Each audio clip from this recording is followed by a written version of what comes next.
Kathleen Falbig. It is one of the most disturbing cases of serial killing in world history.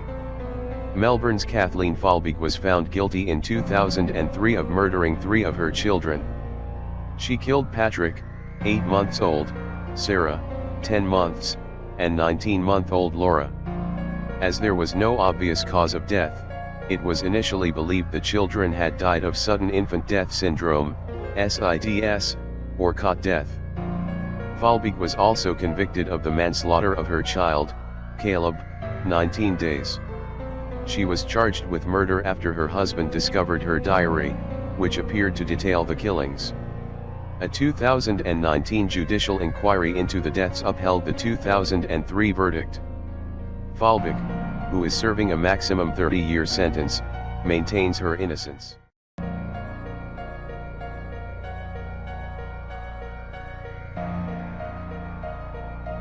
Born and raised in Australia, Knight was the first woman to receive a life imprisonment sentence without parole. Throughout her life, Knight showed signs of severe mental instability, displaying bouts of aggression and violence against animals and humans. Her deadly act occurred when she brutally stabbed her partner, John Charles Thomas Price, before skinning and preparing his body for consumption by Price's children. After a series of escalating fights, Knight broke into Price's home late one night and stabbed him repeatedly in the chest, ultimately stabbing him 37 times. She skinned her ex-boyfriend Price and hung his skin from a meat hook on the wall of their shared home. She then decapitated Price and cooked his dismembered body with vegetables. Her terror was discovered when a neighbor found Price's car still in the driveway and that he didn't report for work. Fred and Rosemary West sexually tortured and then killed at least 12 females, including one of their own daughters. Body count believed to be much higher. He committed suicide before trial. She was found guilty and is serving life imprisonment. Harold Shipman, family doctor, found guilty of the murder of 15 of his patients. Body count believed to be much higher, possibly in the region of 250, mostly elderly women. Motive: financial gain. Hanged himself in prison aged 58. Peter Sutcliffe, the Yorkshire Ripper, convicted in 1981 of murdering 13 women and attempting to murder 7 others. Targeted prostitutes, though not all of his victims actually were working girls. Attacked with a hammer, then caused mutilations with a screwdriver. Was apparently happily married. Is still alive and imprisoned. Dennis Nilsson, former Army cook and ex-Metropolitan Police officer who murdered at least 12 young men during and after homosexual encounters. Convicted in 1983, died in prison in 2018. Liked to keep his dead victims with him as companions until their state of decomposition became too bad for him to stomach, at which point he dismembered the corpses and disposed of them. Had a dog called Bleep.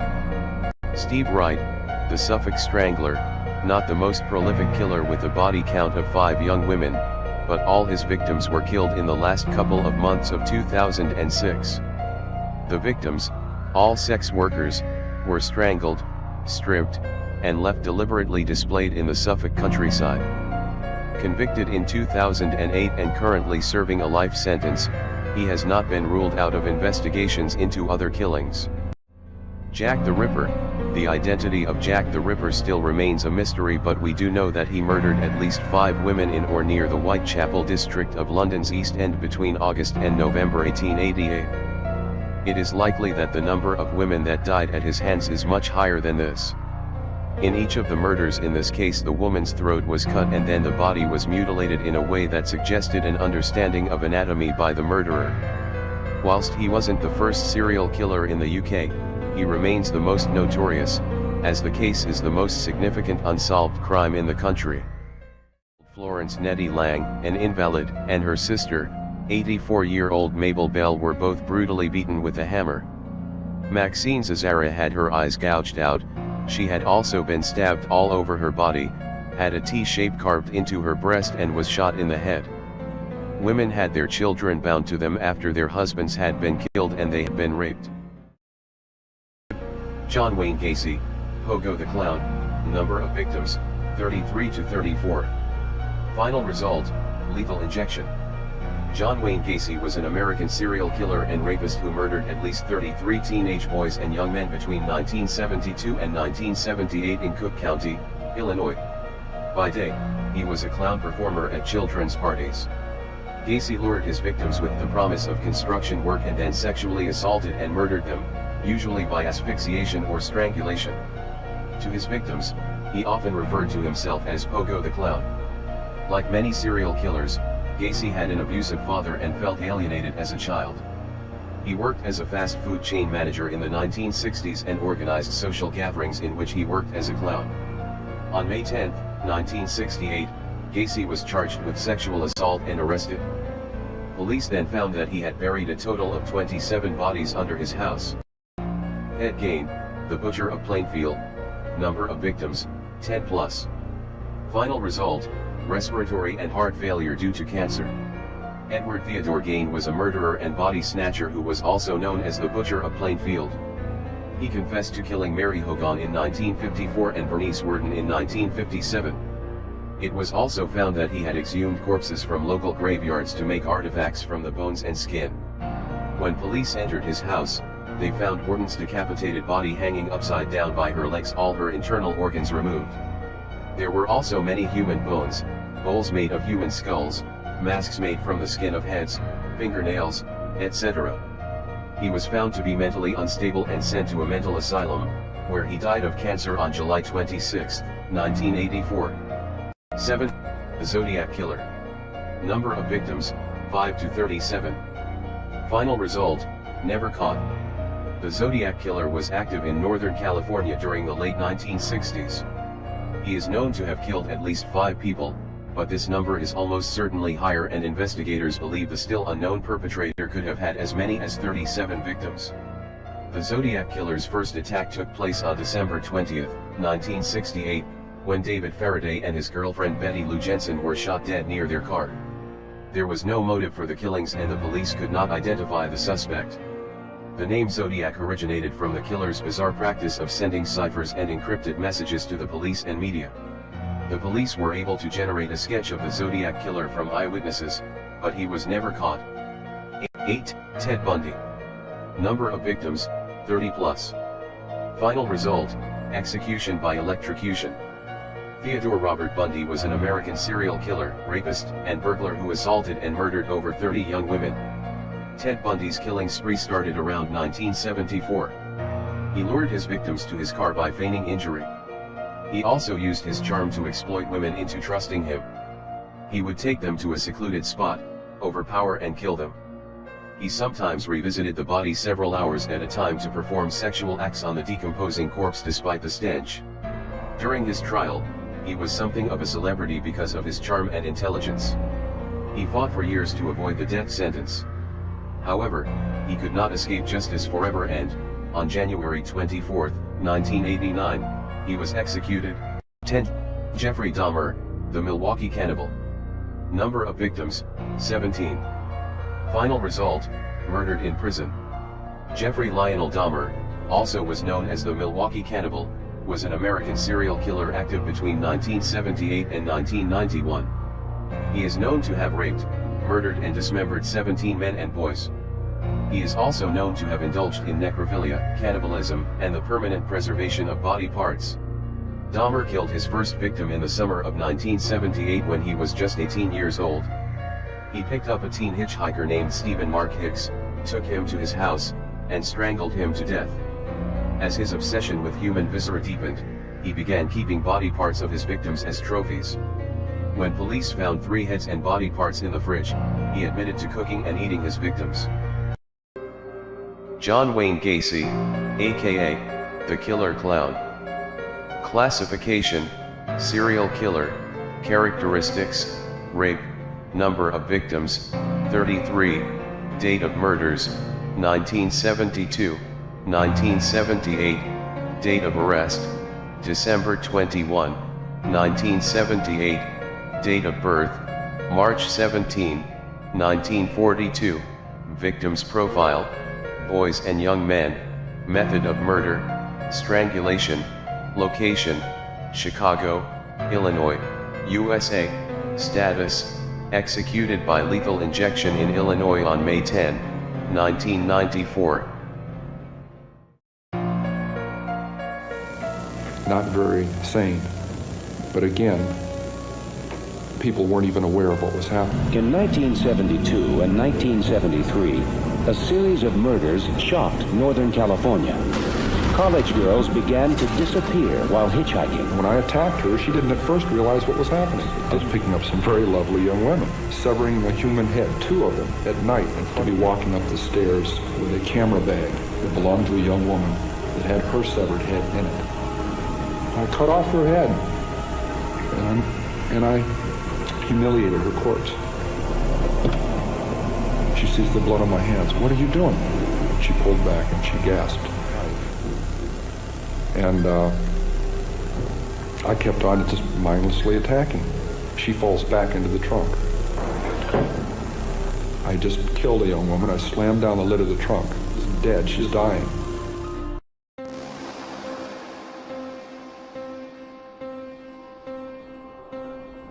What would you do with the dead animals?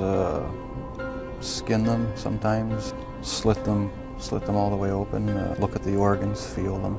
Mystifying to me how the insides of the animal looked. It was exciting to see. Albert Fish was a complete psychopath, who not only killed, but also ate children. Fish took Thomas Kedden, 19 years old, to an old farmhouse where he kept him and tortured him for 2 weeks. By the end of the 2 weeks of hell, Kedden found himself tied up while Albert Fish cut off half of his genitals. Fish later said of the young man, "I shall never forget his scream or the look he gave me."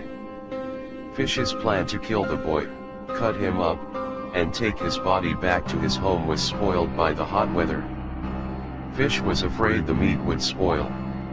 So instead, he poured peroxide over the gruesome wound, slathered it in Vaseline, planed a rag over it, handed Kedden a $10 bill, kissed him goodbye, and fled the scene.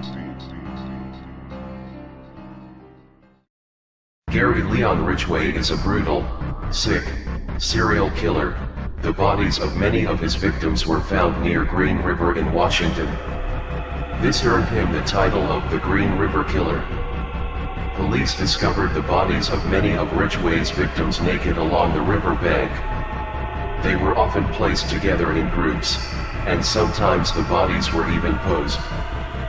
Almost all of the victims were prostitutes. After 1984, the murders seemed to have stopped, but the search continued for the killer. Ridgway was arrested on November 30, 2001. He pled guilty to the murders of 48 women. He confessed to 71 murders, but there are suspicions of as many as 90 in total.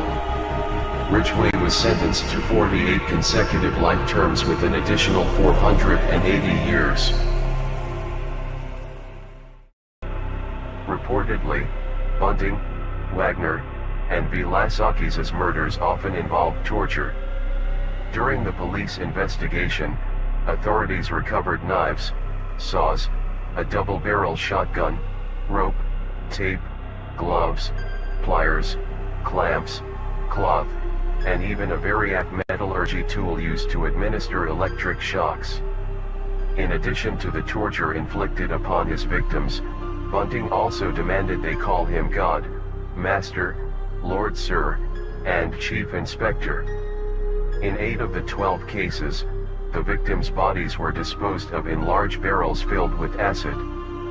The group moved these barrels around over the years before ultimately placing them in the Snowtown Bank vault in 1999.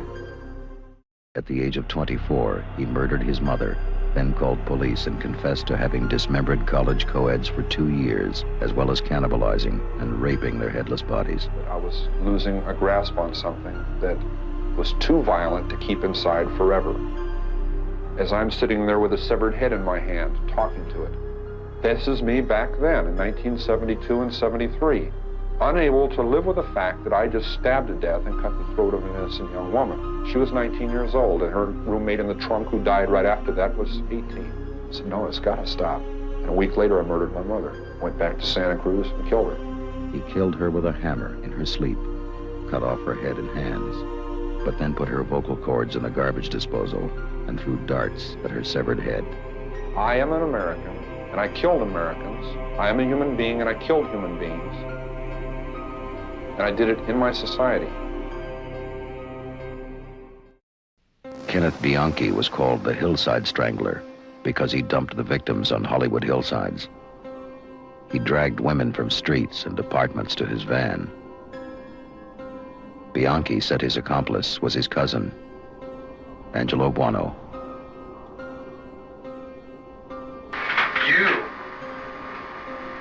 You're trying to get me to leave him. I killed her. Angelo killed her. This broad I killed. These two Angelo killed.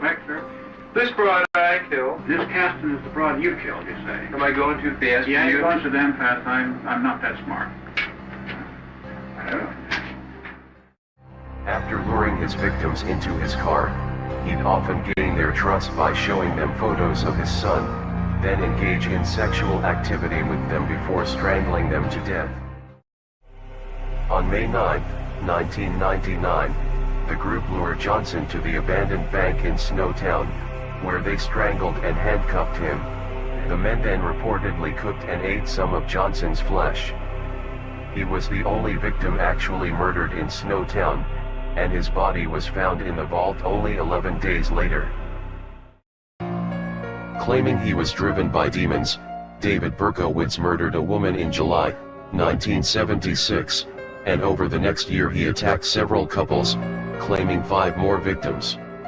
During his killing spree, he sent letters to New York newspapers, signing them Son of Sam, a reference to a demon he believed lived inside the black Labrador Retriever, owned by his neighbor, Sam Carr.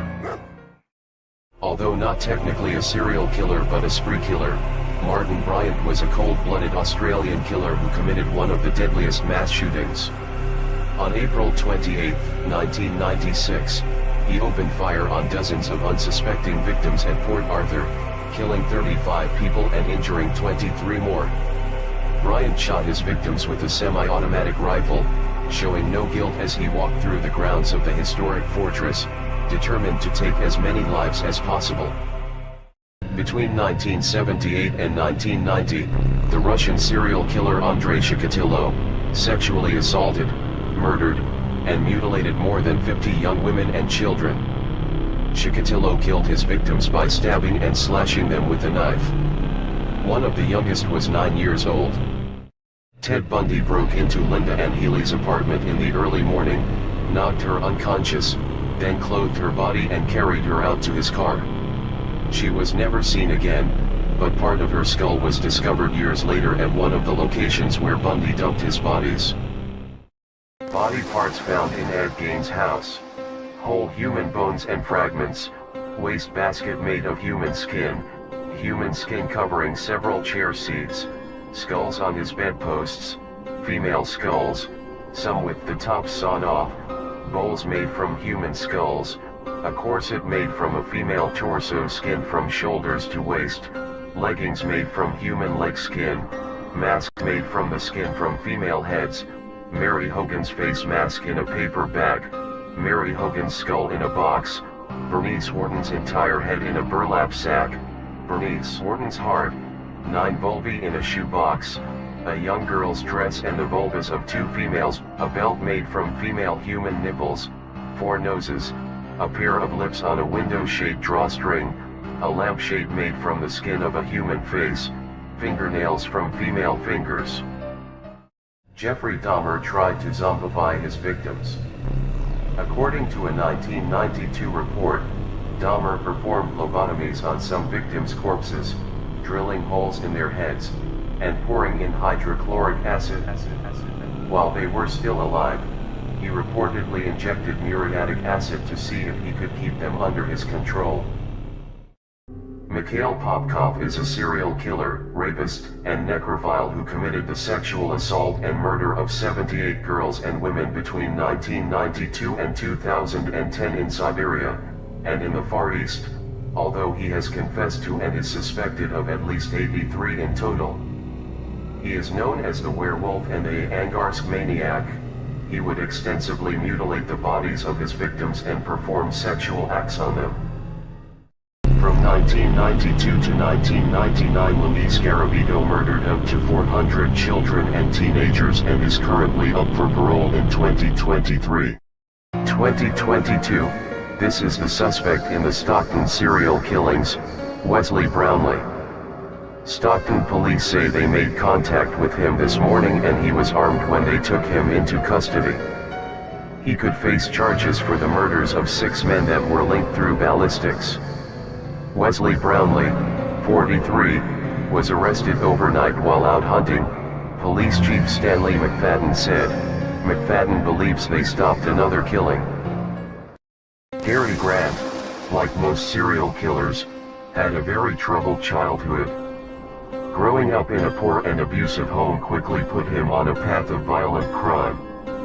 Cary started killing at the age of 18 and continued for the next 2 years before being apprehended. To start with, he killed 2 girls, dragging them into the woods before having sexual intercourse with their corpses. Later, he murdered 2 6-year-old boys, hiding their bodies beneath leaves. During the trial, Grant tried to claim that he was insane. But an examination by a psychologist disproved this. He was given 4 consecutive life sentences. Warning: brutal content. Why did Ted Bundy sever some of his victims' heads? Bundy severed the heads of his victims not to kill them. The nutcase had already accomplished that by either blunt instruments or strangulation, but because the heads were trophies, or morbid souvenirs taken to remember the murders. He severed some purely for the thrill of it because he was a brutal maniac, and others he kept in his apartment building in an isolated maintenance closet before eventually disposing of them. The twisted freak indicated he might have performed fellatio with the severed heads. What a freaking sicko. 8-year-old boy from Bihar is world's youngest serial killer, if reports are to be believed. An 8-year-old boy from Bihar, Amrajit Sada, is the youngest serial killer in the world. He was born in 1998 in the village of Mushahar in Bihar. He has murdered 3 people. Sada committed the first murder at the age of 7. It is believed that he has murdered 3 people, including family members, by the time he was 8 years old in separate incidents between 2006 and 2007. It has been stated that when in police custody, Sada smiled a lot and showed no remorse after admitting he murdered his sister a few months earlier and his cousin the year before. He is understood to have been released in 2016 and his current whereabouts are unknown. Excavation under the Gacy house. Warning: graphic photos. These are the photos of the 1978 excavation of the Gacy home in the 8800 block of West Somerdale Avenue in Chicago's Norwood Park. They had just unearthed the first body parts from the crawl space of the house. At this time they were looking for the pious boy only, and had no idea what awaited them. After the initial find, cops tore up Gacy's floor to find more rotting bodies scattered around the home. Gacy had poured quicklime over his victims to speed up the decomposition process, but once officers cut through that, there was a putrid odor, unlike anything else. It was the stench of death. Richard Trenton Chase was an American serial killer, cannibal, and necrophile who killed 6 people in the span of a month, in 1977 and 1978 in Sacramento, California. He was nicknamed the Vampire of Sacramento because he drank his victims' blood, removed organs, and cannibalized their remains. In addition to cannibalism, Richard Chase was also known to engage in necrophilia with his victims' corpses. Brutal. Joachim Kroll. Joachim George Kroll is definitely one of the sickest cannibal serial killers that's ever lived. As a German serial killer, child molester, and a cannibal, He was known as the Ruhr Cannibal, Ruhr Hunter, and the Duisburg Man-Eater. Kroll was actually convicted of 8 murders, yet confessed to a total of 14, which he committed in and around the Ruhr metropolitan region. He found cannibalizing young children to be the most satisfying meals he's ever had.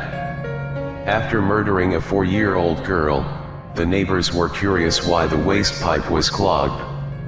And when one neighbor asked Kroll if he knew what was stopping the pipes, he replied with, "Guts." The pipes were blocked up by the young girl's intestines. How brutal.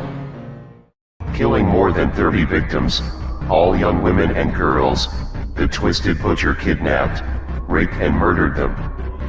Their torture would continue as Twisted Ted returned to where he dumped the women's bodies or took them with him to sexually violate the corpses.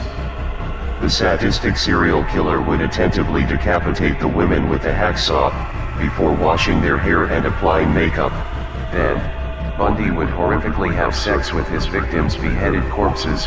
Bundy wanted to keep perverted trophies of his murder victims too.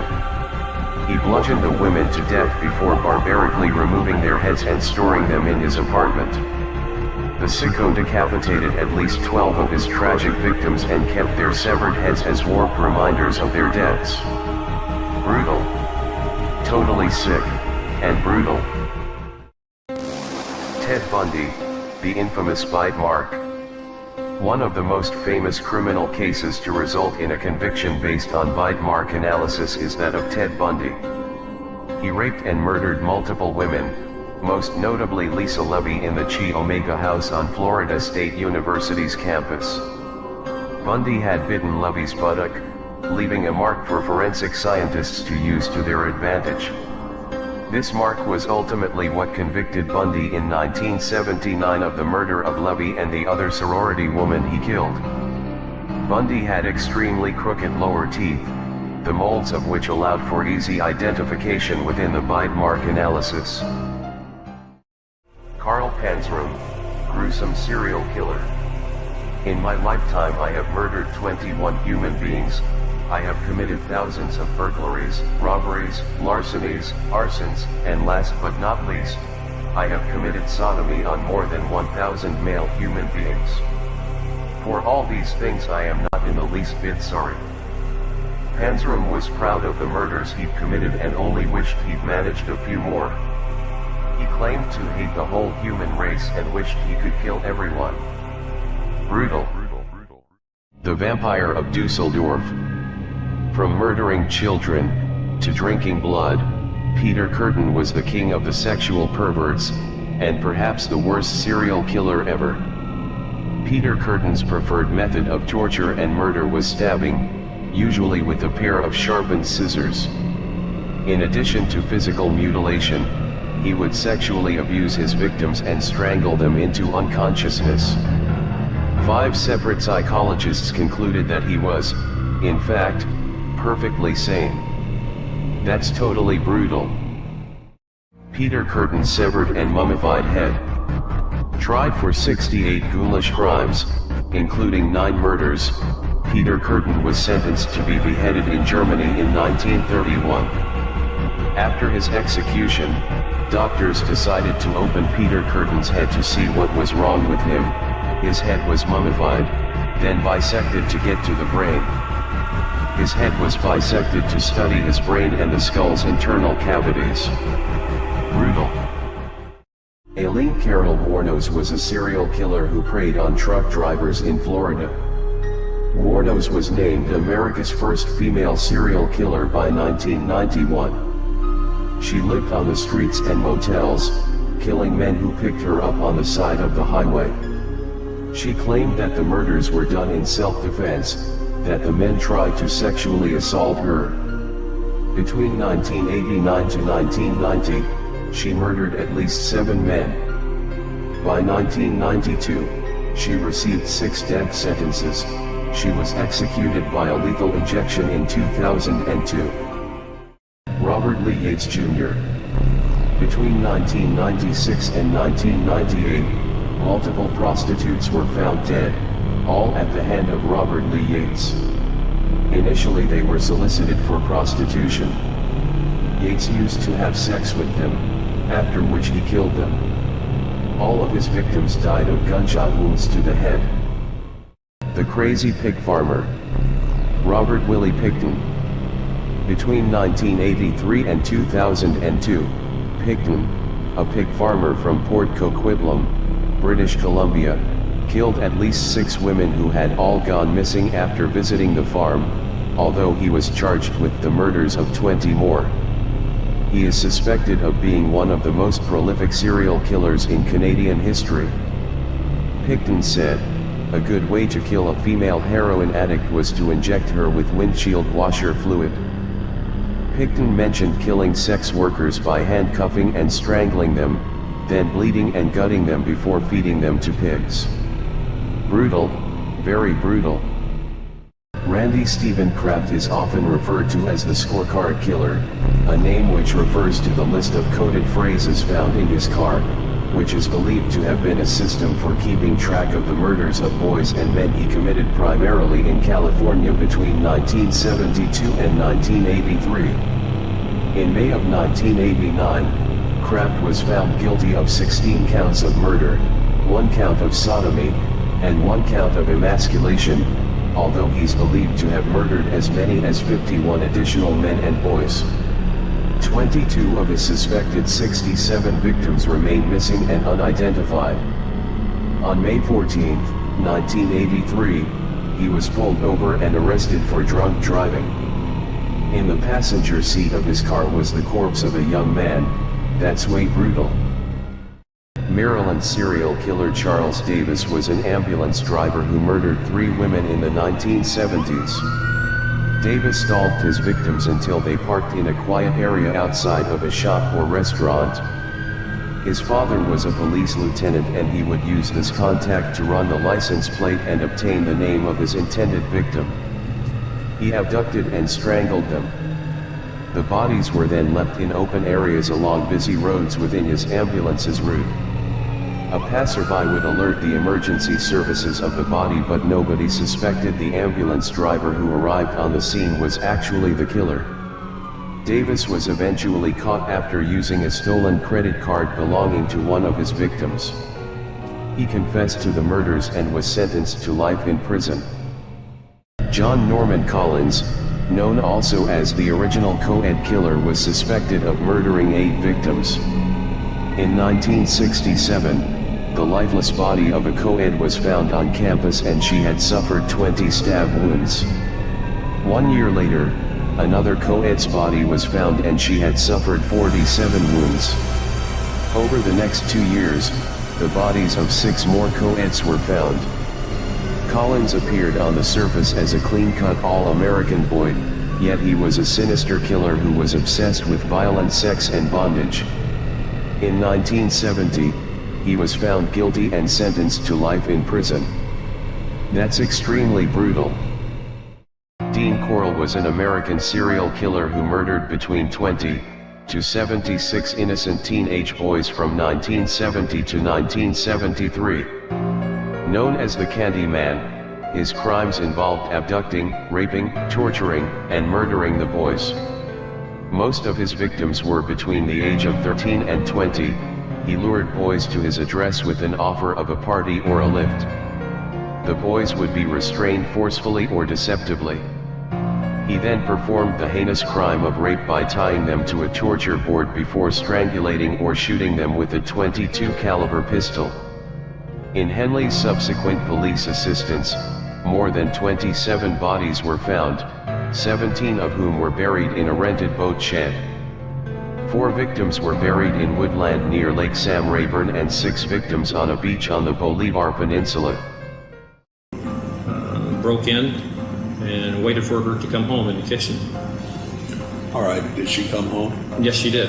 What happened? I confronted her, told her there I was had a problem, sexual problem, that I would have to tie her up and have sex with her. Well, anyway, I handcuffed her, had her lay on the bed, and then I tied her feet. And then I was also undressed to a certain degree, and then I got on top of her and I reached over, took either feet were tied or not tied. But anyway, I think I had a belt. I took the belt and then strangled her with a belt at that time.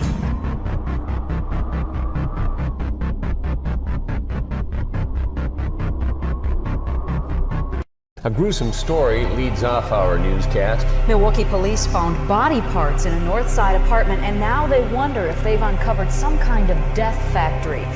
This was the scene earlier this morning. Police hired a private contractor to haul a refrigerator and a tank of acid out of the apartment in the 900 block of North 25th Street. Because of the acid, some neighbors were evacuated briefly. Police found parts of bodies, leading them to believe the man they arrested is a mass murderer.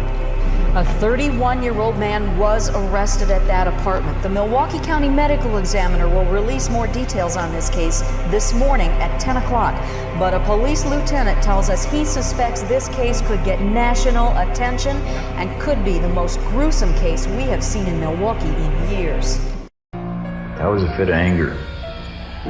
You know, we spent a day down Turning Point Park, you know, feeding the ducks and walking around. And we're making out, and then she just flipped, you know, jumped up, says, I'm going to scream, I'm going to tell the cops. They had snapped her neck. Stayed there all day until dark, then split her open, from her neck to her groin. I didn't go all the way deep into the stomach area, just split her open. I don't know why. Angel of Death. Charles Cullen is an American serial killer and former nurse. He was convicted of murdering hundreds of patients during his 16-year career as a nurse in several New Jersey medical centers. Charles Cullen confessed to killing as many as 40 of his victims, 29 of which were confirmed. He is currently serving a life imprisonment without parole for over 100 years. You are not guilty. I'm not guilty. Does that include the time I stole a comic book when I was 5 years old? I'm not guilty of the charges which have been filed against me. And the allegations? And the allegations. The rumors and the I don't know all of what you're speaking about, Lucky. It's too broad and I can't get into it in any detail. But I'm satisfied with my blanket statement that I'm innocent. No man is truly innocent. I mean, we all have transgressed in some way in our lives. And as I say, I've been impolite, and there are things I regret having done in my life. But nothing like the things I think that you're referring to. Have you ever physically harmed anyone? Ever physically harmed anyone? No. Serial killer Randall Woodfield murdered at least 7 people throughout his Interstate 5 crime spree, targeting victims from Northern California to Washington. He committed robberies, rapes, and murders, attacking women he knew as well as total strangers. He stabbed, beat, and shot his victims and used a variety of disguises. His only constants were brutality, violence, and mayhem, currently linked to 7 deaths. Some believe he may have committed up to 44 murders and 60 rapes. How brutal. Donald Henry Gaskins Jr. was an American serial killer and rapist from South Carolina who stabbed, shot, drowned, and poisoned more than a dozen people. He began riding along the coastal highway that stretched from Myrtle Beach to Savannah on the lookout for hitchhikers, in particular women, in order to satiate his bloodlust. Although Gaskins preferred female victims, it did not stop him from committing crimes on males he happened to come upon, something he proved on July of 1974, when he raped and murdered 2 young boys. If Donald Henry Gaskins' unverifiable murder claims are indeed true, it would make him the worst killer in the history of America, as he claimed to having committed between 100 and 110 murders. Donald Harvey, the Angel of Death, is a notorious 1970s killer that claimed his victims from a position of trust, as a nurse's aide. Using his access to patients to satisfy his sickness, Harvey poisoned hospital patients with cyanide and arsenic. He eventually confessed to more than 70 murders, occurring before 1978. An anonymous tip and police search of his home led to his arrest and convictions. It is said that Mr. Harvey also infected patients, before nursing them back to health.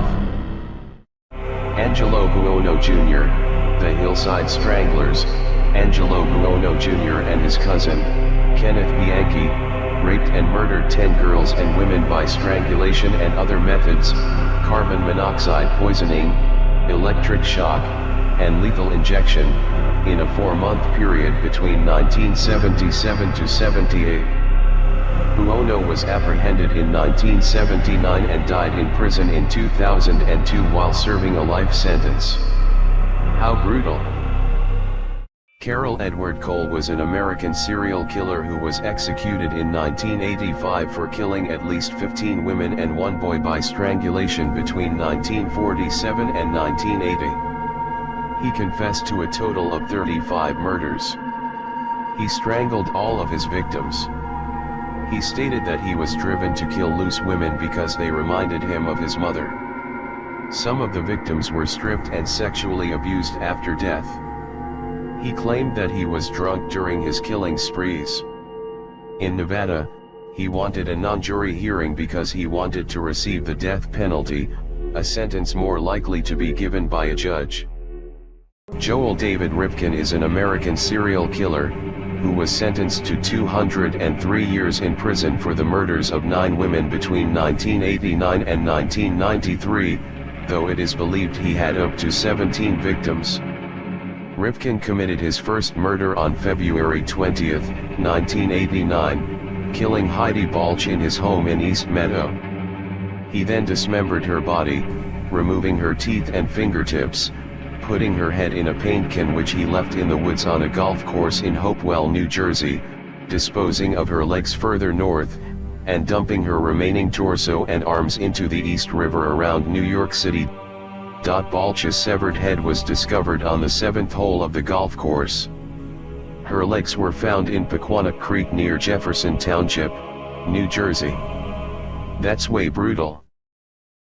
Bobby Joe Long was an American serial killer and rapist who was executed by lethal injection for the murder of Michelle Denise Sims. He was initially known for raping about 50 women by contacting them through classified ads. He thus earned the nickname of the classified ad rapist. He later moved to Tampa Bay and went on a rape and murder spree. His victims were mostly young prostitutes. He would convince them to sit in his car, drive them to his home, rape them, and then kill them by strangling, bludgeoning, or slitting their throats.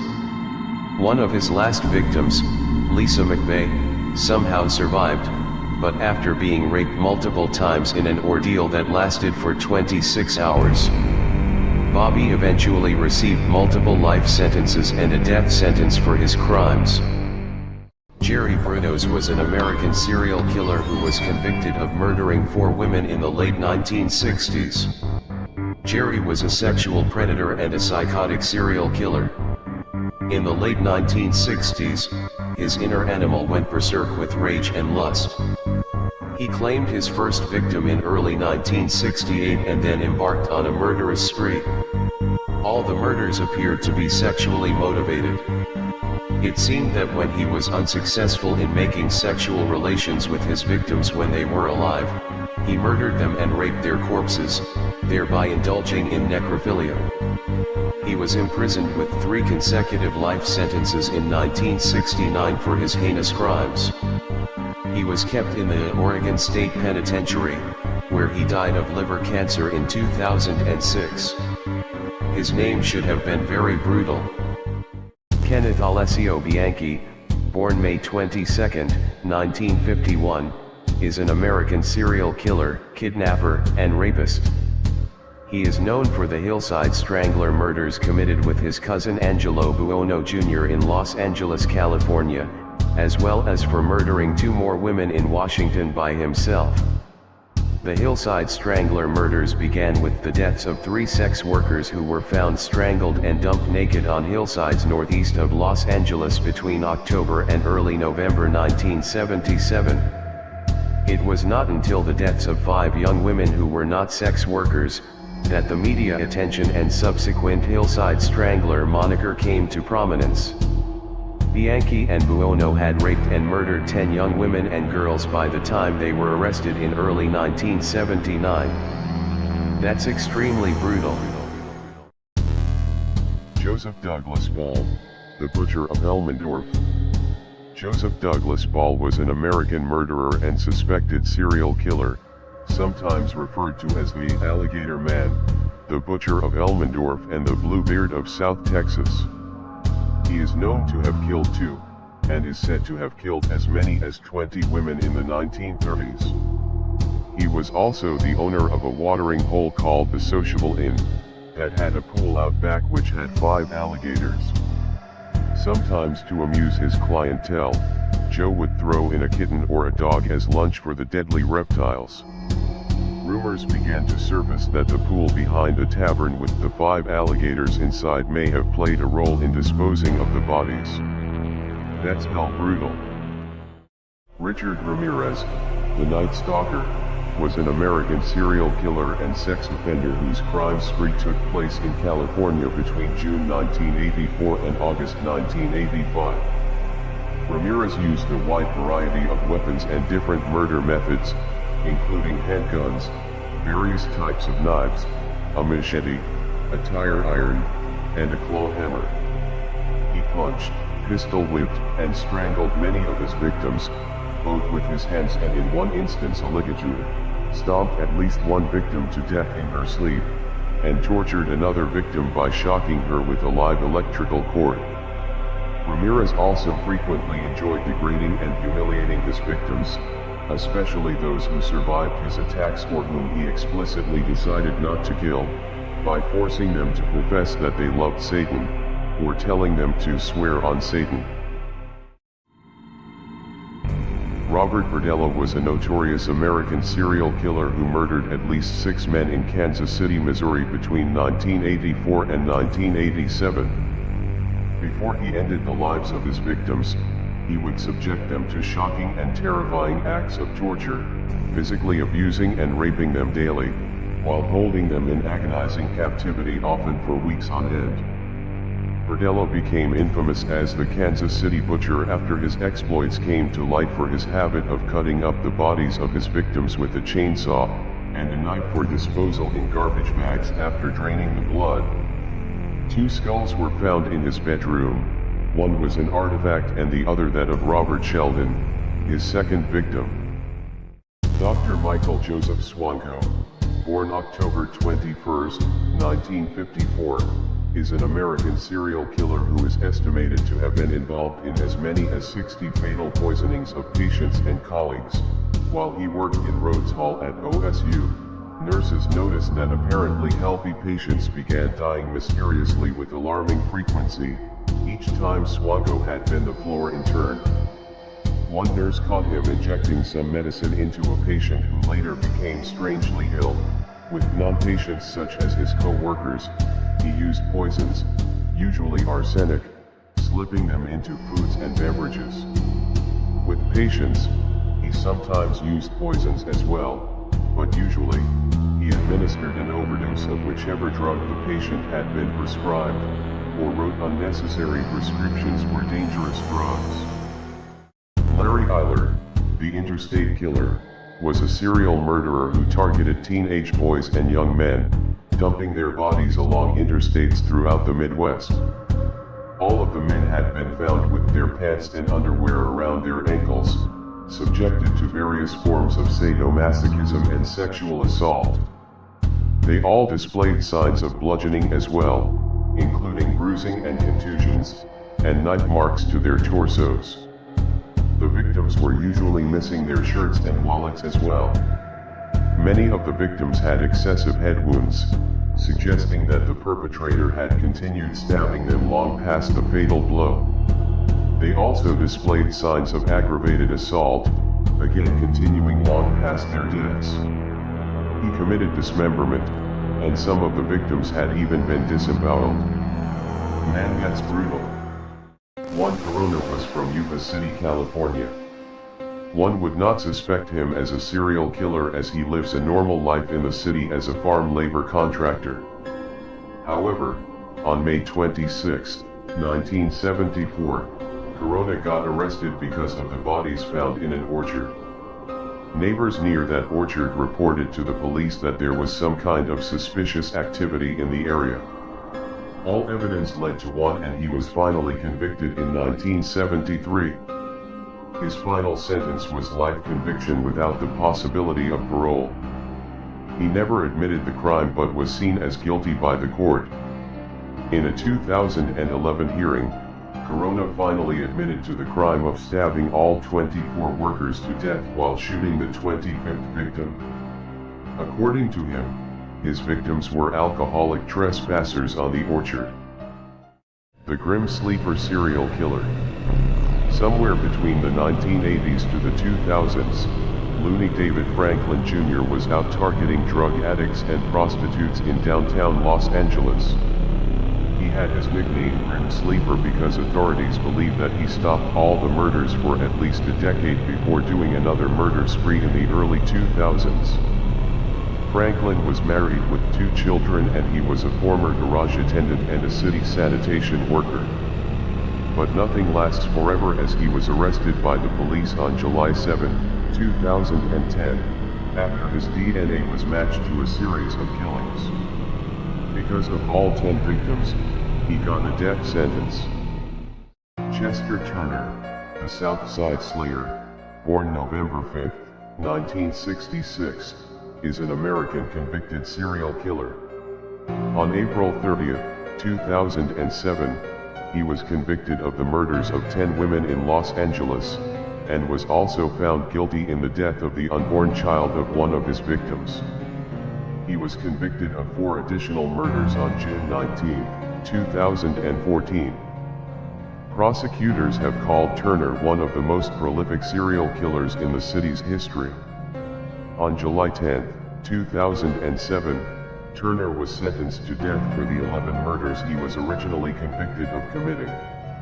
On June 26, 2014, Turner was sentenced to death a second time for the 4 additional murders.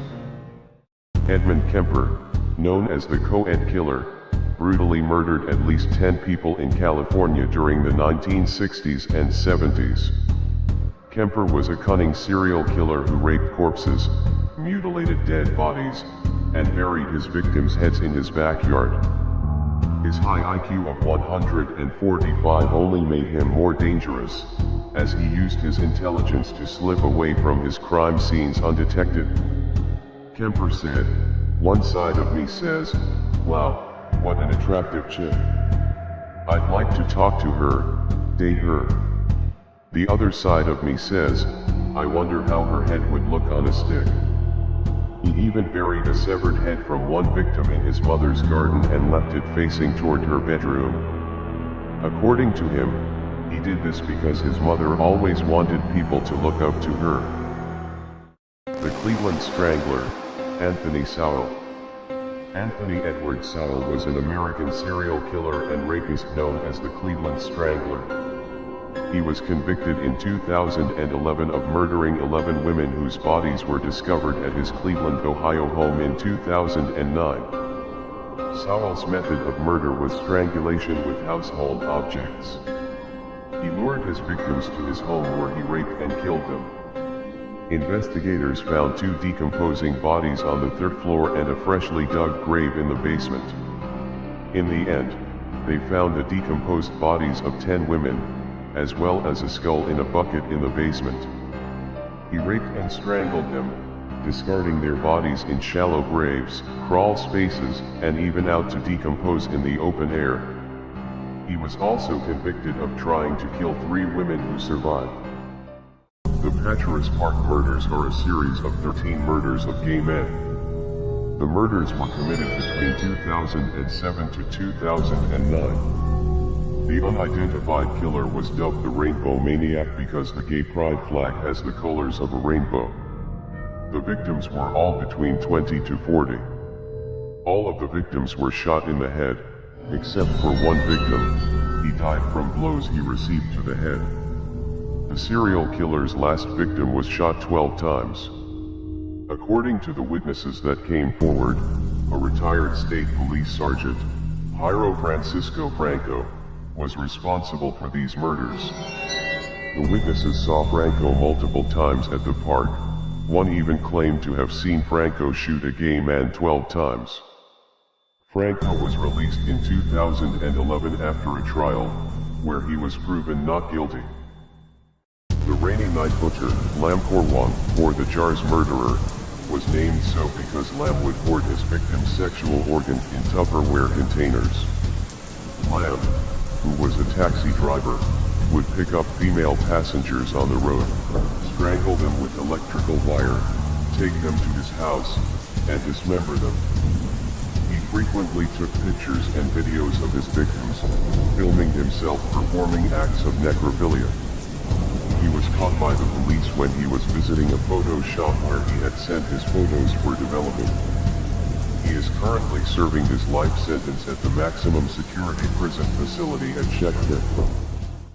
William Unko, psychotic policeman. His first murder spree occurred near Mahagua, Belgian Congo in 1954, where he killed 21 people with an axe within an hour and a half before escaping. His second massacre was on February 11, 1957. Within 12 hours, Unko shot dead 10 men, 8 women, and 8 children, murdered 5 more men with the axe, stabbed another one, burned 2 women and a child, and strangled a 15-year-old girl, thus killing a total of 36 people. He then changed out of his police uniform into clothes stolen from one of his victims and fled. Among the dead was reportedly his own wife, whom he killed in their hut before setting it on fire, as well as the wife of a police sergeant.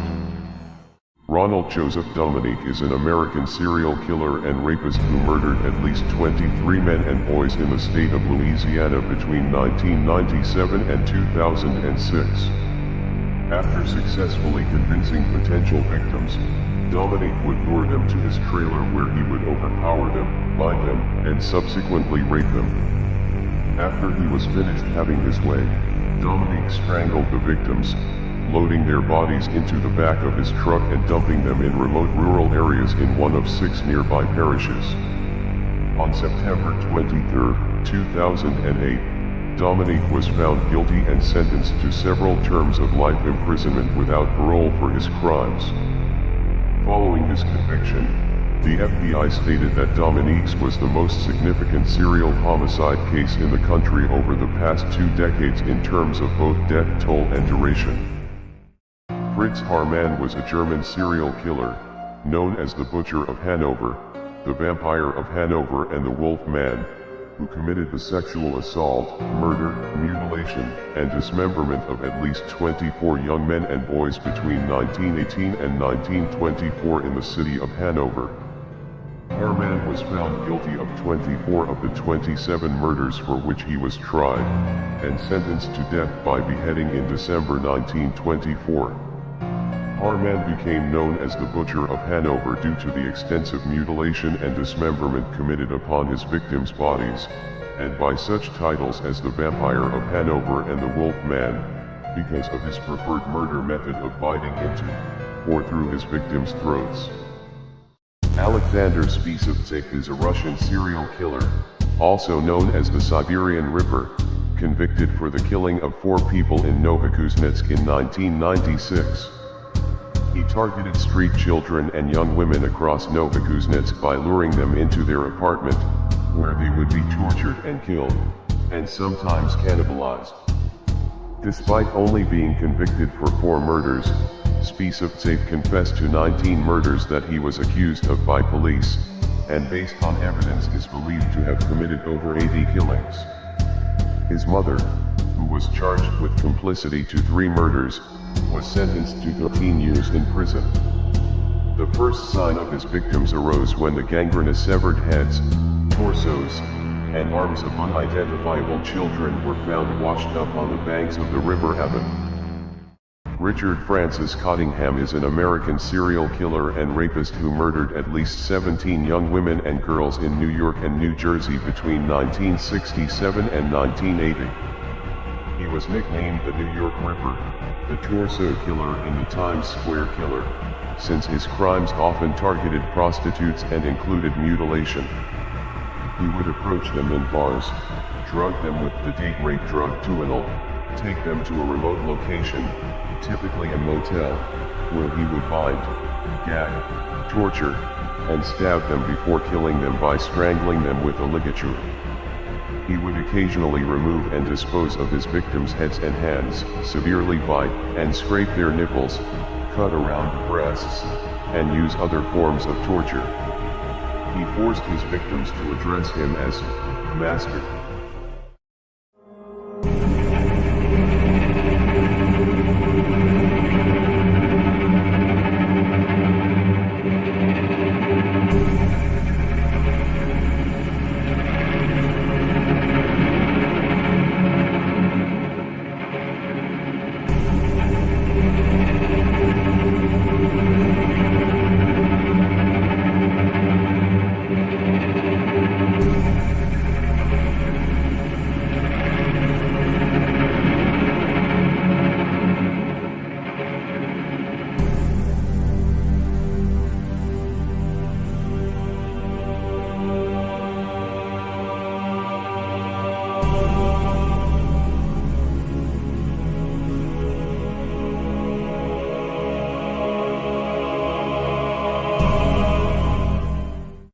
Skid Row slasher, Vaughn Greenwood, killed 9 victims between December 1974 and February 1975.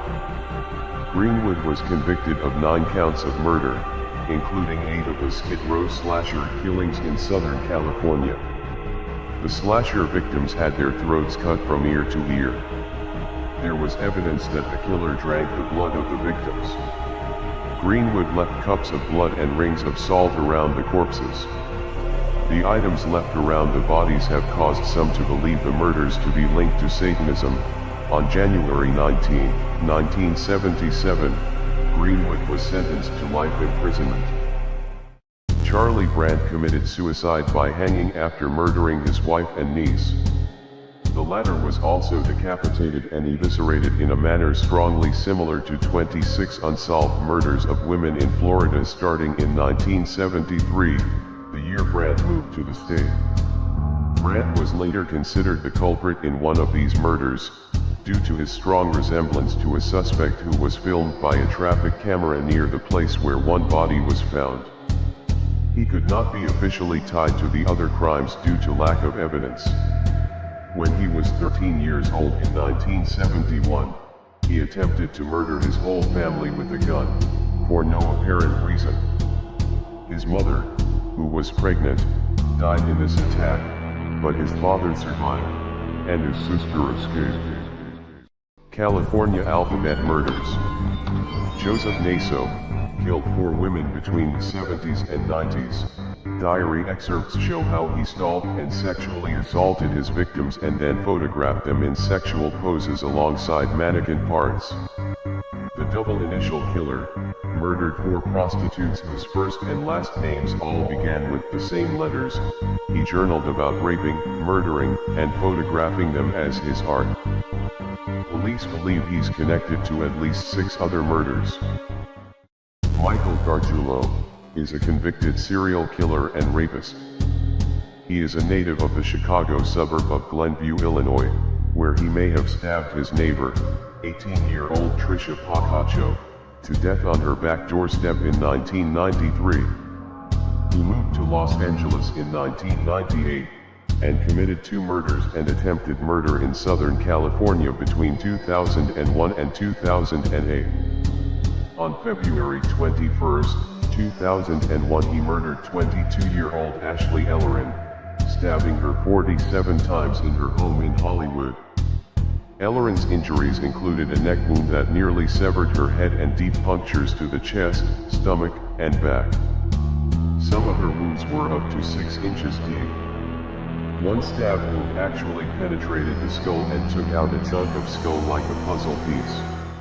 Wendell Willis Lightbourne, known as the Moon Mad Murderer, is a Bermudian serial killer who committed 3 rape murders and the attempted murder of 2 others during a series of attacks that terrorized natives of the Warwick Parish area from July 1958 through September 1959, with most of the attacks involving mutilation.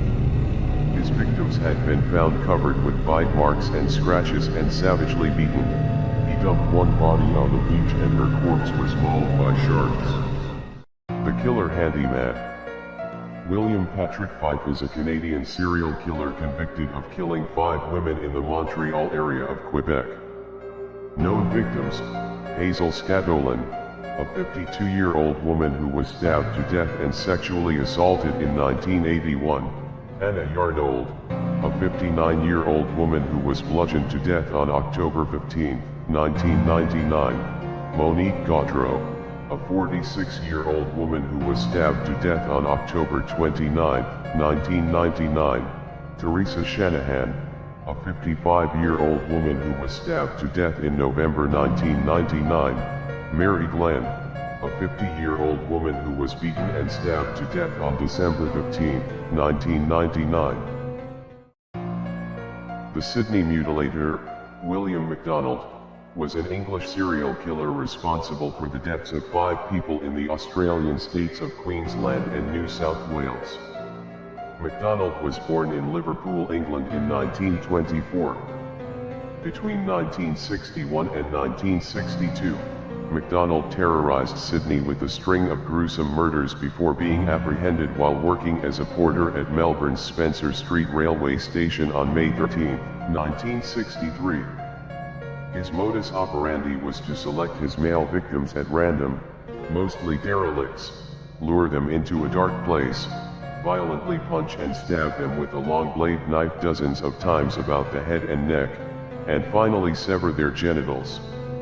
Due to his gruesome style of murdering victims, he was given the nickname, the Mutilator. The People Eater, Durangel Vargas, a homeless cannibal serial killer, the Hannibal Lecter of the Andes, and El Comediante. Vargas hunted his victims at park in the city of San Cristobal, Takara State. Vargas confessed to killing and eating at least 10 men in a period of 2 years preceding his arrest in 1999. The following statement has been reported as Vargas' own words: "Human meat is nice, but I eat all kinds of meat: dog, cats, lizards. I bury the heads and feet, and throw the other bones into the river. I also stored some meat in containers. The heart and the liver must be spiced up. If I was hungry, I used to kill men, never women, because they do no harm." The Bedroom Strangler. In the span of 4 years during the 70s, Russell Maurice Johnson raped and strangled at least 7 women in their apartments in London and Guelph. He would stalk his victims to their apartments, waiting until he thought they were asleep, gaining access to their apartments by scaling the outside walls, sometimes for many stories to enter. There, he attacked them, sometimes watching the women sleep before sexually assaulting and suffocating or strangling them. One of his victims had been strangled with a brassiere and her hands tied behind her back with a nylon stocking. She had been raped after death. Johnson claimed to have had an uncontrollable urge to rape and kill. He was found not guilty by reason of insanity and indefinitely confined. He has been chemically castrated. The Malmö Östra Hospital murders were a Swedish case of serial murders, committed by the 18-year-old Anders Hansson, at a hospital in Malmö, between October 1978 and January 1979. Hansson poisoned elderly patients during his working hours as an orderly, with the detergents Gevazol and Ivazol. At the long-term care part of the hospital, a total of 27 patients were poisoned to death, with at least 15 confirmed victims. Another 15 patients were also victims of attempted murder. In August 1979, Hansen was sentenced to closed psychiatric treatment, where he remained until 1994, but is today free and living a normal life. The court said that Anders did not understand the impact of the murders and that he was insane. The Man in Black, Peter Howard Moore, is a British serial killer who murdered 4 men in 1995. Due to his attire when committing sexual attacks, he was also called the Man in Black. Between September and December 1995, he stabbed to death and mutilated 4 men for fun. He also committed 39 sex attacks on men in North Wales and the Merseyside area over a 20-year period. He was sentenced to life imprisonment in November 1996, with the recommendation that he never be released. Jeffrey Dahmer, the first of 17 murders. Jeffrey Dahmer picked up a hitchhiker named Stephen Hicks, and offered to take him back to his father's house to drink beer. But when Hicks decided to leave, Dahmer hit him in the back of the head with a 10-pound dumbbell, twice from behind as Hicks sat upon a chair. He murdered Hicks in a room upstairs in the house and dismembered the body in the crawl space. He dug up and buried the remains several times, eventually removing the flesh. Dahmer dissected, dissolved, pulverized, and scattered the now imperceptible remains throughout his backyard, and later admitted to killing him simply because he wanted Hicks to stay. 9 years would pass before he killed again. On November 20th, 1987, Dahmer met Stephen Tuomi at a gay bar and lured him back to the Ambassador Hotel. The Milwaukee Monster claimed when he woke up in the morning, his victim's chest was caved in, his body was covered in bruises and there was blood coming out of his mouth. He took Tuomi's body back to his grandmother's house in a large suitcase. There, he decapitated the head, dissected the arms and legs and removed the bones from the body. He cut up the remaining flesh and placed it inside rubbish bags before shattering the bones with a sledgehammer. Dahmer eventually boiled the head in a mixture of Soilex and bleach so he could keep the skull, which he used for masturbation. In the end, the skull had to be disposed of as it was too badly damaged from the acid bath. Jeffrey Dahmer, the third of 17 murders. James Dockstader met Jeffrey Dahmer in 1988 while waiting at a bus stop outside of a gay club. The serial killer lured the young boy in by promising him cash. Dahmer brought Jamie back to his grandmother's house, where he drugged him. Jeffrey had sex with Jamie before killing him. Disposing of the body wasn't easy, and the victim's body was kept in the basement for about a week. Jeffrey proceeded to dismember the teenager's body before dissolving the flesh in acid. Furthermore, like his other victims, James' bones were crushed and disposed of. Jamie Dockstader was only 14 years old. Jeffrey Dahmer, the fifth of 17 murders. On March 25, 1989, Jeffrey met Anthony Sears and a few of his friends at La Cage, a gay bar. The two then started talking, and soon Dahmer took him back to his grandmother's house. Dahmer drugged him before strangling him to death. He placed Anthony's body in the bathtub before decapitating him. Jeffrey cut off his genitals, placed them in acetone, and stored them in a locker. On top of that, the serial killer tried to play the 24-year-old's skin, but was unsuccessful. Jeffrey then dismembered the rest of Anthony's body, dissolved the flesh in acid, crushed the bones, and disposed of the remains for no one to find. Jeffrey Dahmer, the fourth of 17 murders.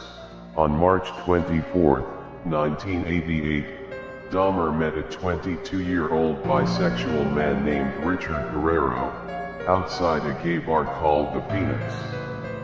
Dahmer lured Guerrero to his grandmother's residence. He then drugged Guerrero with sleeping pills and strangled him with a leather strap, with Dahmer then performing oral sex upon the corpse.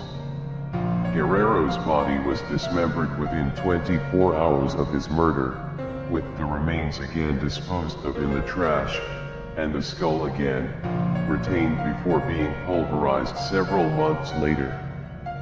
Guerrero's remains have not been found, and the details about his death were confessed by the murderer himself during interrogations. Jeffrey Dahmer, the sixth of 17 murders. On May 20, 1990, Dahmer met Raymond Smith and lured him to his home at 213 Oxford Apartments, North 25th Street. He offered him $50 in exchange for sex, and when he entered the property, he spiked the sex worker's drink with sleeping pills. It is reported that Mr. Smith's cause of death was strangulation. Dahmer then engaged in sexual acts with the corpse. The victim's body was also dismembered and decapitated. Dahmer tried to paint the skull gray. This was later found in his fridge. Dahmer wanted to display the remaining bones in his apartment as ornaments and clean them with an acid tank. The serial killer has also taken Polaroids showing the victim's dead body in disturbing and suggestive positions. Jeffrey Dahmer, the seventh of 17 murders. On the evening of June 14, 1990, Smith was seen leaving the Phoenix Bar in Milwaukee, Wisconsin. He was last seen with Dahmer. After the drugging and strangulation, Smith's skeleton was kept in Dahmer's freezer for several months in the hopes that it would not retain moisture, as opposed to being promptly acidified or bleached, both of which had previously made the skulls of other victims brittle. Edward's skeleton was acidified months after freezing failed to remove moisture from it. The skull was accidentally destroyed by Dahmer when he dried it in the oven, which led to the explosion of the skull. Later, Dahmer told police he had felt terrible about murdering Smith since he couldn't retain any part of his body. Jeffrey Dahmer, the eighth of 17 murders. Ernest Miller and Jeffrey Dahmer met in front of a bookshop on North 27th Street. He was killed by having his throat slashed. His entire skeleton was found in Dahmer's apartment, and he later admitted to eating his biceps. Dahmer said, "I separated the joints, the arm joints, the leg joints, and had to do 2 boilings. I think I used 4 boxes of Soilex for each one, put in the upper portion of the body and boiled that for about 2 hours, and then the lower portion for another 2 hours. The Soilex removes all the flesh, turns it into a jelly-like substance, and it just rinses off. Then I laid the clean bones in a light bleach solution, left them there for a day and spread them out on either newspaper or cloth and let them dry for about a week in the bedroom." Dahmer disturbingly kept his biceps in the freezer, painted his skull, and also bleached his skeleton. Jeffrey Dahmer, the ninth of 17 murders. On September 24, 3 weeks after Miller's murder, Dahmer ran into David Thomas at the Grand Avenue Mall. Dahmer offered him money if he would pose for pictures and encouraged him to pay a visit to his flat for a few drinks. It's believed that he went with him back to Dahmer's home in West Allis, Wisconsin. Thomas was beaten, strangled, and mutilated. Photographs of his dismembered body were discovered. He captured images of the dismemberment procedure and kept them, which helped Thomas be recognized. However, his actual remains were never found. Jeffrey Dahmer, the 10th of 17 murders. Curtis Straughter was just 17 years old when he encountered serial killer Jeffrey Dahmer. Unbeknown to the teenager, on February 18, 1991, Curtis was waiting at a bus stop outside Marquette University, when he was approached by Dahmer. At this time, unbeknown to Straughter, Dahmer had murdered 9 boys and men and dismembered their bodies. Straughter was allegedly lured to Dahmer's apartment on the pretense of money in exchange for posing for photographs. Once arriving at Dahmer's apartment, Straughter was drugged, restrained, and murdered. Dahmer then dismembered his body, while capturing each step on camera. Once he had photographed his victim's body, Dahmer kept the Polaroid pictures in his bedside table as a chilling memento. Straughter was Dahmer's 10th victim. Jeffrey Dahmer, the 11th of 17 murders. On April 7, 1991, Dahmer met Errol Lindsay and lured him back to his apartment. It was there he drugged Errol and kept alive to perform a gruesome experiment. Dahmer drilled a hole in his head and poured hydrochloric acid into it. Hoping to render the victim in a vegetative state, he then murdered the 19-year-old. Later, he decapitated Errol, and Dahmer had oral sex with the corpse before dismembering it. He kept the skull as a trophy and disposed of some of his body. Jeffrey Dahmer, the 12th of 17 murders. Anthony Hughes met serial killer Jeffrey Dahmer at a Milwaukee gay bar in May 1991. Dahmer was a regular and had previously lured his victims with the promise of sex and sexual favors. According to sources, Hughes, then 31, agreed to go home with Dahmer. Once inside, Dahmer drugged him and then strangled him to death. Dahmer dismembered his body and dissolved it in acid. He also kept his skull as a souvenir. Jeffrey Dahmer, the 13th of 17 murders. Dahmer had lured Konaraks Dasampon, 14 years old, to his apartment for a few drinks by offering to pay him money in exchange for photographs. The serial killer even went as far as drilling a hole into the victim's skull, which he filled with hydrochloric acid. The teen was naked, bruised, bleeding and heavily under the influence of drugs when he managed to escape. Sandra Smith, Tina Spivey and Nicole Childress discovered the teen and called police, but ultimately the cops handed Konarak back to Dahmer after being convinced he was his 19-year-old lover. Dahmer strangled him to death, dismembered his victim's body, dissolved the flesh in acid, pulverized the bones, and disposed of the remains. However, Konarak's head was kept in the freezer, and cops reportedly found his skull after Jeffrey's arrest.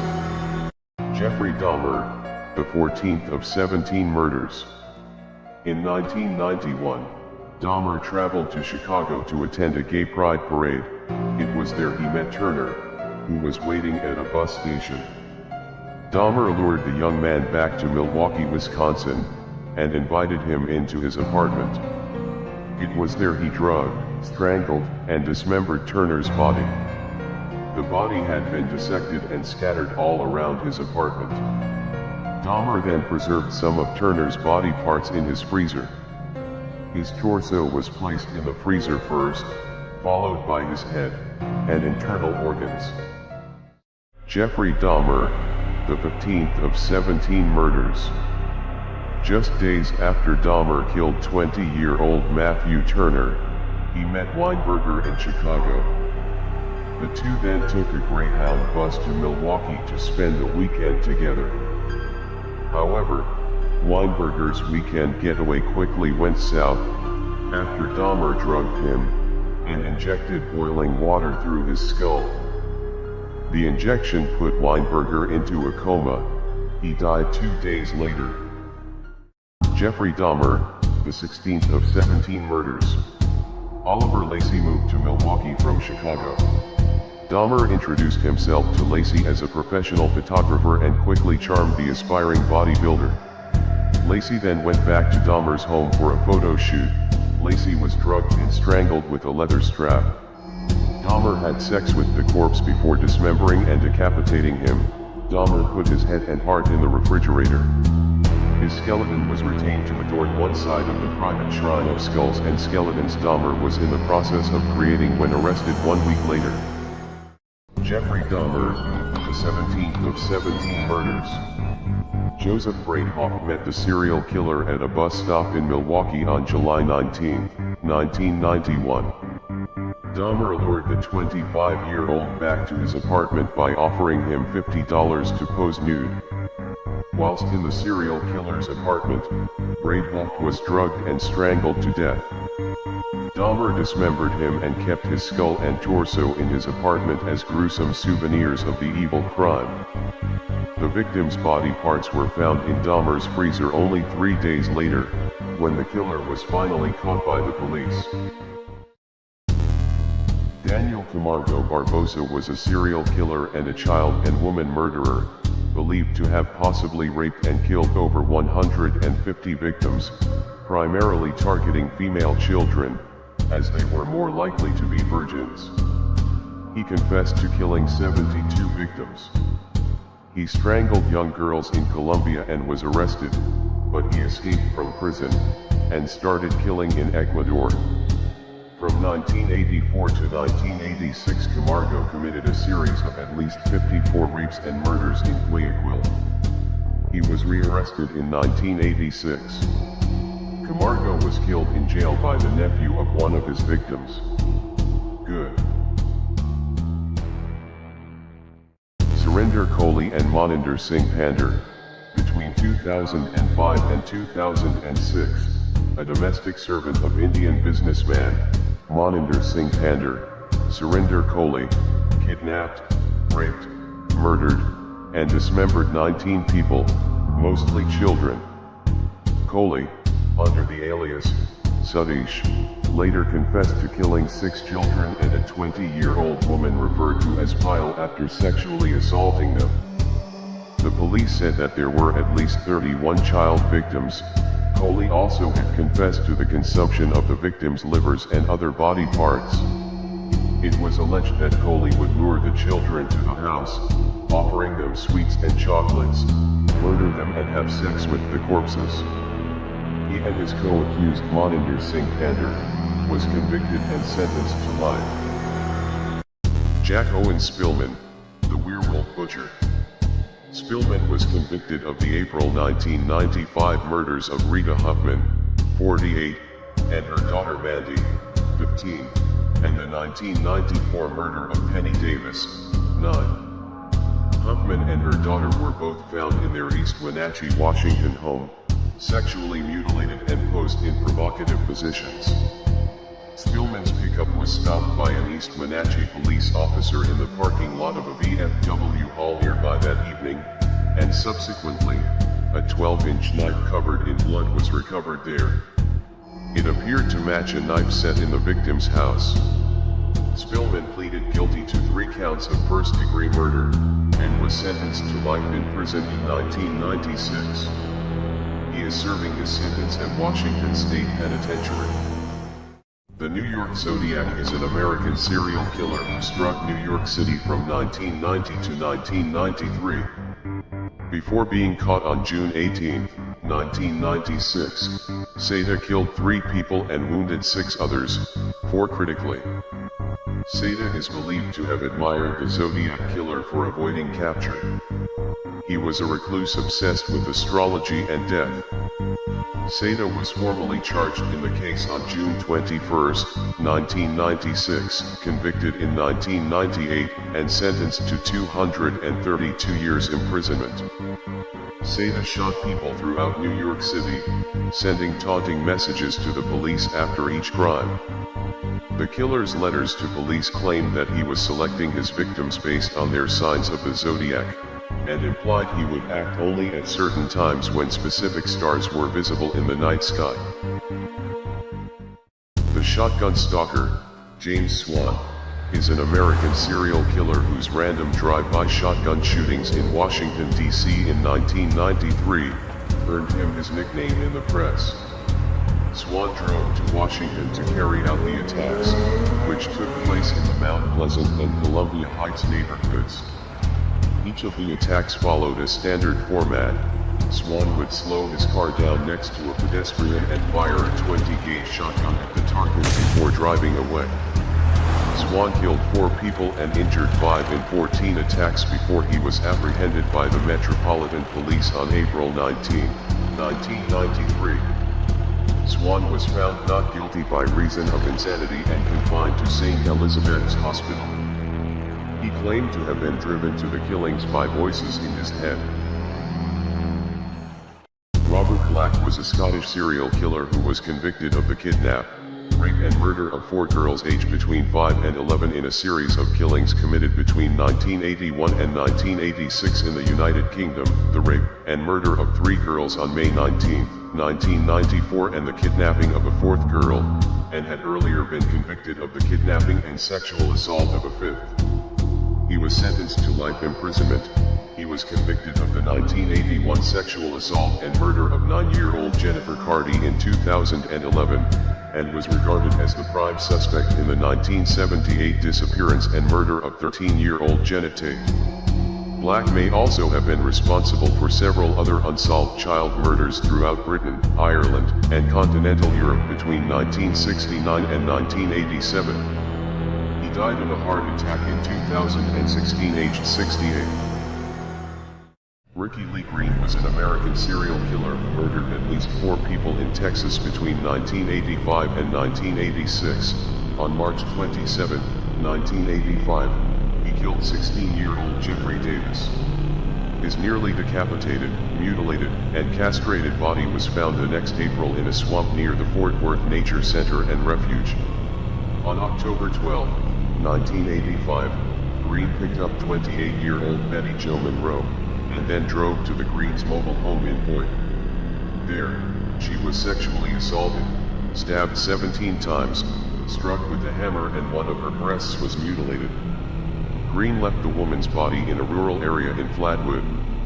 On November 23, Green met 27-year-old Sandra Lorraine Bailey at a club in Fort Worth. Bailey was sexually assaulted at Green's Fort Worth home, stabbed 30 times and bludgeoned with a hammer. Gerald Parker is an American serial killer who raped and murdered 5 women in Orange County, California in 1978 and 1979. On July 19, 1979, he entered the apartment of Jane P. through an open window. He grabbed a piece of wood, hit her over the head several times, and raped her. On February 2, 1980, Ada Demi Ryan was locking her car in the underground parking garage when Parker struck her numerous times with a metal pipe. He dragged her several feet, took off her necklace, looked through her purse, and lifted up her skirt. A witness across the street observed Parker standing over Demi Ryan and yelled at him to stop. Parker ran off. 2 weeks later, 13-year-old Paula S. was walking home from a drugstore in Tustin. He raped her and later admitted to police that if she had been older he would have killed her. Did you at any time ever use an ice pick? No, sir. You struck Miss Lamp with a sledgehammer. Do you recall the sledgehammer which was introduced? Yes, sir, I recall. Was that true? No, sir. Lawrence Whitaker, with an IQ of 138, dragged high school girls into his van, then murdered them by twisting a coat hanger around their throat with a pair of pliers. When his tape recording of one murder was played in court, people rushed outside and vomited. They touched Miss Ledford on the breast with cold metal pliers. If you listen to the tape, you'll hear those pliers being replaced in a toolbox a few seconds later. Oh, what did you touch her on the breast for with a pair of pliers? To shock her with the cold metal. Since I have been in Dade County, I've been allowed to... Don't shake your finger at me, young man. Don't shake your finger at me, young man. But Bundy couldn't stop the testimony of 3 co-eds who miraculously survived his brutal fury. My teeth were knocked out. I had broken facial bones. I had a broken arm and a crushed finger. Her jawbone was held together by a metal pin. I had 5 skull fractures and multiple contusions in my head. And because of the skull fractures, the 8th nerve was damaged and I lost the hearing in my left ear and the equilibrium. And I had a broken jaw and my left shoulder was pulled out of joint. Mr. Bundy? Yes. Would you point him out then for the court? Objection. I would like to point him out for the purpose of the motion.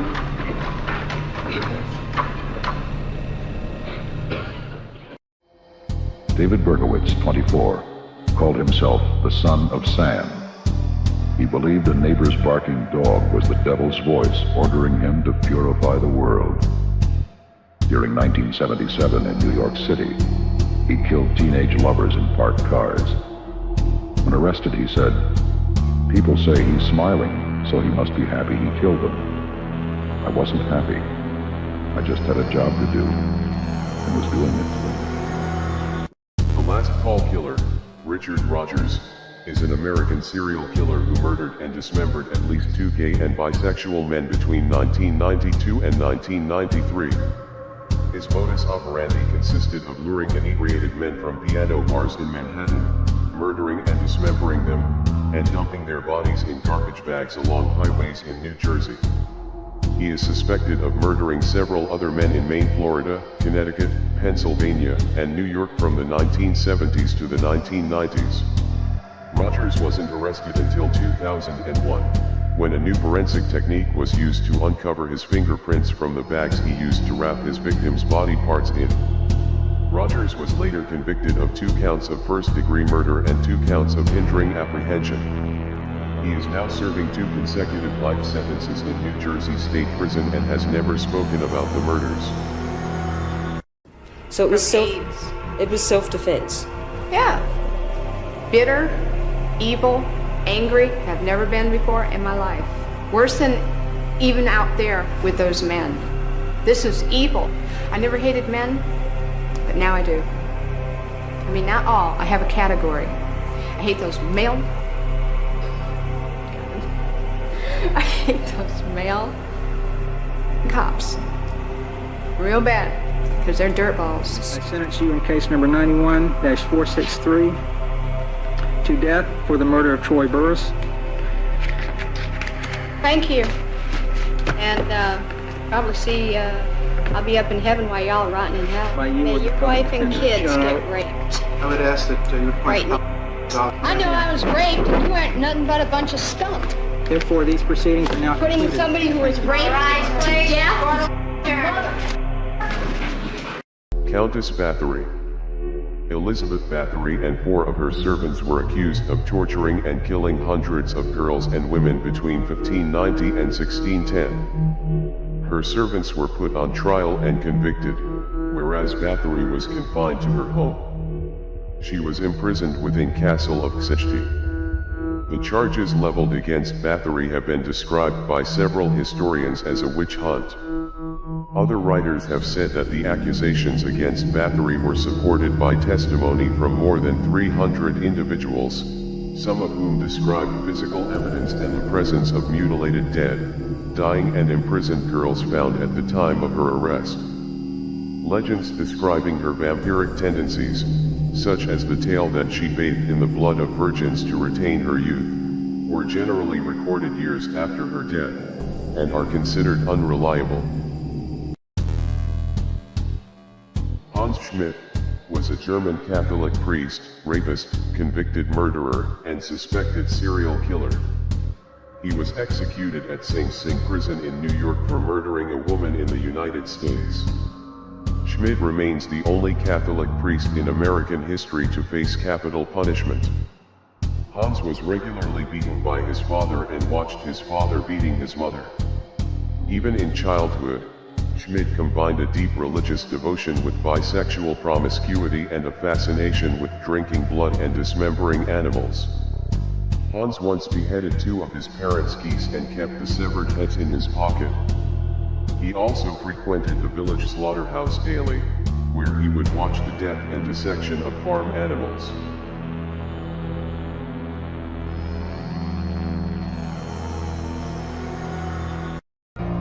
Walter Earl Ellis, known as the Milwaukee North Side Strangler, was an American serial killer who raped and strangled at least 9 women in the city of Milwaukee, Wisconsin between 1986 and 2007.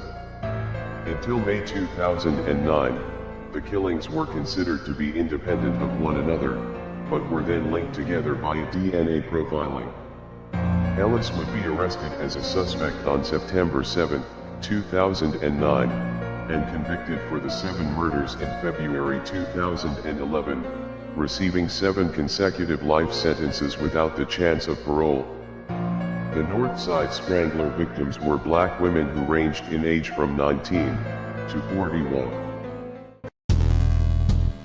John Justin Bunting is an Australian serial killer who was the ringleader in the Snowtown murders.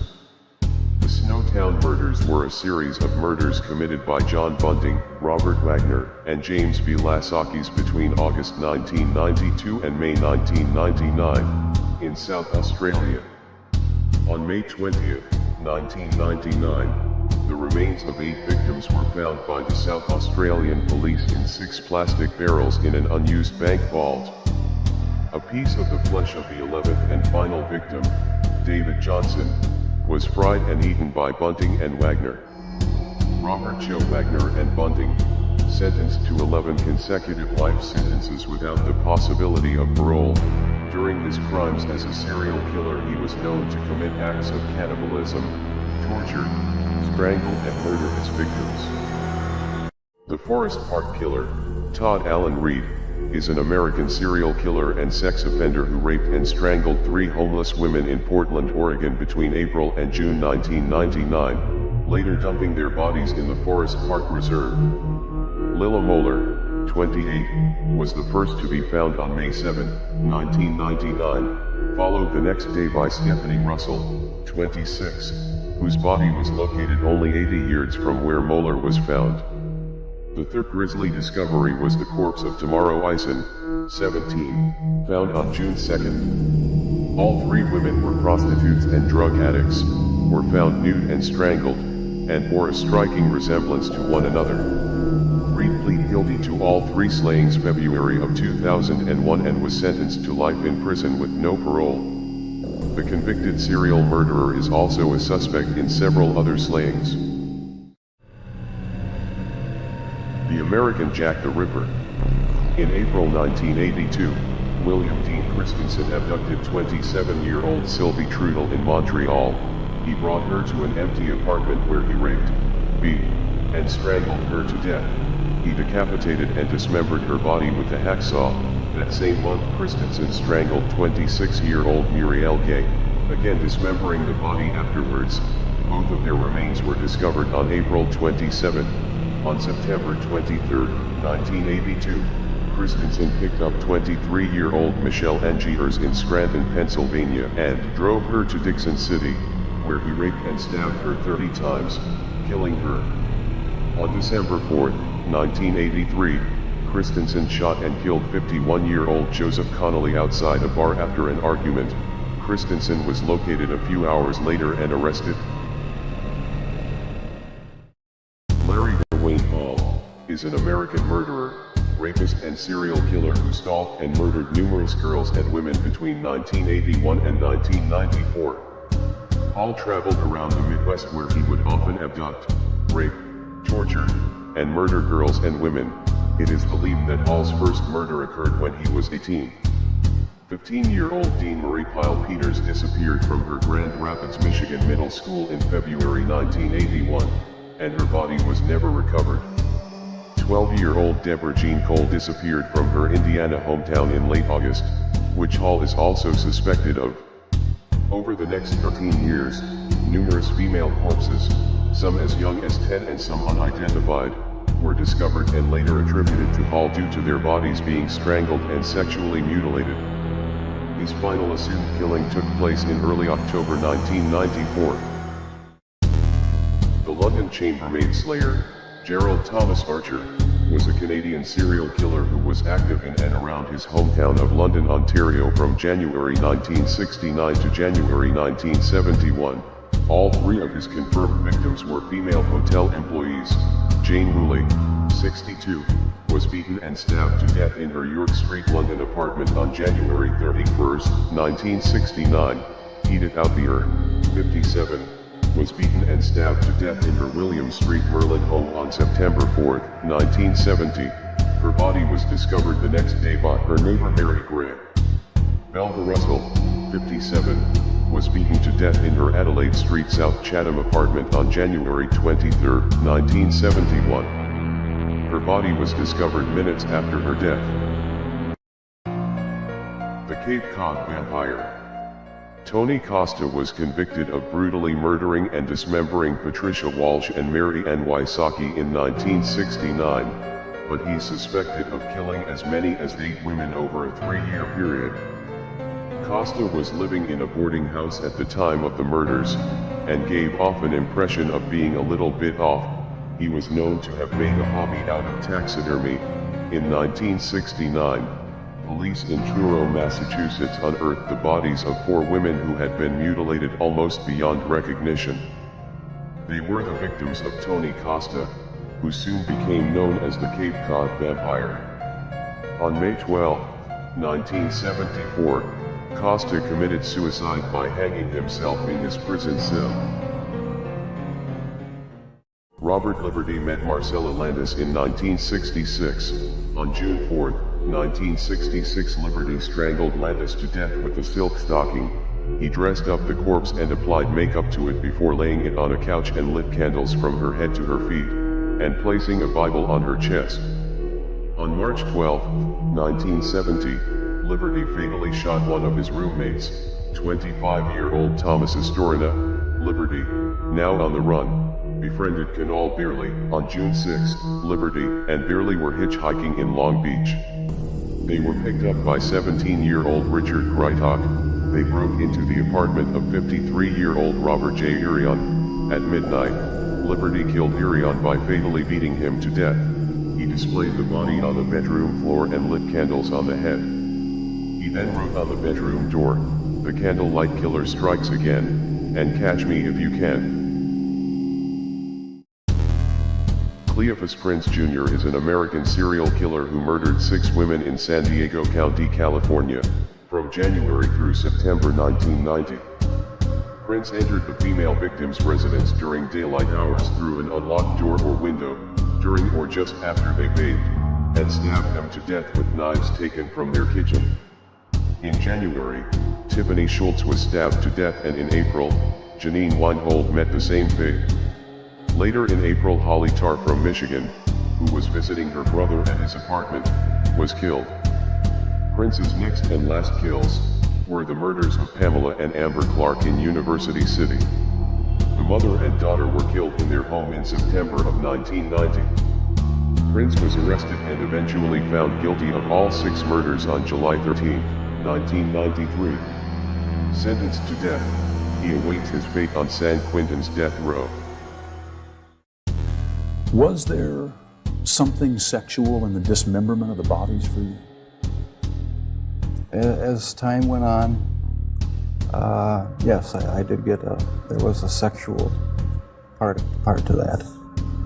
I started saving the skeletons and preserving other parts, and one thing led to another. It took more and more deviant type behaviors to satisfy my urges, and so it just spiraled out of control. Why the cannibalism? That was another step. It made me feel like they were a permanent part of me. I will accept these pleas of guilty, and adjudge you Dennis L. Rader guilty of murder in the first degree in count 1, a Class A felony, murder in the first degree in count 2, a Class A felony, murder in the first degree in count 3, a Class A felony, murder in the first degree in count 4, a Class A felony, murder in the first degree in count 5, a Class A felony, murder in the first degree in count 6, a Class A felony, murder in the first degree in count 7, a Class A felony, murder in the first degree in count 8, a Class A felony, murder in the first degree in count 9, a Class A felony, and murder in the first degree in count 10, a Class A felony.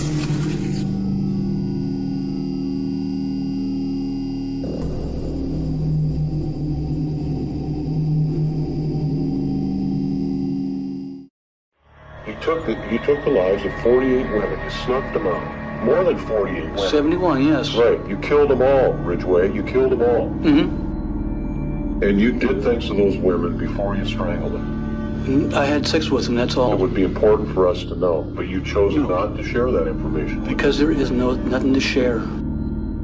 I believe there is. You're lying again. No, the thing that I did to them was, the major thing was when I chopped them is when they died slow. I could count to 60 and they're dead. They died slow because I was choking them. Can you tell me why you cut off the breasts of one victim? To do something different. I mean, she was already dead. I mean, it wasn't something that she was alive. and I wanted to create a sensationalism. But I mean, you still have to have the balls to do this. I mean... It's not hard. It's just a body. I mean, it's not a living person no more. How did you feel when you committed the crimes? No feeling. No feeling whatsoever? No. Nothing? Nothing. I forgot, like it didn't happen. I could put myself into a zone to do something like that. And it would be like remote control. Serial killers like to strangle their victims, and that is, I guess, the most common form of killing, because there's more of a connection there, it's more real, and it's not as quick. It was 3:30 in the afternoon on a fairly well-driven road. She was walking along the side of the road, and I just stopped the car, got out of the car, and went, raped her, and killed her. He waited till he got about to the spot when there was no cars coming, and he grabbed her and pulled her into the woods. Somewhere between the edge of the road and this spot here, he administered a beating to her, and then he made her take her clothes off, and he raped her and strangled her in that area right over there. In the late 1980s, convicted child kidnapper Andre Rand brought the urban legend of Cropsey to life. Cropsey was a mythical boogeyman-type character feared by the children of Staten Island. Cropsey was described as an escaped mental patient with a hook for a hand who would kidnap young children and drag them back to an abandoned asylum at night. Although the story was considered an urban legend meant to keep children from misbehaving, some consider Rand to be the real Cropsey. Andre Rand wasn't an escaped mental patient, but he did once work at Willowbrook State School, the Staten Island facility that the Cropsey legend centered around.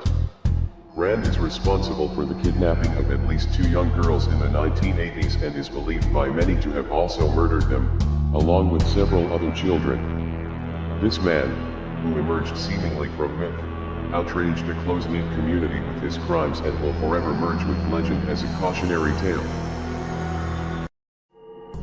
The Osmington shooting was a familicide in Osmington, Western Australia on May 11, 2018, in which Peter Miles, a 61-year-old retired high school farm manager, shot dead his wife, daughter, and 4 grandchildren, before calling police and then committing suicide. It is the worst shooting incident in Australia since the Port Arthur massacre of 1996. Peter first shot Katrina and her 4 children while they slept in their beds, before shooting his wife Zendaya in the living room of their home. He then placed a 2-minute 000 call to police alerting them to the shootings before committing suicide. A suicide note was also confirmed to have been found. Peter was also found to be on SSRI class antidepressants at the time of the incident.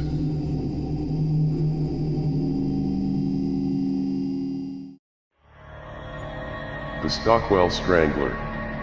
Kenneth Erskine is a British serial killer who became known as the Stockwell Strangler. He committed the murders of between 7 and 11 senior citizens in London between April and July 1986. Several of them had been sexually abused, with no signs of forced entry apparent at any of the crime scenes. A large-scale investigation took place to discover the depraved murderer that was targeting pensioners in Lambeth and Stockwell, often stealing their cash after strangling them to death with his bare hands. The cul-de-sac killer, Stephen Akinmurel, was a suspected serial killer who was charged with murdering 5 elderly people between 1995 and 1998 and was accused of killing at least 2 other people. He confessed to several murders but committed suicide before his trial. He had a history of mental illness and had carried out crimes against the elderly from the age of 11. Akinmurel's suicide note in August 1999, he admitted to the crimes, saying that he regretted them and feared he would kill again. Detective Superintendent Bob Denmark of Lancashire Police said Akinmurel was a very dangerous and disturbed young man. I've interviewed him personally and regard him as one of the most dangerous men I have ever met. I would always have been concerned about his propensity to kill. Herbert Richard Baumeister. In the late 80s and 90s, Herbert Baumeister would lure gay men back to his pool house, then strangle them with a hose, burn the bodies, and dump them in the woods behind his home. Baumeister had his pool area decorated with mannequins that were set up to seem like they were having a pool party. A resident of the Indianapolis suburb of Westfield, Indiana, Baumeister was under investigation for murdering over a dozen men, most of whom were last seen at gay bars. Police found the remains of 11 men, 8 identified, on Baumeister's property. Baumeister shot himself in the head after a warrant was issued for his arrest. He was later linked to a series of murders of at least 12 men along Interstate 70. Mr. Cruel.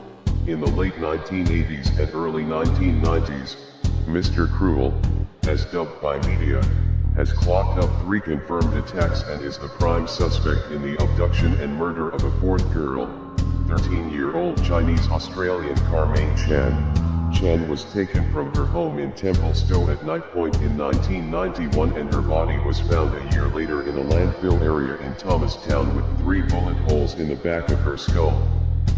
Mr. Cruel's attacks have chilling similarities. He monitored and observed the victim and their family prior to the attack. He covered his face with a balaclava at all times. He was soft-spoken and unhurried.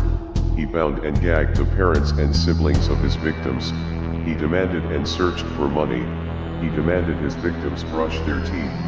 And he used a neck brace to tie his victims to a bed following each abduction. Stuart Wilkin, an African serial killer, cannibal and necrophile, having killed individuals from 2 distinct victim types, female prostitutes and young boys. Wilkins raped and murdered 10 victims between 1990 and 1997 in Port Elizabeth, on the east coast of South Africa. Wilkins committed acts of cannibalism and necrophilia during his crimes. Wilkins was reported to have cut off and ate a nipple of one of his victims. One of his victims was his own daughter who disappeared in 1995. Her body was found in 1996 wrapped in a tarpaulin behind a Holiday Inn Garden Court in South Africa. Stuart Wilkin was sentenced to 7 terms of life imprisonment on February 23, 1998. What were you doing while you were strangling? Were you looking at them? Some I were, some I wasn't, some I was holding down, some I was looking out the window. Some I was just staring off into space. 34-year-old Joel Rifkin is a self-confessed serial killer on New York's Long Island. He may have murdered as many as 17 prostitutes. Rifkin's crimes come to light in June 1993, when he is apprehended by New York State troopers patrolling Long Island's Southern State Parkway. Calculating, very intentional. He knew very well that it was wrong, and he took extraordinary steps to prevent himself from being caught. The jury needs just 2.5 hours to reach a verdict. As to count 1, murder in the 2nd degree, what is your verdict? Guilty. Rifkin is given the maximum sentence of 25 years to life. Trevor Joseph Hardy is a convicted British serial killer who murdered 3 teenage girls between December 1974 and March 1976. In 1977, he was found guilty and was sentenced to life imprisonment. Janet Leslie Stewart, 15, was stabbed to death on New Year's Eve 1974 and buried in a shallow grave in North Manchester. Wanda Scala, 17, was murdered in July 1975 on Lightbone Road, Miston, while walking home from the hotel where she worked. She had been hit over the head with a brick and sexually assaulted.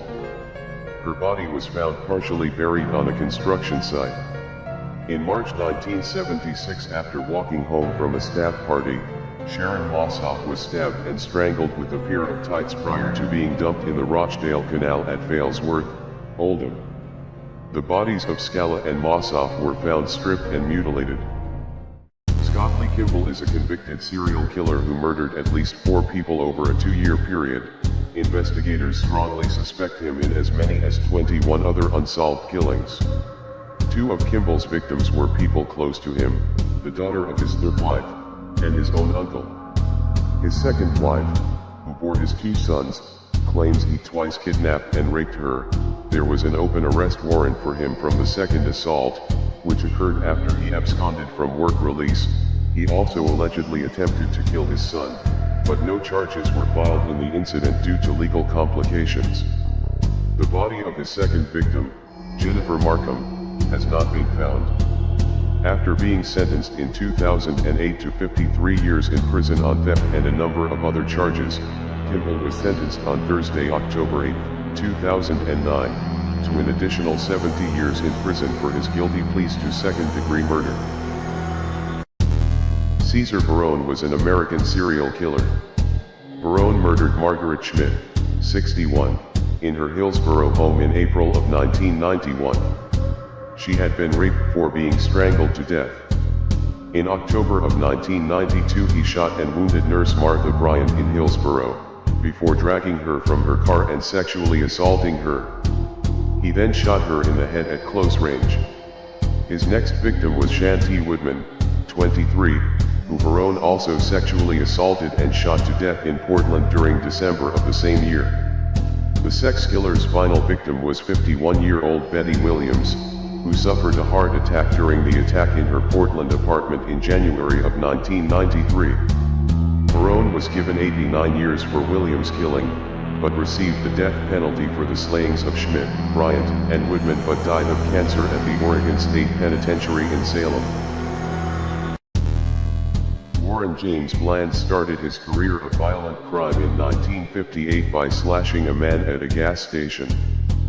By the time he kidnapped, sexually assaulted and killed 7-year-old Phoebe Ho in 1986, he had already been convicted of rape, child molestation, kidnapping, and torture, and had spent most of his adult life in prison.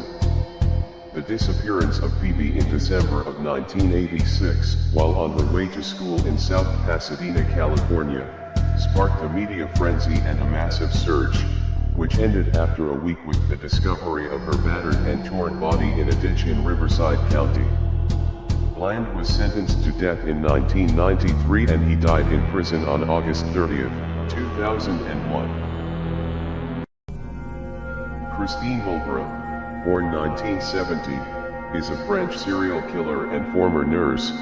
She was arrested in 1998 on suspicion of having killed as many as 30 patients.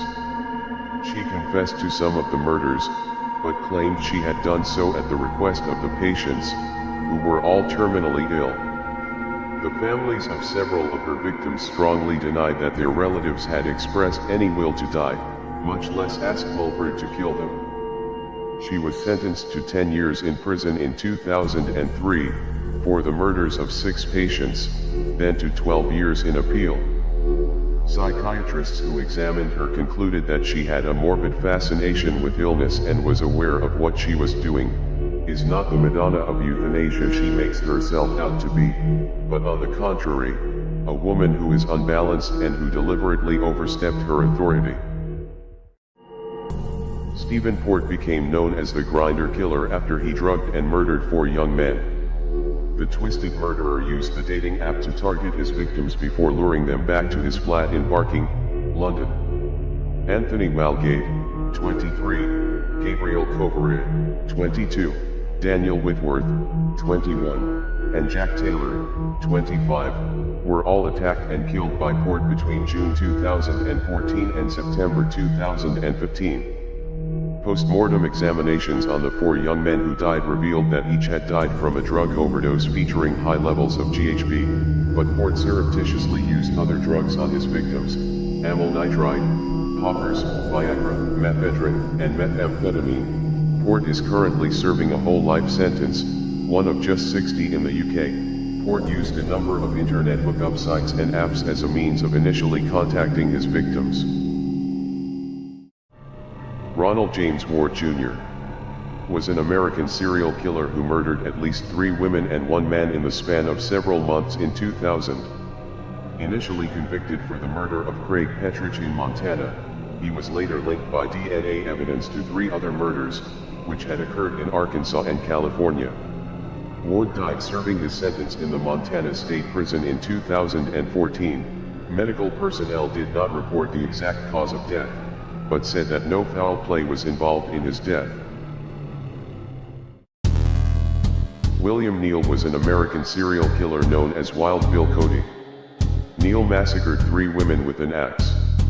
He was convicted of the brutal slayings of Rebecca Lynn Holberton, 44, Angela Fight, 28, and Candace Anita Walters, 48.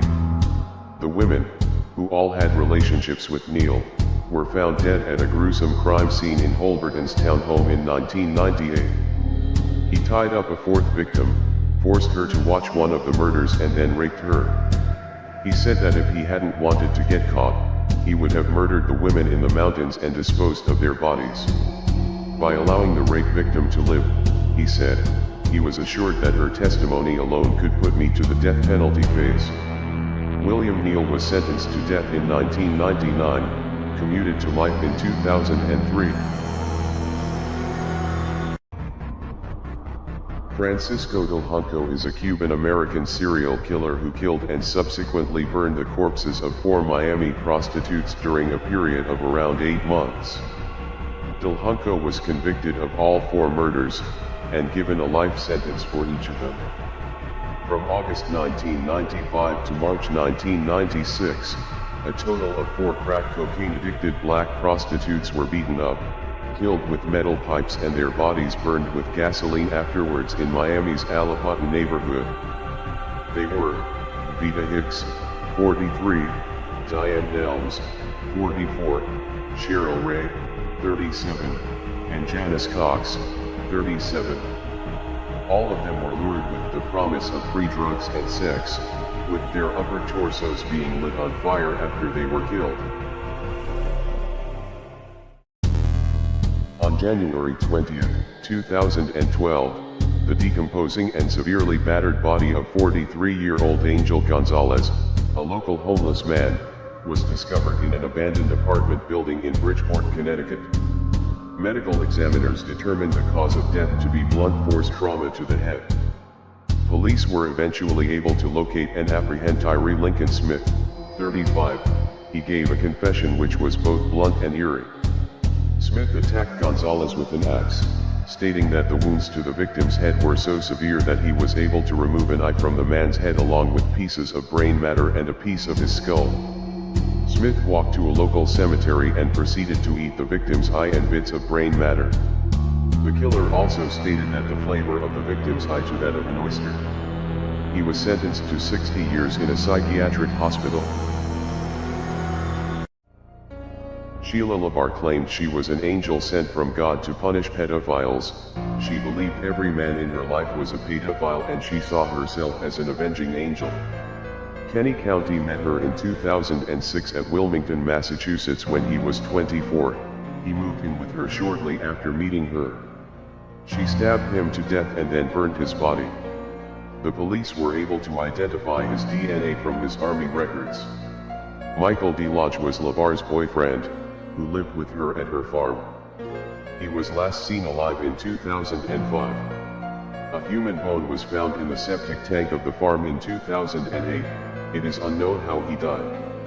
She was arrested on April 2, 2006, and the police conducted a 3-week search of her farm, which led to the discovery of 3 human toes which forensic analysis determined did not belong to either Kenny County or Michael DeLodge.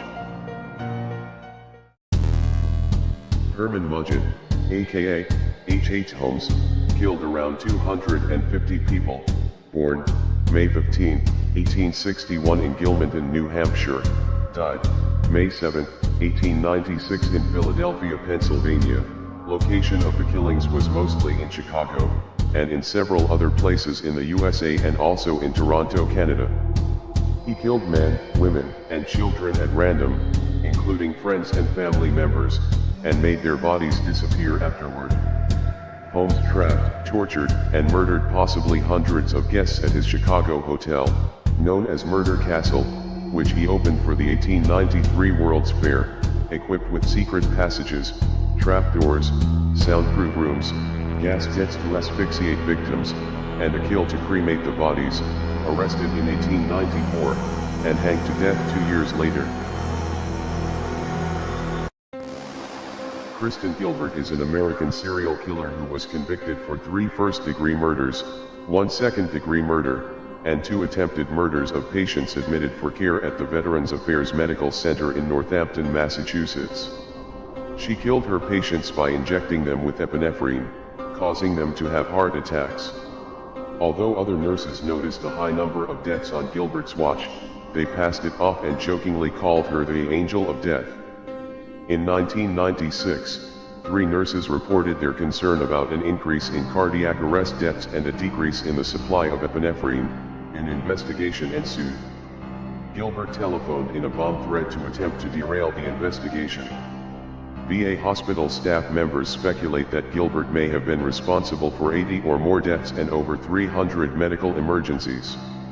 She was sentenced to life in prison without the chance for parole plus 20 years. Lutz Reinstrom is a German murderer known as the Acid Killer. He built an underground bunker on the property of his terraced house in Rahlstedt in 1983. He kidnapped 61-year-old Hildegard Kay. On March 12, 1986, he took money and jewelry.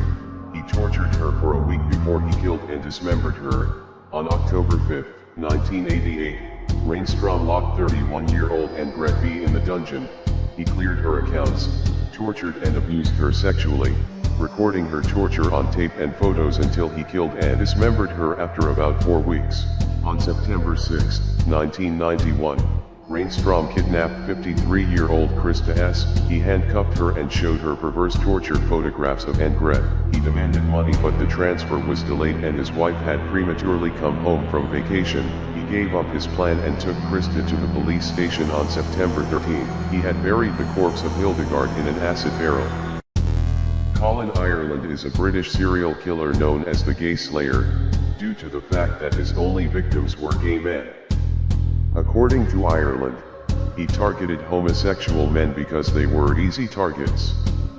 He would also bring a murder kit with him, containing knives, cords, gloves and a change of clothes. At the victims' houses, they would be tied, handcuffed, and sometimes beaten or tortured before being killed by either strangulation or suffocation. He is currently serving 5 terms of life imprisonment. Psychologists suggested that the killer was a large-built and physically strong man who was not a homosexual himself, but posing as one. They also believed that he was fueled by sadistic fantasies. Criminologist David Wilson stated that Ireland was a pure psychopath suffering from antisocial personality disorder. The Babies in Boxes murder case, Diane Odell, American serial killer.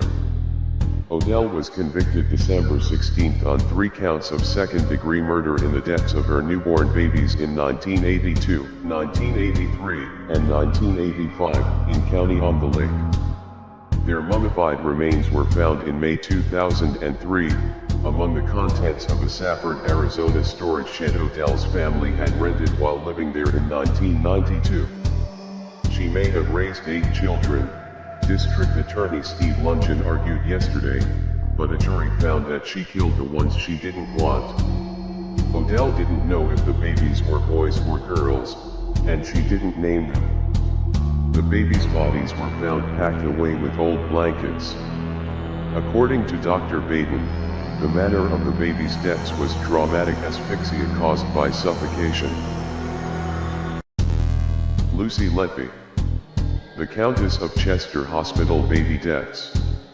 Between 2015 and 2016, unusually high infant mortality rates occurred at the neonatal intensive care unit of the Countess of Chester Hospital in Chester, England.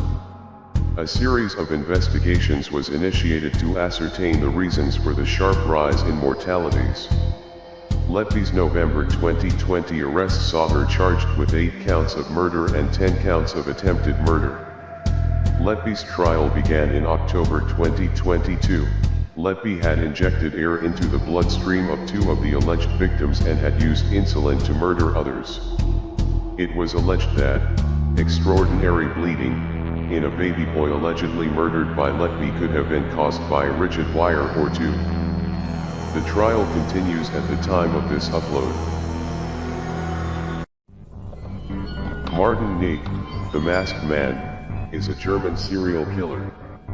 He wore a mask while killing 3 and sexually assaulting at least 40 children in school camps. He also did some of his activities in private homes and other places. He committed his first act in 1992 and was also known as the Black Man. After his arrest on April 15, 2011, the 40-year-old educator confessed to 3 murders, but is suspected of 2 others. He was sentenced on February 27, 2012 by the State District Court, among other things, for 3 murders to life imprisonment. The court also noted the particular severity of the guilt. Psychological evaluations diagnosed him with a pedophilic disorder and noted that he was not insane and was a continuing danger. Joshua Allen Wade is an American serial killer who has been convicted of 2 separate murders committed in Alaska in 2000 and 2007, and sentenced to 99 years imprisonment. Wade pled guilty to one of the murders in federal court to avoid execution. 7 years later he confessed to 3 additional murders. His first confessed murder was that of 38-year-old John Michael Martin, an unemployed schizophrenic who was found shot to death along a bike trail in Anchorage in May 1994. The next murder was Della Brown, September 2000. He had spotted Brown and attempted to rob her. A struggle ensued. He smashed her head with a rock. He then left her half-naked body in an abandoned trash-filled shed. In 2007 he forced Mindy Schloss into the woods, where he subsequently shot her in the back of the head. After making sure she was dead, he burned her body. Stephen Mark Zellick is an American convicted murderer and former police officer for West Allis, Wisconsin, who was dubbed the Wisconsin Suitcase Murderer. He met his 2 victims, 19-year-old Jenny Gomez and 37-year-old Laura Simonson, through sadomasochism websites. Gomez was killed in Wisconsin in August 2012 and Simonson was killed in Minnesota on November 2013. Zellick claimed both died accidentally during sex by choking them. He admitted that after causing their deaths, he put their bodies into suitcases and hid them in his home. The suitcases were later put into the trunk of his vehicle, and then dumped along a Geneva, Wisconsin roadway in tall grass. On June 5, 2014, a highway worker discovered the pair of discarded suitcases. Christopher J. Scarver Sr. is an American triple murderer who is best known for murdering his fellow inmates Jeffrey Dahmer, a serial killer, and Jesse Anderson, a murderer. Scarver robbed the Wisconsin Conservation Corps Training Program office for $15 and shot employee Steve Lohman in the head, killing him. Scarver was convicted and sentenced to life in prison and sent to the Columbia Correctional Institution in Portage, Wisconsin.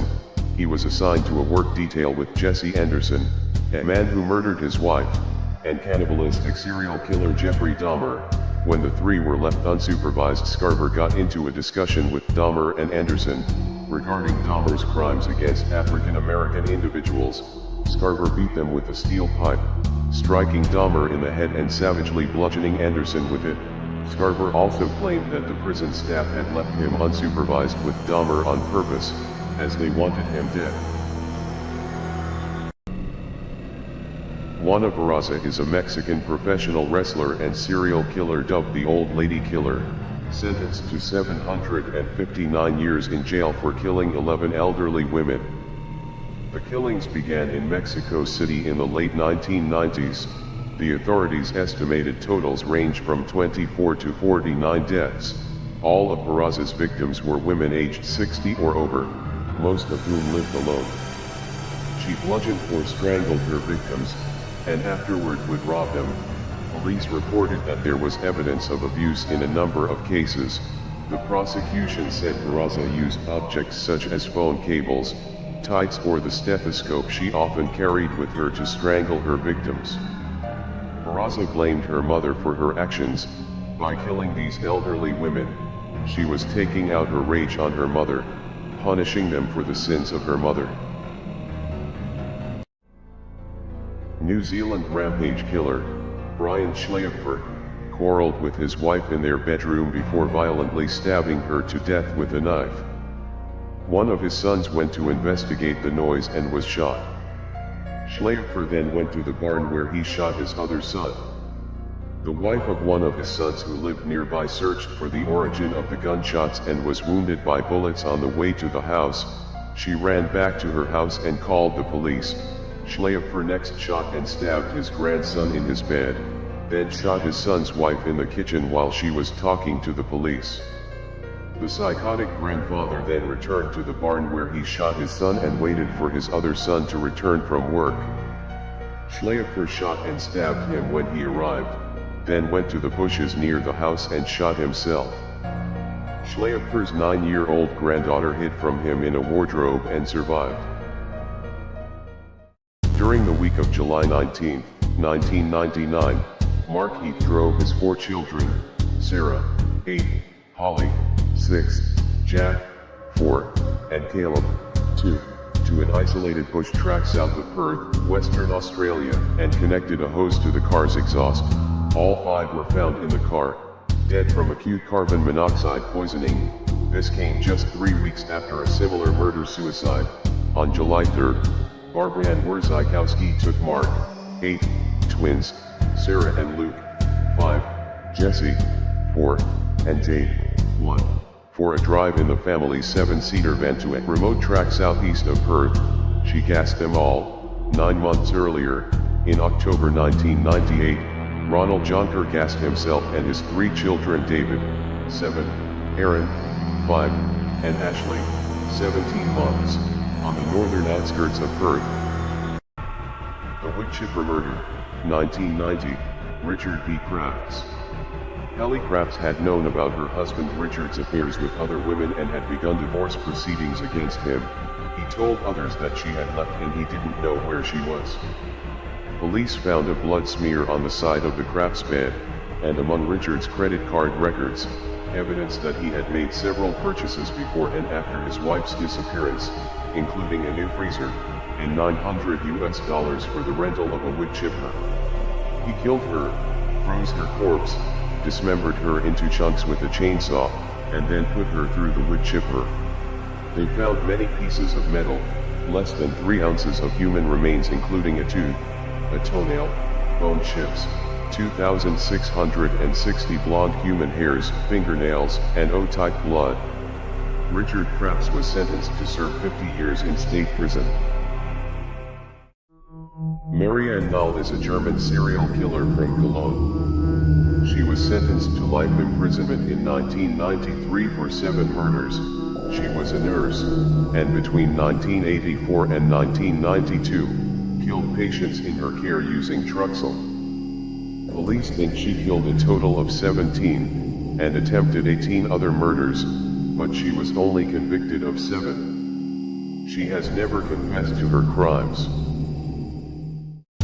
On January 15, 1947, Elizabeth Short's 22-year-old body was found. It had been sliced in half and brutally disfigured on the grass of a Los Angeles suburb. Her body was split into 2 pieces roughly a foot apart. Her intestines had been removed, folded, and then reinserted into her stomach. Her wrists had ligature marks. Pieces of her skin had been removed and her entire body had been drained of blood. The killer had slashed from the corners of both sides of her lips to her ears. An editor at the Los Angeles Examiner got a call from someone claiming to be the murderer a week later. He'd kept souvenirs and would be sending them over in the mail. A letter addressed to the Examiner was received 4 days later. Elizabeth Short's birth certificate, business cards, pictures, and contact book. The police interrogated 12 potential suspects and listened to more than 60 persons who claimed to be the killers, but they were unable to make any arrests. Joseph Emery, the cut-rate osteopath, American serial killer. Joseph Emery was arrested in 1976 and charged with the murder of 10 of the more than 25 infants who, during the past 2 years, died soon after being born at the makeshift Highland Medical Center. His wife and 32-year-old son, who despite having no medical certification served as his assistants, were also booked for murder. In 1962, he was convicted of second-degree murder of a patient who died after an illegal abortion. In 1963, while free on appeal from his first conviction, he was convicted of performing another illegal abortion. The district attorney's office noted that it was not excluding the possibility of intentional killings. The current status of the case is unknown. The Esher murderess, Mary Ann Brough. On the morning of Saturday, June 10, 1854, Mary Brough, 43 years old, was discovered with a throat wound. 6 of her 7 children were found dead in the house with their throats cut. These were 11-year-old Georgiana, 8-year-old William, 7-year-old Carrie, 4-year-old twins Harriet and Henry, and 2-year-old George. Mary's husband, George, suspected that his wife was being unfaithful to him, left their home and told Mary that he would be taking legal action to have the children taken from her custody. Mary Ann recovered from her injuries and was arrested. Despite a bias summing up by the judge, the defense of insanity was accepted by the jury, and they returned a verdict of not guilty on the grounds of insanity. She was ordered to be detained during Her Majesty's pleasure. Victim of cannibal, Armin Meiwes, agreed to be eaten. In 2001, Armin Meiwes from Germany posted an advert on the cannibalism fetish website, The Cannibal Cafe, looking for a well-built, 18 to 30-year-old to be slaughtered and then consumed. Many people replied to the advert, but all of them got cold feet, apart from Bernd Jürgen Armando Brand. The videotape Meiwes made of himself dismembering Brand is stomach-churning to say the least. Meiwes amputated the victim's penis and they both attempted to eat, but it was too chewy. Brand then took 20 sleeping pills to kill himself, but this was not a success and he slowly bled out from the amputation. Meiwes murdered Brand by slicing his throat and consumed the remains over a period of 10 months. He was sentenced to life imprisonment after stating to a psychiatrist that his fantasies of devouring people had not subsided. Patrick McKay, the psychopath. Age 13, he was institutionalized for trying to set fire to a church and sent to a secure institution for mentally ill young offenders. Despite McKay's violent outbursts, he was eventually discharged as his superficial charm allowed him to work the system in his favor. It was the system that failed to protect society as he began to develop as a serial killer. He killed 11 victims between February 1974 to March 1975. McKay hacked at the skull of a priest at his home and watched him bleed to death. On another occasion, he stabbed an elderly woman to death during a robbery and drowned a helpless tramp in the River Thames. 2 psychiatrists confirmed that McKay was suffering from a severe personality disorder and that he was effectively a psychopath. His trial only lasted 20 minutes as he pleaded guilty to 3 counts of murder and received 3 consecutive life sentences. Gary Heydnik suffered from schizoid personality disorder and had spent the majority of his life in and out of psychiatric hospitals. Between November 1986 and March 1987, he kidnapped, tortured, and raped 6 women, murdering 2 of them, in Philadelphia, Pennsylvania. While holding them captive in a self-dug pit in his basement floor, he would fill the pit up with water and not drown his victims, but have them stand in water up to their necks and then get electric wire and torture them while they were in the water. Heydnik wrapped duct tape around the mouths of the victims, and stabbed them in their ears with a screwdriver. What made it even worse was after he killed them he then would put the victims in a meat grinder and fed them to the other victims. Heydnik's last meal was 2 slices of cheese pizza and black coffee. He was sentenced to death and executed by lethal injection in July 1999. Amelia Dyer, aka the Ogress of Reading, She was a sinister baby farmer responsible for the deaths of hundreds of infants. Dyer promised to help young women pregnant out of wedlock by finding them adoptive homes for their babies. After she charged them a fee, the newborns would then either be starved or suffocated to death. In 1896, a lifeless baby was discovered wrapped in parcel paper with her address. When police raided her house, they were overwhelmed by the stench of rotting flesh, and the bodies of more than 50 infants were uncovered. It's likely she killed between 200 to 400 children. Dyer tried to plead not guilty by reason of insanity, but in less than 5 minutes a jury reached the guilty verdict. Aged 60 years old, she was hanged at Newgate Prison in London. Harrison Cookie Monster Graham. In 1987, Harrison's apartment in Philadelphia was raided by police and they found the remains of 7 women. He told the police the bodies had been there when he first moved in, but later confessed to accidentally strangling them all during sex whilst he was under the influence of drugs. He had a Cookie Monster toy that he would sleep with, and his defense claimed he had 3 personalities: Frank, a drug addict and murderer; Junior, a 2-year-old who could not be without the Cookie Monster; and Marty, a likable handyman who was compliant with the police. His defense that he suffered from multiple personality disorder was rejected by a judge, and he was convicted of all 7 murders and 7 charges of desecrating a corpse. Due to his low IQ and mental illness suffered during his early years, he managed to skip the death penalty, and behind bars, he became an ordained minister.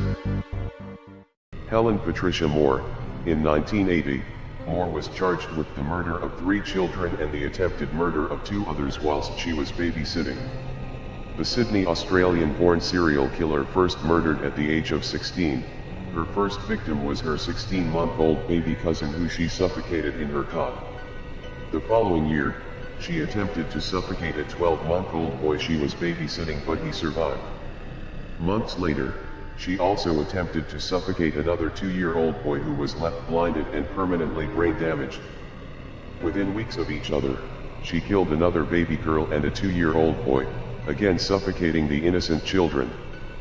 Following the death of the toddler, Suzanne was arrested and she finally confessed to the string of horrific child murders. She admitted that she loved killing, but only served 13 years of her 3 life sentences, released in 1993, giving birth to a daughter in 1995. Gary Michael Hilden. On December 7, 2005, Rosanna Miliani disappeared from hiking in Bryson City. She died from being beaten to death. In 2006, Cheryl Dunlap was reported missing. The police found her body alongside the highway, decapitated. On October 21, 2007, the body of Irene Bryant was found. Irene and John disappeared in the Pisgah National Forest. John died from a gunshot wound to the head. On December 6, 2007, the body of Michael Scott Lewis was found at Tomoka State Park, Florida. He was found decapitated and dismembered. On January 8, 2008, the body of Meredith Emerson was found in the North Georgia mountains. She had been hiking when Hilton attacked her with a knife. He killed and decapitated her. Hilton was later linked to and then charged with 3 additional murders. He was sentenced to life in prison. The Lethal Lovers. Gwendolyn Graham and Catherine Maywood were a 24 and 25-year-old lesbian serial killer couple from Grand Rapids, Michigan, who achieved sexual thrills in killing 5 elderly female patients at the Alpine Manor nursing home, where they both worked as nurses' aides. They would smother their victims together and make love shortly thereafter to relive the thrill and enhance their lovemaking. When they washed the bodies down as part of the post-mortem routine, they grew even more excited. Then they got bolder. They told colleagues what they were doing, because even the confessions added to their heightened sexual drive, but their accounts were dismissed as sick jokes. Wood was a massive 450-pound woman who intensely loved the more dominant and sexually experimentative Graham. When Graham left to take a new job in Texas, Wood broke down and confessed to authorities.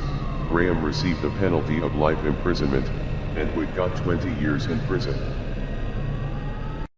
Marc Lepine. Rampage at the University of Montreal. On December 6, 1989, Lepine walked into the École Polytechnique de Montréal. There, he entered a second-floor classroom where he separated the men and women and then ordered the approximately 50 men to leave. Claiming that he was fighting feminism, he yelled in French, "You're all a bunch of feminists," before beginning his murderous rampage with a rifle. He shot the 9 women who remained, killing 6 and injuring the rest. After this, Lepine moved to other areas of the building, including the cafeteria, corridors, and another classroom. A total of 14 women, 12 engineering students, 1 nursing student, and 1 university employee were killed, and 4 men and 10 women injured before Lepine turned the gun on himself.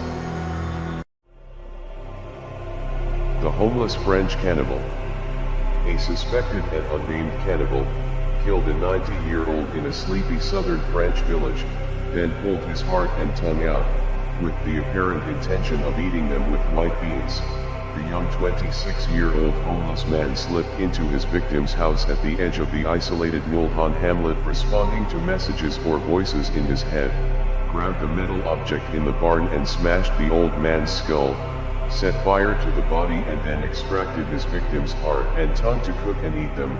Police discovered the charred body of the victim with an open wound clearly visible on his side, and a bit of cooked meat on a plate with white beans taken from the old man's fridge. The schizophrenic French cannibal was caught 3 hours into his rampage.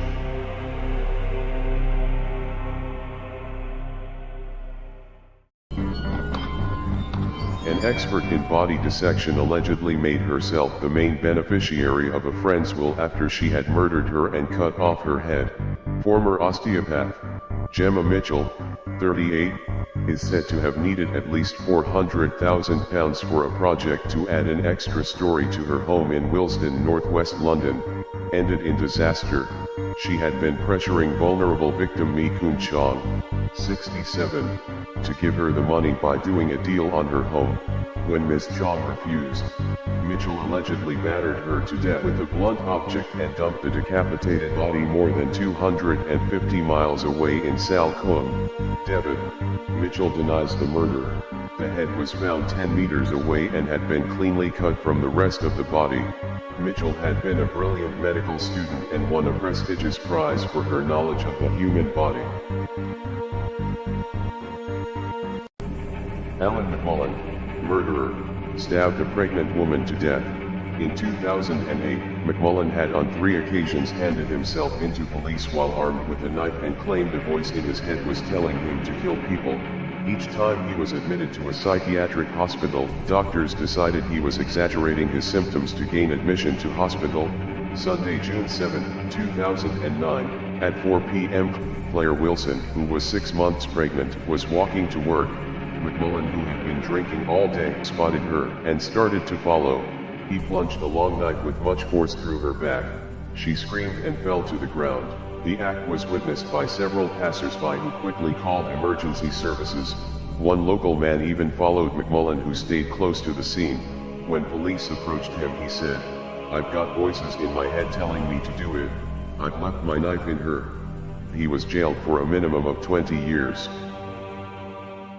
Sagawa Issei, the Kobe cannibal, was a Japanese murderer, cannibal, and necrophiliac known for the killing of Renée Hardeveldt in Paris 1981. Sagawa shot her in the neck with a rifle. He raped her corpse, but he could not bite into her skin because his teeth were not sharp enough, so he left the apartment and purchased a butcher knife. He consumed most of her breasts, face, buttocks, feet, thighs, and neck, either raw or cooked. He then attempted to dump the remains of Hardeveldt's corpse in a lake, carrying her dismembered body parts in 2 suitcases, but was caught in the act and arrested by French police 4 days later and deported to Japan, but was controversially released unconditionally after 2 years of pre-trial detention due to the applicable laws and the way his case was processed in the courts of France and Japan. He died due to complications of pneumonia at a hospital in Tokyo, on November 24, 2022, at the age of 73. Malala Forest murderer, serial killer, Dayton Leroy Rogers' MO was to pick up prostitutes and take them to secluded areas. He took at least 6 of them into the forest, tied them up, and killed them. The bodies of 6 of the women were found at a dump site located on privately owned forest lands outside Molalla, Oregon, and thus he was dubbed the Molalla Forest Murderer. Some of the victims were found with their feet severed, and one victim had been eviscerated from groin to sternum. The coroner's reports indicate that the injuries were likely suffered while the victims were still alive. Jennifer Lisa Smith was a convicted sex worker and drug addict. She was in Rogers' truck parked in a lot when he stabbed her 11 times in the breasts, abdomen, and back. She fell out of the truck and was attended to by witnesses from a nearby Denny's restaurant, later dying at the hospital. Rogers was arrested and sentenced to life without parole. Susan Eubanks is an American murderer who murdered her 4 children, aged between 4 and 14. Eubanks would shoot all the boys in the head, 2 of them twice, and stopped once to reload the .38 caliber handgun between killing them, before shooting herself in the stomach. According to court documents, Susan was in an argument with her boyfriend while she was drinking and taking Valium. She was fueled by her anger against the men that she perceived had betrayed her. When she arrived at her home, she would grab a gun and fatally shoot the 4 children. She had killed her son's execution style. Deputies found Eubanks crying and clutching a bloody towel to her stomach. She would be convicted of all 4 murders and sentenced to death, and is currently incarcerated at the Central California Women's Facility, the home of California Death Row for Women. August 22, 1982, 11-year-old Richard Stetson disappeared near his home in Portland, Maine. His body was found the next morning. He had been strangled, then stabbed several times in the chest. Bite marks on the body were inflicted by a set of human teeth. Danny Everly, age 13, was delivering newspapers in Bellevue, Nebraska, when he vanished on the morning of September 18, 1983. When found, he was partially stripped. He had been stabbed repeatedly, then dumped. Detectives noticed bite marks on the body and his ankles had been bound before he died. On December 2, 12-year-old Christopher Walden disappeared while walking to school in Papillion, Nebraska, stabbed repeatedly. His corpse was found 2 days later. Serial killer John Juvir was eventually arrested and executed on July 17, 1996 by the electric chair in Nebraska. David Bullock killed at least 6 people in New York City between December 1981 and January 1982. The first victim was 42-year-old teacher James Weber. His body was found on December 5, 1981 in Central Park. A few days later, Bullock killed 23-year-old friend and prostitute Edwina Atkins. After shooting her, he set fire to her apartment. His next victim was 29-year-old Stephen Hassel. On December 15, Bullock shot him in his Manhattan apartment after covering his face with a pillow. The 4th victim was 50-year-old Heriberto Morales. Bullock shot him to death and set fire to the apartment before leaving. The last victim was 28-year-old Eric Fuller, whom Bullock shot on January 4, 1982 with a shotgun. He was also responsible for his roommate's disappearance. He shot him on December 23 and threw his corpse into the Harlem River. He was charged with 6 murders and sentenced to 150 years. Donald Murphy was convicted of murdering 2 prostitutes in Detroit in 1980. During this time, several similar murders occurred in the city, with Murphy himself confessing to committing at least 6 of them. Based on evidence in hand, the police charged him with the deaths of prostitute Cynthia Warren, beaten to death on October 23, and Cecilia Knott, stabbed and strangled 2 weeks later on November 7. Murphy also claimed prostitute Jeanette Woods, age 24. She had been raped, beaten and strangled on April 18. Her throat slashed as a brutal afterthought. 2 months later, on June 14, the body of 22-year-old Diane Burks was found in Detroit, hogtied and strangled. On October 8, 26-year-old Betty Rembert was stabbed in the neck, finished off by crushing blows to the skull. He was sentenced to 2 concurrent 30-year prison terms. The castration serial murders were a series of murders of young men committed in at least 5 American states between August 1980 and November 1986. All the victims were kidnapped, shot in the back of the head and castrated post-mortem. They were initially considered unrelated due to the crime scene's geographic remoteness until 1989, when forensic evidence concluded that 2 of the victims had been killed with the same revolver, with the other 3 likely being related as well. In the 2000s, the police arrested a man of San Francisco, California, in whose house a can of preservative fluid containing a severed male scrotum was found. It was sent for examination in an attempt to identify the victim, but no DNA could be extracted. After examining the edges and shapes of the victim's wounds, the forensic pathologist concluded that the scrotum did not belong to any of the known victims. As of 2021, none of the killings have been solved. Joseph Robert Condreau, known as the Longview serial killer, was an American serial killer implicated in the kidnapping, sexual assault and murder of 3 children in or near Longview, Washington in the 1980s and 1990s. 8-year-old Chilla Silvernails of Kalama, who vanished in 1982. Her nude body was found the day after her disappearance. She had been raped and strangled. On November 21, 1996, 12-year-old Kara Rudd vanished after entering a car on the grounds of her middle school in Monticello. Police found Rudd's body inside an abandoned Volkswagen. She had been raped and strangled. Forensic evidence and DNA samples from the crime scene matched Condreau, who was arrested for Rudd's murder. He confessed to the 2 murders and was strongly suspected in the 3rd, and possibly linked to the disappearances of many other young girls in the region, before his death in prison of natural causes in 2012. On September 9, 1996, Ivanites abducted 16-year-old Sophia Silva from her front yard in Spotsylvania County. Her decomposed body was found a month later in a creek off State Route 3 in King George County. On May 1, 1997, Ivanites abducted sisters Kristen, 15, and Cody Lisk, 12, from their front lawn. He sexually assaulted and strangled them, dumping their bodies in the South Anna River. Their bodies were found 5 days later. On June 24, 2002, Ivanites abducted 15-year-old Kara Chamberlain from a friend's yard in South Carolina after holding a gun to her head and then forcing her into a plastic bin. He took her to his apartment, raped her and tied her to his bed. She was able to free herself while he was asleep, escape, and identify him to the police. Ivanites fled after finding her gun and was tracked by police to Sarasota, Florida. As they surrounded him, he shot himself.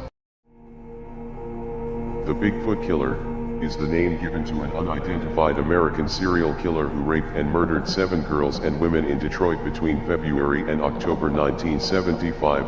All of the victims were engaged in prostitution and impoverished, with their killings taking place in the Cass Corridor neighborhood. He committed at least 4 rapes, with his victims going to the police and describing his appearance, from which a facial composite was created. Between February 16th and October 20th, the offender killed a total of 7 women, 5 black and 2 white. He lured the victims to his car, threatened them with a knife, beat, raped, sodomized and finally strangled them. He was described as a muscular, tall African American with facial hair and an afro. According to testimonies and other evidence, he had large hands and feet. The Bigfoot Killer was never captured, and remains unidentified to this day. Joseph Donald Tour is an American serial killer who murdered at least 3 women and 3 children in Minnesota from 1978 to 1980. On December 15, 1978, he broke into the home of 36-year-old Alice Ewing in Clearwater. She was shot to death by Tour before he went to her children's beds, tying all 4 of them up and shooting them. On May 8, 1979, 18-year-old Marlis N. Bolenhaus was returning home and upon entering, Tour, who was waiting, beat her with a blunt instrument and sexually assaulted her. Meryl's mother discovered her body. On September 26, 1980, Tour abducted 19-year-old Diane Edwards while she was walking home from her job as a waitress. He took her to the nearby woods, where he sexually assaulted and stabbed her to death. He is serving multiple life sentences at Stillwater State Prison. Delmas Colvin is an American serial killer who committed a series of at least 8 murders against girls and women engaged in prostitution in New Jersey and Ohio between 1987 and 2005. According to his testimony, in January 2000, he lured 38-year-old Valerie Jones into his truck, strangled her, and then dumped her body in Lake Erie. He lured 42-year-old Jacqueline Thomas into his truck's cabin, after which he violated and subsequently killed her. Her body was found the next day in Monroe County. In April 2005, he killed 43-year-old Lily Summers, whom he had previously offered money in exchange for sex.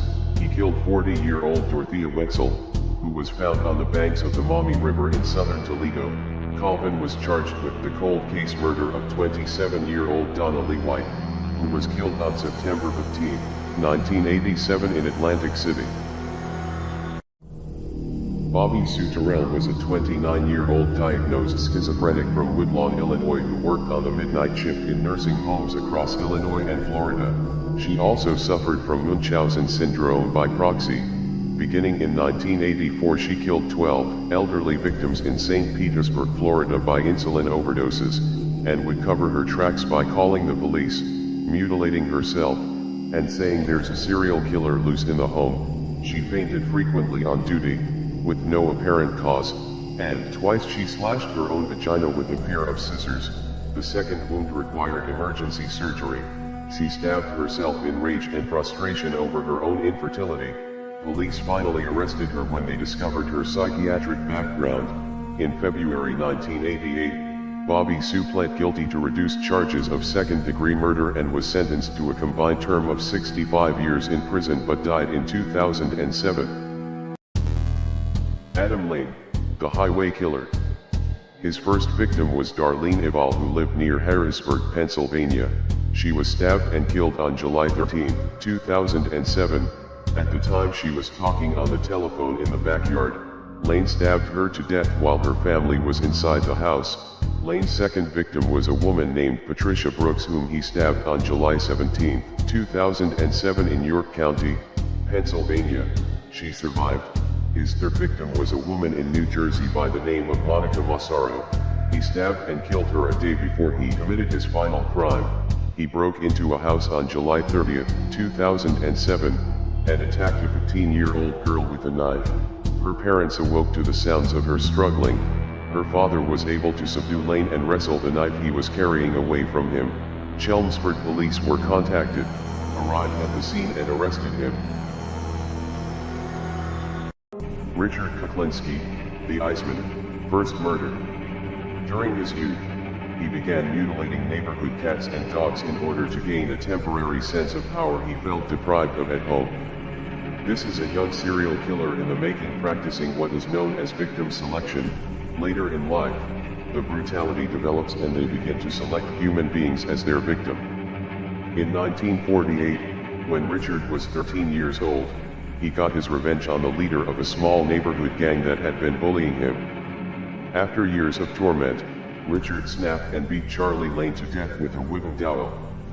After Richard killed him, he cut Charlie's fingers off with a hatchet and pulled his teeth out with pliers to prevent the body from being identified. Richard then went after the rest of Charlie's gang and beat them all nearly to death with an iron rod. In a later interview, he said that this is when he learned that it was better to give than to receive. Oscar Ray Bolin, American serial killer. On January 25, 1986, 25-year-old Natalie Blanche Holly left work around 1:30 a.m. Her body was found hours later by a morning jogger. She had been stabbed to death. On November 5, 1986, 17-year-old Stephanie Collins, a high school student, disappeared after finishing her shift at work. On December 5, 1986, her body was found wrapped in sheets and towels. She had been stabbed to death and her skull was also crushed. The same day, 26-year-old Terry Lynn Matthews went missing. Her car was found outside a post office with the engine still running. Her body was located later that day in some woods, wrapped in a white sheet. Her throat had been cut and she had been bludgeoned. Bolin was executed by lethal injection at 10:16 p.m. on January 7, 2016. Tracy Marguerite Andrews is an English woman who murdered her fiancé, Lee Raymond Harvey. Andrews, a former model and barmaid, attacked Harvey in his car after they had stopped, following an argument on the way to their flat. Andrews brutally stabbed Harvey over 42 times. Jealous, possessive and volatile, Andrews had attacked Lee during a violent fit of rage, one of many he'd endured during their 2-year on-again off-again relationship. She claimed that Mr. Harvey was killed in a road rage attack, saying that a fat man with staring eyes had stabbed him over 30 times. Andrews was released in July 2011, having been refused official anonymity. She has started a new life under the name Tia Carter. She is banned from traveling within 25 miles of her victim's family without supervision.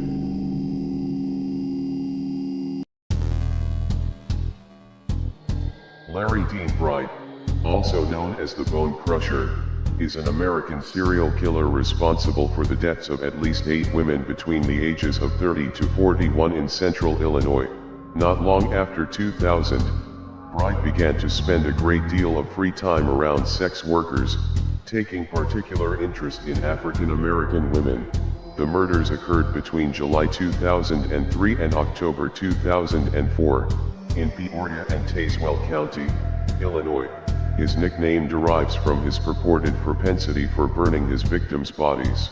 Before crushing their bone fragments with a hammer, after confessing to his crimes in May 2005, he was convicted of 8 counts of murder. Bright will serve 100% of his sentences of natural life in prison without the possibility of parole. China P. Arnold, the microwave baby killer.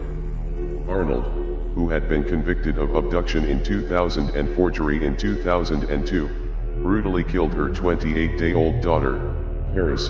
The infant was placed in a microwave oven, for what analysts suspect was longer than 2 minutes, and died shortly after removal. Death occurred because her internal temperature reached critical temperatures. In the words of medical examiner, Dr. Marcelo Fierro, she was cooked.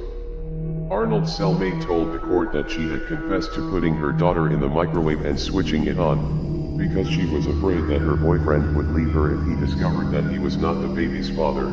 Arnold has been incarcerated at the Ohio Reformatory for Women since September 11, 2008. The jury found China, the murderous mom Arnold, guilty of aggravated murder. On May 20, 2011, China Arnold was sentenced to life in prison without parole.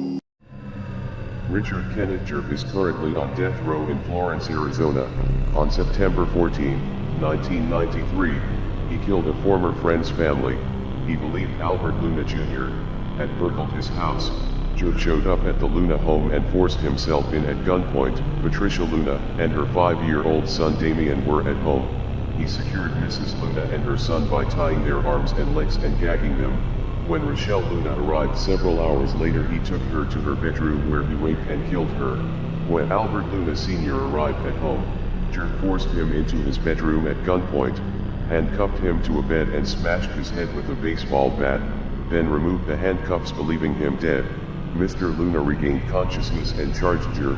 He killed Mr. Luna, then shot Mrs. Luna and Damien in the head. Before he left, he spread gasoline around the house and turned on the stove, but the house didn't burn. In 2015, Montgomery County, Pennsylvania, a man choked his estranged wife and used a chainsaw to kill her before ending his own life with the machine. Nicole Peppelman, 43, was brutally murdered in the basement of the family's home along the 1100 block of Country Lane in Lower Moreland. The mother of 3 suffered gaping cutting wounds to her abdomen from a chainsaw. She also was stabbed in the neck and choked. An autopsy revealed her husband, 48-year-old Christopher Peppelman, then took the chainsaw to his right thigh and abdomen. His death was ruled a suicide. The couple's 14-year-old son discovered the bloody scene. The chainsaw was laying next to them. Their other 2 children were not home. The results of toxicology tests on Christopher Peppelman reveal that he had no drugs in his system and just a minuscule amount of alcohol that is not worth mentioning. Robert Sylvester Alston, American serial killer who raped and murdered at least 4 women in Greensboro, North Carolina. His first confirmed murder occurred in April 1991 when he strangled 23-year-old Joanne Robinson, a prostitute addicted to crack cocaine. Her naked body was found several blocks from his home. Alston committed his second murder in October of that year, strangling 26-year-old Sharon Martin. He dismembered her corpse and then scattered the remains in various areas of Greensboro. By late November, utility workers found her severed head and one of her hands in a wooded area near the Jackson Middle School.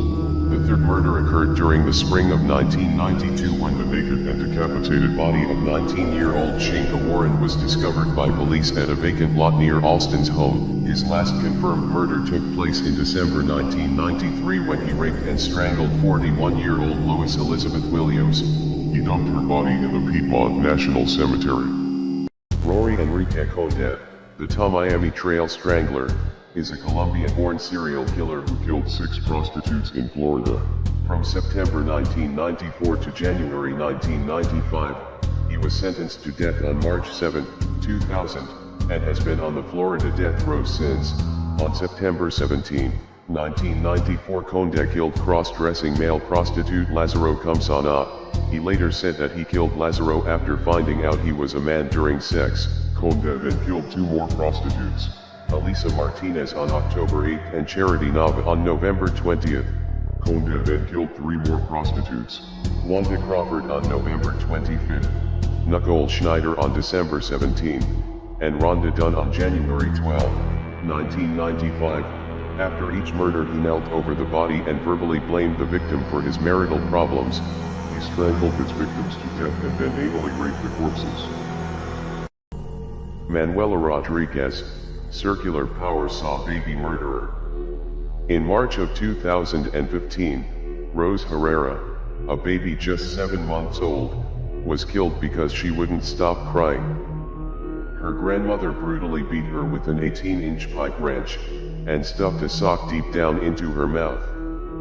She then took a circular power saw to the baby's throat. Rodriguez called her sister to tell her she had killed the baby. The grandmother, 52-year-old Manuela Rodriguez, was taken into custody and was treated at Mount Sinai Hospital after attempting to take her own life with the circular saw, cutting herself across her own throat. Rose was already dead from the pipe wrench beating and asphyxiation when the grandmother cut her throat and chest with the saw. Manuela Rodriguez was charged with first-degree murder over the death. In 1987, a former Cal State Fresno professor murdered a male prostitute and dismembered him with a chainsaw. A Los Angeles Superior Court judge sentenced Max Bernard Frank, 58, to 25 years to life with the possibility of parole in 17 years. The victim, Tracy Newt, 18, was a Hollywood transient from Kansas City, Missouri. Newt's arms and parts of his legs were scattered around the McBean Parkway in Valencia. His head and torso were discovered 200 miles north in a field near Madera. Authorities targeted Frank when he returned a rented chainsaw with bits of blood and flesh in the inner workings. He claimed that he had run over a dog in Beverly Hills and had used the chainsaw to dismember the dog. Frank taught political science at City University of New York and Boston University before arriving at Cal State Fresno in 1969. He died of a heart attack in prison in 1997. Gary Ray Bowles, the I-95 killer, was an American serial killer who was executed in 2019 for the murders of 6 men in 1994. Bowles killed his first known victim, John Hardy Roberts, age 59, who had offered him a place to live. Bowles beat and strangled him to death. Over the next 6 months, Bowles murdered 4 other men. He would prostitute himself to his victims before beating and strangling them and stealing their credit cards. On November 22, 1994, Bowles was arrested for the murder of Walter Jamily Hinton in Jacksonville Beach, Florida, and confessed to all 6 murders. Bowles told police that following his 1991 release from prison he had moved in with a girlfriend. She became pregnant but then had an abortion. After she learned that Bowles was a sex worker, he told police that he blamed gay men for the abortion, and this led him to becoming a murderer. Charles Albright, the eyeball killer, was an American serial killer from Texas. In December 1990, Mary Lou Pratt, 33, a prostitute in the Oak Cliff neighborhood of Dallas, was found dead wearing only a t-shirt and bra. She had been shot in the back of the head as well as being badly beaten. The killer had removed both of her eyes with surgical precision and had taken them. February 1991, Susan Beth Peterson, 27, a prostitute, was found on the same street as Mary Pratt. She was nearly nude and had been shot in the top of her head, in her left breast, and in the back of her head. Her eyes had been removed. March 1991, Shirley Williams, a prostitute, was found dead lying near an elementary school. Her nude body propped up against a curb. Her eyes had been removed. She had facial bruises and a broken nose and had been shot in the face and through the top of her head. He died in prison in 2020. Marcelo Costa de Andrade, the vampire of Niterói, is a Brazilian serial killer who murdered 14 boys in the vicinity of Itabaré, 30 kilometers from Niterói, Rio de Janeiro in 1991. Andrade frequented church and was told by a preacher that children go to heaven when they die. As a result, this sparked an interest in killing children. He was known to rape, strangle, beat, and drink the blood of his victims. He confessed to committing acts of necrophilia with at least one of his victims' body. He would keep personal items from the victim after the crime. He positioned or posed at least one body after death. Marcelo was caught after one of the victims escaped and alerted the authorities. He confessed to killing the 14 boys and was preventively detained at the Heitor Carolho Psychiatric Hospital in Rio de Janeiro, Brazil. The Chicago Ripper crew, Robin Hischt, Edward Spritzer, and brothers Andrew and Thomas Kokoralais, in 1981 would drive around the city in their van. When they found a victim, they would take them to Hischt's house, which he called the Satanic Chapel.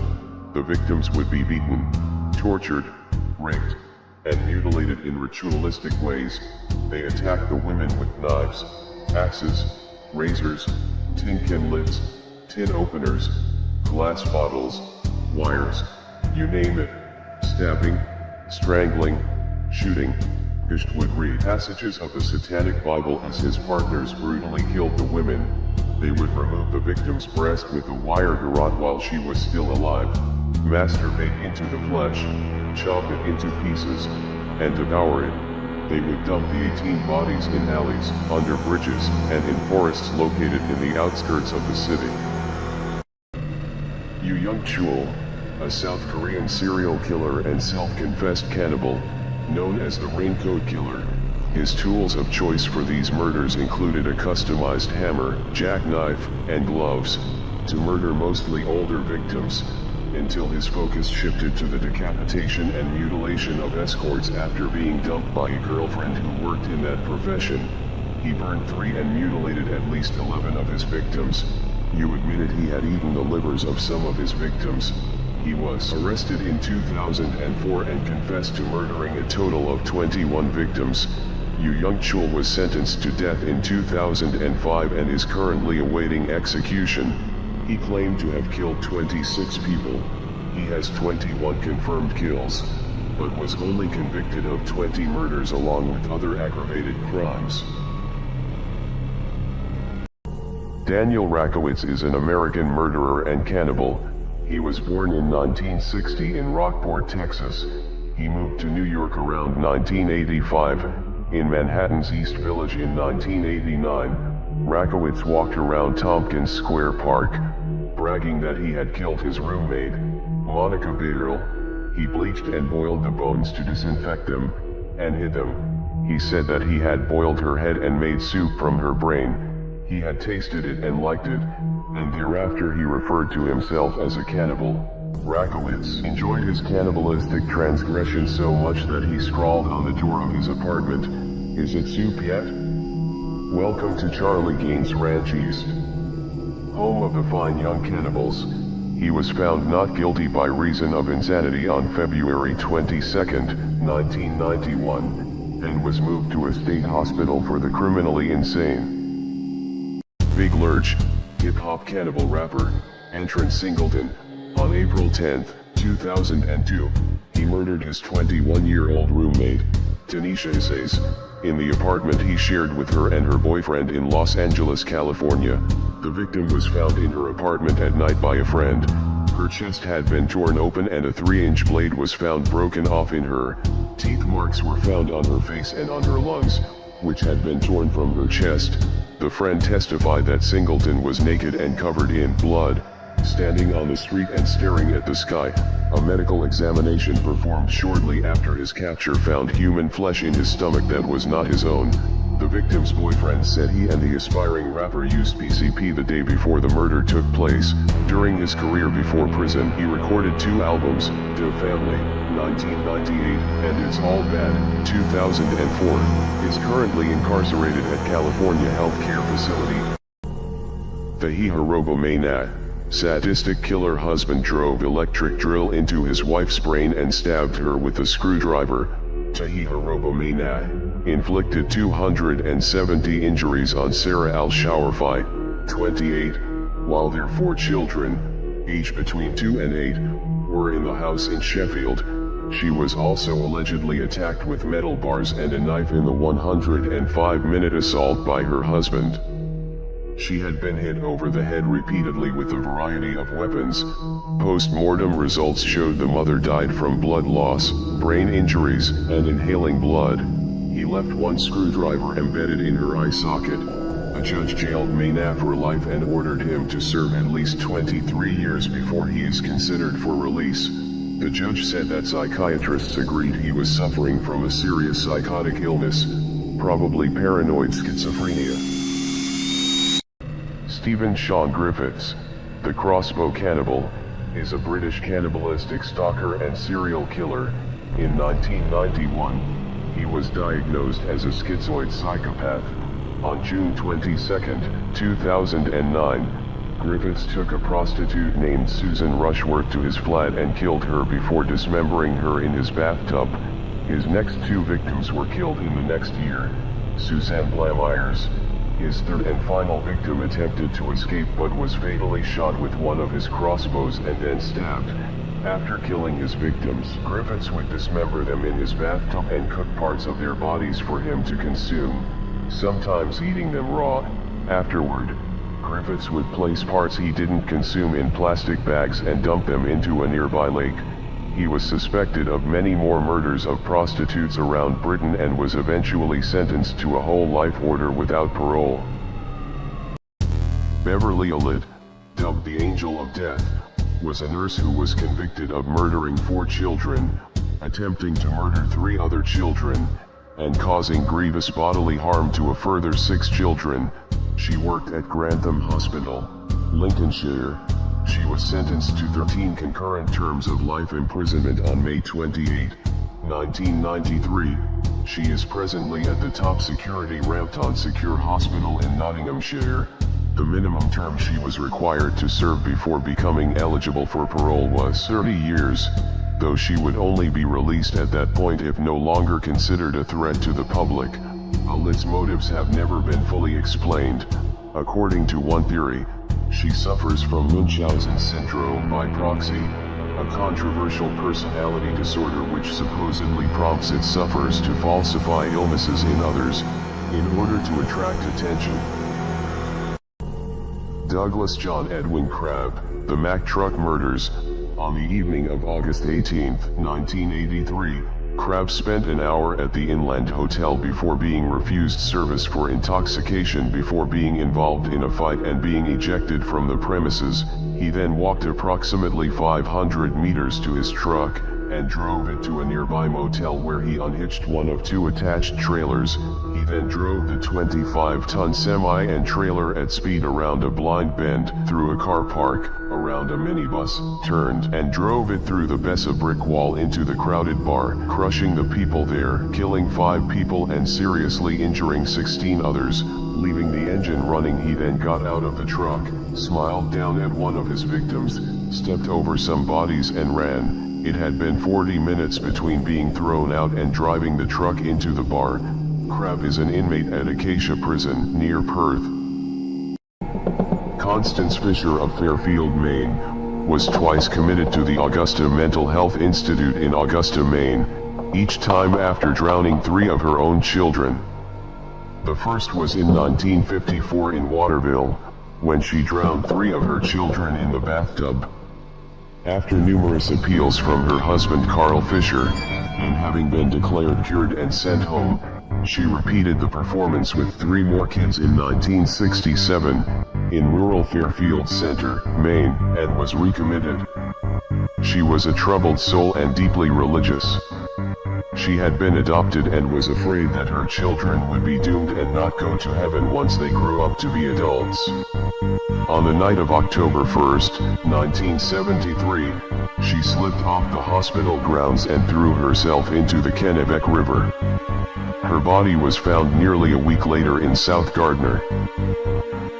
David Burke, American mass murderer, on December 7, 1987, David Burke, a fired airline employee, followed his ex-boss aboard a Pacific Southwest airline jet with his mind set on revenge. He shot the man in mid-flight and caused the plane to crash, killing all 43 people on board including himself. U.S. Air terminated David for petty theft of $69. He had also been suspected of involvement with the narcotics ring. After boarding the plane, Burke wrote a message on an air sickness bag. The note read, "Hi Ray, I think it's sort of ironical that we end up like this. I asked for some leniency for my family. Remember? Well, I got none. And you'll get none." Burke's fingertip was lodged in the trigger when the investigators found the revolver. This indicated that he was alive and was holding the gun until the moment of impact. Karl Friedrich Wilhelm Grossman was a German serial killer, sexual predator, and alleged cannibal. Grossman sold meat on the black market and even had a hot dog stand at a train station.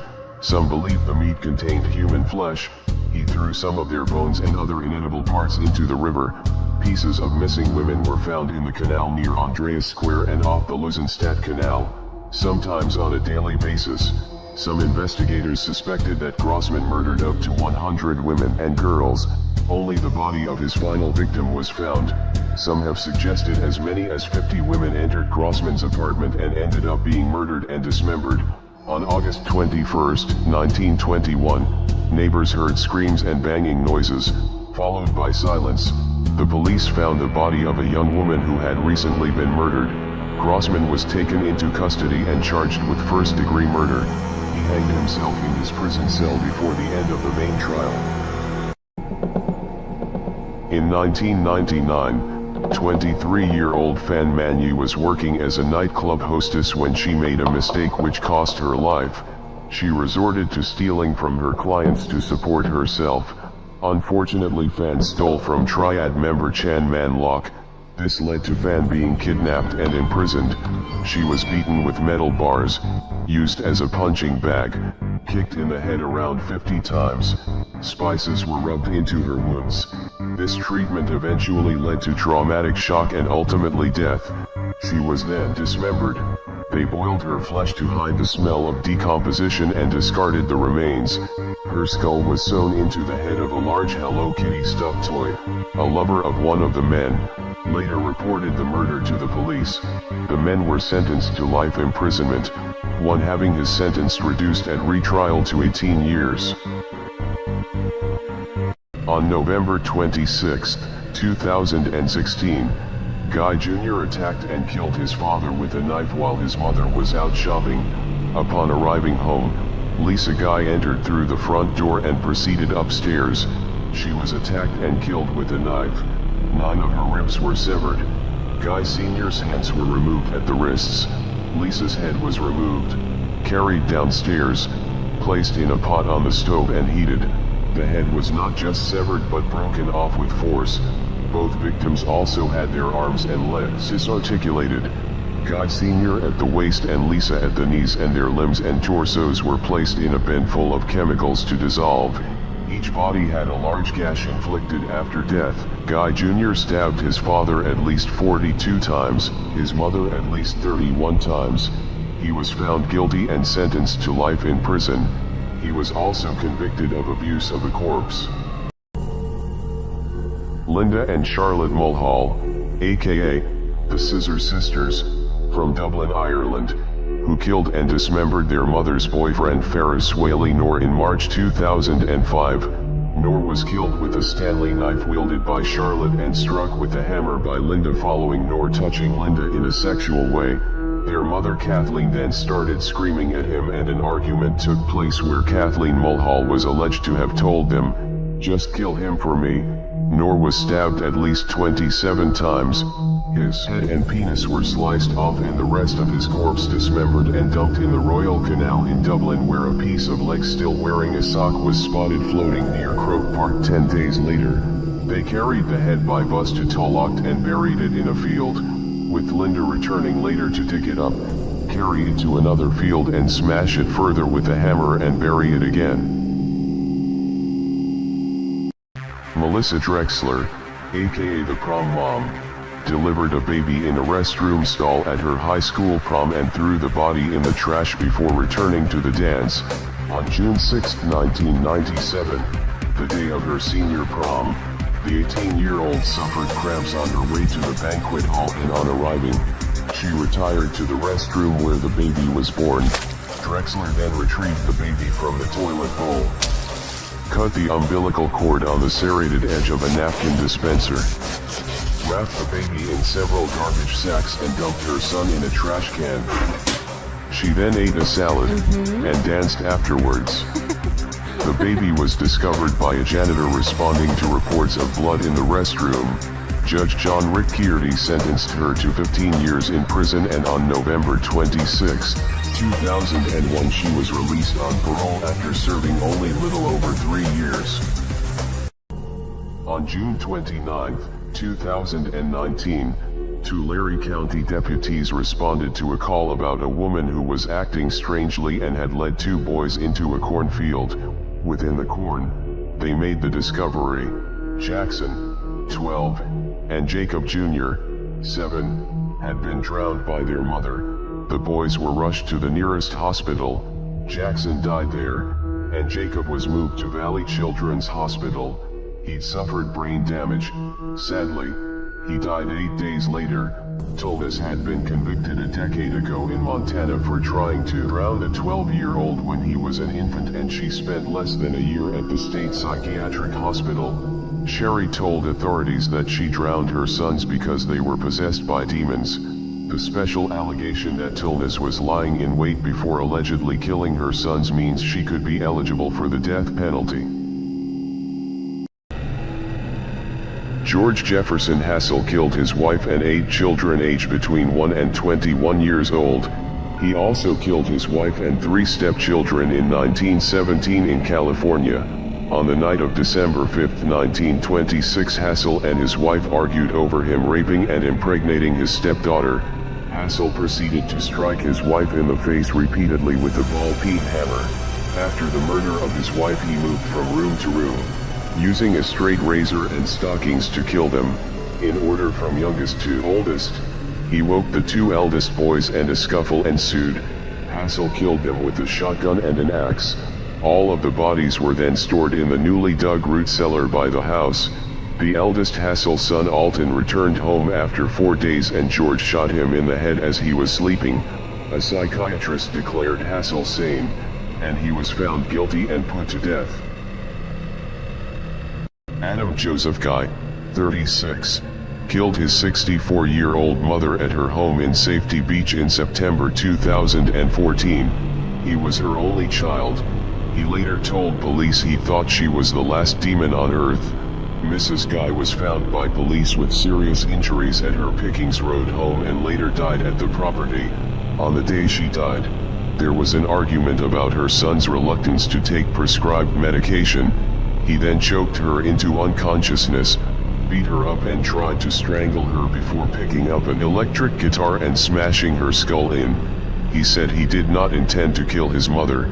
He was experiencing command auditory hallucinations telling him that he had to commit to killing her. The more he choked her, the more his mother looked and sounded like a demon. He was ordered to remain under supervision at the Thomas Embling Secure Mental Health Hospital for a nominal term of 25 years.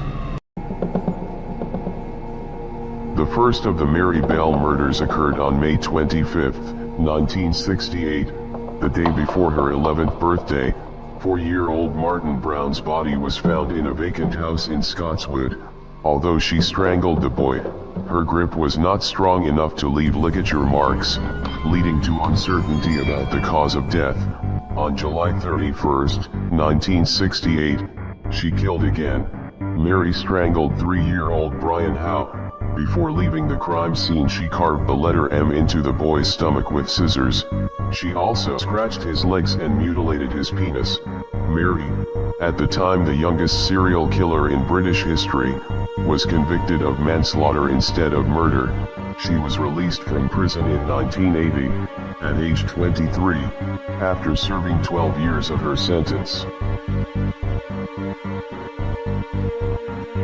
Friday, August 26, 1988, 4:30 p.m., Anthony Paul Arkwright attacked his 68-year-old grandfather, stabbing him in the neck, severing an artery and rendering him unconscious, and then murdered him with an axe and a lump hammer. Saturday, August 27, 1988, 3 a.m., he entered the flat of his neighbor, 45-year-old Raymond Ford. He stabbed Mr. Ford over 250 times, plunging the knife into every part of his body. He gutted and disemboweled the corpse with a surgical precision. Sunday, August 28, 1988, Marcus Law was savagely butchered, being stabbed over 70 times, before being left with cigarettes stuck in his mouth and ears. He also had his eyes gouged out and cigarettes placed in the sockets. Arkwright was sentenced to a whole life term. The Easter Sunday massacre occurred on March 30, 1975, when 41-year-old James Rupert fatally shot 11 members of his own family in Hamilton, Ohio. At 4 p.m. James woke up, loaded a .357 Magnum, 2.22 caliber handguns and a rifle. He killed Leonard Jr. when he shot him in the head, then his sister-in-law Alma when he shot her. He shot his mother once in the head and twice in the chest. David, 11, Teresa, 9, and Carol, 13, were later killed by him. James shot his remaining niece and nephews, and 12, Leonard, 17, Michael, 16, Thomas, 15, and John, 4. Charity had been shot once in the chest. The remaining victims were shot in the head and shot again to ensure they had died. The massacre was over in less than 2 minutes.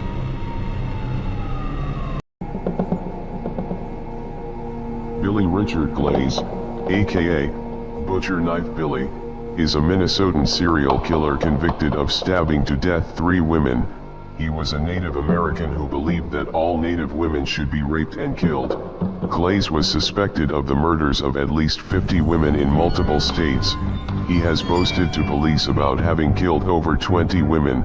He was arrested August 31, 1987 while drunk driving, for a violation of his parole from a rape in 1974. The arresting officers found a bloody shirt and a crowbar and nightstick in his truck. Hair samples from the crowbar were used to convict him of murder.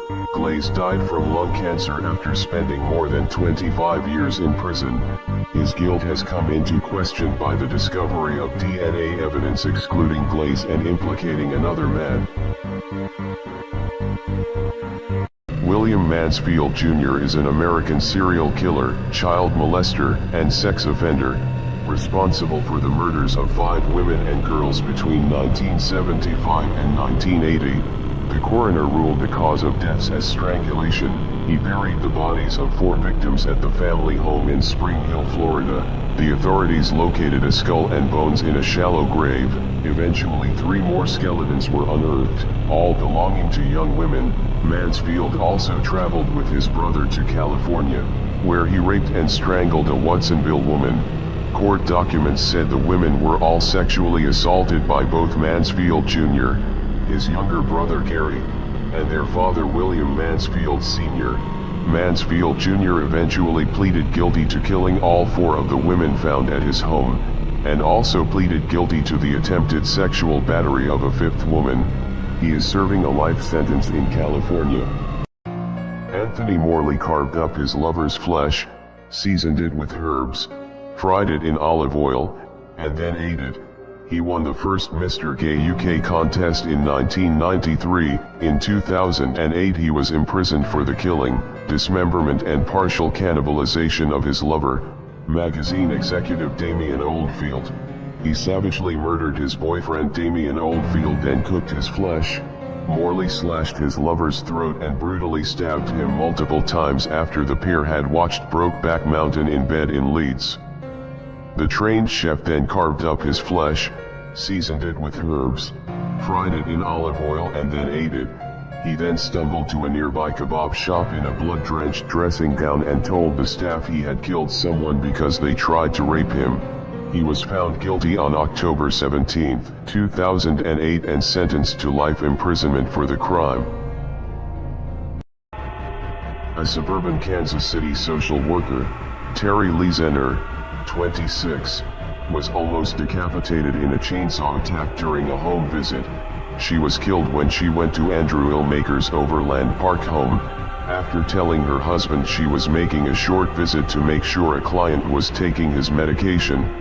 Illmaker, 20, had been diagnosed with schizotypal personality disorder. He was charged with first-degree murder in Zenner's death, and with aggravated battery for stabbing his mother, Sue Illmaker, while she was trying to protect Zenner from her son. The social worker would have been decapitated if her hair had not become entangled in the chainsaw's blade. Illmaker said he wasn't planning on killing his social worker, and that she was already dead from multiple stab wounds to her throat by the time he used the chainsaw. He was sentenced to 50 years in prison. Irina Gaidamakik, aka Satan in a Skirt, is a Russian serial killer, who, between 2002 and 2010, would knock on the doors of her victims and claim to be a social worker. Once inside, she would kill them using a hammer or an axe before stealing their money. In some cases, she would start a fire on her way out to cover her tracks. Gaidamakik killed 17 elderly women before a would-be victim managed to escape and give a description to the police. After she was caught, the killer said she had only carried out the crimes for the money for alcohol after her husband tried to make her quit her drinking habit by cutting her off financially. A lenient judge sparked outrage by only sentencing Irina Gaidamakik to 20 years in prison, giving her a lighter punishment because she is a mother with dependent children.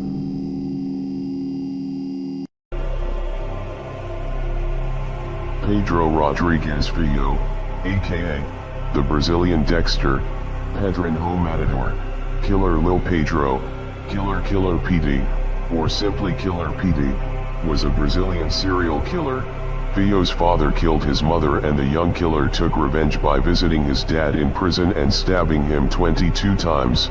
He had also tortured and killed a host of drug dealers and traffickers in Brazil. Filho was arrested and sentenced to 126 years in jail in 1973, but did not stop killing. He murdered a further 47 people while in prison, all inmates. This bumped his sentence up to 400 years. However, the law in Brazil caps prison sentences at 30 years. Filho served 30 years, plus an extra 4 years for the murders committed behind bars. October 29, 1995, convicted sex offender Paul Stephen Osborne raped 10-year-old Leanne Oliver and 9-year-old Patricia Leedy before bashing them to death with a tree branch and a wool jacket at Warrana Beach, Queensland, Australia. After drinking 12 beers and smoking marijuana at a barbecue, Osborne took the girls to the beach for a swim. Leanne Oliver's father, Albie Oliver, found Osborne's wallet and the girls' bodies in sand dunes the next morning. Osborne was arrested. When asked by police why he killed the girls, Osborne told police, "I don't know whether I blacked out or went crazy. They seemed pretty nice." Osborne pleaded guilty and was sentenced to 2 consecutive sentences of life imprisonment plus 36 years without the possibility of parole. In sentencing Osborne, Queensland Supreme Court Justice Glenn Williams said that he was beyond redemption. As 10-year-olds, John Venables and Robert Thompson were the youngest murderers ever convicted in the modern history of the United Kingdom. As his mother shopped at the mall, the boys abducted James Bulger, a 2-year-old toddler.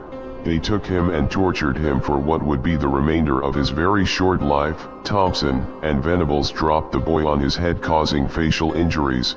They threw bricks at him, paint in his eyes, stuffed batteries in his mouth, kicked him, and dropped an iron bar on his head. Bulger suffered at least 10 skull fractures and died from the impact of his 42 injuries. The boys then put the body on the train tracks, hoping that his death would look accidental if it was run over by a train. 38 people saw the boys with Bulger before they killed him. Thompson and Venables were found guilty of the murder of Bulger on November 24, 1993. Gleeful serial killer Nancy Hazel was known alternately as the Giggling Granny. Arrested for the murder of one husband in 1955, she confessed to murdering 4 and maintained that she never harmed her blood kin. Various law enforcement officials in Alabama and elsewhere, however, speculate that she is likely to have murdered as many as 12 people, including a mother-in-law, a grandson, a granddaughter, her mother, her sister, and 2 of her own children with rat poison or arsenic. Her habit of smiling and giggling as she discussed her crimes earned her the Giggling Granny nickname. A judge declared her insane, sparing her the electric chair and gave her a life sentence. Doss died of leukemia on June 2, 1965, on the 10th anniversary of her incarceration, and was buried in Oak Hill Memorial Park in McAlester, Oklahoma. Lisa Montgomery constantly lied about being pregnant and having miscarriages. In 2004, she befriended pregnant woman Bobby Jo Stinnett, showed up at her house and strangled her with a rope, then butchered her stomach and took out her baby. She was discovered by her mother Becky Harper lying in a pool of blood approximately an hour after the murder. Harper immediately called authorities and described the wounds inflicted upon her daughter as appearing as if her stomach had exploded. Police had gone to Montgomery's home after tracing online communications to her IP address. They found Montgomery inside, holding the infant, and watching television. Montgomery was arrested an hour later after her story fell apart and she confessed. Montgomery was executed by lethal injection on January 13, 2021, at the United States Penitentiary in Terre Haute, Indiana. When asked if she had any last words, she replied, "No." On July 30, 2008, Tim McLean, a 22-year-old Canadian man, was stabbed, beheaded, and cannibalized while riding a Greyhound Canada bus along the Trans-Canada Highway. McLean was sleeping with his headphones on when the man sitting next to him, Vincent Waigwanley, suddenly produced a large knife and began stabbing him in the neck and chest. The bus driver pulled to the side of the road. He and all the other passengers fled the vehicle. The driver and 2 other men made an attempt to rescue McLean, but were chased away by Lee, who slashed at them from behind the locked bus doors. Lee ultimately decapitated McLean and displayed his severed head to those standing outside the bus, then returned to McLean's body and began severing other parts and consuming some of McLean's flesh. Lee was remanded to the Selkirk Mental Health Center and was released in 2017. The partial remains of 36-year-old Ivy Chen were found in Coquitlam, BC's Minnetonka Park in March 2020. Officers had been called to reports of a suspicious fire around 6 a.m. on March 10. Her sister, Tracy Chen, was charged with first-degree murder and committing an indignity to a dead body. Tracy was suffering from paranoid schizophrenia and heard voices in her head. Tracy Chen killed her sister Ivy and then cut up her body and tried to burn it. Evidence indicates Tracy stabbed her sister to death in the apartment they shared and then tried to dissolve her remains in acid. When that didn't work, she put them in cooking pots and took them to the park and set them on fire. Tracy believed her sister Ivy was not really her sister and that she was going to kill her, so she believed the only way to save her life was to kill her sister at the direction of the voices she was hearing at the time. Tracy will remain in a psychiatric facility and her condition will be reviewed on a regular basis. Sergei Ryakhovsky was a Soviet-Russian serial killer, convicted for the killing of 19 people in the Moscow area between 1988 and 1993. In June 1988, Ryakhovsky killed a man in Bitsa. The same year he killed 3 men in Izmailovsky Park. The majority of his victims were elderly women, although he also killed 5 men and 2 teenagers. His main methods of killing were stabbing or strangulation, and after the victim had died he mutilated the bodies mainly in the genital area. Some corpses of his victims would have sexual acts performed upon them. Ryakhovsky murdered a 73-year-old man, cut off his head with a hunting knife, and 1 day later returned to cut off his leg. His next victim, a 65-year-old woman, had her abdomen ruptured with a weak pyrotechnical device. He hanged, eviscerated, and then decapitated his penultimate victim, a 16-year-old boy, with a knife. He was sentenced to life imprisonment. The Moors murders were carried out by Ian Brady and Myra Hindley between July 1963 and October 1965, in and around Manchester, England. They strangled and cut their victims' throats. The victims were 5 children, aged between 10 and 17, at least 4 of whom were sexually assaulted. The pair were charged only for the murders of 3 children and received life sentences under a whole life tariff. Hindley made several appeals against her life sentence, claiming she was a reformed woman and no longer a danger to society, but was never released. She died in 2002, aged 60, after serving 36 years in prison. Brady was diagnosed as a psychopath in 1985 and confined in the high-security Ashworth Hospital. He made it clear that he never wished to be released, and repeatedly asked to be allowed to die. He died in 2017, at Ashworth, aged 79. Frederick Walter Stephen West was an English serial killer who committed at least 12 murders between 1967 and 1987 in Gloucestershire, most of them with his second wife, Rose West. All the victims were young women. At least 8 of these murders involved the West's sexual gratification and included rape, bondage, stabbing, torture, and mutilation, strangulation and suffocation, engaging in acts of necrophilia with their bodies at or shortly after the point of death. The victims' dismembered bodies were typically buried in the cellar or garden of the West residence in Gloucester, which became known as the House of Horrors. Fred is known to have committed at least 2 murders on his own. Rose is known to have murdered Fred's stepdaughter, Charmaine. The couple were arrested and charged in 1994. On August 6, 1987, Rodriguez Vega killed 82-year-old Margarita Gonzalez.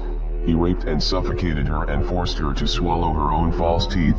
On September 30, 1987, 80-year-old Carmen Gonzalez Fernandez was found dead in her home. In October, Rodriguez Vega killed 66-year-old Natividad Robledo Espinosa, beating, raping, and suffocating her. Vega killed Carmen Martinez Gonzalez on January 21, 1988. On April 18, 1988 he killed 66-year-old Julia Paz Fernandez, who was also raped and suffocated. The other victims' identities were not released. Jose Antonio Rodriguez Vega was sentenced to 440 years in prison. On October 24, 2002, Rodriguez Vega was walking in the prison common grounds when 2 inmates attacked and brutally stabbed him, inflicting fatal wounds. Benjamin Atkins is an American serial killer and rapist known as the Woodward Corridor Killer. Atkins brutally murdered, tortured, and raped 11 women in Highland Park and Detroit, Michigan during a period of 9 months between December 1991 and August 1992. Although he has 11 confirmed kills, he is suspected of a further 11. Atkins was charged solely based on testimony and his own confession. Atkins chose young and middle-aged destitute women, often prostitutes or drug addicts. He raped, tortured and strangled his victims before abandoning their bodies in vacant buildings in Highland Park and Detroit, Michigan. He was sentenced to 11 life terms in 1994. In 1997, Benjamin Atkins died from an infection caused by HIV, while serving his 11-life-term sentence, at the Charles Ziegler Reception and Guidance Center in Jackson, Michigan. Richard Angelo, aka the Angel of Death, is an American serial killer who operated within Long Island and West Islip, New York in 1989. Angelo tried again and again, poisoning patients at the hospital and then saving them. Some patients were saved, others died. He was convicted of murdering several of his patients and sentenced to 61 years to life in prison. He has 8 confirmed kills but is suspected of killing more. He poisoned 26. After poisoning his victims, he would wait until they went into cardiac arrest, and then come by and save them in front of his colleagues. Angelo poisoned all of his victims by injecting a lethal combination of the paralytic drugs Pavulon and Anectin into their IV tubes. On January 25, 1990, he was sentenced to 50 years to life in prison. Carl Werner was an American serial killer active in Northern California. Werner was convicted of murdering 3 teenage girls in 2 separate incidents in the San Francisco Bay Area communities of San Jose and Saratoga between 1969 and 1971. He had previously been a suspect in an unsolved knife assault on another woman. He stabbed his female teenage victims to death. At least 2 victims went to the same high school as Werner, Oak Grove High School in San Jose, California. 1 victim was stabbed over 200 times while the least stabbed victims received 49 stab wounds. Werner was briefly suspected of being the notorious Zodiac Killer but was soon ruled out as a suspect in that case. In 1971, Carl Werner was sentenced to life in prison at the California Medical Facility in Vacaville, California. Earl Leonard Nelson was an American serial killer, rapist, and necrophile, known as the Gorilla Killer, and the Dark Strangler, and at least once used the alias Virgil Wilson. He targeted and strangled landladies throughout the West Coast during 1926. He was known to commit acts of necrophilia, strangle, rape, mutilate, and murder his victims. He was known to kill at both his home and the home of the victim. Nelson often carried a Bible to gain trust with his victims. Nelson's defense at his 6-day trial was insanity. Records were presented to show that Nelson had been confined in an insane asylum in Napa, California. During various periods between 1921 and 1925, in 1928, Earl Leonard Nelson was executed by hanging at the Vaughan Street Jail in Winnipeg, Manitoba, Canada. Jesse Pomeroy was an American serial killer known as the Boston Boy Fiend, the Boy Torturer, the Demon, and the Red Devil. In 1874, at the age of 14, Jesse started his killing spree. He was known to torture, mutilate, and murder his victims. At least 1 victim was tied, bound, and restrained during the crime. Pomeroy was arrested on April 24, 1874 at age 14, convicted on December 10, 1874 at age 15, sentenced to death by hanging, commuted to life in solitary confinement in 1876, commuted to life imprisonment in 1917 at Charlestown State Prison. Jesse Pomeroy died on September 29, 1932 at age 72. Cause of death: natural causes at Bridgewater State Hospital in Bridgewater, Massachusetts, U.S. Wesley Allen Dodd was an American serial killer and rapist known as the Vancouver Child Killer. His method of murder was stabbing and strangling. In 1989, Dodd raped and murdered 3 young boys in Vancouver, Washington. Dodd had an extensive arrest record for molesting children by the time his behavior escalated to include murder. Dodd refused to appeal his death sentence. He stated that he should be punished to the full extent of the law, as should all sex offenders and murderers, and that if he ever escaped, he would immediately return to killing and raping kids. Dodd wrote detailed accounts of his murders in a diary that was found by police, and also writing down future plans for child abduction and also constructing a homemade torture rack for the next victim. Wesley Allen Dodd was executed by hanging in 1993. His hanging was the first in the United States in 28 years. The Palm Sunday Massacre was a 1984 mass murder in Brooklyn, New York that resulted in the deaths of 10 people, 2 women, 2 teenage girls, and 6 children. There was 1 survivor, an infant girl. All of the victims were shot with a total of 19 bullets fired from 2 handguns at close range, most in the head, and were found in relaxed poses sitting in couches and chairs, suggesting that they had been taken by surprise. In 1985, Christopher Thomas was convicted on 10 counts of manslaughter. The jury had convicted him of intentional murder, but the charges were reduced due to extreme emotional disturbance and Thomas being high on drugs. Prosecutors said the motive was jealousy, claiming Thomas suspected his wife of having an affair with the home's owner. He ended up serving just over 32 years before being released in 2018. Duke Pearson was an American serial killer and a former detective sergeant for the Spokane County Sheriff's Office, who was known as the Spokane Serial Killer. Pearson is connected to the deaths of 3 women who died in the summer of 1967. He began his career in law enforcement in 1959 as a Spokane County deputy. Pearson quit suddenly in 1966. 2 of Pearson's victims were pregnant with his child at the time of their deaths, his wife and his mistress. 1 victim disappeared after leaving a bar. 2 bodies were buried, and the body of his wife was found in the rear seat of a car inside the family's garage, with a hose leading from the exhaust to a rear window of the vehicle. Duke Pearson died of natural causes in 2019 prior to being arrested. His service was held at Keehee Funeral Home in Andalusia, Alabama. In 1939, Leonarda Gianciulli started her killing spree. During her crimes as a serial killer, she was known to commit acts of cannibalism, mutilate, and murder her victims. She killed 3 women and turned them into soap and biscuits.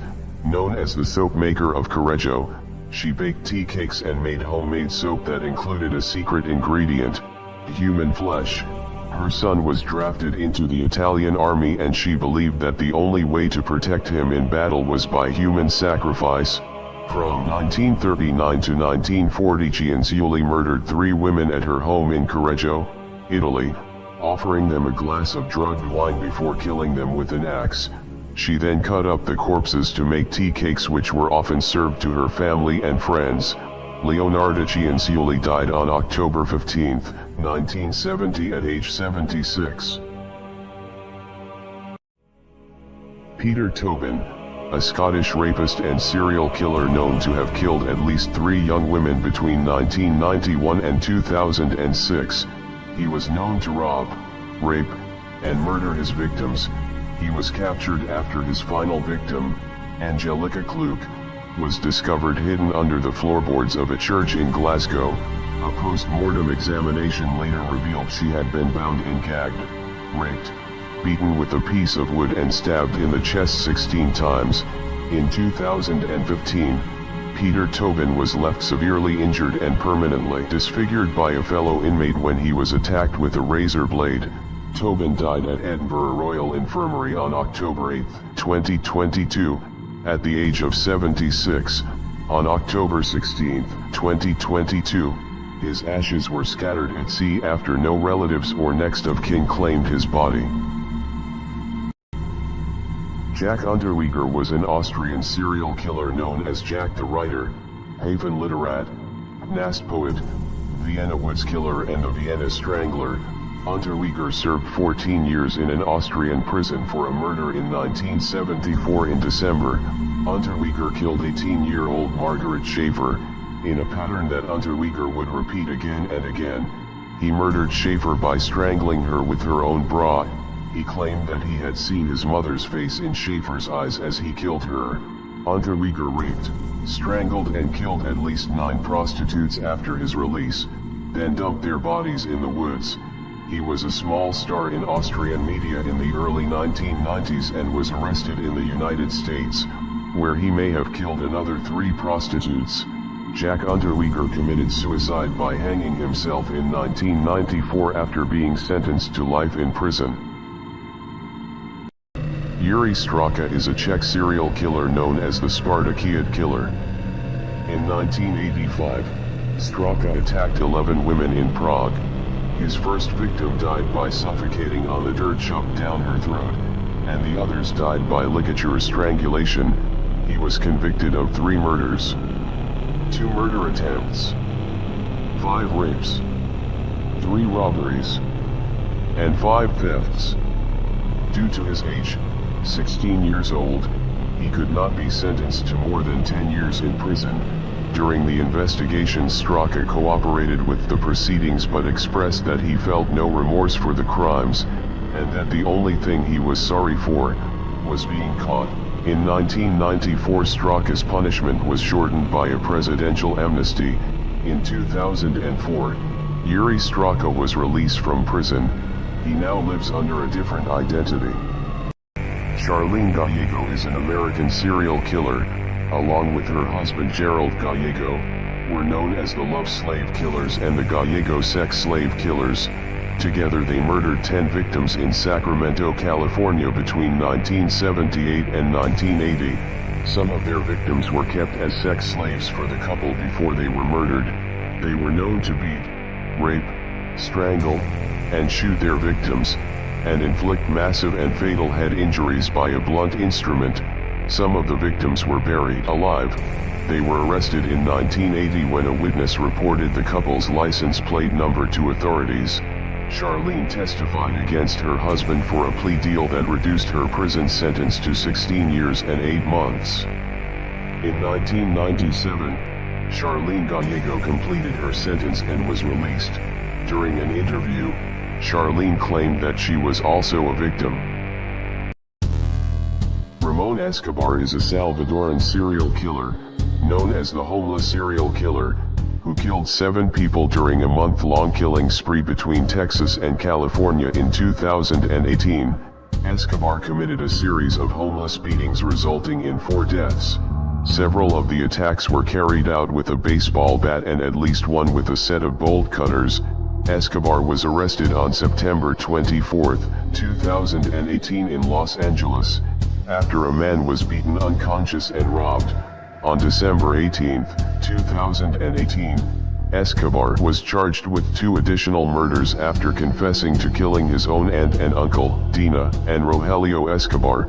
Ramon dumped his relatives' bodies in 2 separate dumpsters, with their skeletal remains being found 2 months later in a landfill. He pled guilty to all charges and was sentenced to several life terms without parole. Paul Dennis Reed was an American serial killer known as the fast food killer. Reed killed the employees of restaurants he targeted for a series of robberies during 1997. Reed moved to Nashville to attempt a country music career. In 1997, he was fired as a dishwasher from a Shoney's restaurant in Donaldson for throwing a plate at another employee.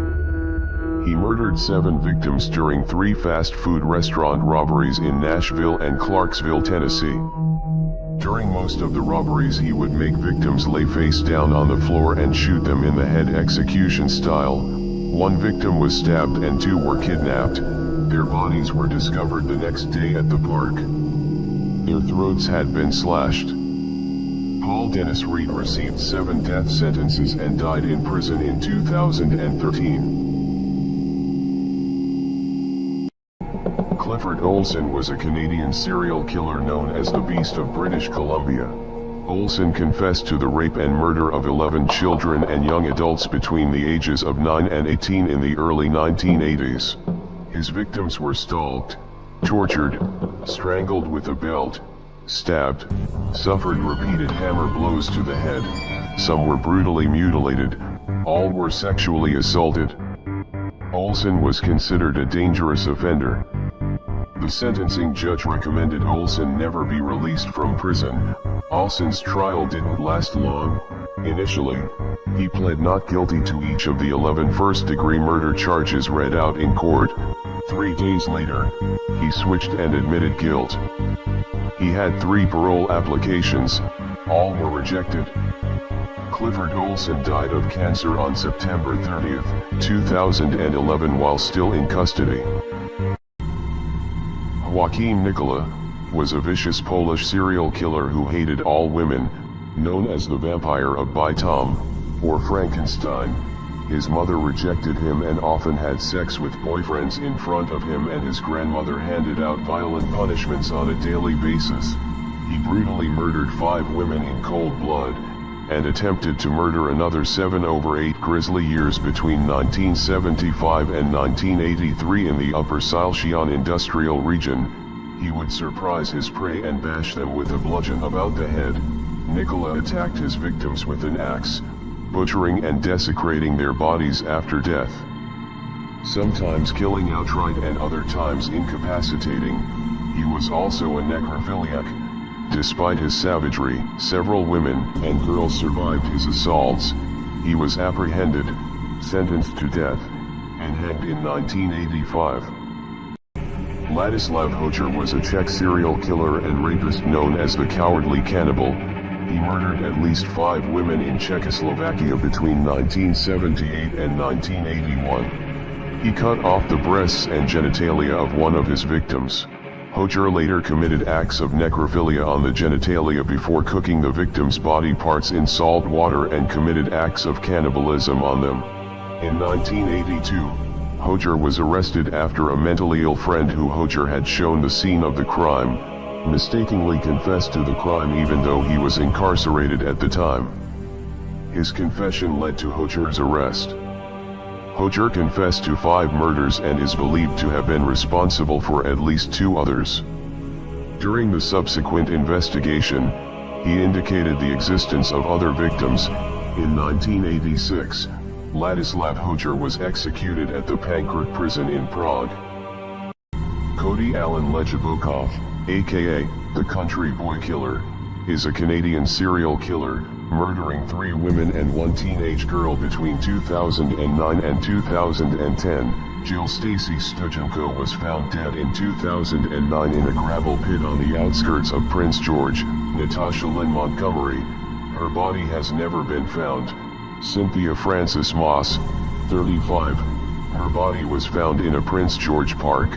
Moss died of blunt force trauma to the head and penetrating wounds. She had a hole in her shoulder blade, a broken jaw and cheekbone, and injuries to her neck consistent with someone stomping on it.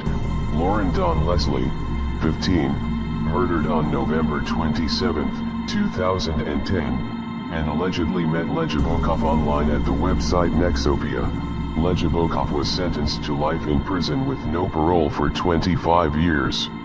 With 6 confirmed kills, Jenny Jones is a suspected serial killer responsible for the deaths of up to 60 infants and children in her care as a licensed vocational nurse during the 1970s and 1980s. She would use injections of digoxin, heparin, and later succinylcholine to induce medical crises in her patients. She was charged with poisoning 2 children. The doctor in the office discovered 2 puncture marks in a bottle of succinylcholine succinylmethonium chloride in the drug storage, where only she and Jones had access. Succinylcholine is a powerful short-acting paralytic that causes temporary paralysis of all skeletal muscles. A patient cannot breathe while under the influence of this drug. In small children, cardiac arrest is the ultimate result of deoxygenation due to lack of respiration. The exact number of victims remains unknown. Jenny Jones was sentenced to life in prison. Vasily Komarov was a Russian serial killer known as the Wolf of Moscow. Komarov was born in 1871 and is one of the earliest known serial killers in the Soviet Union. Komarov was a horse trader who murdered at least 33 men between 1921 and 1923. The victim would be killed with a hammer or sometimes have their throat slit. Police found 21 male victims, each discovered tightly bound in sacks, their bodies dumped on waste ground in the Shabalovki neighborhood. Komov confessed to 33 victims, implicating his wife Sofia as an accomplice. They were both found guilty of multiple homicides and sentenced to death. Komarov was convicted for the killing of 29 victims. Sofia and Vasily Komarov were both executed on June 18, 1923. Robin Ligas was an English serial killer, mental patient, and drug addict. Known as the Shropshire Murderer, Ligas started murdering people for money to buy drugs. He was convicted of robbing and brutally bludgeoning 3 men to death with an iron bar in Shropshire in 1994.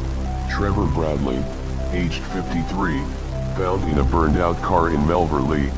Brian Coles, aged 57, found in his home in Higher Heath near Whitchurch, having been beaten to death with an iron bar. Robert Young, aged 75, killed in Shrewsbury during a burglary of his home. Ligas was charged with 3 additional murders, found guilty of 2, sentenced to life in prison in 1996, ordered to be detained indefinitely in a secure mental hospital in 2011. Ligas died on December 16, 2022 at the age of 70. Travis Victor Alexander was murdered by his ex-girlfriend, Jodi Ann Arias, in his house in Mesa, Arizona. Alexander was murdered on Wednesday, June 4, 2008. He suffered 27 stab wounds, a slit throat, and a gunshot wound to the head. His jugular vein, common carotid artery, and trachea had been slashed. He had defensive wounds on his hands. Alexander may have already been dead at the time the gunshot was inflicted. Photos taken moments later show an individual believed to be Alexander profusely bleeding on the bathroom floor. Alexander's death was ruled a homicide. He was buried at Riverside's Olivewood Memorial Park Cemetery. Arias was convicted of first-degree murder on May 8, 2013 and sentenced to life in prison without the possibility of parole on April 13, 2015. Stanislaw Modzelewski was a Polish serial killer known as the Vampire of Gakowek, who brutally murdered 7 women between the ages of 18 and 87, by strangling them with a scarf, or with his bare hands. He also attempted to murder 6 others.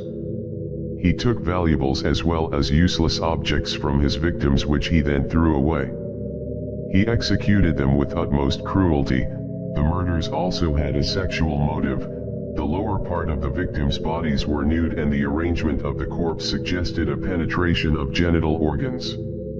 Modzelewski was a sadist, but it was not verified whether he mutilated the victims before or after the murder, although he is believed to have murdered an 8th victim, which he confessed to. It was never proven as the body was never found. He was sentenced to death and the execution by hanging was carried out in November 1969, in Warsaw. Wang Qiang was a Chinese serial killer, rapist, and necrophile, known as the Super Killer. He killed 45 and raped 10 from 1995 to 2003 in Budayuan Town, Quandian County, Liaoning Province, China, and is one of the most notorious murderers and rapists in Chinese history. Wang grew up in the small village of Kaiwan, Liaoning City. His father was abusive, addicted to drinking and gambling, and denied Wang the chance to enter school. Wang committed his first murder on January 22, 1995. Wang Qiang would rob, beat, and rape some victims post-mortem. He was arrested by the Shenyang police in 2003. After interrogation, he confessed to murder, rape, robbery and other various crimes. Wang Qiang was sentenced to death and executed in 2005. Altemio C. Sanchez is a Puerto Rican serial killer who is known to have raped and murdered at least 3 women and raped at least 9 to 15 girls and women in and around Buffalo, New York, during a 31-year span from 1975 to 2006. Sanchez is also known by the monikers Bike Path Rapist and Bike Path Killer. When Sanchez initially began to strangle and kill his victims, it is believed that he used a rope or cord. He would also beat and rape his victims during the attacks, and several of them are thought to have fought hard against him. In later years of Sanchez's crimes, he used a ligature, wire, or garrote to strangle and suffocate his victims. On January 15, 2007, police arrested Sanchez and charged him with murder. On August 15, 2007, Sanchez was sentenced to 75 years to life in prison. Gerard John Schaefer Jr. was an American murderer and suspected serial killer, known as the Killer Cop and the Hangman, who was convicted of the 1972 murder and mutilation of 2 teenage girls in Port St. Lucie, Florida. His victims were tortured, butchered, and decapitated. One was shot in the jaw. He is suspected of up to 26 further murders. Schaefer became known as the Killer Cop, as he was a sheriff's deputy in Martin County, Florida at the time of his initial arrest. He also became known as the Hangman, due to his favored practice of binding restrained women to trees with a hangman's noose around their neck. Prior to their torture and murder, Schaefer was sentenced to 2 terms of life imprisonment at his 1973 trial. He was stabbed to death by a fellow inmate while incarcerated at the facility in December 1995. In 2013, Amber Hill Burling was convicted of killing her Air Force veteran husband, Josh, by shoving him out of the 17th-story window of their high-rise apartment when she was 7 months pregnant. Hill Burling claims her husband attacked her after they argued about breaking up. She claimed the death was an accident caused by unusually thin windows in the couple's high-rise apartment. She told the court she acted in self-defense after Josh grabbed her by her shoulders during a heated argument. The prosecution said there is a taped confession in which Hill Burling says to her grandmother, "He was messing with the TV and I pushed him." His body was found crumpled on the roof of the garage. Amber was found dead in an apparent suicide in her prison cell at Mabel Bassett Correctional Center in Oklahoma in October 2016. Her death came 5 years after she was convicted of killing her husband Josh. Robert Joseph Silveria, the Boxcar murderer, was part of the Freight Train Riders of America, a boxcar gang that preys upon fellow rail-riding hobos. Arrested in March 1995 in a rail yard near Sacramento, California, Silveria was charged with the murder of transient William Pettit, found dead in a boxcar in Northern California. Silveria has also been linked to 13 other boxcar murders in Oregon, Utah, California, Arizona, Kansas, and Washington state, spanning from 1981 to 1995. The victims, mostly drifters, were stabbed or bludgeoned to death and robbed of their meager possessions. While in custody, Bobby claimed all his kills were gang-related, betraying his secret Boxcar Brotherhood by talking of the murders. Boxcar Bobby was sentenced to 2 consecutive life terms without parole in Oregon in 1998. Miyuki Ishikawa, a Japanese midwife and serial killer. Known as the Oni-sanba, demon midwife. Miyuki's murdered between 85 and 169 infants between 1944 and 1948. She was an experienced midwife and worked as a hospital director at the Kotobuki Maternity Hospital. Ishikawa chose to neglect numerous infants, many of whom died as a direct result of this abuse. The police initially found 5 dead bodies and later found over 40 more in the house of a mortician. 30 additional bodies were later discovered in a temple. She and several accomplices are believed to have murdered dozens of infants, a crime spree known as the Kotobuki Sanin incident. Miyuki and her husband Takeshi Ishikawa were arrested in 1948 and sentenced to 8 and 4 years imprisonment respectively. Alexei Sukhaldin was a Soviet serial killer and cannibal. He killed and cannibalized 7 girls and women in Tatarstan. Sukhaldin committed his first murder in November 1979. He invited 22-year-old Yekaterina Ostrova to his home, took a rag-wrapped hammer and hit her on the head with it, tied her hands with a rope, and cut her throat. He drank her blood while she was still alive. When she died, he hung her corpse and mocked her before cutting off the soft tissues and eviscerating the internal organs. The remaining blood was disposed of in the bath. Sukhaldin then ate her heart, liver, and lungs. On June 4, 1985, Alexei Sukhaldin was arrested. On April 18, 1986 he was sentenced to execution by shooting. On July 29, 1987, the sentence was carried out. Gennady Modestovich Mikhasevic was a prolific Soviet serial killer. He murdered 36 women from 1971 to 1985 in Vitebsk, Polotsk, and the rural areas in the nearby regions of the Belarusian SSR. On the night of May 14, 1971, he encountered a young woman on the road and killed her. He murdered again in October 1971, and strangled 2 other women in 1972 near Vitebsk. Many of his murders were committed to facilitate rape. He invariably strangled or smothered his victims. In the year 1984 he killed 12 women. He was finally arrested in December 1985. After initial denial, he confessed and was sentenced to death and executed by firing squad on September 25, 1987, aged 40. Romulus Veras was a notorious serial killer from Romania, better known as the Man with the Hammer. During the 1970s, he was charged with 5 murders and several attempted murders, but never imprisoned on grounds of insanity. He had schizophrenia. Blaming the devil for his actions, he was known to rob, stalk, rape, mutilate, and murder his victims. He would kill his victims with a hammer or by stabbing them with a knife. One victim was pregnant and found in a pool of blood. The neighbors thought she had given birth, but upon discovering that the woman had been hit in the head, she was rushed to the hospital and later survived. Veras set fire to the bodies of 2 of his later victims. In 1976, Romulus Veras was institutionalized in the State Psychiatric Hospital in Romania, where he died from liver disease in 1993. Kelly M. Cochran, 34, aka the Devil Woman of Michigan, who killed her lover and served his remains at a barbecue, has confessed to more murders.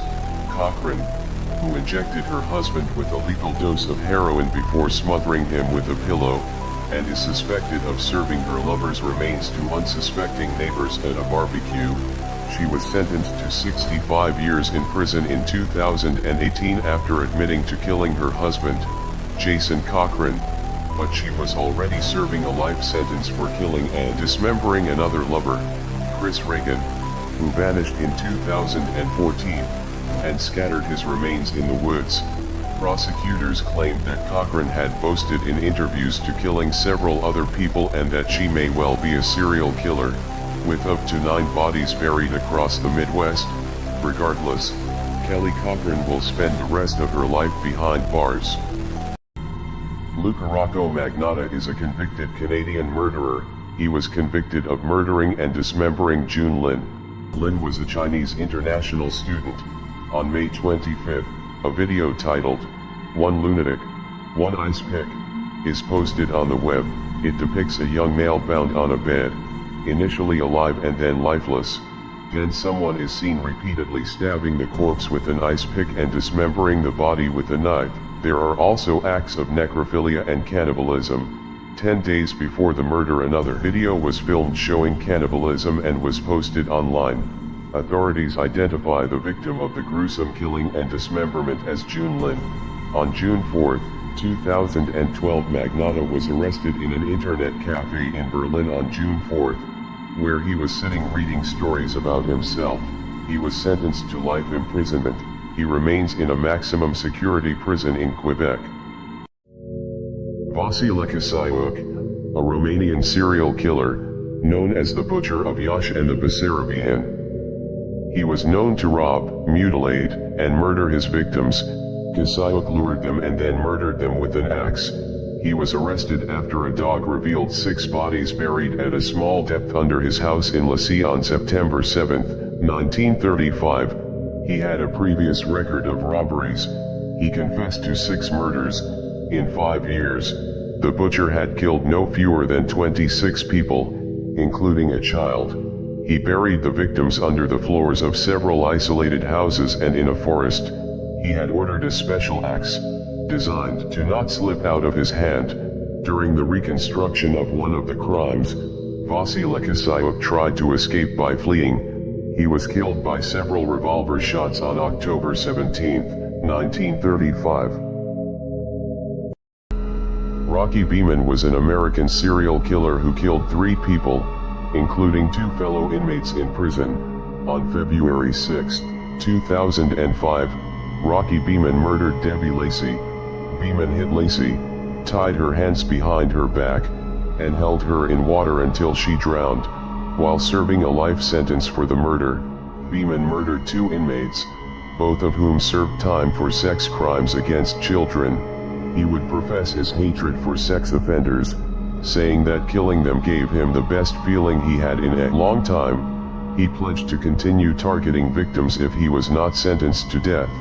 "I'll do my best to eliminate every single one until one of 3 things happen. Someone kills me, I run out of people to kill, or they put me where I can kill no more." Death row. Beeman was sentenced to death but committed suicide on death row in 2020. Keith Hunter Jesperson is a Canadian-American serial killer who murdered at least 8 women in the United States during the early 1990s. He was known as the Happy Face Killer because he drew smiley faces on his many letters to the media and authorities. Many of his victims were sex workers and transients who had no connection to him. Strangulation was his preferred method of murdering, the same method he often used to kill animals as a child.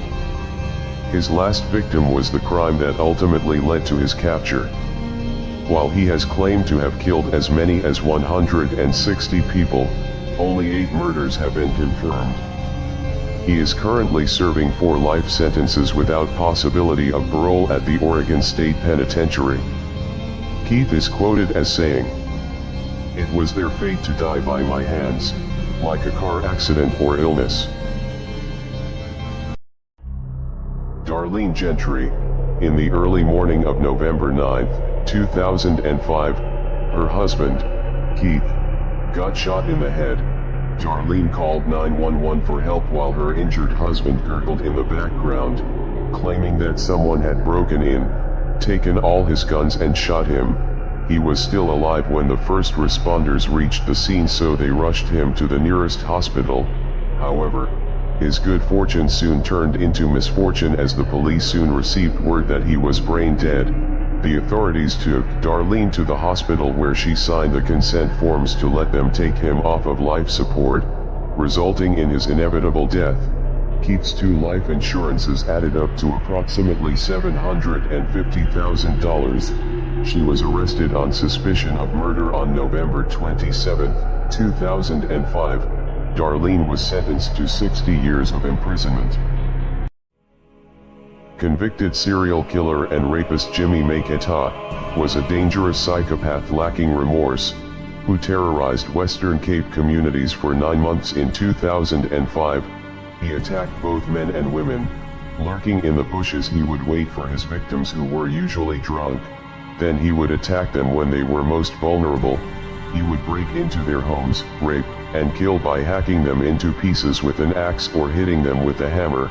Maketa, 43, pleaded guilty and was convicted on 47 charges, including 13 murder charges, 3 attempted murder charges, 22 charges of rape, 1 of robbery with aggravating circumstances, 5 of housebreaking, 4 of assault with intent to commit grievous bodily harm, and 2 charges of kidnapping.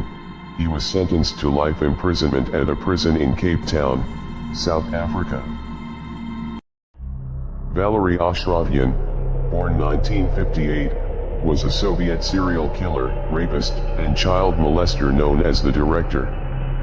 He was known to drug, give coffee which was mixed with strong psychotropic drugs, rape, stab, and murder his victims between 1988 and 1990, in Moscow, Russia. Ashravian received his nickname because he posed as film director Svetoslav Chaplygin, in order to gain the trust of the young women. He was previously convicted of over 20 rapes of girls and young women during the 1980s. In 1990, he confessed to 2 murders and admitted to 17 rapes. He killed 3 victims, and raped dozens of women. Valery Ashravian was convicted of killing 2 women and was sentenced to death on June 18, 1992 and executed with a bullet to the head.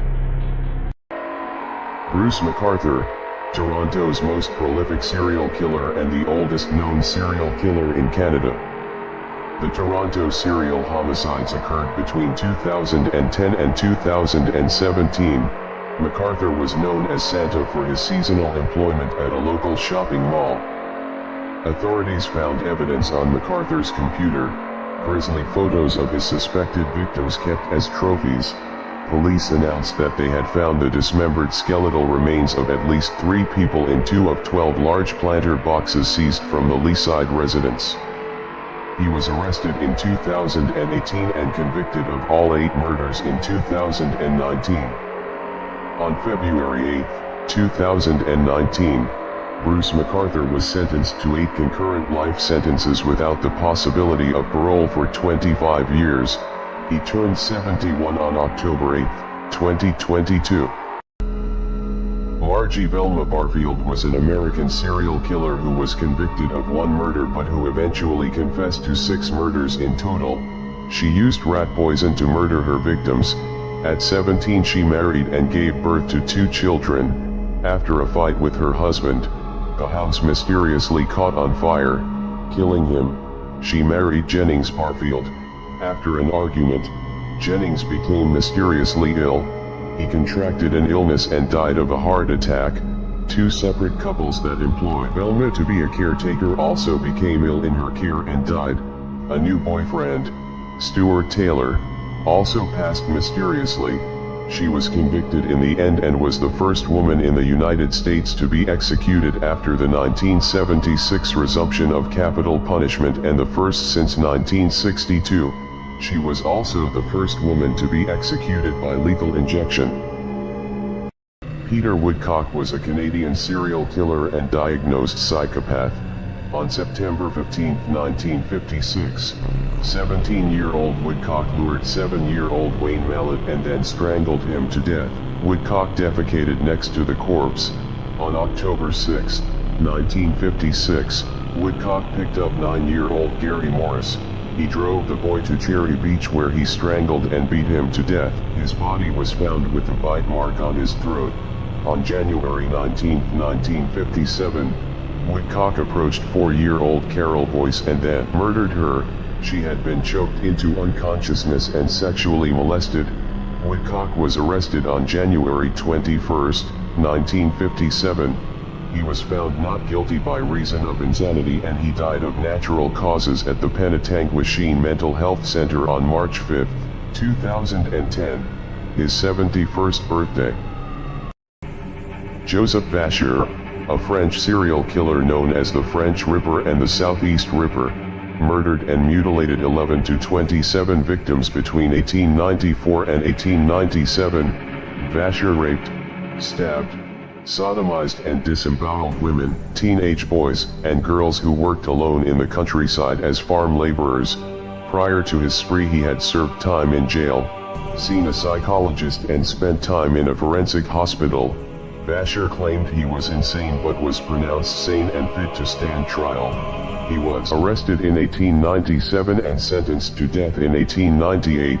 In 1898, Joseph Vacher was executed by a guillotine at a prison in Bourg-en-Bresse and France. At dawn on December 31, 1898, he refused to walk to the scaffold under his own power and was dragged to the guillotine by the executioners. On the evening of January 18, 1986, Andrew Erdile stalked 23-year-old Robin Brandley and stabbed her 41 times with a knife. 2 years later on July 17, 1988, he shot 29-year-old Julie McGill. 2 months later in San Diego he killed 31-year-old Mary Ann Wells. His 4th victim, 18-year-old Tammy Irwin's corpse was found on the streets of Palm Springs on April 17, 1989. In March 1995, he forced Denise Manny into his car and drove her into the desert and shot her, undressed her, and left the corpse for scavengers. He killed 3 more women before he was arrested on April 23, 1997. He was sentenced to death and hung himself in his cell on Friday, November 2, 2018 at around 11:15 p.m. Farian Wardrip is an American serial killer who murdered 5 women between 1984 and 1986. He killed Terry Sims. She had been sexually assaulted and stabbed to death. Tony Gibbs had a total of 8 stab wounds, 3 on her back, 3 on her chest, and 2 defensive wounds on her left forearm and thumb. Deborah Taylor's body was dumped at a construction site in East Fort Worth. Ellen Blau's corpse was in a very advanced state of decomposition, to the point where she could only be identified by dental records. Tina Kimbrough was suffocated with a pillow. All of his female victims were white, were between the ages of 20 and 25, weighed less than 120 pounds, and were under 5.5 feet tall. Wardrip was sentenced to death by lethal injection. As of 2022, Wardrip remains on death row at Polunsky Unit near Livingston. The Peterborough Ditch murders were a series of murders which took place in Cambridgeshire, England in March 2013. All 3 victims were male and died from multiple stab wounds. Dennehy stabbed men for the purpose of entertainment. Their bodies were discovered dumped in ditches outside Peterborough. In Hereford, 2 other men were stabbed but survived. The perpetrator was Joanna Christine Dennehy, a Cambridgeshire woman, who was later sentenced to life imprisonment with a whole life order. Dennehy was the 3rd woman in the UK to be given a whole life tariff, after Myra Hindley and Rosemary West. Assessing psychiatrists later diagnosed Dennehy with psychopathic, antisocial and borderline personality disorders. In 2019, Dennehy was moved to Low Newton Prison in County Durham. Upon her arrival, she threatened to kill Rosemary West, who had been moved to another prison. Takahiro Shiraishi, a Japanese serial killer, known as the Twitter Killer, who confessed to killing 1 person in August, 4 in September and 4 in October 2017. Shiraishi was known to murder, rape, dismember, and store the bodies at his apartment in Zama, Kanagawa Prefecture, on the outskirts of Tokyo. 8 of the 9 victims were women, mainly in their late teens to early 20s. Police found 7 boxes of body parts, including 9 human heads, and 240 other bones in Shiraishi's apartment. In Zama City, Japan in October 2017, Shiraishi used Twitter to lure suicidal women to his house so he could watch them commit suicide. In October 2020, Shiraishi pled guilty to the 9 murders. In December 2020, Takahiro Shiraishi was sentenced to death. Ion Rumuri was a Romanian serial killer dubbed the Vampire of Bucharest, killing 4 women and attacking more than 10 others between 1970 and 1971. Rumuri's modus operandi was cutting off clothes, biting off flesh, dragging his victims, and hacking away at them with his weapons, also raping them while they were unconscious. He showed signs of vampirism. He poked several holes into the flesh of Florica Marcu, a survivor who later related how he sucked blood out of them. Cannibalism was also present. He would bite women's pubic areas and breasts, and missing pieces of flesh were no longer found at the crime scenes. He had necrophiliac tendencies, continuing his rapes after his victims had died, and also beating and stabbing their corpses. On October 23, 1971, Rumuri was executed. The strange sight of a 47-year-old handcuffed man surrounded by police walking through the woods while wearing a woman's wig must have puzzled many Cape Cod residents on the morning of April 9, 2000. Hadden Clark, an American murderer and suspected serial killer serving 2 30-year sentences at Eastern Correctional Institution in Maryland for the 2 murders committed in 1992. On May 31, 1986, Clark stabbed Michelle Dorr to death. On October 18, 1992, he killed 23-year-old Laura Hodling in Bethesda, Maryland.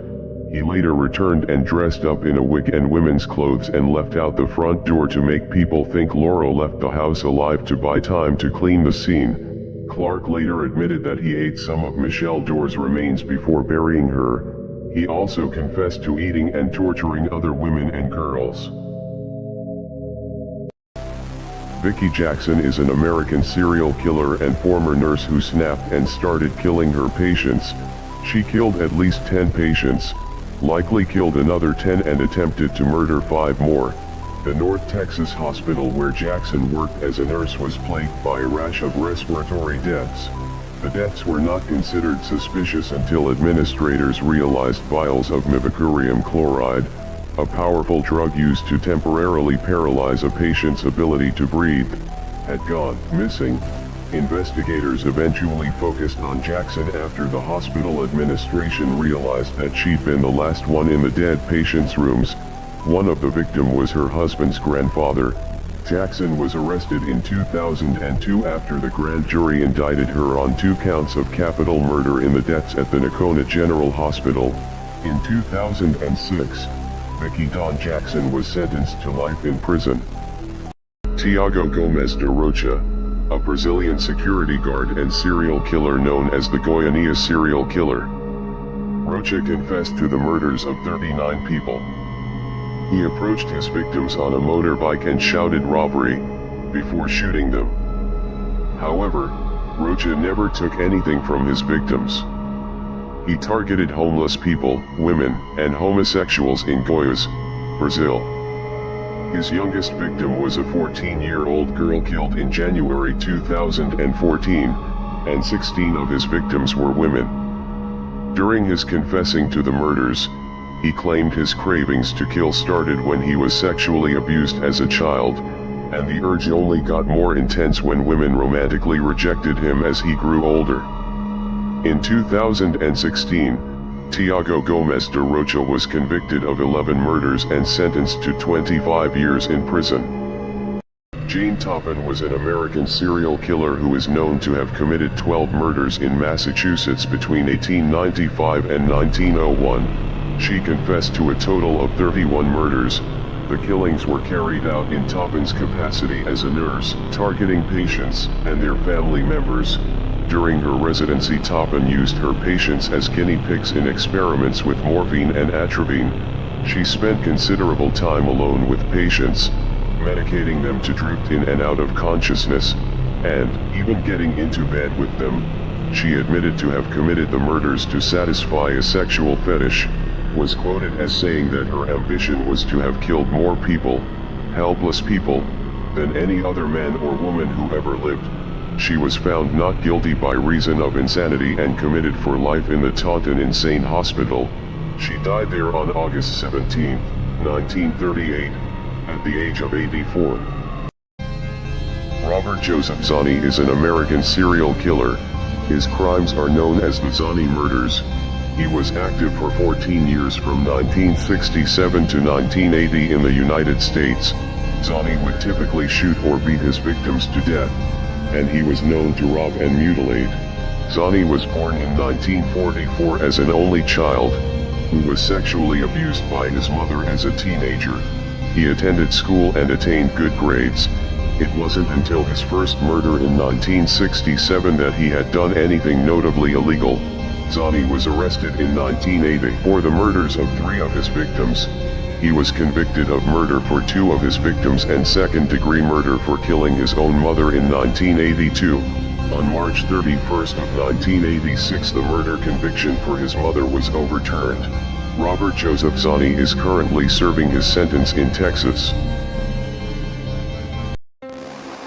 On May 19, 1983, Downs shot her 3 children and drove them in a blood-spattered car to Mackenzie Willamette Hospital in Springfield, Oregon. Cheryl, aged 7, was already dead. Danny, aged 3, was paralyzed from the waist down, and Christy, aged 8, had suffered a disabling stroke. Downs herself had been shot in the left forearm. She claimed that she was carjacked on a rural road near Springfield by a strange man. Investigators and hospital workers became suspicious because they decided that Downs' manner was too calm for a person who had just experienced such a traumatic event. Forensic evidence didn't support Diane's story. She was arrested 9 months after the shooting, and sentenced to life in prison plus 50 years. Downs had parole hearings in 2010 and 2020 which were both denied. Lockhart murdered police officer Paul Hulsey Jr. in Beaumont, Texas, 1988. Hulsey had followed Lockhart driving a stolen Corvette to a local hotel. As he was making the arrest, Lockhart punched the officer, grabbed a gun and shot him. According to a statement later given by Lockhart, he then shot him a second time and fled. Lockhart also committed a series of gruesome offenses during the 5 months before the Texas murder, including the sexual assault, murder, and disembowelment of 16-year-old Wendy Gallagher in Griffith, Indiana, the sexual assault of Lockhart's former wife in Toledo, Ohio, and the sexual assault, murder, mutilation, and disembowelment of 14-year-old Jennifer Kallhauer in Land O'Lakes, Florida. Lockhart was convicted of murder and was on death row in Indiana and Florida at the time of his execution in Texas. Johnny Avalos is an American serial killer and rapist known as the San Antonio serial killer. Avalos murdered 5 women in San Antonio, Texas between 2012 and 2015. He would strangle his victims. He strangled each victim with his bare hands, and also used plastic bags in 3 instances. He was a necrophiliac, raping some after death. Avalos confessed to killing Vanessa Lopez in 2012, Natalie Chavez in 2014, Rosemary Perez and Celia Lopez in 2015. He also admitted to attacking Genevieve Ramirez, who later died of her injuries in 2015. He was arrested in 2015. On February 19, 2019, Johnny Avalos was sentenced to 2 terms of life without the possibility of parole. Dana Sue Gray is an American serial killer who murdered 3 elderly women in 1994. She was caught after a 4th intended victim survived being strangled and identified her. Gray says she committed the murders to support her spending habits. She is serving her sentence in the California Women's Prison in Chowchilla. Norma Davis is thought to be Gray's first victim. She was found by her neighbor. Davis had a wood-handled utility knife sticking out of her neck and a fillet knife sticking out of her chest. June Roberts was killed on February 28, 1994, strangled with a phone cord. On March 16, 1994, Gray killed Dora Beebe. An hour later, Gray used Beebe's credit card to go on a shopping spree. On 17th of March 1994, she was arrested and ultimately sentenced to life without parole. David Edward Most was an American serial killer known as Crazy Dave. Most killed and molested teenage boys. He was arrested in 2003 when the bodies of 3 boys were found in the concrete floor of his basement in Hammond, Indiana. He was previously sentenced to 4 years for the manslaughter and larceny in the murder of a 13-year-old boy in Germany, where Most was stationed while in the army. Most made parole in 1977, arrested again in 1979 and later released in 1981. The same year, Most was convicted again and served 17 years in prison before his release in 1999. In 2006, Most committed suicide by hanging himself in his jail cell after his latest conviction in 2005. Jail workers found a suicide note in his cell in which he confessed to 5 killings and apologized to the victims' families. Most was 51 years old. Gilbert Paul Jordan was a Canadian serial killer and former barber known as the Boozing Barber. Jordan is believed to have committed the alcohol murders in Vancouver between 1965 and 1988. Jordan would lure, rape and later kill women by alcohol poisoning. Once his victims passed out, Jordan continued to pour liquor down their throats, eventually killing them. In 1994, Jordan was released after his sentence was reduced to 9 years. He was placed on probation. In 2000, Jordan attempted to change his name to Paul Pears. His application was denied. He has been in and out of jail more than a dozen times since his original conviction, once for breaching his probation by drinking in the company of women. In 2005, Jordan was released after a public warning was issued by the police. Gilbert Paul Jordan died in 2006. Kendall Francois was an American serial killer who murdered 8 women before he was caught, known as the Poughkeepsie Killer. On September 2, 1998, a search warrant allowed investigators to comb the house of the Poughkeepsie Killer. It was shortly after midnight when they found the graveyard he had made of his attic. Police would later note the smell of feces, soiled underwear with human waste lining the fabric at his home. But perhaps most disturbing was that Francois' parents and sister lived there too, and had either dismissed the stench emanating from the attic or were too afraid to check. He choked one woman with such force that he broke her neck. One of his victims was pregnant. He was sentenced to life in prison without the possibility of parole.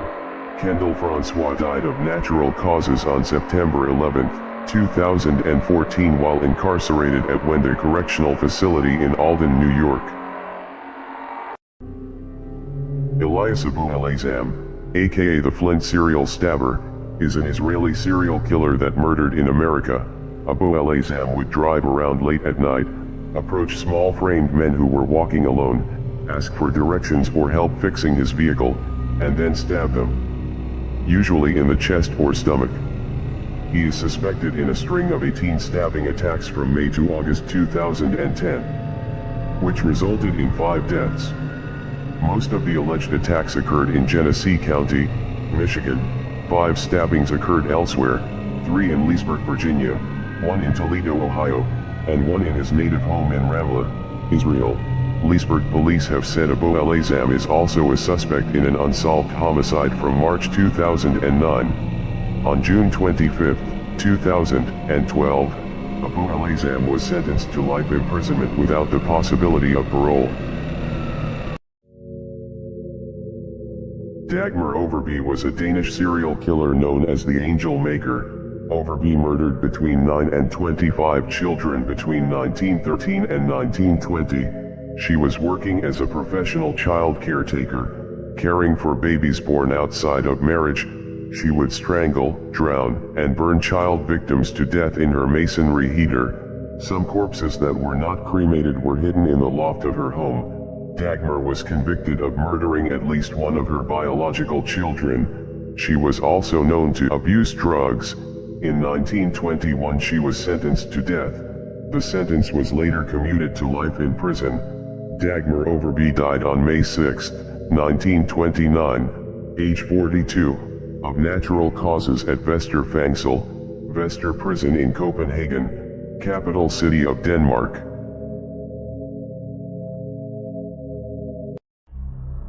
Edward Edwards was an American serial killer known for committing the Sweetheart murders. In 1955 Edwards escaped from a jail in Akron, Ohio. He robbed gas stations around the country and was on the FBI's 10 most wanted fugitives list in 1961. He was imprisoned and later paroled in 1967, publishing a book titled Metamorphosis of a Criminal in 1972. Edwards shot a young couple in 1977. He stabbed and strangled another couple in 1980. He was arrested in Louisville, Kentucky for the 1980 Sweetheart murders.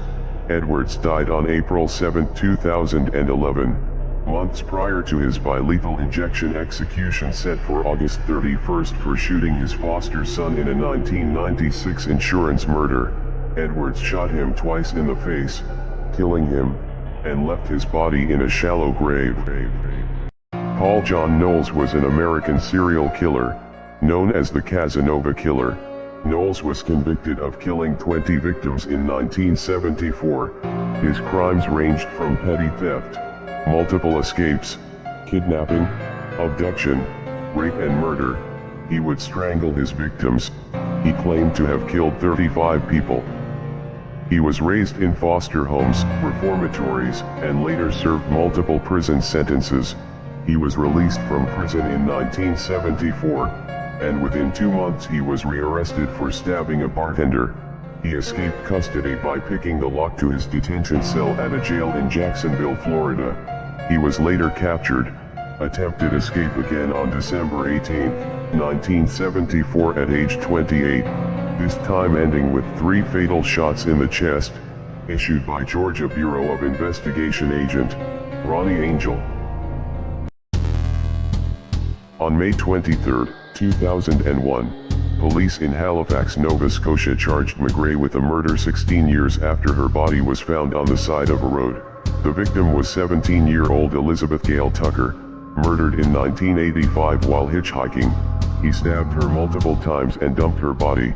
He also pleaded guilty to stabbing Mark Gibbons to death in 1987. He murdered Joan Hicks in Moncton in 1998 and 2 men in Montreal in 1991. He claims that demons caused his 15-year killing spree and stated that he will murder anybody to quench his searing hunger to kill.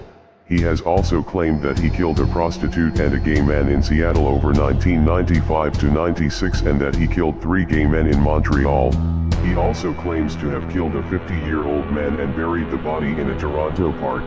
McGray is serving concurrent life sentences of 25 years with no parole. Rafael Castillo, a San Antonio man, was sentenced to 70 years in prison for brutally murdering a 31-year-old woman. He was convicted of the crime that happened in November of 2020 at a home in South Behar County.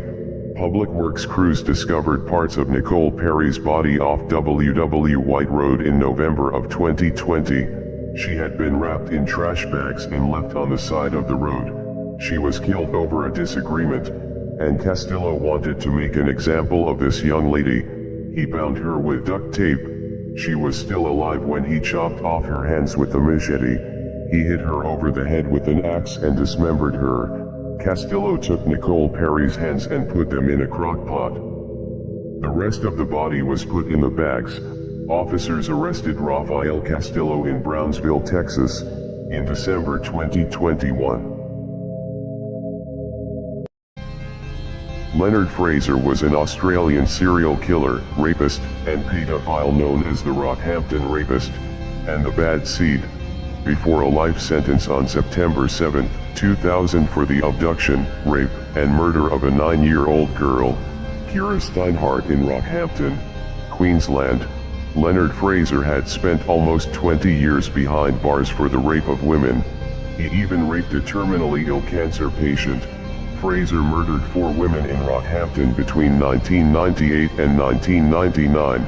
He would keep personal items from the victim after the crime. These included ponytails from 3 different women, which could not be traced to any of his known victims. He was sentenced to 5 consecutive life sentences plus 25 years without the possibility of parole. Leonard Fraser died in prison of a heart attack on the 1st of January 2007. Stephen Capaldi pled guilty to killing his wife while she was asleep in her bed in 2022. Capaldi strangled and smothered Elizabeth Capaldi on October the 10th. He moved her body to different bedrooms before dismembering her in the basement. On October 12th he disposed of some of her remains in a dumpster in Montgomery County. On November 5th he buried the rest of her body along the Delaware River shoreline at Hawk Island. Recovered internet searches on Capaldi's phone included: how to get away with murder, can a polygraph be skewed, how to control your dark impulses, and how to disappear and never be found. He was charged with third-degree murder, possessing an instrument of crime, tampering with or fabricating physical evidence, obstructing the law or other governmental function, and abuse of a corpse. He was sentenced to 22 to 44 years in prison. John Cooper is a British armed robber, rapist and serial killer known as the Bullseye Killer, and the Wildman. He murdered 4 victims in Pembrokeshire, Wales between 1985 and 1989. In 1989 Cooper participated in the ITV game show Bullseye, which later led to his arrest. He was sentenced to 14 years in 1998 and released in 2009. He shot at least 2 victims in the face with a sawed-off shotgun. He was a diagnosed psychopath that would bound victims demanding their bank cards and PIN numbers. On December 22, 1985, Cooper targeted a farmhouse at Scobston Park, killing brother and sister Richard and Helen Thomas and then burning down the house. In 1996 he attacked 5 youngsters, threatening them with a gun, sexually assaulting one girl and raping another. In 2011 John Cooper was sentenced to life imprisonment.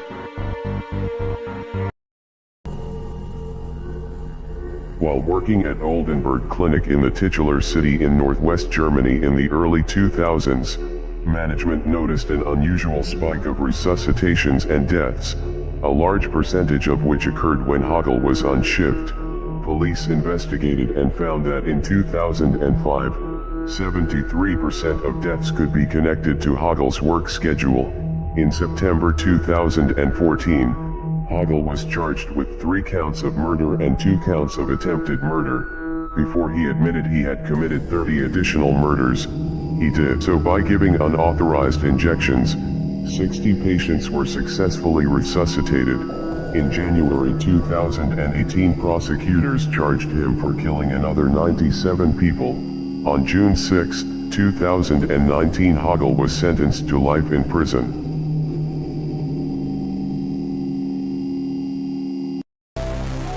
Andrea Yates drowned her 5 young children in the bathtub of their suburban Houston home on June 20, 2001. Yates, who was 37 years old at the time, suffered from severe postpartum depression, postpartum psychosis, and schizophrenia. She waited for her husband to go to work. When he was gone, she began to drown her children one by one. After she drowned the children, she called 911 repeatedly and then called her husband and told him to come home from work. Yates was found not guilty by reason of insanity. Yates stated that the children thought she was not a good mother and claiming that her sons were developing improperly.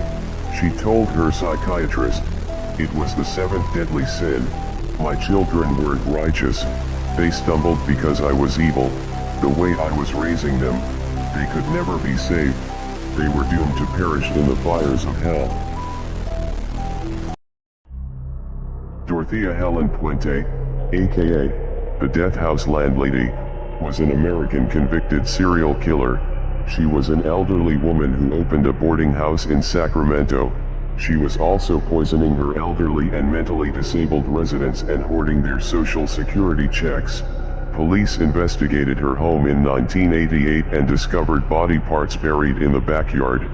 Puente had used sleeping pills to put her tenants to sleep, then suffocated them, and hired convicts to dig the holes in her yard. Puente fled, but was later apprehended at a hotel in Los Angeles and tried for 9 murders. She was sentenced to life in prison without the possibility of parole after she was found guilty on 2 counts first-degree murder and 1 count of second-degree murder. Puente died at the age of 82 while incarcerated at Central California Women's Facility. Lorenzo Gilliard is an American serial killer known as the Kansas City Strangler. Gilliard is alleged to have strangled, raped and murdered 13 women and girls from 1977 to 1993. Most of Gilliard's victims were sex workers. Gilliard was known to abuse women as early as his teens. Gilliard had previously served time for child molestation. Probation records show that from 1969 to 1974 he was suspected of 5 rapes. Gilliard became a suspect in 1987 in the murder of Sheila Ingold. A blood sample stored on a freezer shelf for more than 15 years finally enabled them to arrest the man they said was responsible for strangling at least 12 women. In 2007, Lorenzo Gilliard was convicted on 6 counts of murder and sentenced to life imprisonment in Crossroads Correctional Center in Cameron, Missouri. Janie Lou Gibbs was an American serial killer from Cordele, Georgia, who killed her family members by poisoning them with arsenic. Gibbs poisoned her husband Marvin by putting arsenic into his dinner. While he was in hospital, she brought him homemade soup containing more poison. 8 months later, she poisoned her youngest son, 13-year-old Marvin. He died on August 29, 1966.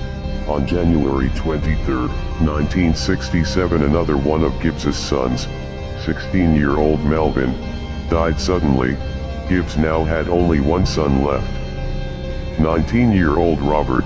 He had fathered a child named Raymond with his wife. Raymond became sick and died suddenly, followed only a month later by his father. She was sentenced to 5 life sentences and died in 2010 in a nursing home in Douglasville, Georgia. John Eric Armstrong is an American serial killer and rapist nicknamed Baby Doll, and Opie.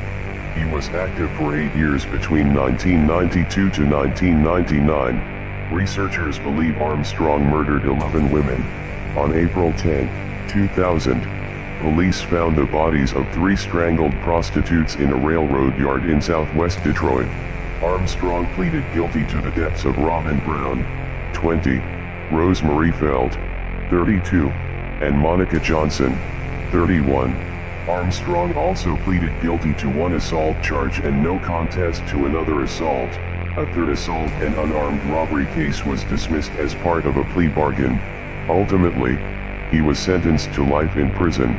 All of the victims' bodies were found strangled to death and left in sexually provocative positions in Detroit, Michigan. On February 24, 1986, the body of Sherry Rasmussen was found in the apartment she shared with her husband, John Ruetten, in Van Nuys, California, United States. She had been beaten and shot 3 times in a struggle. She had defensive wounds and a bruise on her face that appeared to have been inflicted by the muzzle of a gun. The gun had been fired through a quilted blanket. Rasmussen's father believed that LAPD officer Stephanie Lazarus, who maintained a relationship with Ruetten, was a crime suspect. A bite mark on Rasmussen's arm eventually led to Lazarus, by then herself a detective. The DNA sample from a cup she had thrown away was matched to the bite mark. Lazarus was convicted of the murder in 2012 and is serving a sentence of 27 years to life for first-degree murder at the California Institution for Women in Corona. John Yongming was a Chinese serial killer and cannibal known as the Cannibal Killer, and the Cannibal Monster of Yunnan. He was arrested and sentenced to death in 1979 for intentional homicide, but was released in 1997 after receiving a sentence reduction. John confessed to the murder of 11 males between March 2008 and April 2012. John used various means of disposing of the bodies, including dismemberment, burning, and burial, to destroy the evidence. John sold the flesh of some of his victims as ostrich meat, kept other victims' eyeballs in alcohol-filled wine bottles, and fed some victims' meat to his dog. John was sentenced to death for intentional homicide and deprived of political rights for life.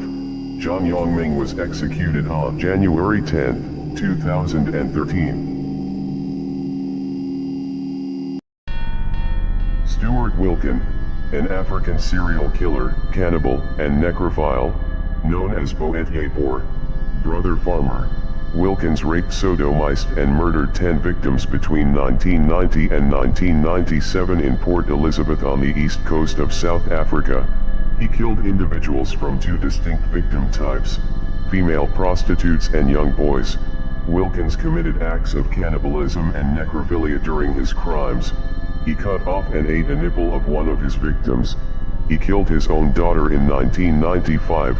Her body was found in 1996 wrapped in a tarpaulin behind the Holiday Inn Garden Court in South Africa.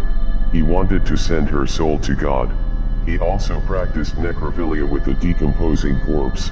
Stuart Wilkin was sentenced to 7 terms of life imprisonment on February 23, 1998.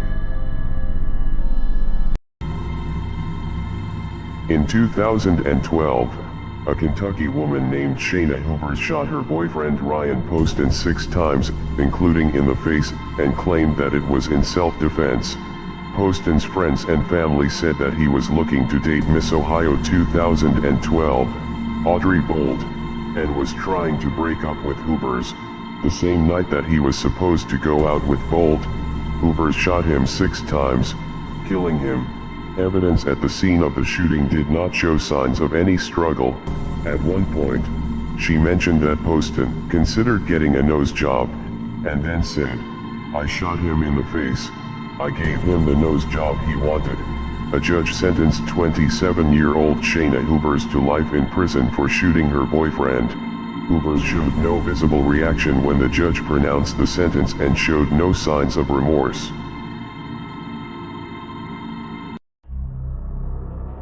Manuel Octavio Bermudez Estrada is a Colombian rapist and serial killer. He has been given the nickname, the Monster of the Cane Fields. Bermudez raped and killed at least 21 children in several towns of Valle del Cauca from 1999 to 2003. He had worked as an ice cream vendor and would lure his victims to cornfields. Bermudez would then rape and strangle them to death while sometimes injecting them with a syringe to weary their legs. Investigators inspected a room he had rented in El Cairo and found newspaper clippings of the murders, syringes, lidocaine, and the wristwatch of a victim. Bermudez confessed to the murders of 21 children, 17 of whom were found, and was sentenced to 25 years in prison on March 20, 2004. He is suspected of killing over 50 children. George Joseph Smith was an English serial killer who was convicted and subsequently hanged for the slayings of 3 women in 1915. The case became known as the Brides in the Bath murders. He was found guilty of the murders of Bessie Williams, who was found dead in a bath in 1912, Alice Burnham, who died in a bath at Blackpool in December 1913, and Margaret Elizabeth Lofty, who was found in a bath in Highgate in December 1914. It was significant that when the case was under investigation, Divisional Detective Inspector Neal formed the opinion along with the pathologist Dr. Bernard Spilsbury that it would be impossible for anyone to accidentally drown in any of the baths in question. On March 23 he was charged with the murders of Bessie Williams, Alice Smith, and Margaret Lloyd. He was eventually found guilty and sentenced to death. He was executed at Maidstone Jail on August 13, 1915. Levi Belfield is an English serial killer known as the Bus Stop Stalker. Belfield was convicted of the 2002 murder of Amanda Dowler and 2 fatal hammer attacks on young women in southwest London in 2003 and 2004. He would stalk his victims and kill them with a hammer, strangulation, and at least one of his victims was ran over by Belfield's van. Levi Belfield was sentenced to life in 2008 and 2011. After his February 2008 convictions, Belfield was named by police as a suspect in connection with numerous unsolved murders and attacks on women dating back to 1980. The judge imposed a whole life order. Belfield is the only prisoner in history to have received 2 whole life orders. Belfield was not in court to hear his sentence, as he had refused to attend. Nikolai Bonner is a Moldovan-born Israeli serial killer and rapist, known as the Homeless Murderer. In 2005 Bonner beat or stabbed to death 4 fellow immigrants from the former Soviet Union. 3 of his victims were homeless vagrants in the industrial area of Haifa, Israel. He drank alcohol with the 3 victims prior to murdering them in an abandoned building by the Haifa market. 2 of his victims were male and 2 were female. Bonner set 3 of his victims' bodies on fire and attempted to set fire to the 4th victim's body. The victims were found in an industrial area of Haifa, Israel's 3rd largest city, major port, and center of heavy industry. The bodies badly burned and charred black beyond recognition. Bonner had done this so as to hide all evidence. Nikolai Bonner was sentenced to life imprisonment in 2007. Abigail White, 24, stabbed her boyfriend, Bradley Lewis, 22, in the heart with a 17-centimeter kitchen knife when he tried to break up with her at their home in Kingswood, England, on March 25 last year. The self-dubbed Big Barbie claimed she only wanted to scare the dad of 4 when she picked up the kitchen knife. A neighbor who heard the screams rushed over to see what the commotion was and discovered Bradley lying on his back. He was rushed to hospital but couldn't be saved and was declared dead the next day. When quizzed by police, White had tried to claim Bradley stabbed himself. But she later admitted delivering the fatal blow, telling jurors she wanted to scare them. White is now serving a minimum 18-year sentence at HMP Eastwood Park, a jail in Gloucestershire. Vlado Tedeschi was a Macedonian journalist and serial killer. He was arrested in June 2008 in Kosovo for the murders of 2 women on whose deaths he had also written freelance articles which contained information which had not been released to the public. When arrested, he was also being investigated over the death of an additional woman. All these women were poor, uneducated cleaners. He would strangle, torture, and rape his victims before murdering them. The victims had known Tedeschi's mother personally, which may have been the reason for their selection as victims. After DNA tests connected Tedeschi to the murders, he was arrested and imprisoned on June 22, 2008. Tedeschi was found dead in his cell the following day. He had apparently drowned in a plastic bucket of water. An inquest concluded that in the absence of other evidence, his death was suicide. Alfred Packer was found guilty of premeditated murder and sentenced to death by hanging on April 6, 1883. He and 5 other men attempted to travel through the high mountains of Colorado. Packer later confessed to having lived off the flesh of his companions during his snowbound state. On June 19, 1899, Packer's sentence was upheld by the Colorado Supreme Court. However, he was paroled on February 8, 1901. In 1901, Governor Charles S. Thomas granted Packer's parole request. Packer moved to Littleton, Colorado, where by all accounts he became a model citizen, well liked by all of his neighbors. He died of natural causes on April 23, 1907, and was buried with a military funeral in Littleton Cemetery. Corey Dean Morris, an American serial killer known as the Crackhead Killer. Morris was convicted of luring 5 women to a camper, strangling them during sex and dumping their bodies. Morris targeted female sex workers whom he arranged meetings with. During his confessions, Morris claimed all the women had died of a drug overdose, but abruptly changed all of the stories to claim he accidentally strangled them. Morris is reported to have kept the victim's body for some time, committing acts of necrophilia on the lifeless bodies. All 5 women were killed in a camper behind a house owned by Morris and their bodies were dumped in nearby alleys or on sidewalks. Morris' uncle was snooping through his trailer when he discovered a maggot-ridden corpse, after which he called the police. Corey Dean Morris was sentenced to death in 2005. In February 1886, Britland went to a chemist and bought packets of Harrison's vermin killer. She poisoned her eldest daughter, 19-year-old Elizabeth Hannah, in March 1886. Britland then claimed £10 on Elizabeth's life insurance policy. She poisoned her husband Thomas, aged 44. His death on May 3 was diagnosed as epilepsy. Mary Ann claimed on the insurance. She had been having an affair with her neighbor Thomas Dixon.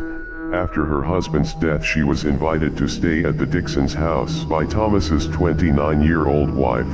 On May 14, Mary Dixon was poisoned by Britland. She was charged with the murders of the 3 victims. Mary Ann Britland was executed in 1886 by hanging at Strangeways Prison, Nowham Prison, Manchester, in Strangeways, Manchester, England. Herbert Mullen was an American serial killer who killed 13 people in California in the early 1970s. In 1973, after a trial to determine whether he was insane or culpable, he was convicted of 2 murders in the first degree and 9 in the second degree, and sentenced to life imprisonment. During his imprisonment, he was denied parole 8 times. Mullen believed that the Vietnam War had produced enough American deaths to forestall earthquakes as a blood sacrifice to nature, but that with the war winding down by late 1972, he would need to start killing people in order to have enough deaths to keep a calamitous earthquake away. He later said that his father, through telepathy, had ordered him to take lives. On August 18, 2022, Mullen died at age 75 from natural causes at the California Health Care Facility. Raul Ojal Marroquin is a brutal Mexican serial killer known as El Sadico, the sadist. Marroquin lured men from gay bars.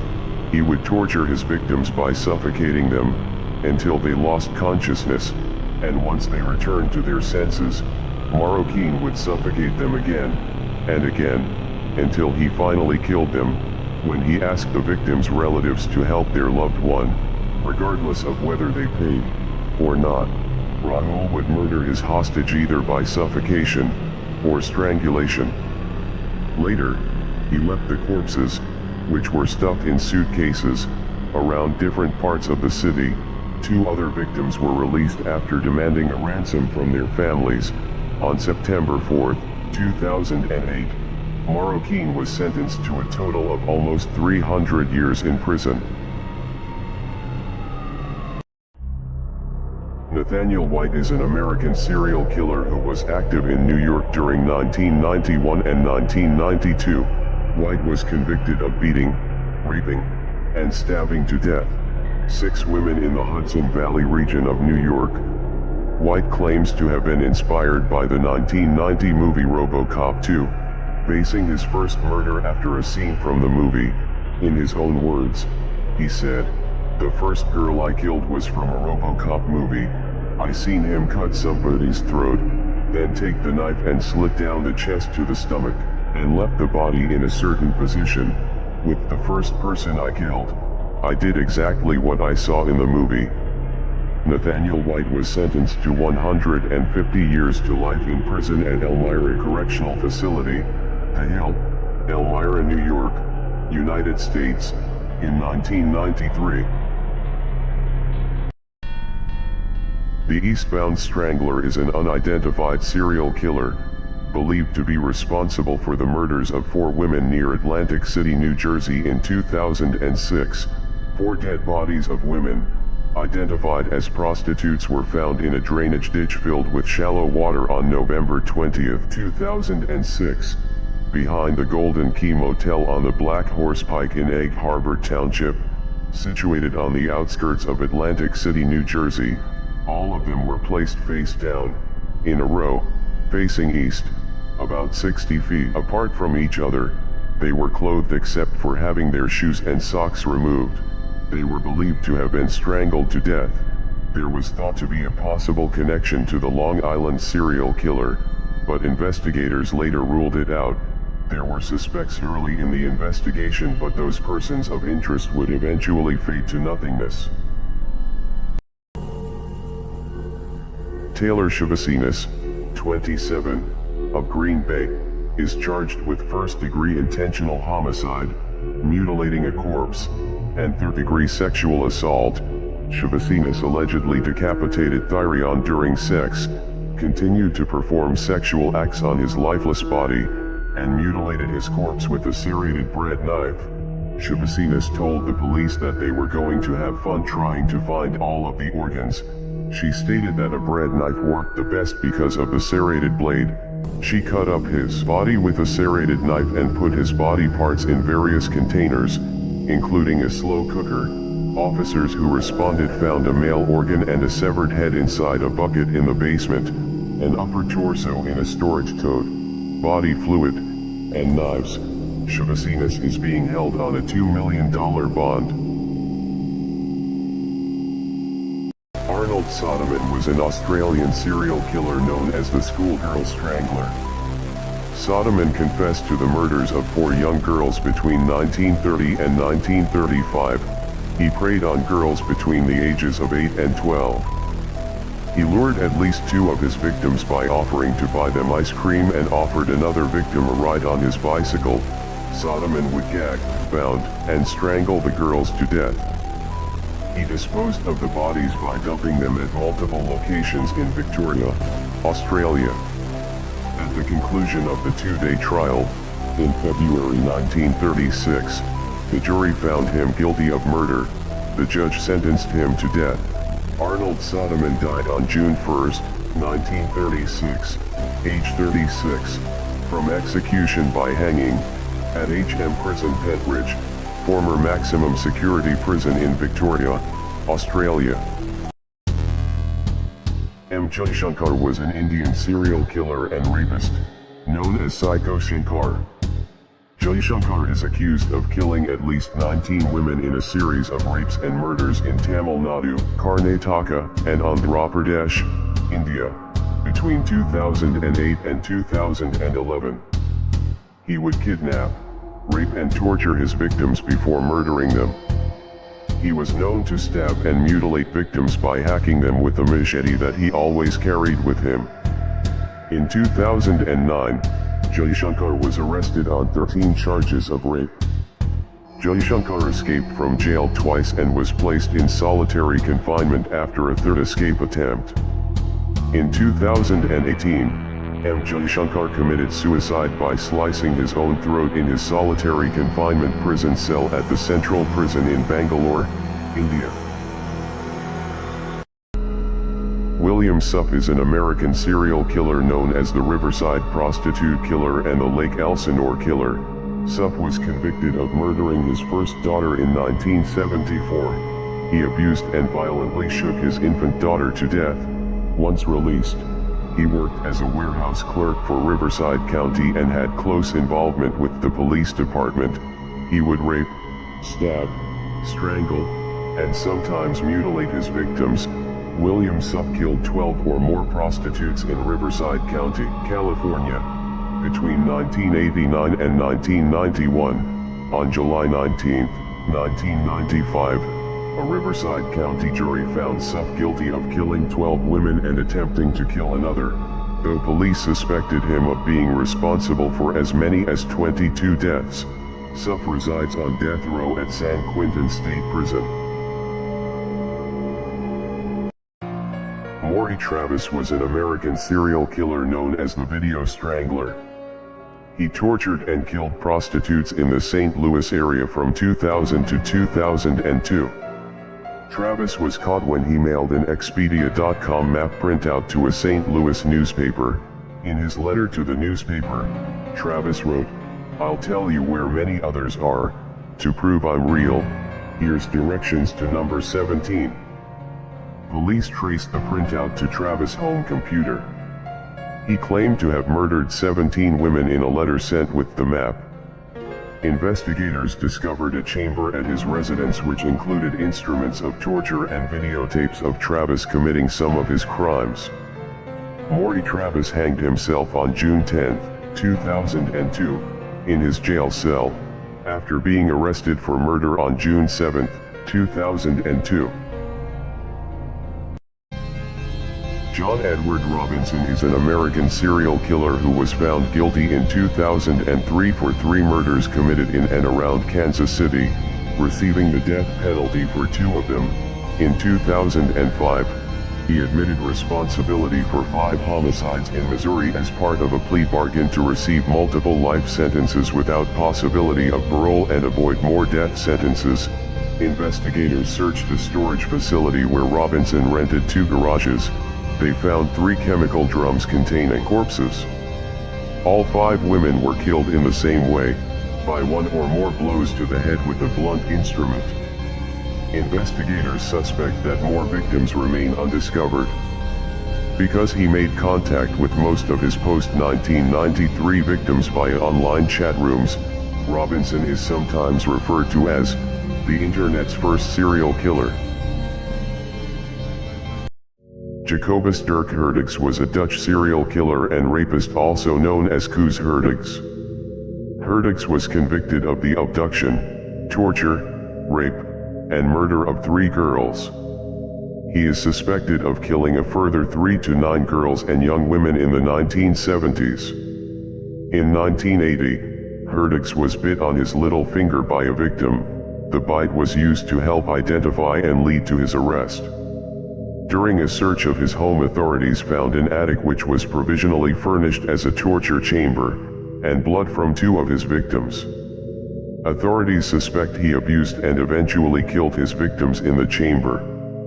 Herdigs was sentenced to life imprisonment in 1982.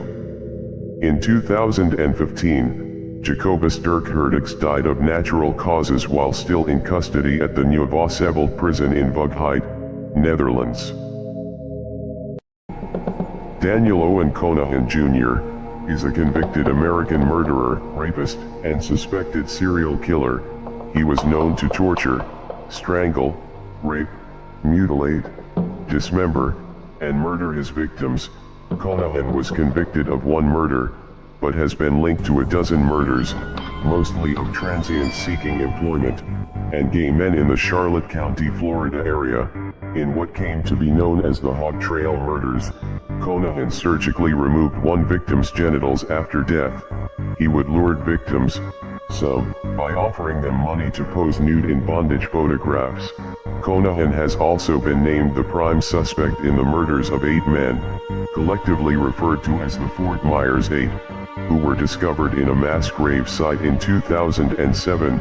Conahan is currently housed at Union Correctional Institution in Rayford, Florida. Belle Gunness was a Norwegian-American serial killer who was active in Illinois and Indiana between 1884 and 1908. Gunness is thought to have killed at least 14 people, most of whom were men she enticed to visit her rural Indiana property through personal advertisements, while some sources speculate her involvement in as many as 40 murders. Gunness seemingly died in a fire in 1908, but it is popularly believed that she faked her death. Her children had died of strychnine poisoning before the fire, and the woman's body found next to them was decapitated and reportedly smaller than Gunness' own. Her actual fate is unconfirmed. Gunness, a 6-foot-tall 200-pound physically strong woman, was a murder-for-profit serial killer who murdered her suitors and others to collect life insurance and other valuables. Serhiy Fedorovich Tikek was a Ukrainian police officer and serial killer who was convicted for the killings of 37 women and girls in the Soviet Union and Ukraine between 1980 and 2005. In 1984, young women and girls began to disappear across eastern Ukraine. His victims aged between 8 and 18 were raped, suffocated, and their corpses were sexually defiled. Tikek used his knowledge of criminal investigation procedure to mislead policemen investigating his killings. In August 2005, he attended the funeral of one of his victims. Children also in attendance claimed to have seen him with the victim shortly before her death. He was arrested and admitted to his crimes, claiming to have killed over 100 people and demanded the death penalty. Tikek was sentenced to life imprisonment for the murder of 37 women and girls over more than 2 decades. Jean Weber was a French serial killer, known as the Ogress. Weber worked as a transient babysitter who strangled 10 children, including at least one of her own. Weber left home for Paris at 14 years old and later married in 1893. She was arrested for vagrancy and briefly confined to the asylum at Nanterre, but doctors pronounced her sane and set her free. In 1908, Weber was found strangling 10-year-old Marcel Poirot with a bloody handkerchief. The father had to punch her 3 times in the face before she would release the lifeless body. Held for trial on murder charges, Weber was declared insane on October 25, 1908, packed off to the asylum at Merville. Credited with at least 10 murders, she survived 10 years in captivity before manually strangling herself in 1918. On June 23, 2000, the Childers Palace Backpackers Hostel fire killed 15 backpackers, 9 women, and 6 men, at the former Palace Hotel in the town of Childers, Queensland, Australia. The fire started shortly before 12:30 a.m. in the downstairs recreation room, and quickly spread up the walls and into the stairwell. Survivors recounted how smoke quickly filled the area and the building's power was lost. 10 guests suffered minor burns and injuries as they tried to escape from the upper level and by jumping onto the roofs of neighboring buildings. Of the 15 who died in the fire, 7 were British, 3 were Australian, 2 were from the Netherlands, and 1 each from Ireland, Japan, and South Korea. Robert Paul Long was arrested and charged with 2 counts of murder and 1 count of arson. He was later sentenced to life imprisonment. Dmitry Bakshiv and his wife Natalia, accused of serving a stuffed and decorated human head as dinner, and pickling human remains in jars after luring their victims from dating sites. Dmitry lost his mobile phone, on which there were pictures of him with human remains, even holding a severed human hand in his mouth. The phone was later found by road workers and immediately reported to the police. Police also discovered a picture dating back to 1999 that showed a human face being prepared as a dish, surrounded by oranges. Natalia Bakshiva was sentenced to 10 years in a penal colony, and 1.5 years in prison. Dmitry Bakshiv was sentenced to 12 years and 2 months in a maximum security prison. On February 16, 2020, Dmitry Bakshiv died of untreated type 1 diabetes while in custody. Jürgen Bartsch began killing at the age of 15. His first victim was Klaus Jung in 1962. His next victim was Peter Fuchs, who was killed in 1965. He persuaded all of his victims to accompany him into an abandoned air raid shelter where he forced them to undress and then sexually abused them. He dismembered his first 4 victims. His intended 5th victim, 15-year-old Peter Frass, escaped by burning through his bindings with a candle that Bartsch had left burning after leaving the shelter.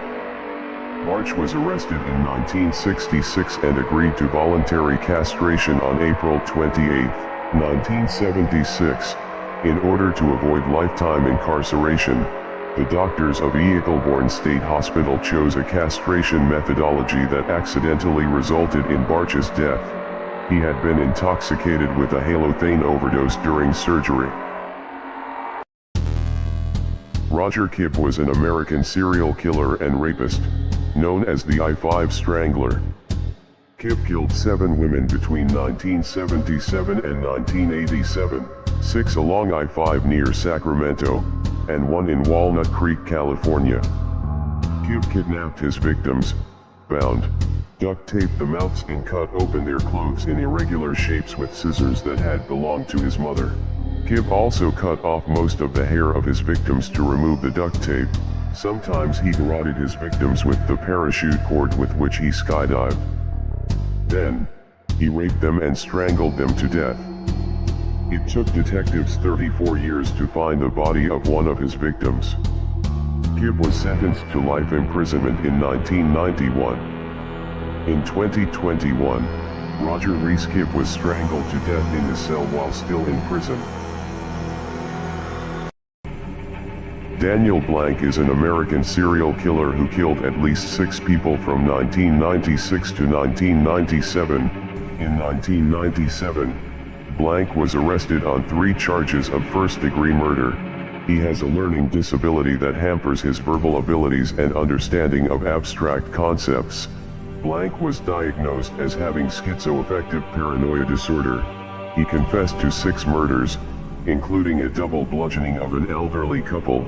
Blank was sentenced to death in 1999. He was granted a new trial in 2006 because of a clerical error during court procedures in Avoyelles Parish in 2000, entered the plea in exchange for the life sentence. The St. John the Baptist Parish District Attorney's Office was seeking the death penalty for Blank in the murder of Joan Brock, a 55-year-old Laplace woman he killed in her backyard. Wayne Bowden was a Canadian serial killer and rapist known as the Vampire Rapist. Bowden killed 4 women between 1968 and 1971 in Montreal and Calgary, Canada. He would always leave bite marks on the breasts of his 5 female victims. All victims had been found naked and strangled to death in their apartments, but there were no signs of any struggle, earning the nickname, the Vampire Rapist. A cast made of Bowden's teeth demonstrated 29 points of similarity between the bite marks on one of his victims and his teeth. Bowden was the first murderer to be convicted in North America based on odontological evidence. Bowden received 4 life sentences in 1972. In 2006, Wayne Bowden died from skin cancer at Kingston General Hospital after being confined in the hospital for 6 weeks. Margaret Waters was an English murderer. Waters was born in 1835 and lived in Brixton. She was known for baby farming, the practice of taking in other women's children for money, a practice which often resulted in infanticide. Margaret turned to baby farming in 1864 after the death of her husband to make ends meet. Waters drugged and starved the infants in her care, and is believed to have killed at least 19 children, charged with 5 counts of willful murder, as well as neglect and conspiracy. Waters was convicted of murdering an infant named John Walter Cowan. The arresting police officer wrote of his findings at Margaret's house. Some half-dozen little infants lay together on a sofa, filthy, starving, and stupefied by laudanum. She was hanged on October 11, 1870 at Horsemonger Lane Jail in London. Anthony Allen Shore was an American serial killer and pedophile rapist known as the Tourniquet Killer, because of his use of a ligature with either a toothbrush or bamboo stick to tighten or loosen the ligature. Shore is responsible for the murders of 1 woman and 4 young girls. He was convicted of strangling a woman with an unusual ligature in 1992 and confessed to killing 3 girls. Shore was also convicted of molesting his 2 daughters Tiffany and Amber. As a result, he was required to provide police with a DNA sample. Detectives pulled Carmen Del Estrada's case from the cold files and tested DNA evidence from underneath Carmen's fingernails. In 2003, the results came back a match to Shore's genetic profile. He was executed by lethal injection at Texas State Penitentiary at Huntsville Unit in Huntsville, Texas, U.S.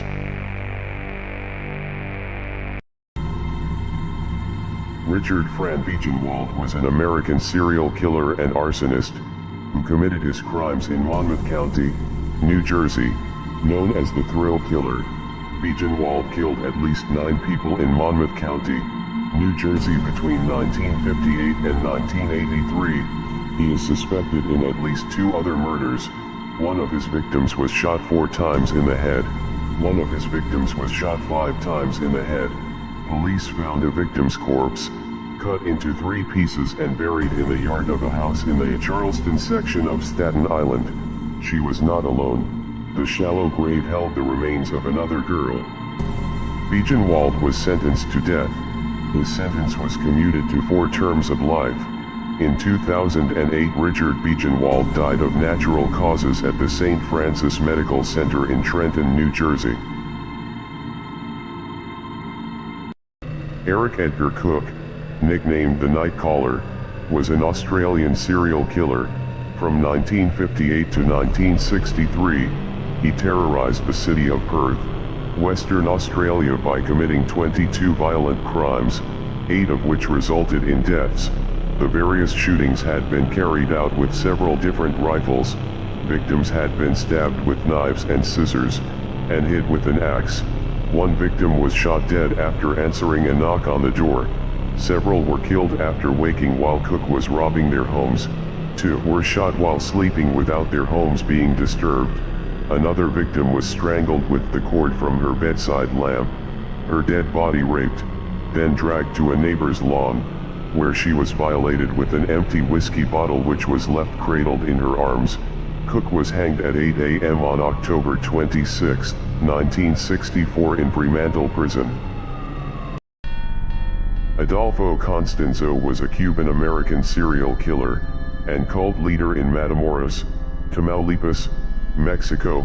The cult was involved in multiple ritualistic killings in Matamoros, including the murder of Mark Kilroy, an American student abducted, tortured, and killed in the area in 1989. Officers raided the ranch and discovered Constanzo's cauldron, which contained various items such as a dead black cat and a human brain. 15 mutilated corpses were dug up at the ranch, one of them Kilroy's.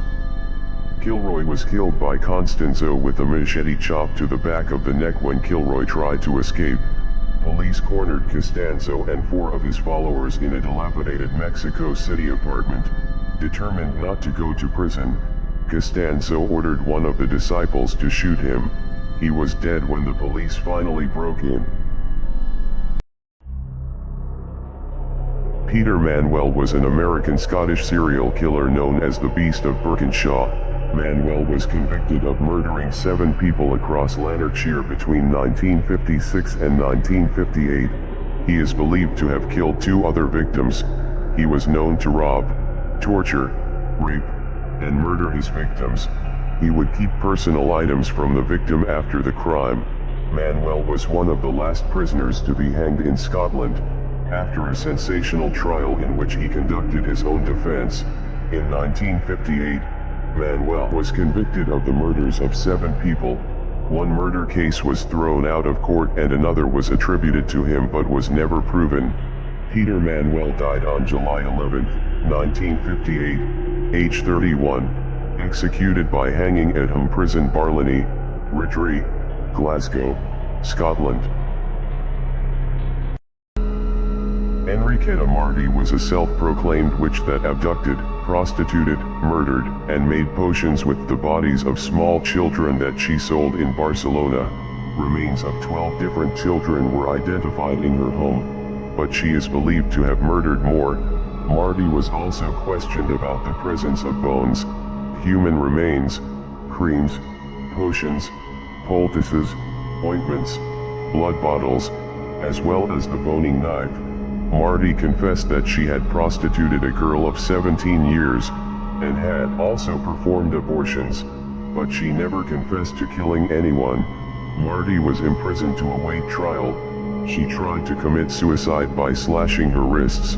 People wanted her to face trial and execution by the garrote. Enriqueta Martí was murdered in prison by fellow inmates while awaiting trial in 1913.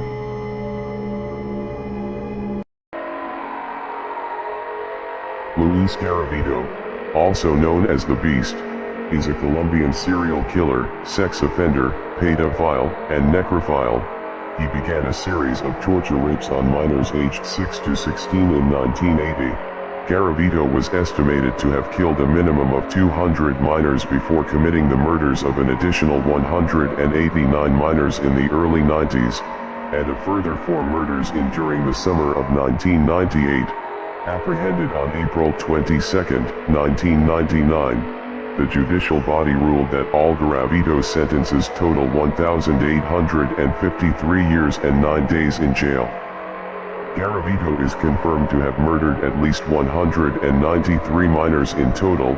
His murders of 23 minors and 5 adults would raise his murder victim count to 221. James Dale Ritchie was an American serial killer.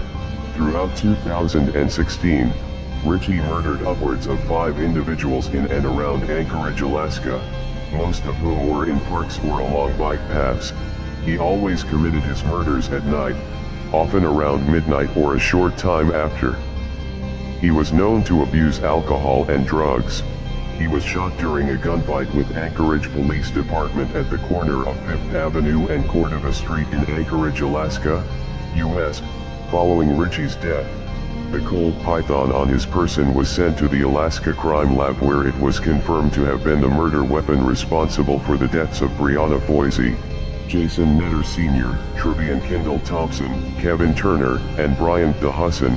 The investigative task force had not considered Ritchie a suspect, due to his lack of run-ins with the law over the decade prior. Thomas Neil Cream was a Scottish-Canadian serial killer known as the Lambeth Poisoner. In 1881, Cream started his killing spree. Cream poisoned one man and several women with chloroform and strychnine, attempting to frame and then blackmail other men for the murders in some cases. He murdered up to 10 people in 3 countries, Ontario, Chicago, and London, targeting mostly lower-class women, prostitutes and pregnant women seeking abortions. He married Flora Brooks in 1876, one of Thomas's possible victims. He had no children, 2 possible unborn children from 2 possible victims. He was convicted and sentenced to death. Thomas Neil Cream was executed by hanging at age 42, in 1892 at Newgate Prison in London, England. Paul Kenneth Bernardo is a Canadian serial killer and rapist, known as the Schoolgirl Killer and the Scarborough Rapist. Bernardo raped and murdered at least 3 minors between 1990 and 1992. Bernardo attacked most of his victims after stalking them as they got off of public transportation buses in Scarborough, Canada. He was known to torture, strangle, stalk, rape, mutilate, and murder his victims. Bernardo gained worldwide media attention when he raped, tortured, and murdered 2 Ontario teenage girls with the assistance of his wife, Carla Homolka. Homolka and Bernardo were arrested in 1993. In 1995, Paul Kenneth Bernardo was convicted of a number of offenses, including the 2 first-degree murders, and was sentenced to life in prison. Yukio Yamaji was a Japanese serial killer who killed his 50-year-old mother with a metal baseball bat in Yamaguchi City, Yamaguchi Prefecture at age 16 on July 29, 2000. He called the police and was arrested on July 31, 2000, imprisoned, and then paroled in 2003. In 2005 on November 17, Yamaji raped and murdered a 27-year-old woman and her 19-year-old sister with a knife. In Naniwa, Osaka, he then set fire to their apartment and fled. He was arrested on December 5, 2005. While in custody, he stated to the Osaka police, "I could not forget the feeling when I killed my mother, and wanted to see human blood." He was sentenced to death. He was executed in 2009. Tommy Lynn Sells was an American serial killer. He was convicted of 1 murder for which he received the death penalty and was eventually executed. Authorities believe he committed a total of 22 murders, and he claimed on various occasions to have murdered over 70 people. Kayleen Harris, 13, was sexually assaulted, stabbed 16 times, and her throat slashed. Deborah Harris, 31, and her 8-year-old daughter Embria Halliburton were both killed after Sells broke into their house at night and raped Harris. She was stabbed repeatedly with her own kitchen knife, which was left in her chest. Halliburton was stabbed 3 times after she witnessed Sells murder her mother. Retired Texas Ranger John Allen said, "We did confirm 22. I know there's more. I know there's a lot more. Obviously, we won't ever know." Terry Rasmussen was an American serial killer known as the Chameleon Killer. During his crimes as a serial killer, he was known to torture, rape, mutilate, and murder his victims. The Bear Brook murders and Allenstown barrel murders refer to 4 dismembered female murder victims found in barrels. 2 discovered in 1985, and 2 in 2000, at Bear Brook State Park in Allenstown, New Hampshire. In 2002, Rasmussen was charged with the murder of his common-law wife, Yoon Sun-jun. Her body was found dismembered and covered in cat litter inside a crawl space at his home. In 2003, Rasmussen was sentenced to 15 years in prison. Terry Rasmussen died in 2010, while still in prison.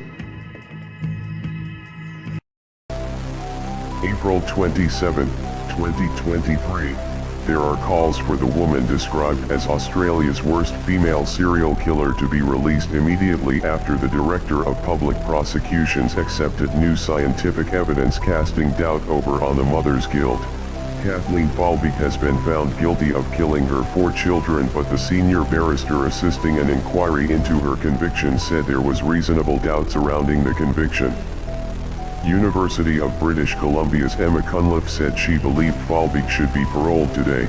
The COM2G114R genetic variant impacting the calcium-binding calmodulin protein, identified in Falvey and her 2 daughters, was a reasonably possible cause of Sarah and Laura's deaths according to cardiology and genetics experts. Myocarditis, an inflammation of the heart, was also a reasonable possible cause of Laura's death. John Floyd Thomas is an American serial killer and rapist known as the West Side Rapist and the Southland Strangler. Thomas has one of the longest criminal careers in the U.S. The first wave of killings claimed the lives of 17 women ranging in age from the 50s to the 90s. The murders stopped in 1978. The same year a witness copied down Mr. Thomas's car license number after he raped a woman in Pasadena and was sent to jail. The second wave began after his release in 1983. 5 more elderly white women were raped and strangled in the Claremont area. On April 1, 2011, Thomas pleaded guilty to the 7 counts of murder as part of a deal to avoid the death sentence. Investigators have said Thomas is possibly one of the most prolific serial killers in the city's history. He was sentenced to life imprisonment without the possibility of parole. Alexander Bychkov is a Russian serial killer convicted for the murder of 9 men in Volynski, Penza Oblast. Between 2009 and 2012, Bychkov described in his personal diary how he killed 11 men and confessed to cannibalizing organs and body parts of his victims.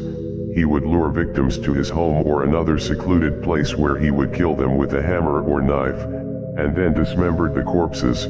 The remains were buried in the backyard of his house or in the city's rubbish dump. The first dismembered corpse was found in the spring of 2010. In September of the same year 2 more dismembered corpses were found. Upon being questioned by police, Bychkov claimed that he ate livers, hearts, and muscles of his victims. Bychkov was sentenced to life imprisonment at FKU, IK5, on the island of Onyeny in the Vologda region of Russia. Yavuz Yapışıklı is a Turkish serial killer and arsonist nicknamed the Screwdriver Killer. He is considered the most prolific serial killer in Turkish history, being responsible for the deaths of 18 people between 1994 and 2002 according to police records, or as many as 40 according to eyewitnesses and his relatives.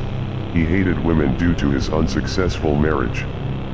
He killed 3 people and injured 2 more severely with a screwdriver in Korlu. Yapışıklı had previously been a patient at several psychiatric hospitals in Turkey. He was given a medical examination and was found fully criminally liable for the offenses he committed. He is believed to be the serial killer with the highest known victim count in Turkey. He was apprehended on December 24, 2002. Yavuz Yapışıklı has been preventively detained at the Tekirdağ prison since 2013. Cynthia Kaufman was the partner in crime of James Gregory Marlowe. She was born St. Louis, Missouri. She abandoned her husband and kids, traveled around together with Marlowe, randomly killing young girls. They strangled 4 such victims to death, 2 of which were brutally sexually assaulted in October to November 1986. They were arrested on November 14, 1986. Kaufman admits to committing the murders, but insists she suffered from battered woman syndrome. They were put on trial in July 1989, and in 1990 sentenced to death. Kaufman being the first woman to receive a death sentence in California since the reinstatement of the death penalty in 1977. A further trial in 1992 convicted her for another murder with a sentence of life imprisonment. She is still on death row. Peter Bryan is an English serial killer and diagnosed paranoid schizophrenic. He was known to commit acts of cannibalism, strangle, mutilate, and murder his victims. Bryan was preventively detained in a mental institution, Rampton Hospital, after killing a shop assistant with a hammer in 1993.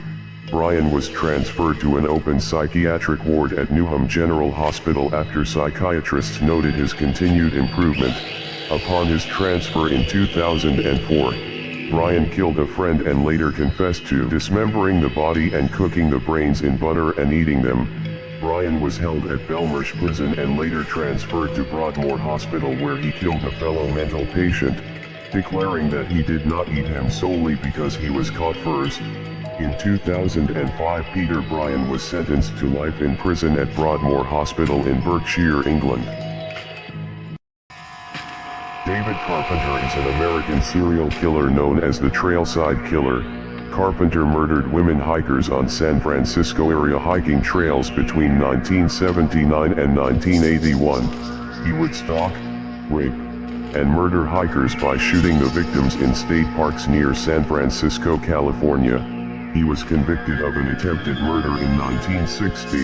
In 1970, Carpenter was convicted for kidnapping. After his release, he was a suspect in the Zodiac murders, although he was eventually cleared. In 1984, he attacked at least 10 individuals, with 2 attempted victims, Stephen Herdel and Lois Rinna, surviving. Carpenter was sentenced to death. He received a second death sentence in 1988. David Carpenter remains on death row at the San Quentin State Prison in San Quentin, California. Wolfgang Schmidt is a German serial killer known as the Pink Giant. Schmidt killed 5 women and a 3-month-old baby from 1989 to 1991. He was known to commit acts of necrophilia, strangle, rape, and murder his victims. In 2009, Schmidt underwent a hormone treatment for gender reassignment and is now a trans woman. He was arrested after 2 joggers found him masturbating in the woods while wearing a bra. Wolfgang Schmidt was sentenced to a 15-year sentence at a psychiatric hospital in Brandenburg an der Havel, Brandenburg, Germany. In 1992, an application for a name change to Beat Schmidt was met by the court in 2001. Since 2009, Schmidt has undergone a hormone treatment for gender reassignment. In 2010, Schmidt was investigated for raping and causing another transgender inmate to attempt suicide. Robledo Puig, also known as the Black Angel, is an Argentinian serial killer. He was known to rob, strangle, rape, mutilate, and murder his victims. He is convicted for 11 murders, 1 attempt, 17 robberies, 1 violation, 1 attempt of violation, 1 sexual abuse, 2 kidnappings, and 2 thefts. He was sentenced to life imprisonment to be served in the high-security jail of Sierra Chica near the city of Olivaria. On May 27, 2008, Puig asked to be paroled, but a judge denied his petition considering he is a threat to society. In July 2017, Carlos Eduardo Robledo Puig had spent more than 45 years in prison and became the longest-serving prisoner in Argentina.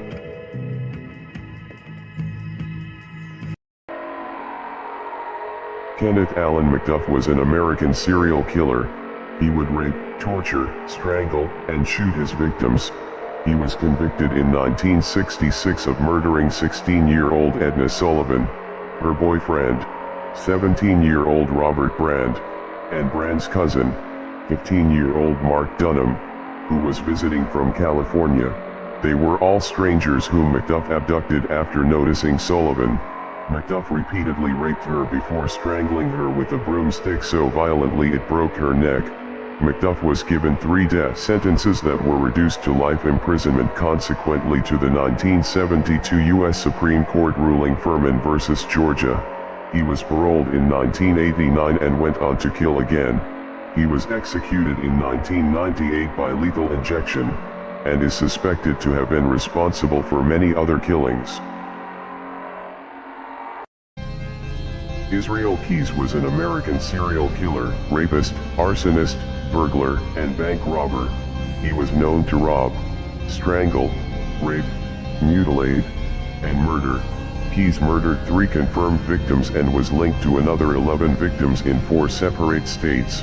The earliest crime to which Keyes admitted was the violent sexual assault of a teenage girl in Oregon sometime between 1996 and 1998.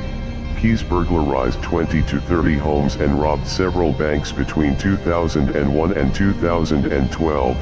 He may be linked to as many as 11 deaths. Keyes planned murders long ahead of time, usually killed far from home and never in the same area twice. Keyes committed suicide on December 2, 2012, age 34, via self-inflicted wrist cuts and strangulation at Anchorage Correctional Complex. Mohammed Bajai was an Iranian serial killer, rapist, and necrophile known as the Tehran Desert Vampire. Bajai raped and killed at least 54 boys and teenagers. He would stun his victims with blows from a stone to the head. He raped and buried the bodies in a shallow grave. In 2004, early in the case, 16 police officers were arrested on charges of derailing the investigations by refusing to identify the murderer earlier. Bajai said that if he was not arrested he would kill 100 children. On 16 March 2005 in Pakdasht, in front of a crowd of about 5,000, Bajai was handcuffed to an iron post where he received his lashings.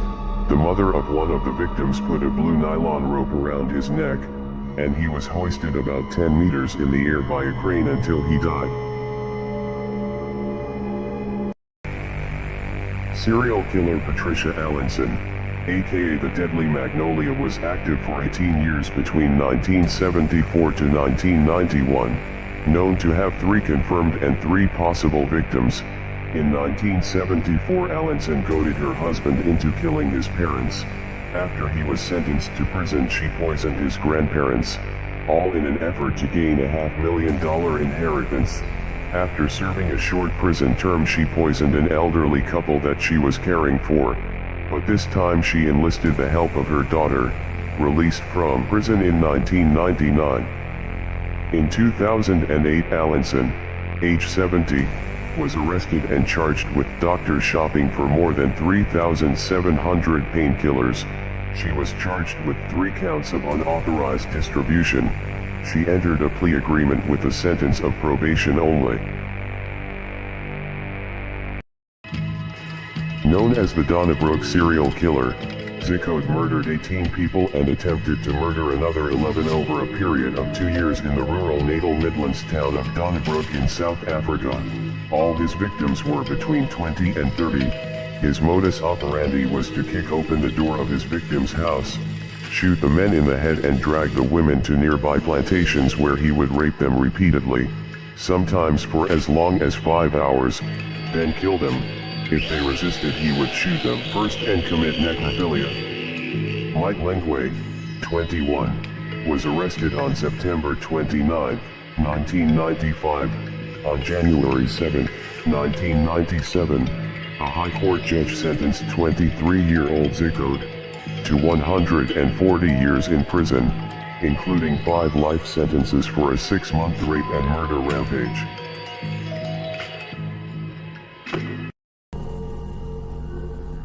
James Miller was an Australian serial killer who is known to have committed the Truro murders.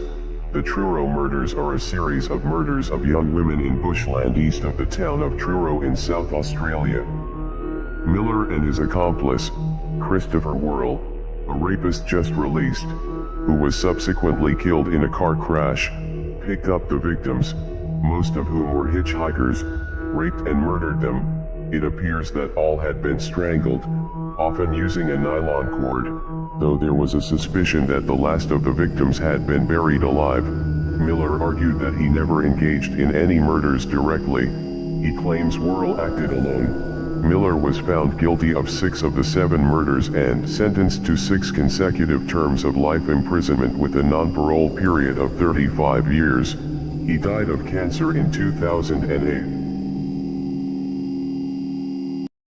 Elizabeth Wedelofer is a Canadian serial killer and former registered nurse who confessed to murdering 8 senior citizens and attempting to murder 6 others in southwestern Ontario between 2007 and 2016, with a total of 14 victims either killed or injured by her actions. The first case in which she injected a patient with enough insulin to directly cause death was on August 11, 2007. Wedelofer admitted that she knew the difference between right and wrong, but she was visited by surges she could not control. She said, "God or the devil or whatever wanted me to do it." After one murder, she felt the surging, and then heard her own laughter afterwards, which was really, it was like a cackling from the pit of hell. In March 2018 she was transferred from Grand Valley to an unspecified secure facility in Montreal to receive medical treatment. Marcel Petiot was a French medical doctor and serial killer. He was convicted of multiple murders after the discovery of the remains of 23 people in the basement of his home in Paris during World War II. He injected his victims with cyanide.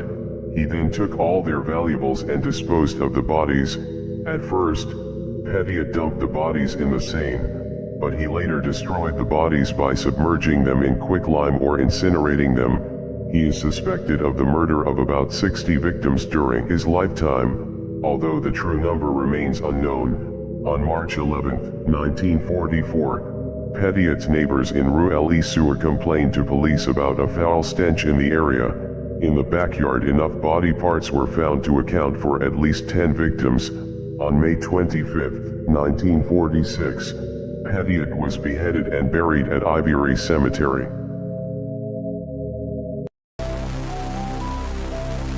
A mother accused of strangling her 3 children to death says she heard voices in her head before her attempted murder-suicide. Lindsay Clancy, 32, from Massachusetts, U.S., appeared at Plymouth District Court via Zoom from her hospital bed to hear the charges against her yesterday. The nurse faces 3 counts of murder and 3 counts each of strangulation, assault, and battery with a dangerous weapon. Prosecutors allege she strangled her 3 children at their home before she allegedly slit her wrists and neck, and then jumped 20 feet from the second-floor window.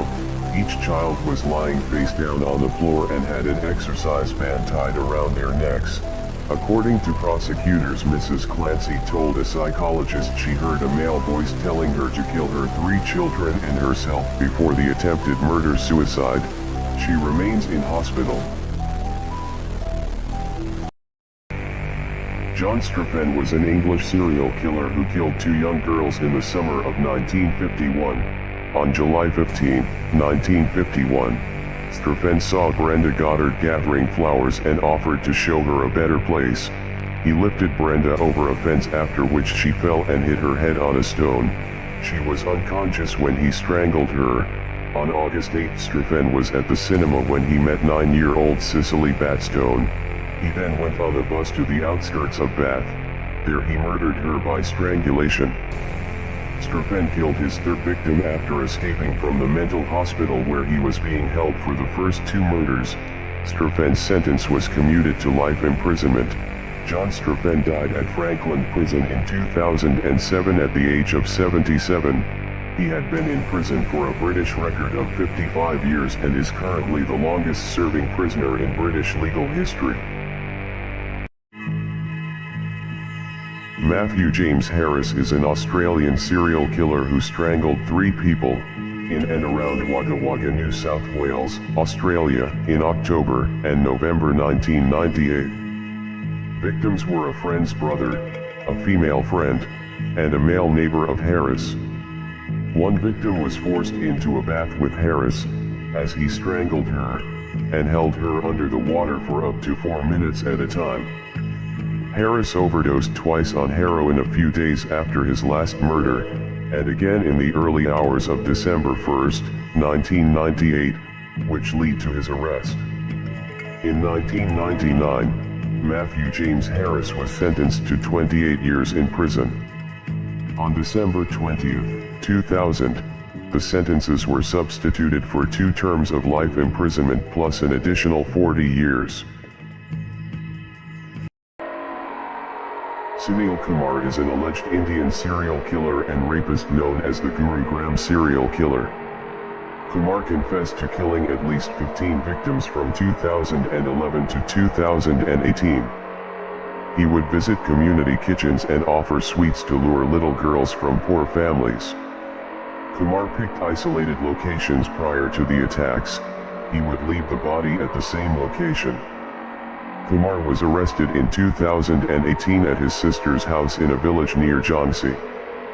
He told police he would wear the same shirt while committing the crimes, his lucky blue shirt. He confessed to crimes in Delhi, Haryana, Uttar Pradesh, and Madhya Pradesh. In 2018, police recovered the remains of a 5-year-old girl scattered under a gulmohar tree. The girl was an unfound body Sunil Kumar previously confessed to. Robert Charles Brown is an American murderer who is currently serving 2 life sentences for the murders of 2 teenage girls in Colorado Springs, Colorado, committed in 1987 and 1991. A few years into his sentence, he sent letters to the El Paso County Sheriff's Office in which he claimed to be a serial killer who has killed approximately 48 or 49 people since 1970 across several states. He has claimed to have killed them using a variety of methods ranging from strangulation, shooting, pushing them off high places such as cliffs, stabbing them with items such as screwdrivers and ice picks, and to have dismembered the remains of most of the female victims and later disposed of their remains in isolated areas. Though most of his claims remain uncorroborated, Brown is considered a credible suspect in at least 7 further killings for which he has never been charged. Joseph Lyle and Eric Galen Menendez are American brothers who were convicted in 1996 of the murders of their parents, Jose and Mary Louise Menendez. The brothers stated that they committed the murders out of fear that their father would kill them after they threatened to expose him for years of sexual, emotional, and physical abuse. On the evening of August 20, 1989, Jose and Kitty were standing in the den of their Beverly Hills mansion when Lyle and Eric entered the den carrying shotguns. Jose was shot 6 times, including the fatal shot in the back of the head with the Mossberg 12-gauge shotgun. Kitty was shot 10 times in total before the fatal shot to her cheek. She was on the ground, slowly crawling and moaning. Lyle then ran to his car to reload and then fired the fatal shot to her face. They were eventually sentenced to life imprisonment without the possibility of parole. Anatoly Biryakov was a Soviet serial killer and child rapist known as the Baby Hunter.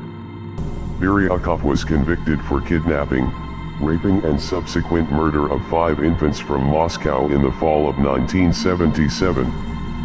Biryakov abducted his victims and committed violent sexual intercourse with the infants before murdering and discarding the body. He committed acts of necrophilia on at least one of his victims. In 1977, Biryakov attempted a kidnapping when he was chased by Chekhov's citizens, which later led to his arrest. He was sentenced to death for the 5 murders in 1978. Biryakov attempted multiple failed suicides while awaiting execution. On February 24, 1979, Anatoly Biryakov was executed by firing squad.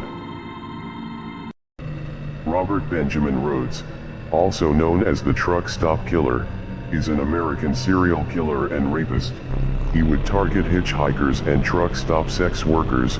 In 1994, Rhodes was convicted of the first-degree murder of Regina K. Walters and was slated to be tried for 2 more before charges were dropped due to the wishes of victims' families. He was known to take photos of some of his victims' corpses.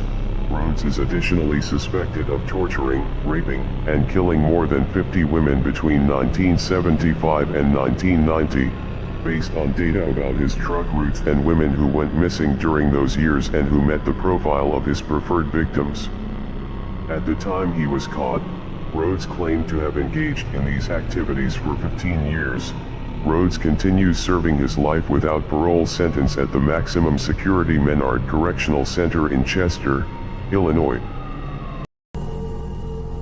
Eugen Weidmann was a German serial killer who used the alias M. Carter.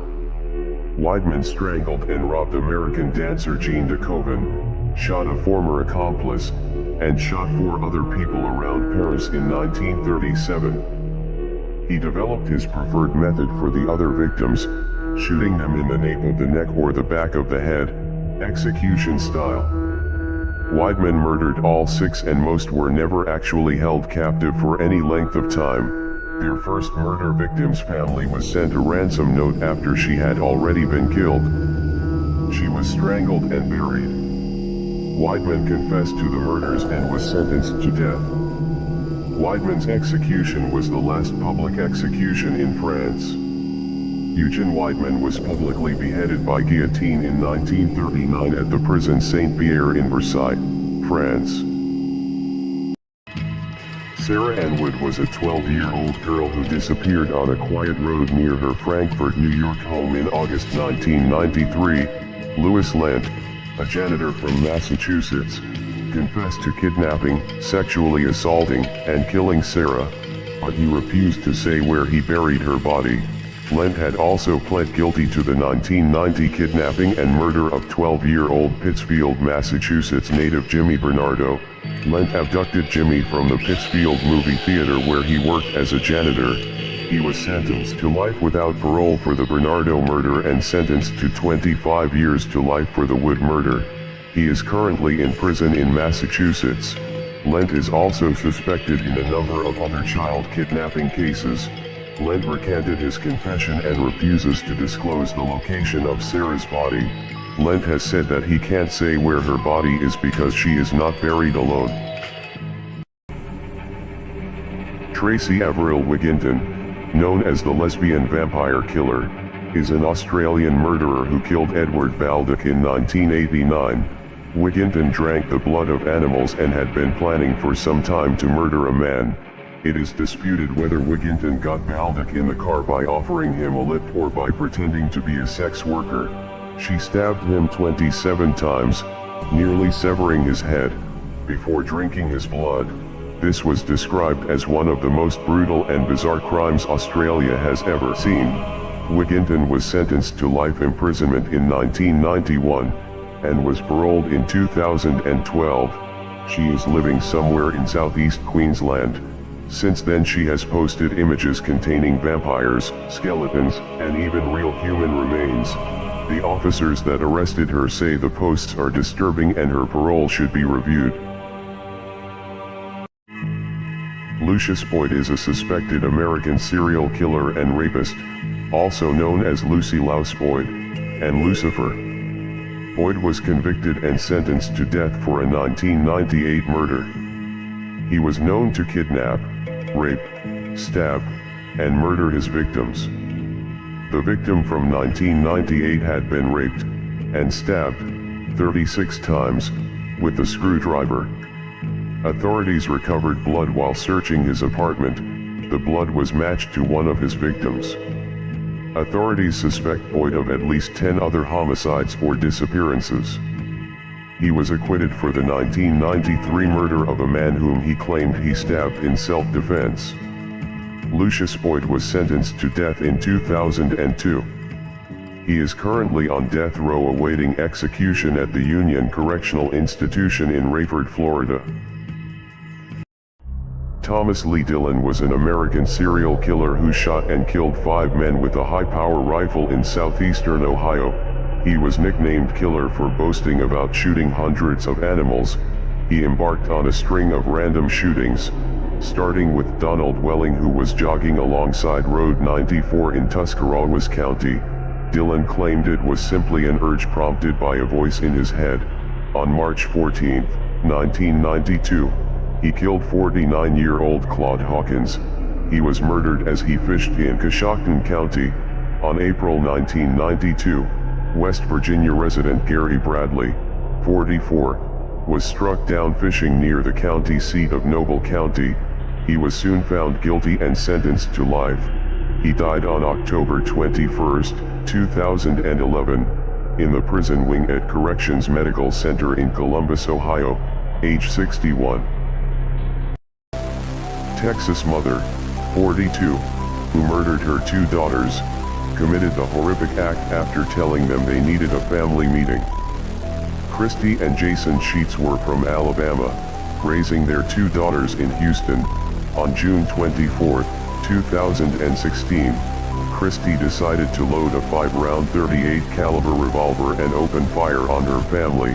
She killed her daughters, Madison, 17, and Taylor, 22, as Jason watched in horror.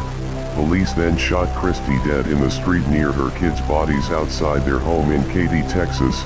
After she refused to drop her weapon, she had ample time to shoot Jason during the horrific attack, but had chosen to keep him alive to make him suffer. She was admitted on 3 separate occasions to a private mental health facility and had been suicidal and suffered from depression. Christensen would get his hitchhiking victims in his car. He would then shoot them in the head with a .22 caliber pistol and then rape them post-mortem. The fifth intended victim, Lydia Preston, aged 24, of Baldwin Park, was shot in the head by Christensen on April 18, 1979, but ran away severely injured. She later identified him in a Los Angeles bar. A psychiatric evaluation of Christensen revealed he suffered from an intermittent explosive disorder, a paranoid personality, and necrophilia. Christensen was found sane by psychiatrists.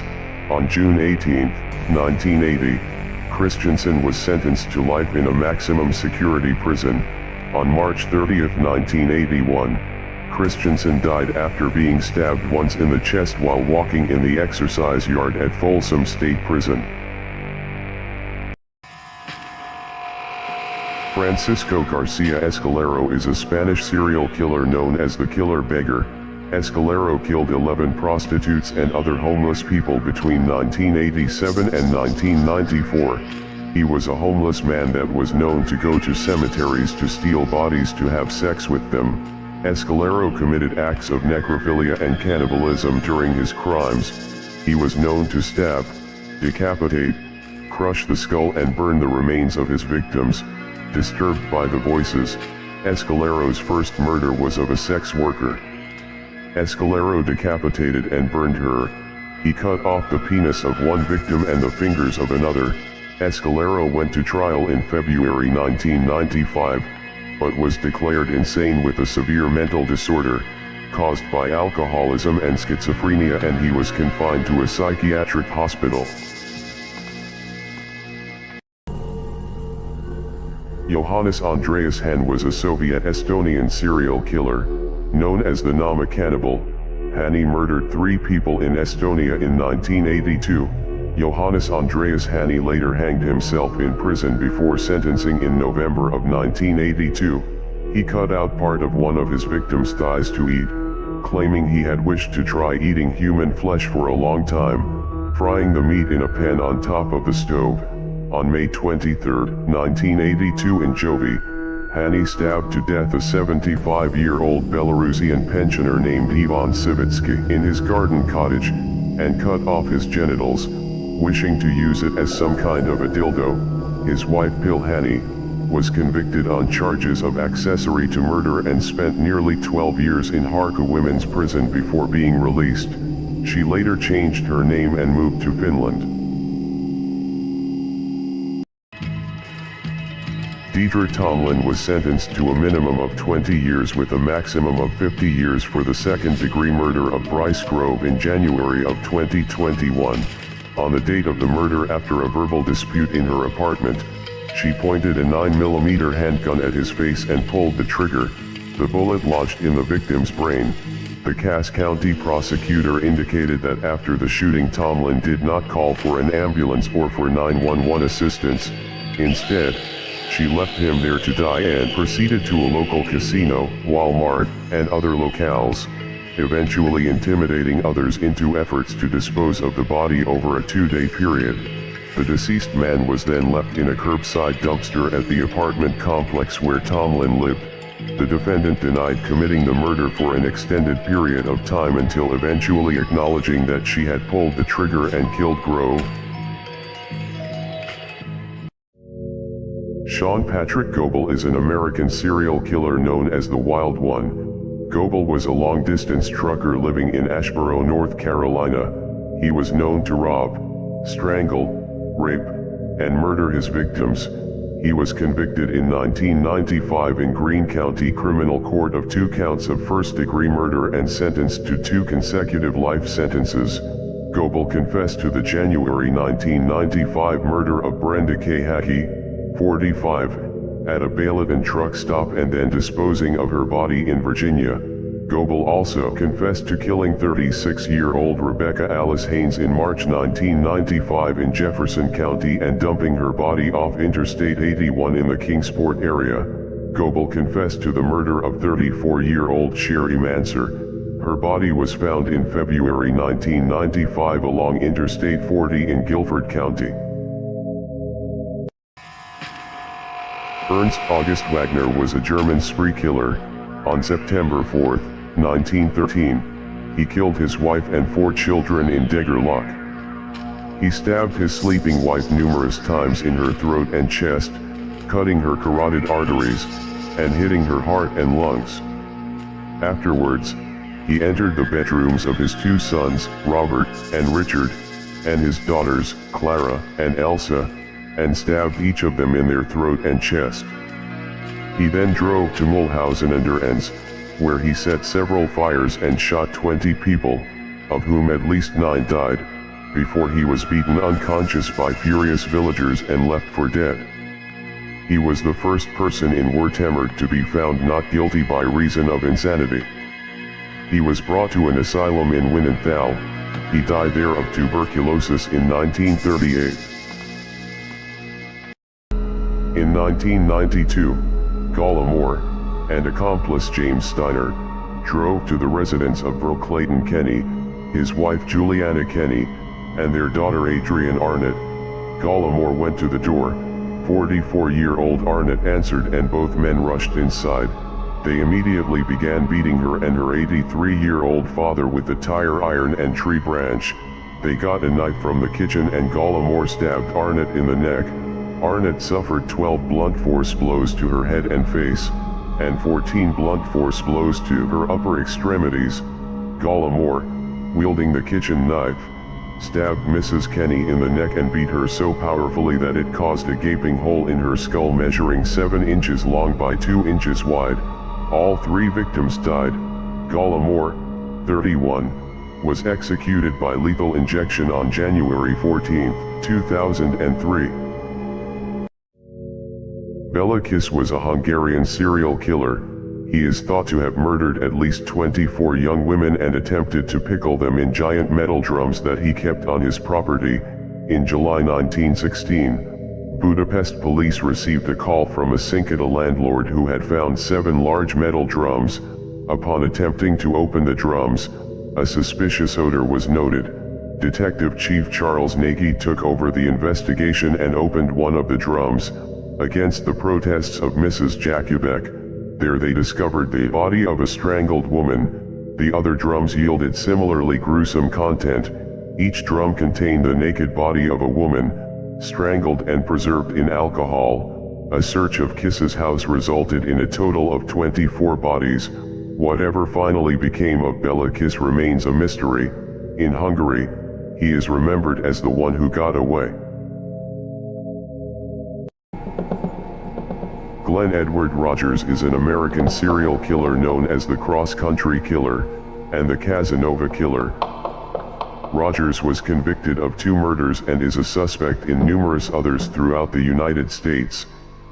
He was featured on the FBI 10 Most Wanted Fugitives list after a crime spree that began on September 28, 1995. Authorities suspected Rogers of stabbing or strangling an elderly man from Ohio in 1993 and 4 women in California, Mississippi, Florida, and Louisiana. He originally claimed the number of murders was closer to 70, but then recanted his statement claiming he was joking and had not committed any murders. Glenn Edward Rogers was sentenced to death in Florida. In 1999, Rogers received a second death sentence in California. He is currently on death row. A mother in Michigan, struggling with paranoia and hallucinations, killed her 3 daughters with a hunting rifle, before turning the gun on herself. Aubrianne Moore, 28, shot her 3 daughters, Kyrie Rotary, 8, Cassidy Rotary, 6, and Elena Rao, 2, with a bolt-action hunting rifle in a wooded area in Solon Township, before putting their bodies into her car and driving them to a home in the 200 block of 19 Mile Road, where Moore then got out of the car and took her own life. Moore had a history of mental illness and suffered from hallucinations and schizophrenia, and had recently spent time in a mental health hospital. Investigators found 3 shell casings and other evidence in a wooded area behind the house, and the ballistics were consistent with the suicide in the 3 murders. There was no suicide letter. Francisca Ballesteros is a Spanish serial killer. She gave birth to a daughter who she named Florinda.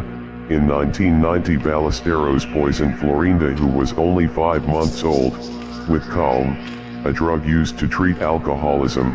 In 2004, Ballesteros killed her husband Antonio Gonzalez Barribino with Calm and with the sedative Salpetem and bromazepam. On June 4, 2004, Ballesteros killed her daughter Sandra with the same medications and attempted to kill her 12-year-old son Antonio, who was admitted to the hospital.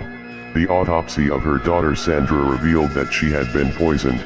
On June 7, 2004, Ballesteros was arrested and confessed to the murders.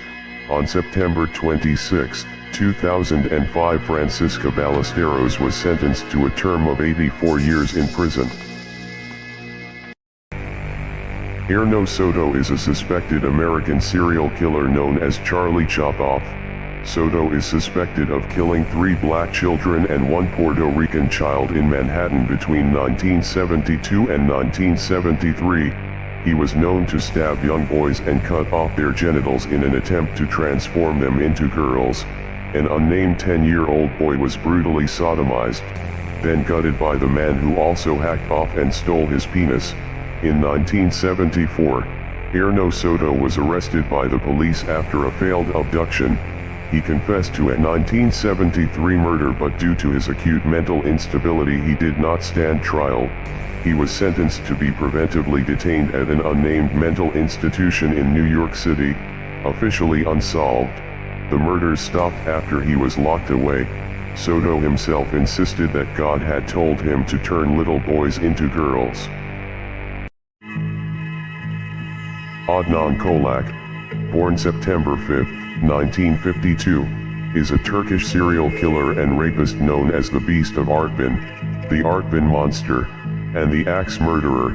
Kolak killed 11 elderly people between the ages of 68 and 95 in Artvin, Turkey.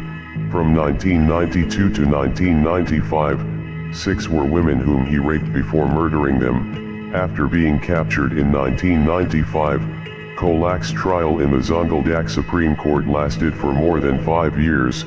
He was ultimately convicted and given 6 death sentences and 40 years in prison.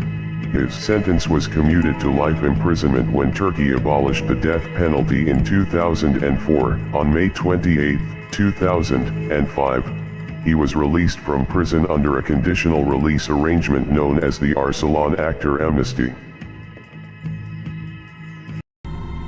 John Martin Crawford was a Canadian serial killer who was convicted of killing 4 women in Saskatchewan and Alberta between 1981 and 1992. Crawford was sentenced in 1981 to 10 years imprisonment for manslaughter in the killing of Mary Jane Sirloin in Lethbridge, Alberta. He was released from prison in 1989. In October 1994, a hunter came across the remains of the women in heavy brush outside of Saskatoon, Saskatchewan.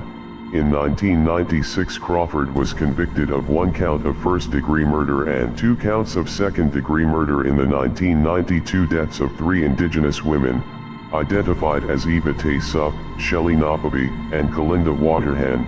Crawford was sentenced to 3 concurrent life sentences and died on December 16, 2020 while serving his sentence at the Regional Psychiatric Center in Saskatoon.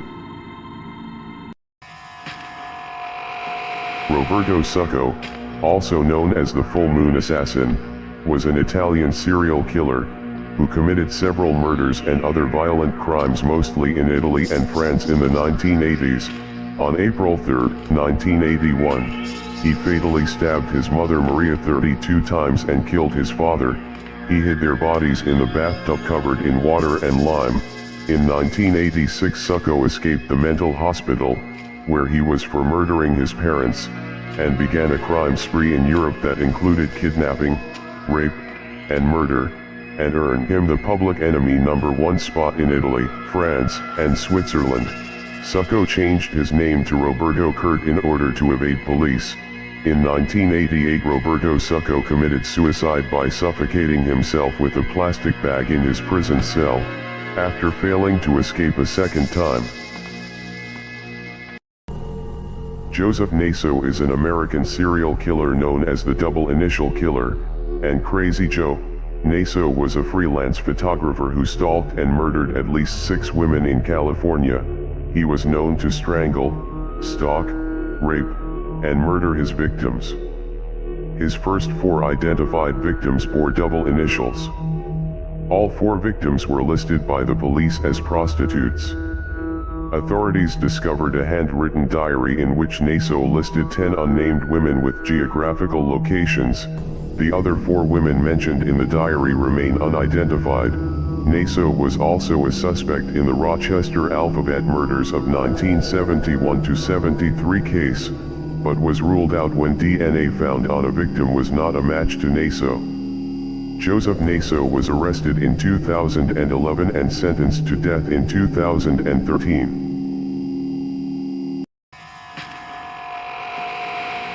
Patrick Wayne Carney is an American serial killer known as the Trash Bag Murderer. Carney would pick up young homosexual male hitchhikers, or young men from gay bars near Redondo Beach, California, and kill them. He has killed a minimum of 21 boys and young men according to law enforcement. All were males, all were nude, all had been shot in the head with a gun. After murdering them, he would take the bodies to a secluded place and engage in acts of necrophilia, then take them home, where they would be sodomized with X-Acto knives. They were then mutilated and dismembered with hacksaws. Some had been dismembered and stuffed into heavy-duty trash bags. Most of the victims were part of an investigation dubbed the Trash Bag Murders. As of 2022, Carney is incarcerated at California's Mule Creek State Prison. Milton Johnson is an American serial killer known as the Weekend Murderer. In 1983, Johnson killed at least 10 victims in Will County, Illinois. In 1983, Johnson murdered 2 victims on a roadside turnaround. 2 police officers arrived at the scene and were shot by Johnson. He also shot 2 other motorists. 1 victim survived, suffering 6 gunshot wounds. A day after the shooting, Jackson shot a male victim and abducted his girlfriend. The girlfriend was raped, stabbed and left for dead. She later survived, alerted authorities and identified her attacker. He also killed 4 women in a Joliet ceramics shop in 1983. In 1986, Milton Johnson was sentenced to death and is currently being held at the Menard Correctional Center in Chester, Illinois. Charles Schmid was an American serial killer known as the Pied Piper of Tucson. He was known to strangle, bludgeon, rape, and murder his victims. Schmid murdered 3 teenage girls in 1964 and 1965, burying their bodies in the desert. On March 31st, he proclaimed that he was going to kill a girl and get away with it. His victim was a 15-year-old girl who was lured to the desert, where he raped and killed her. He was found guilty of murder and sentenced to death and commuted to 50 years in prison in 1971. In 1975, on March 10, Schmid was stabbed 47 times by 2 fellow prisoners at Arizona State Prison. After losing an eye and a kidney, he died on March 30, 1975 as a result of wounds suffered in the prison attack. His body was stolen from the morgue but later recovered by police. Lawrence Bittaker was an American serial killer and rapist, who along with his accomplice, Roy Norris, are known as the Toolbox Killers. Bittaker was characterized by a psychiatrist as having considerable concealed hostility. Bittaker bought a 1977 GMC cargo van, which they came to call Murder Mac. In 1979, he kidnapped, raped, tortured, and murdered 5 teenage girls in the van over a period of 5 months in Southern California. He used standard tools such as pliers, ice picks, and sledgehammers to torture and murder his victims. Bittaker was sentenced to death for 5 of the murders in 1981. Bittaker died while on death row at San Quentin State Prison on December 13, 2019, at the age of 79. Martha Wise was an American poisoner and serial killer. On Thanksgiving evening 1924, several members of the family including her mother fell ill with a severe stomach ailment. The others recovered shortly, but her mother's illness worsened and she died on December 13, 1924. New Year's Eve brought more illness. Lily Gianchi, her husband Fred and several of their children all began suffering stomach pains and several family members were hospitalized.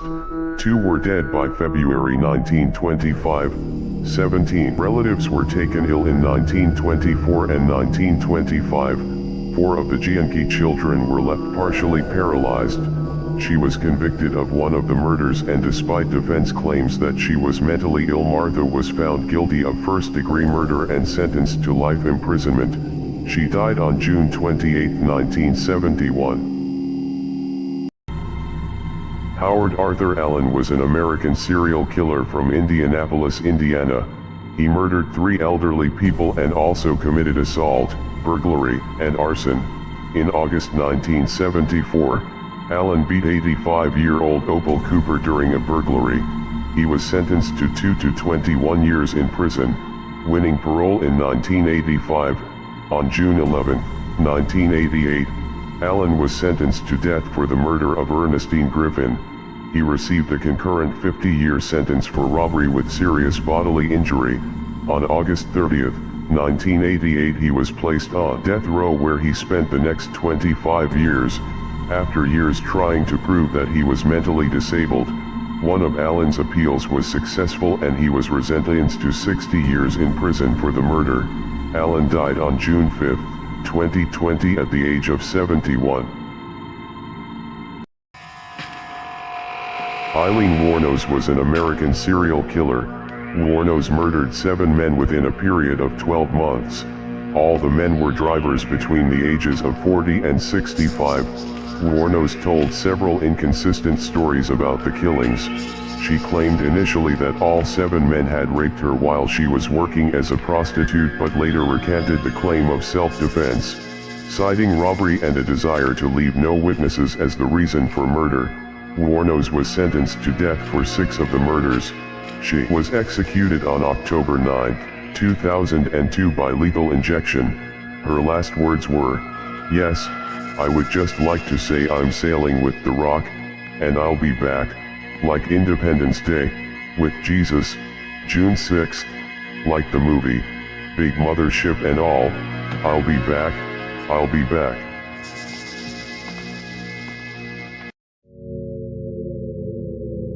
Alexander Chaka is a Ukrainian spree killer known as the Fur Coat Hunter, convicted of the killing of 4 women wearing fur coats in Moscow over 2 weeks in early 1994. On January 31, 1994, 19-year-old Chaka committed his first murder, killing a 38-year-old woman by stabbing her 21 times with a knife. The victim's injuries were so bad that only her son could identify her remains. The second victim was killed a week later on February 7th. Chaka stabbed the 50-year-old woman 17 times. The third victim was killed the next day on February 8th. The 82-year-old woman was stabbed 8 times. On February 12th, Chaka murdered his last victim, a 40-year-old woman. Chaka was found guilty of the murders and is now serving a life sentence. Christopher Bernard Wilder, also known as the Beauty Queen Killer and the Snapshot Killer, was an Australian-American serial killer who abducted and raped at least 12 young women and girls, torturing and killing at least 8 of them, during a 6-week, cross-country crime spree in the United States in early 1984. Wilder's series of murders began in Florida on February 26, 1984 and continued across the country through Texas, Oklahoma, Colorado, Nevada, and California, with attempted abductions in Washington State and New York State, before he was killed during a struggle with police in New Hampshire on April 13, 1984. Since his death, he has also been considered a suspect in many unsolved murders, including the unsolved 1965 murder of 2 teenage girls in his native Sydney. Jake Bird was an American serial killer and rapist, known as the Tacoma Axe Killer. Bird had an extensive criminal record including burglary and attempted murder. Bird was arrested in 1947 and was sentenced to death for the murders of 2 victims. During his crimes as a serial killer, he was known to rob, stalk, rape, mutilate his victims, and also hack them to death with the axe. In 1948, Bird was scheduled for execution, but it was postponed when he confessed to a total of 46 murders. 11 of the 46 victims were substantiated and he was considered a prime suspect in the remaining crimes. In 1949, Jake Bird was executed by public hanging at Washington State Penitentiary in Walla Walla, Washington. He was buried in an unmarked grave in the prison cemetery. Gilberto Chumba is an Ecuadorian serial killer, rapist, and taxi driver known as the Monster of Macala. Chumba abducted 10 of his passengers, all lone female students, killing 8 of them between 1988 and 1993. During his crimes as a serial killer, he was known to strangle, rape, and Chumba skewered some of his victims with an instrument similar to a cane, which he had expressly made to order. In many cases he forced the instrument into them with such violence that it came out through their mouths. Chumba was sentenced to 16 years in prison and later benefited from an amnesty campaign that cleared his criminal record. He moved to Spain where he was arrested for the murder of another student and the attempted murder of a prostitute in 2004. In 2005, Gilberto Chumba was sentenced to 45 years in prison. Wayne Adam Ford is an American serial killer who killed 3 young prostitutes and 1 other female victim in California between 1997 and 1998. He strangled them and dismembered 3 of his 4 victims. At the time of the murders, he lived in a trailer park in Arcata, California, working as a long-haul truck driver. Ford was arrested when he walked into the Humboldt County Sheriff Department in Eureka, California in 1998 with a woman's severed breast. He confessed to murdering 4 women and is believed to have killed others. During his crimes as a serial killer, he was known to commit acts of necrophilia, strangle, rape, mutilate, and murder his victims. Wayne Adam Ford was convicted on 4 counts of first-degree murder, and was sentenced to death in 2006. The Texarkana Moonlight murders involved 4 violent attacks which occurred over 10 weeks, from February to May 1946, in and around Texarkana, Twin Cities at the border of Miller County, Arkansas, and Bowie County, Texas, United States. All 4 attacks targeted male-female pairs in isolated locations on weekend nights. The attacks took place at intervals of 3 to 4 weeks. Investigators speculated that the attacks were the work of an alleged unidentified serial killer known as the Phantom of Texarkana, the Phantom Killer, or Phantom Slayer. This hypothetical perpetrator is credited with attacking 8 people, of whom 5 died, in a 10-week period. The Phantom Killer is believed to have committed the Texarkana Moonlight murders in Texas between February 23 and May 4, 1946. Gustavo Romero Tercero is a Spanish serial killer and rapist known as the Bald Penis Killer. During his crimes as a serial killer, he was known to rob, rape, brutally stab, and murder his victims. Tercero was an armed robber that killed a couple after the woman recognized him in 1993. He murdered another woman in 1998 after accidentally hitting her with his car, fearing that a possible investigation would link him to the other crimes. A psychiatric evaluation found that Romero had antisocial personality disorder, but could otherwise understand the nature and consequences of his actions. Tercero confessed to the murders after DNA tied him to one of the victims. In 2005, Gustavo Romero Tercero was sentenced to 103 years in prison. Cary Stayner is an American serial killer known as the Yosemite Killer. Stayner killed 4 women in Yosemite, California in 1999. During his crimes as a serial killer, he was known to strangle, stalk, rape, mutilate, and murder his victims. He would keep personal items from the victim after the crime. Stayner decapitated the body of his 4th victim. His brother Stephen Stayner was a kidnapping victim of sex offender Kenneth Parnell. Stayner was frequent at Laguna del Sol, a nudist colony in Sacramento County. He was arrested at Laguna del Sol in 1999 after witnesses identified his vehicle to authorities. In 2002, Stayner was convicted of 4 counts of first-degree murder. Cary Stayner is currently awaiting execution on death row at San Quentin Penitentiary in San Quentin, California. Harvey Corrigan was an American serial killer known as the Want-Ad Killer and Harv the Hammer. Corrigan raped and beat 4 young women to death between 1972 and 1973. He escaped hanging for a 1949 killing due to a technicality that claimed his confession was unlawfully obtained. The Supreme Court overruled Corrigan's death sentence due to the officer's violations of the McNabb Rule. Harvey Corrigan, prisoner AZ-935, served a sentence at the Alcatraz Federal Penitentiary between 1951 and 1960. Corrigan was sentenced to a total of 150 years in prison at the Minnesota Correctional Facility in Faribault, Minnesota. Harvey Corrigan died on March 6, 2023, aged 95, at Oak Park Heights, Minnesota, U.S. Aku Yadav was a rapist and serial killer, also known as Bharat Kallicharan. Yadav has raped over 40 victims and murdered at least 3 victims, dumping their bodies on railroad tracks near Nagpur, India.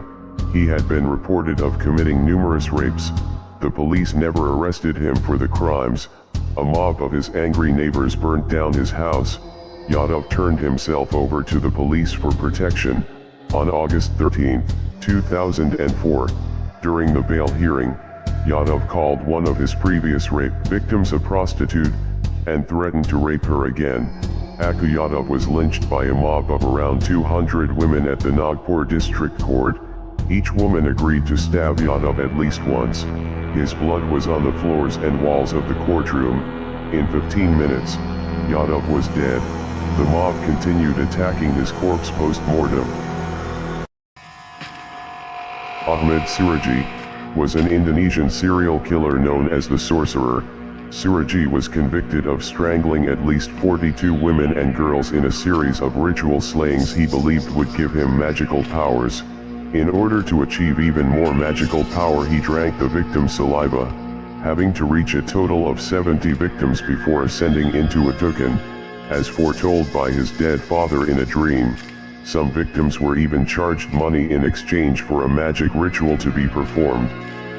Instead, Siraji would bury the victim up to their waist in a cornfield and strangle them with a cable.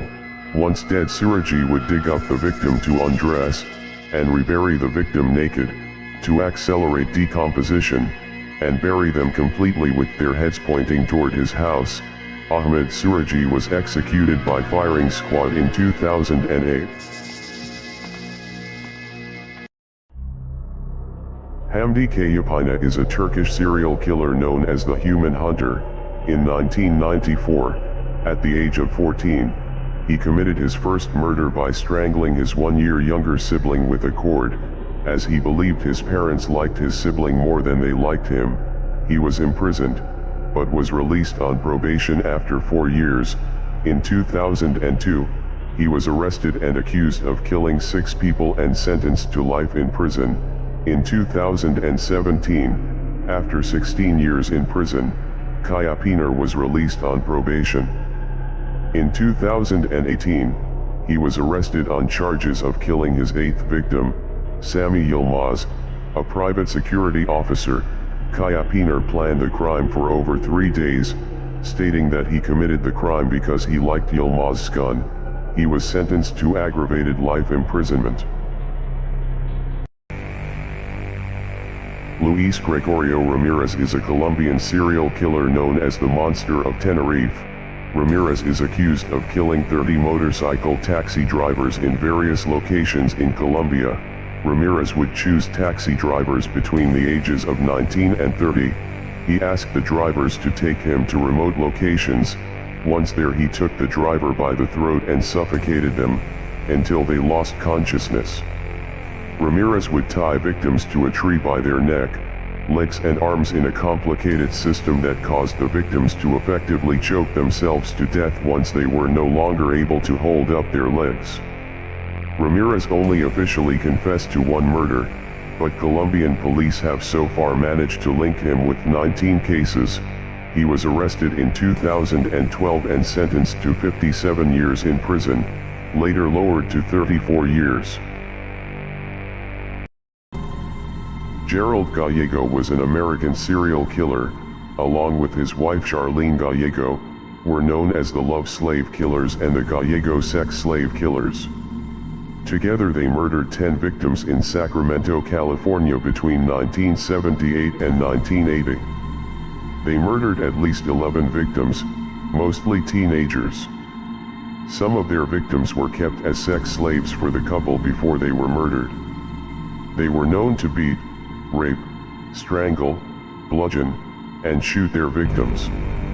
They were arrested in 1980 when a witness reported the couple's license plate number to authorities. Gerald Gallego was sentenced to death in 1984. In 2002, Gerald Gallego died of cancer in the Prison Medical Center at Ely State Prison in Ely, Nevada, while awaiting his execution.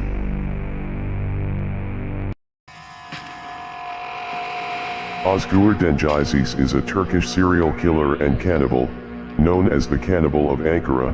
On June 5, 2007, Dengiz killed Sedat Erzurumlu, a computer engineer, who angered him by saying that he could not afford to buy the laptop he had been looking at.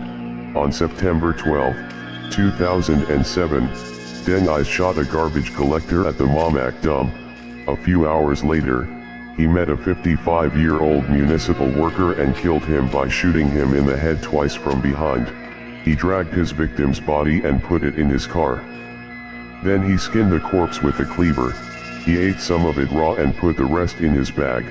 He gave a piece of flesh to stray dogs outside his apartment. He then put the remaining flesh in the refrigerator. Dengiz was admitted to the psychiatric wing of a mental hospital.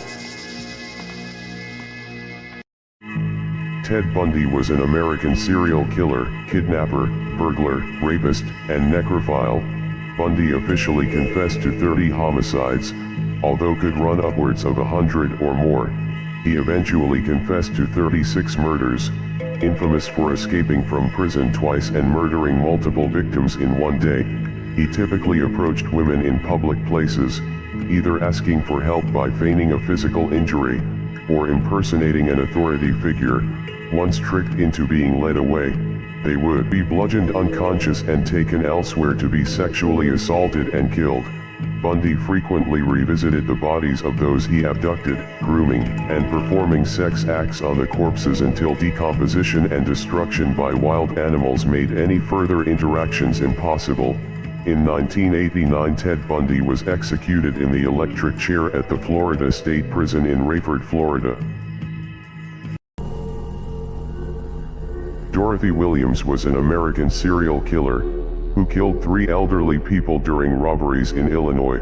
A drug addict, Williams strangled 79-year-old Lonnie Laws on December 5, 1987, stabbed 64-year-old Cesar Zurel to death in 1988, and strangled 97-year-old Mary Harris to death on July 25, 1989. Williams used the money she stole during the robberies to buy heroin. She also robbed 5 other elderly people. Initially sentenced to death, her death sentence was commuted to life in prison without parole in 2003. Williams died in custody on December 19, 2020, at the age of 66, 5 days after her birthday. She had been serving her sentence at Logan Correctional. Martha Ann Johnson is an American serial killer from Georgia, convicted of smothering to death 3 of her children between 1977 and 1982. On July 3, 1989, Johnson was arrested, and she confessed to killing 2 of her children. After confrontations with her husband, Johnson would suffocate the children by rolling her 250-pound body on them as they slept. She claimed the motive was to punish her husband. Johnson claimed she was not responsible for the deaths of her 2 youngest children. By the beginning of her trial in April 1990, Johnson had retracted her confession. On May 5, 1990, she was convicted of first-degree murder and sentenced to death, later commuted to life on appeal.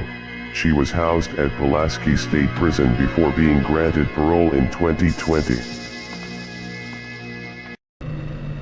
The Yanquan Theater bombing was a mass murder-suicide that occurred at a theater in Yanquan, Shaanxi, China on July 22, 1981, when 24-year-old Gao Haiping detonated a self-made explosive device that killed 32 people including himself and wounded 127 others. Gao Haiping, together with the girl who had dumped him previously, wanted to visit a film screening at the San Kuang Club. When the woman did not show up, Gao entered the theater alone and took his place in seat 25, in the second row. At about 8 p.m. he put the bomb on his lap and detonated it manually, killing himself and 31 other people, and wounding another 127, 44 of whom were sent to hospitals. Furthermore, the explosion caused a partial collapse of the theater's roof and shattered the glass doors of the building. Ricardo Silvio Caputo was an Argentine-American serial killer during the 1970s, known to authorities as the Lady Killer. This suave Argentinian was arrested in 1994 after a 20-year murderous rampage. His first victim was a young woman from New York who he strangled and stabbed in the early 70s. Caputo was arrested for the murder and placed in a mental hospital from which he subsequently escaped. A smooth-talking con artist, Ricardo left a trail of blood spanning from New York through San Francisco to Mexico City. Although he's only been charged with 4 murders, it is believed his tally is much higher. Though he is known to have committed at least 4 murders, he is not considered by many to be a serial killer. Incarcerated at Attica State Prison in New York, Caputo had a fatal heart attack in October 1997 at the age of 48.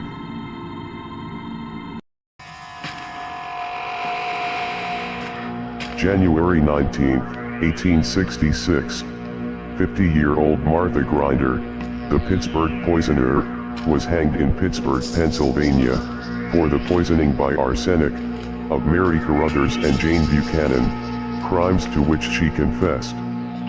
She told the astonished jury at her trial, "I love to see death in all its forms and phases, and left no opportunity to gratify my tastes for such sights. Could I have had my own way, probably I should have done more." She went bravely to the gallows set up in the Pittsburgh prison yard and seemed quite serene in the face of death. It is suspected that these 2 women were not her only victims. A thorough medical test was made of her mental condition and the conclusion was unanimous that she was entirely sane.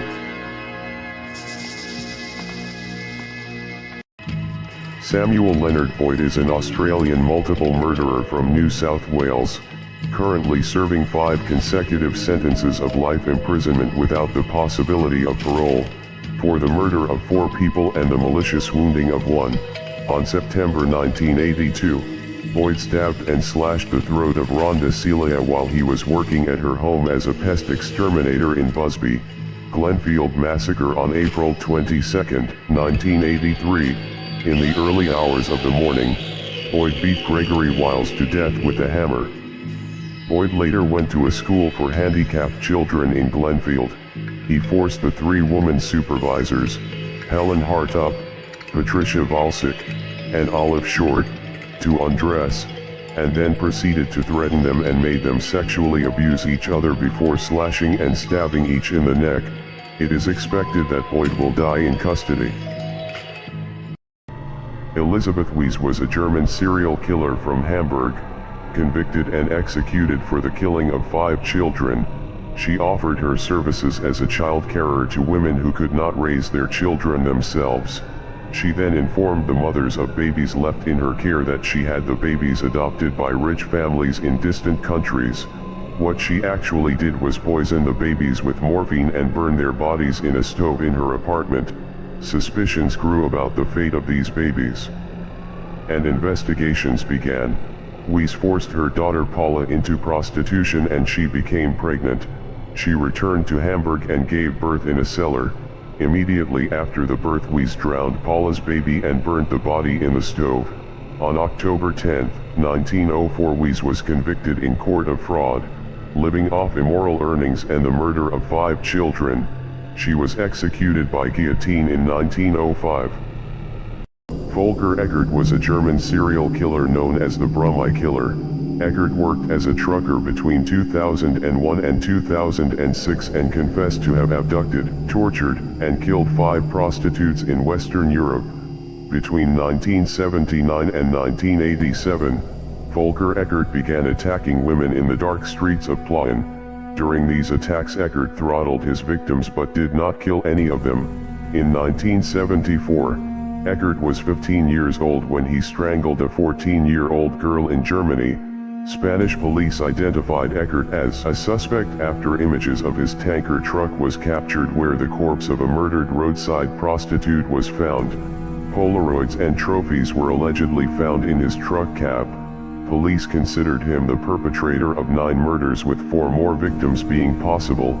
In 2007, Volker Eggert committed suicide by hanging himself in prison.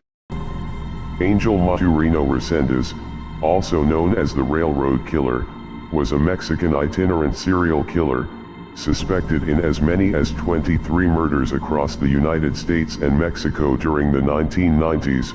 During his crimes, he was known to strangle, rape, and murder his victims. Some also involved sexual assault.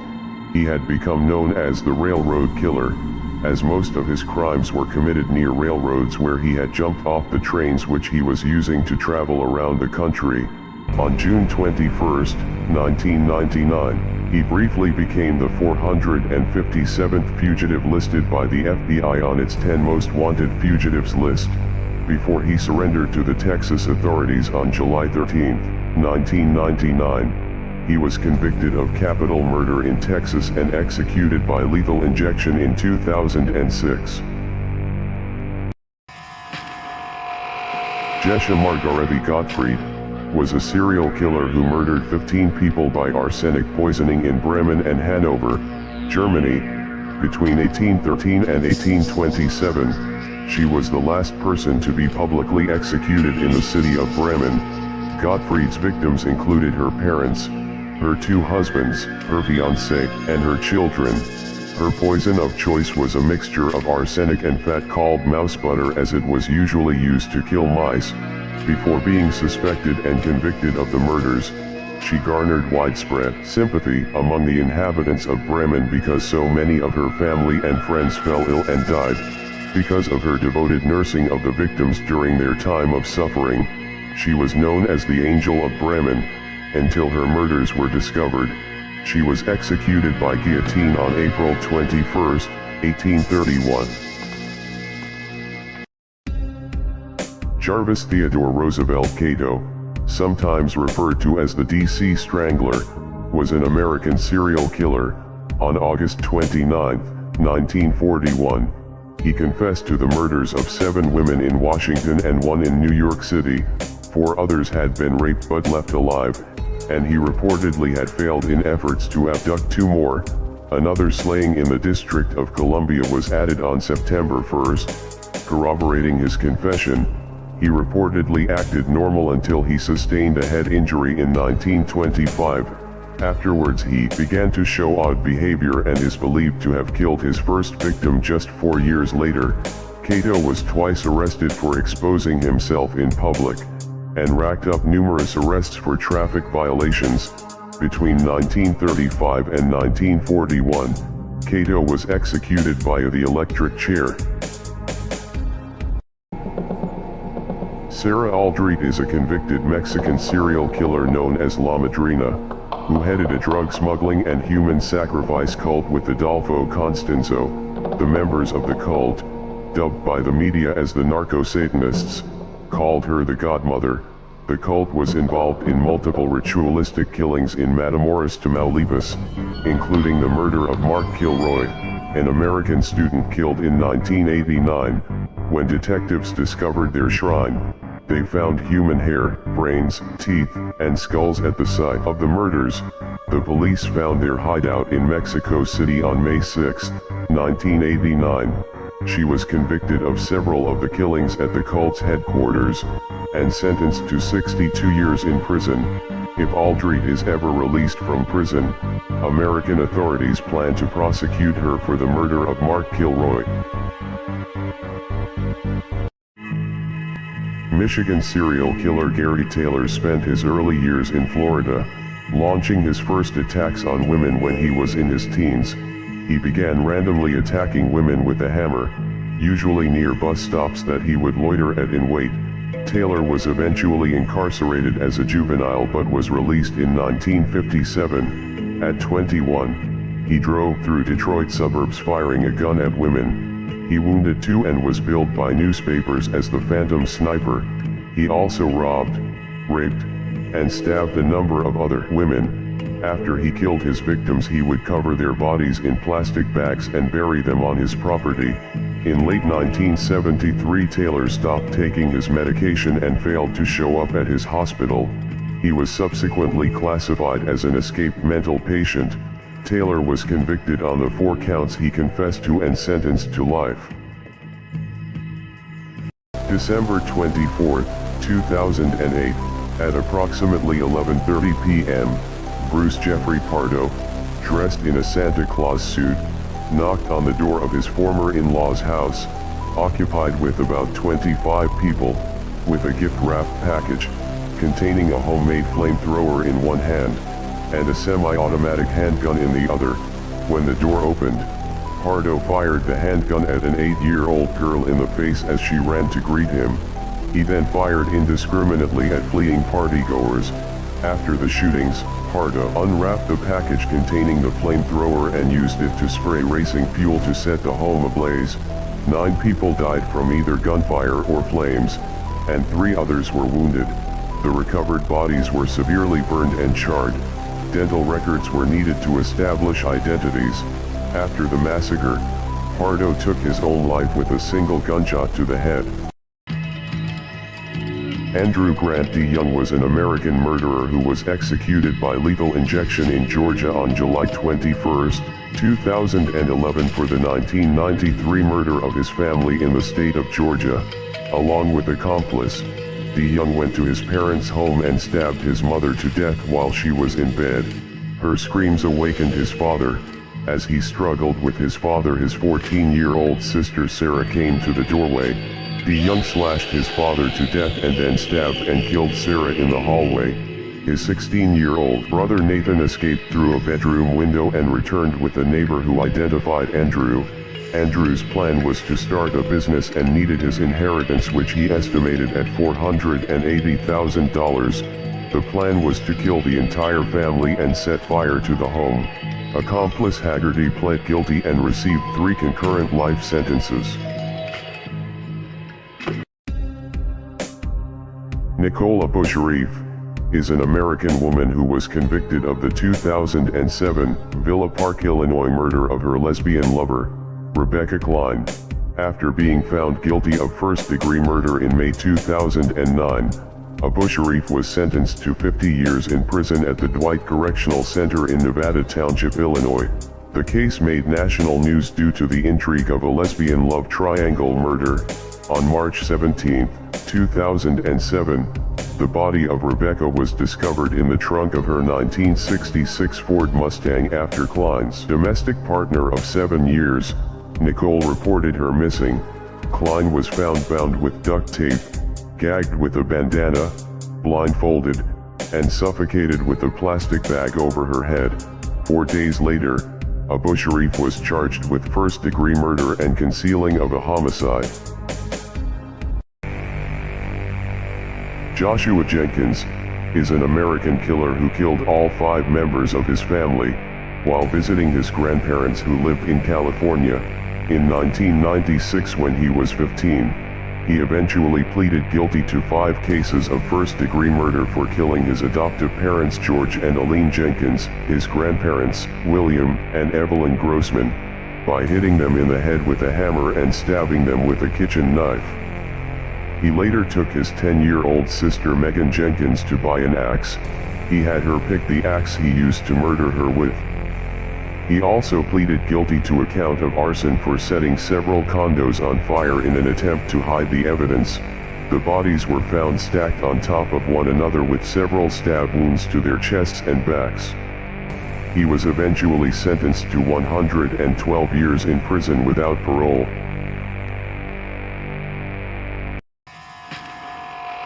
Frank Vitkovic was responsible for the Queen Street Massacre. At 4 p.m. on December 8, 1987, Vitkovic walked into a building in Melbourne's Queen Street holding a brown paper bag and carrying a sawed-off M1 carbine. He entered the 5th floor offices of the Australia Post, pulled a sawn-off shotgun from the bag, and began firing at fleeing workers, killing a young woman office worker. Vitkovic went from floor to floor randomly shooting victims in the elevators and in offices.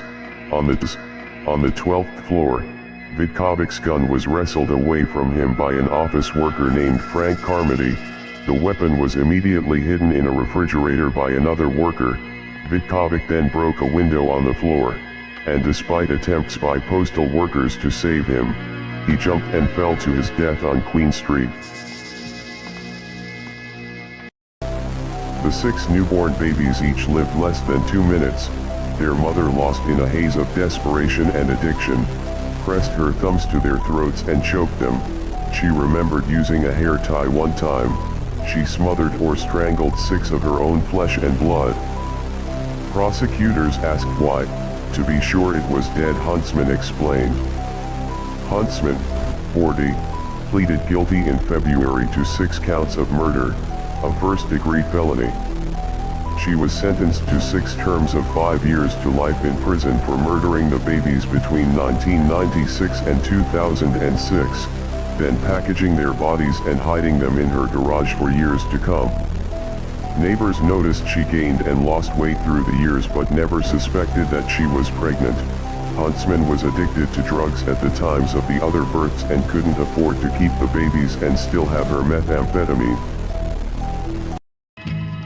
Anatoly Onoprienko, also known as the Beast of Ukraine, was a Soviet serial killer who murdered 52 victims. He would choose an isolated house and gain the attention of the occupants. He would then kill them all, starting with the adult male before killing the spouse and finally the children. He would then usually set the buildings alight in an attempt to cover his tracks. He would also kill any witness unlucky enough to cross his path. The first to die were a family of 4 in Brikovici. Another family of 5 and 2 witnesses were killed not long after. He then moved to other villages to continue killing. Onoprienko was found after a massive manhunt 7 years after his first murder. He was sentenced to death April 1999, commuted to life in prison August 1999. He died in prison on August 27, 2013. Ramon Salcido is a Mexican convicted spree killer who is currently on death row at San Quentin State Prison. He thought his wife Angela was having an affair with his boss. Angela was planning to leave him. After spending a night snorting cocaine and drinking, he drove his daughters to a dump near Petaluma, where he slit the girls' throats with a fishing knife. 2 of them died. He then went to his in-laws' house and clubbed to death his mother-in-law, Marion Richards. He also slit the throats of Marion's 2 youngest daughters, whom he sodomized and sexually assaulted. He then went back home where he found Angela and shot her to death. He then went and killed his boss.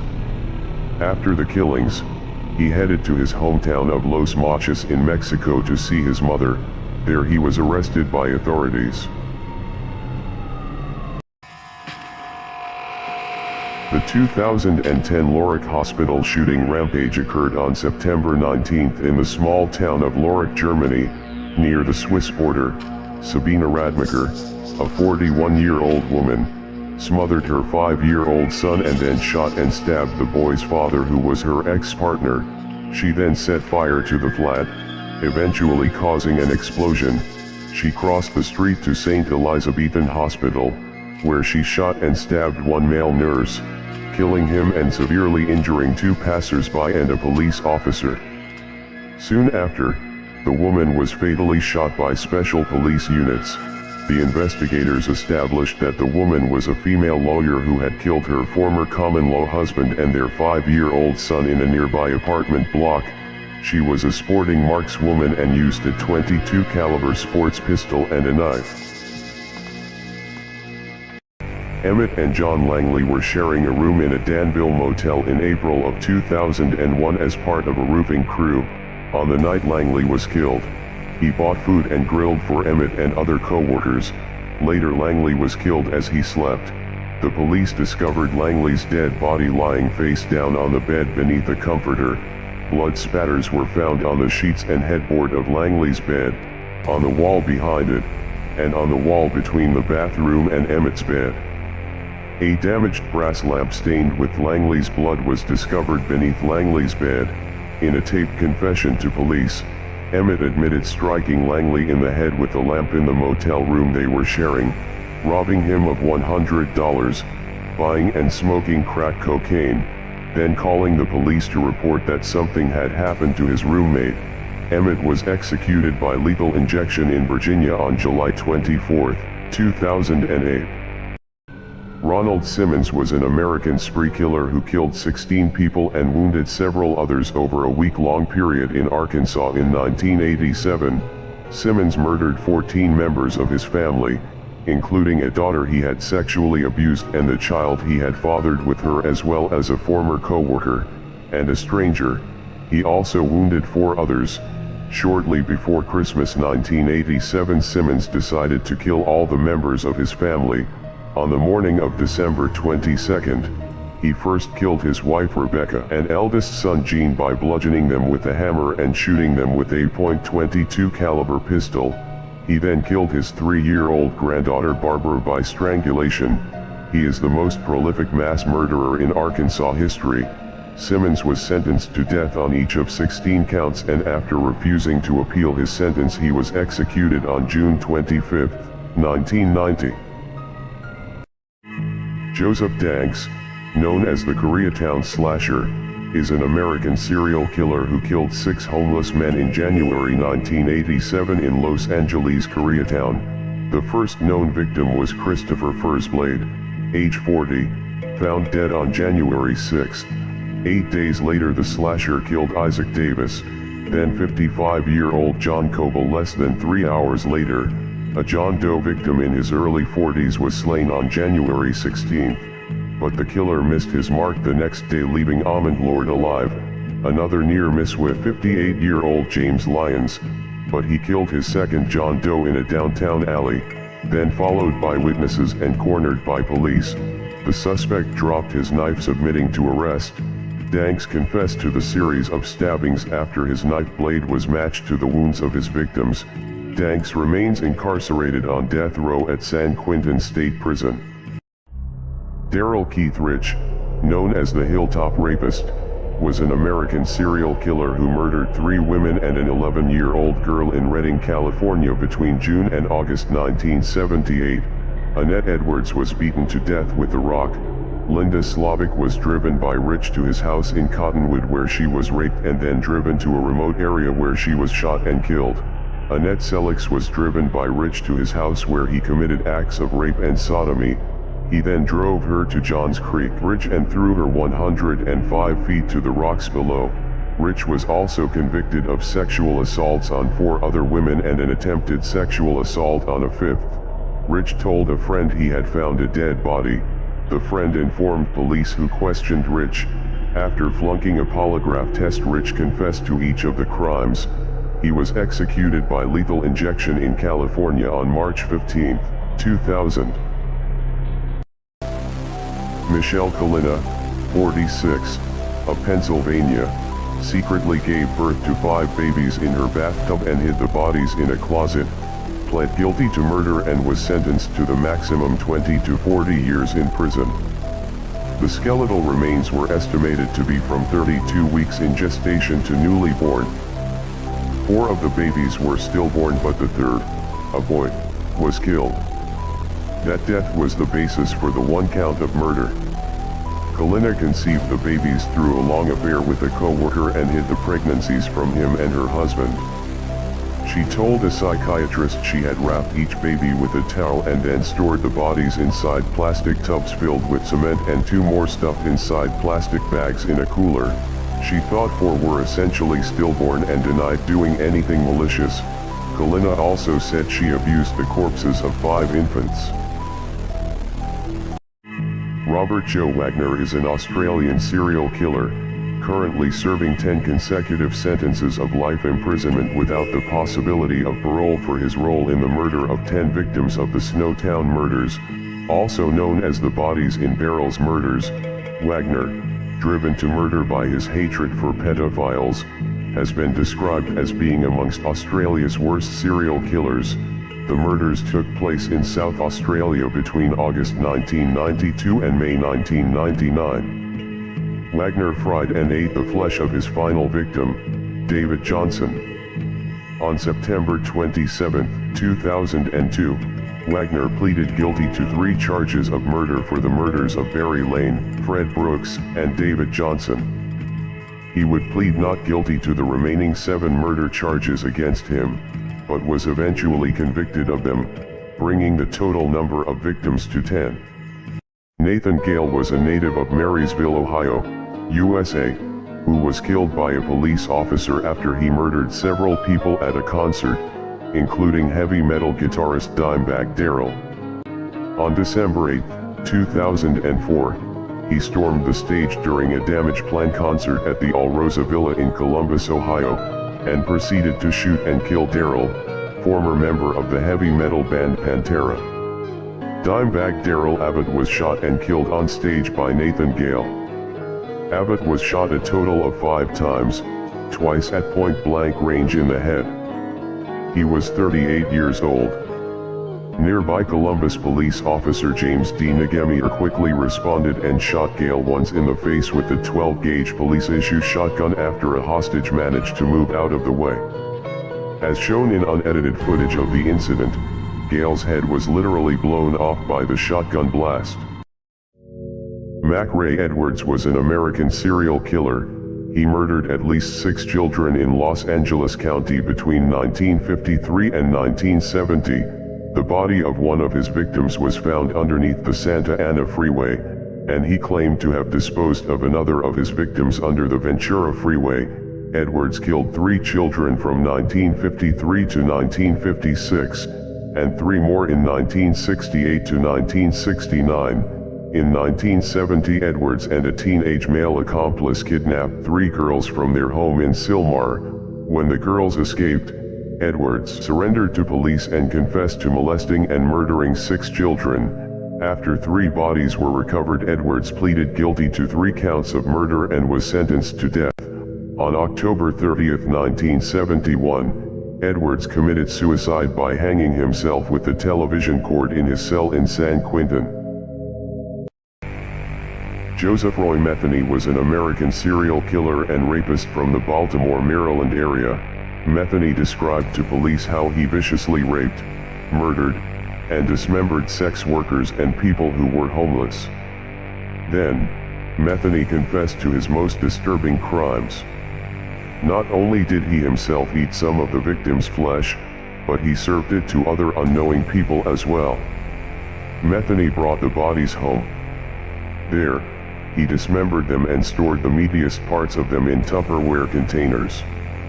Over the next several weekends, he mixed the sex workers' flesh with beef and pork, forming it into neat little patties. He would sell these meat patties out of a small barbecue stand he opened on the side of the road. Eventually, he was sentenced to life. Metheny was found dead in his jail cell in 2017. Paul Stephen Hay is an Australian serial killer.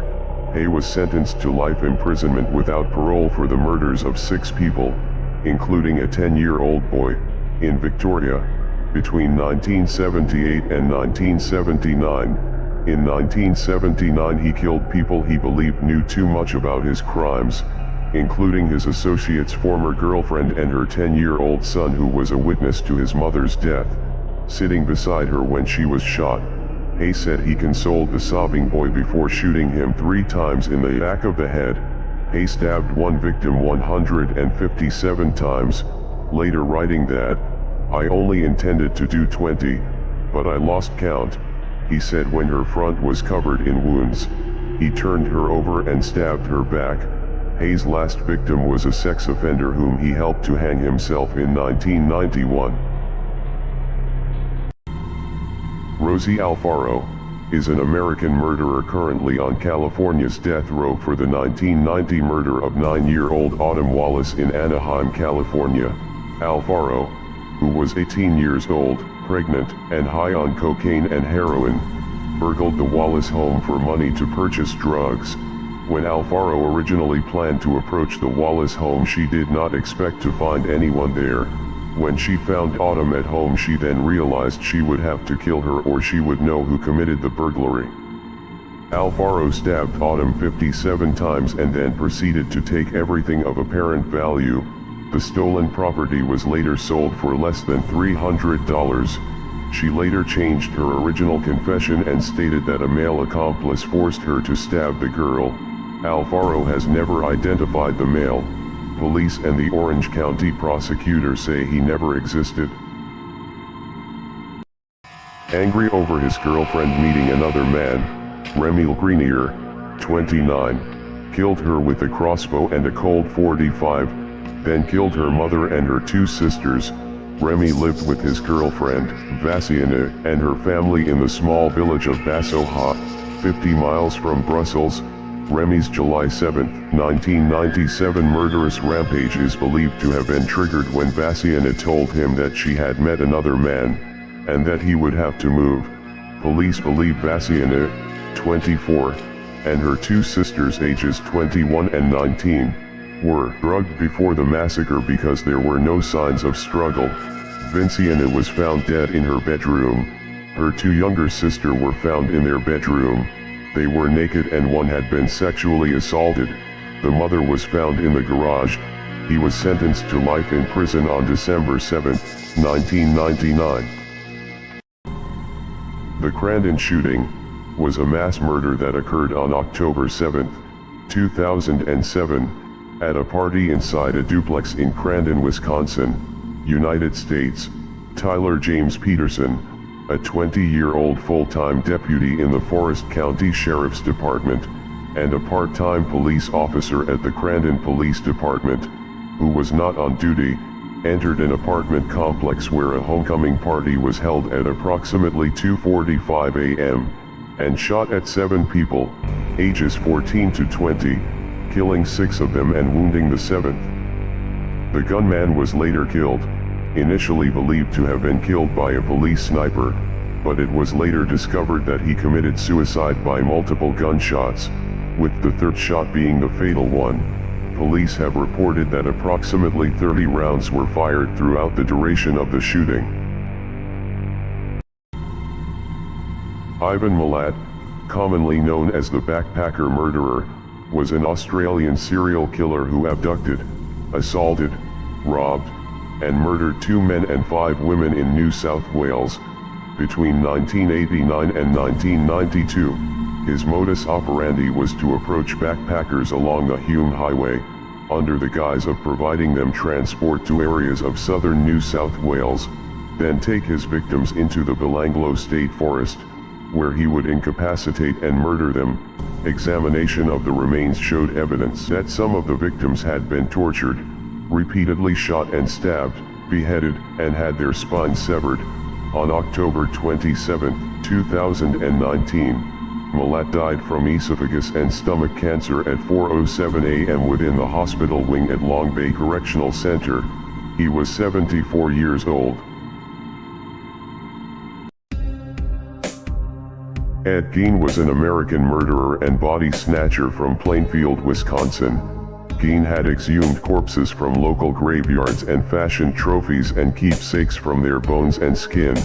After police found body parts in his house in 1957, Gein confessed to killing 2 women, Mary Hogan in 1954 and Bernice Worden in 1957. Police discovered Worden's decapitated body in a shed, hung upside down by ropes at her wrists. The torso was gutted. She had been shot with a .22 caliber rifle and brutally mutilated after death. Initially found unfit to stand trial, he was tried in 1968 for the murder of Worden and sentenced to life imprisonment, which he spent in a mental hospital until his death on July 26, 1984, age 77.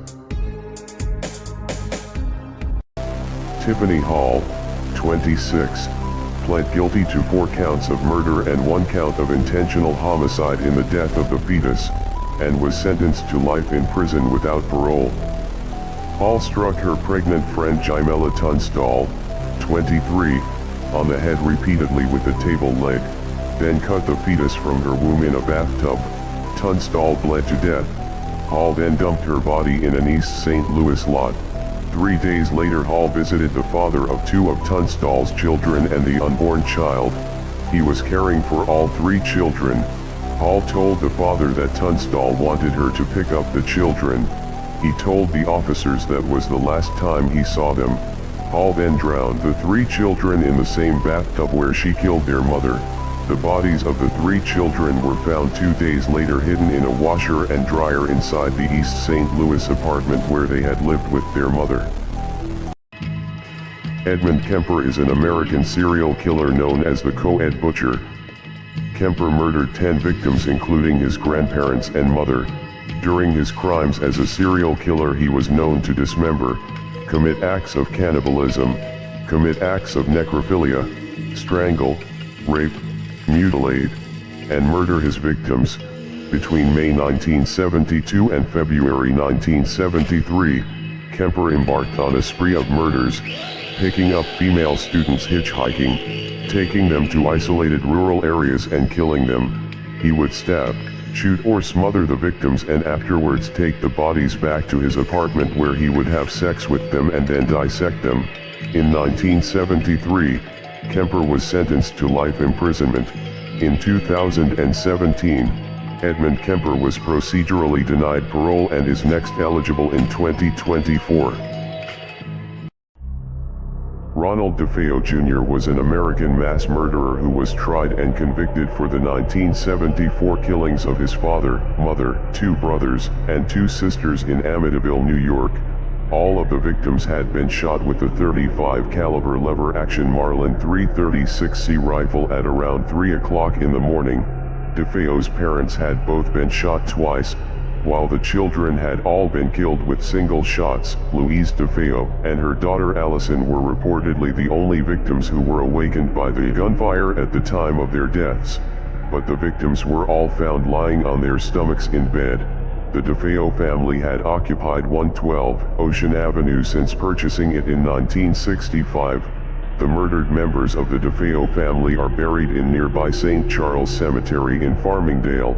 Ronald DeFeo Jr. died in prison on March 12, 2021.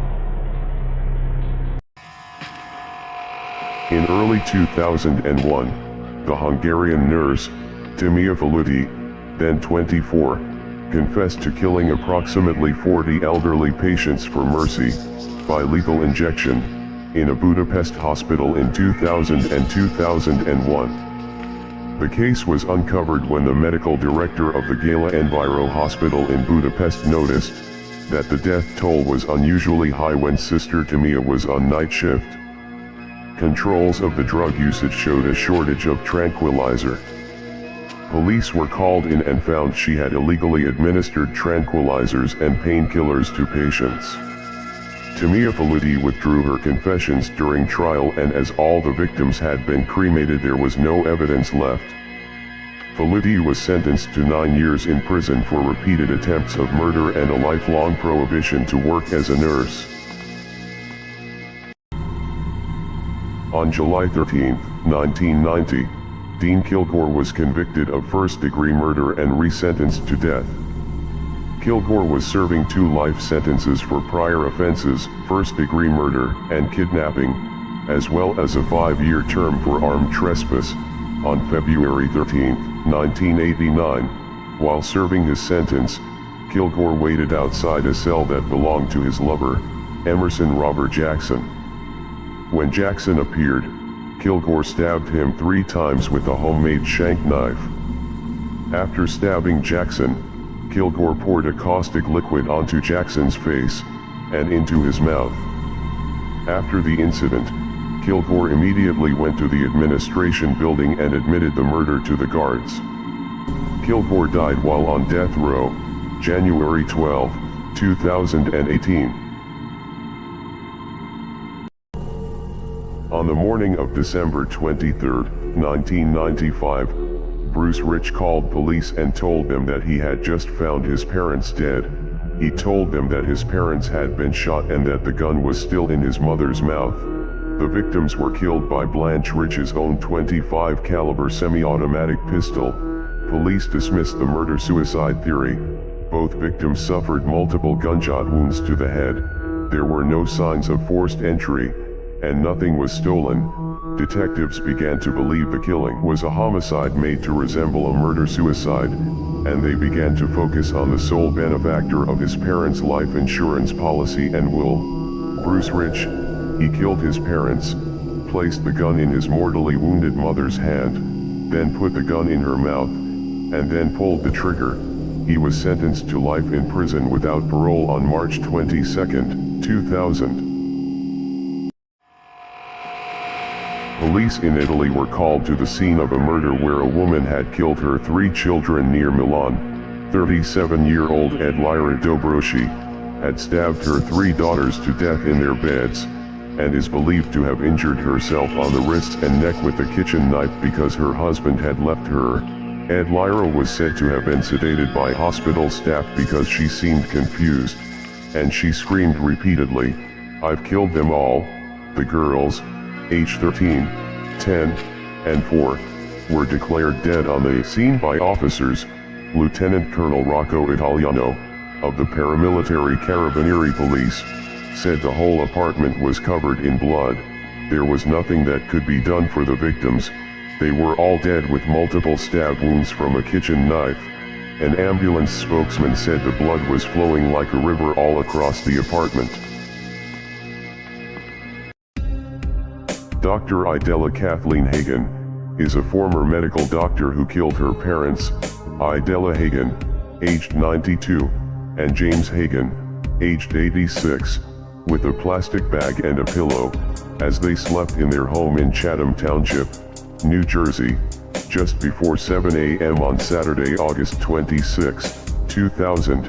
Hagen phoned Township Police and told them her parents were dead. She had been with the bodies between 4 and 7 days, authorities believed. A New Jersey judge acquitted Dr. Hagen of charges after 2 psychiatrists testified that the doctor was psychotic at the time. She thought she was receiving messages from television ads, traffic lights, and playing cards. She also heard a male voice commanding her to commit the murders. She was committed to a state mental health institution on February 1, 2002. On June 6, 1991, Michael Bethke used a butcher's knife to decapitate his co-worker, Joseph Lesinski, at the White Hen Pantry in Burnham, Illinois.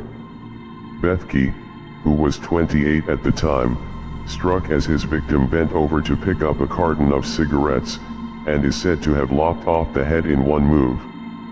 He wrote the word, "Repent," in blood on his victim's head and left it, as if on display, in the glass counter of the deli.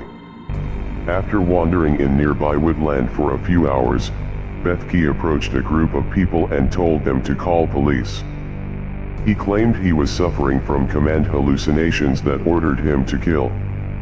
In 1993 he was found not guilty by reason of insanity, and ordered to be held at the secure Elgin Mental Health Center. He was diagnosed with schizoaffective disorder. Bevan Spencer von Ienum is a convicted child murderer and suspected serial killer from Adelaide, South Australia. He was convicted in 1984 for the murder of a 15-year-old Adelaide teenager named Richard Kelvin. Kelvin was murdered by von Ienum on or around July 10, 1983. Bevan had abducted, held captive, sexually abused, drugged, and tortured the teenager for 5 weeks. Kelvin's whereabouts was unknown until his clothed body was found 7 weeks later on July 24, 1983 alongside a dirt airstrip near One Tree Hill in the Adelaide Hills area. The autopsy revealed that Richard Kelvin had most likely died from massive blood loss from an anal injury. He had suffered severe bruising and injuries from blows to his head, the left side of his back and right buttock, as well as a fractured front tooth.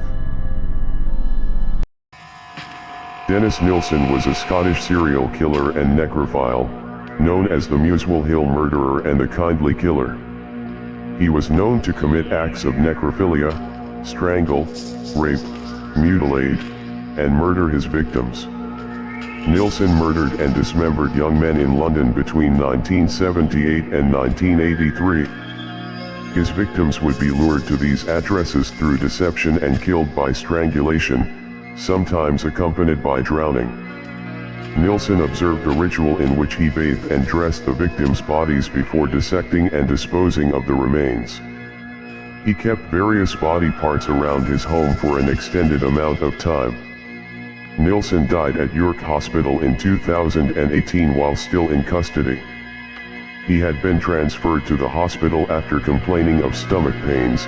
During surgery, a blood clot ended his life.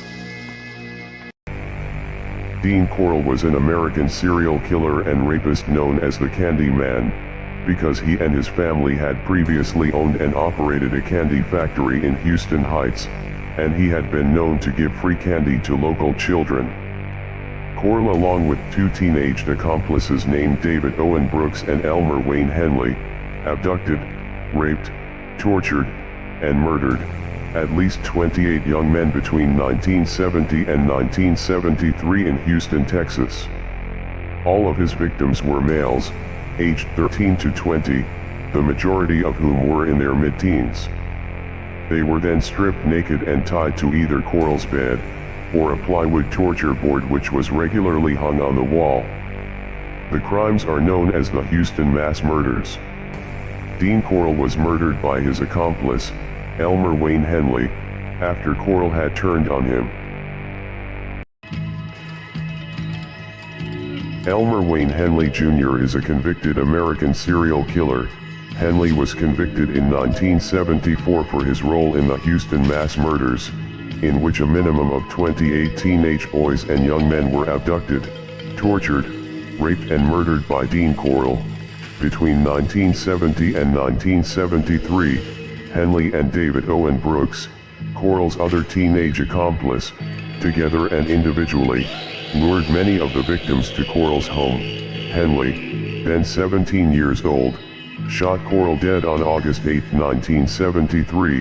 Henley is serving 6 consecutive terms of 99 years for his involvement in the killings, which at the time were characterized as the deadliest case of serial murders in American history. Henley was not charged with the death of Dean Corll, which was ruled self-defense. David Owen Brooks was an American convicted murderer and accomplice of serial killer Dean Corll, who, along with Elmer Wayne Henley, abducted, raped, tortured, and murdered at least 28 boys and young men between 1970 and 1973 in Houston, Texas. He was offered $200 for any boy he could lure to Corll's apartment. An enticement he accepted. The crimes, which became known as the Houston Mass Murders, came to light after Henley fatally shot Corll. Many of the victims had been friends of Brooks and Henley. At the time of their discovery, the Houston Mass Murders were considered the worst example of serial murder in American history. In the years between his 1975 conviction and his death in 2020, Brooks was repeatedly denied parole, finally in 2018. Gary Evans was an American serial killer from New York. Evans killed Michael Falco in Troy, dismembering the body with a chainsaw. On September 8, 1989, Evans shot and killed 63-year-old second-hand shop owner Douglas Berry during a robbery. On October 3, 1997, he shot and killed Timothy Risdorf. In order to get rid of the corpse, he dismembered it and buried the remains in a wooded area. On May 27, 1998, Evans surrendered himself at a police station, confessing that he had committed several murders. On August 12, 1998, Evans was being transported to Rensselaer County Jail. He then broke the window of the transport van on Menon's Bridge and leaped into the Hudson River, hitting the shallows, which caused him fatal head injuries. Michaela Roeder, a nurse whose colleagues jokingly called her Angel of Death because elderly patients died during her shift. She killed her patients because they had no chance of recovering, but she acknowledged only one actually asked to be killed. She said that in one case she accidentally killed a patient with the wrong injection. Roeder was accused of killing 17 patients at the Wuppertal Hospital between 1984 and 1986. 14 of her alleged victims were over 70, and the other 3 were over 53. She was accused of giving the patients injections containing a heart-paralyzing drug and another drug that reduces blood pressure levels. Roeder was arrested in March 1986. On September 11 in 1989, Michaela Roeder was found guilty of 17 murders and sentenced to 11 years in prison.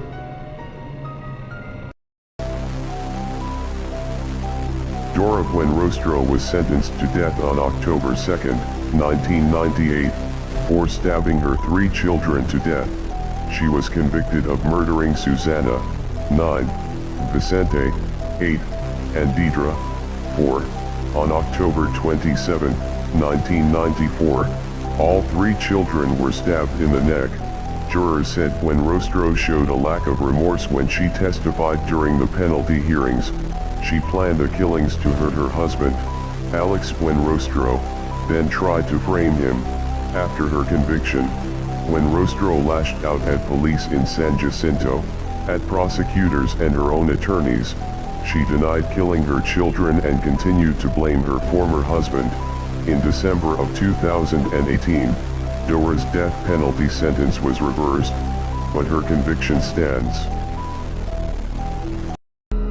August 17, 1991, at around 1 p.m., 33-year-old Wade Frankham went to the Strathfield Plaza. He sat in a cafe called the Coffee Pot. At approximately 3:30 p.m. Frankham pulled a large knife from a duffel bag and started stabbing 2 teenage girls who were sitting next to him, killing one and badly injuring the other. He pulled an assault rifle out of his duffel bag and began shooting around the cafe, killing several more people. He then shot the cafe owner dead, and fled into the mall where he killed his last victim. He ran into the car park and held a car owner at gunpoint and demanded them to take him to a nearby suburb. Hearing the approaching sirens, he apologized to the woman and then got out of the car, knelt on the ground and shot himself in the head, committing suicide. In just 10 minutes Frankham had killed 7 people and injured 6. Joseph Francis Breslin was an American serial killer. A former mental patient with a record for murder in Pennsylvania and an attempted murder, he spent time in 2 separate mental institutions in Pennsylvania during the 1960s.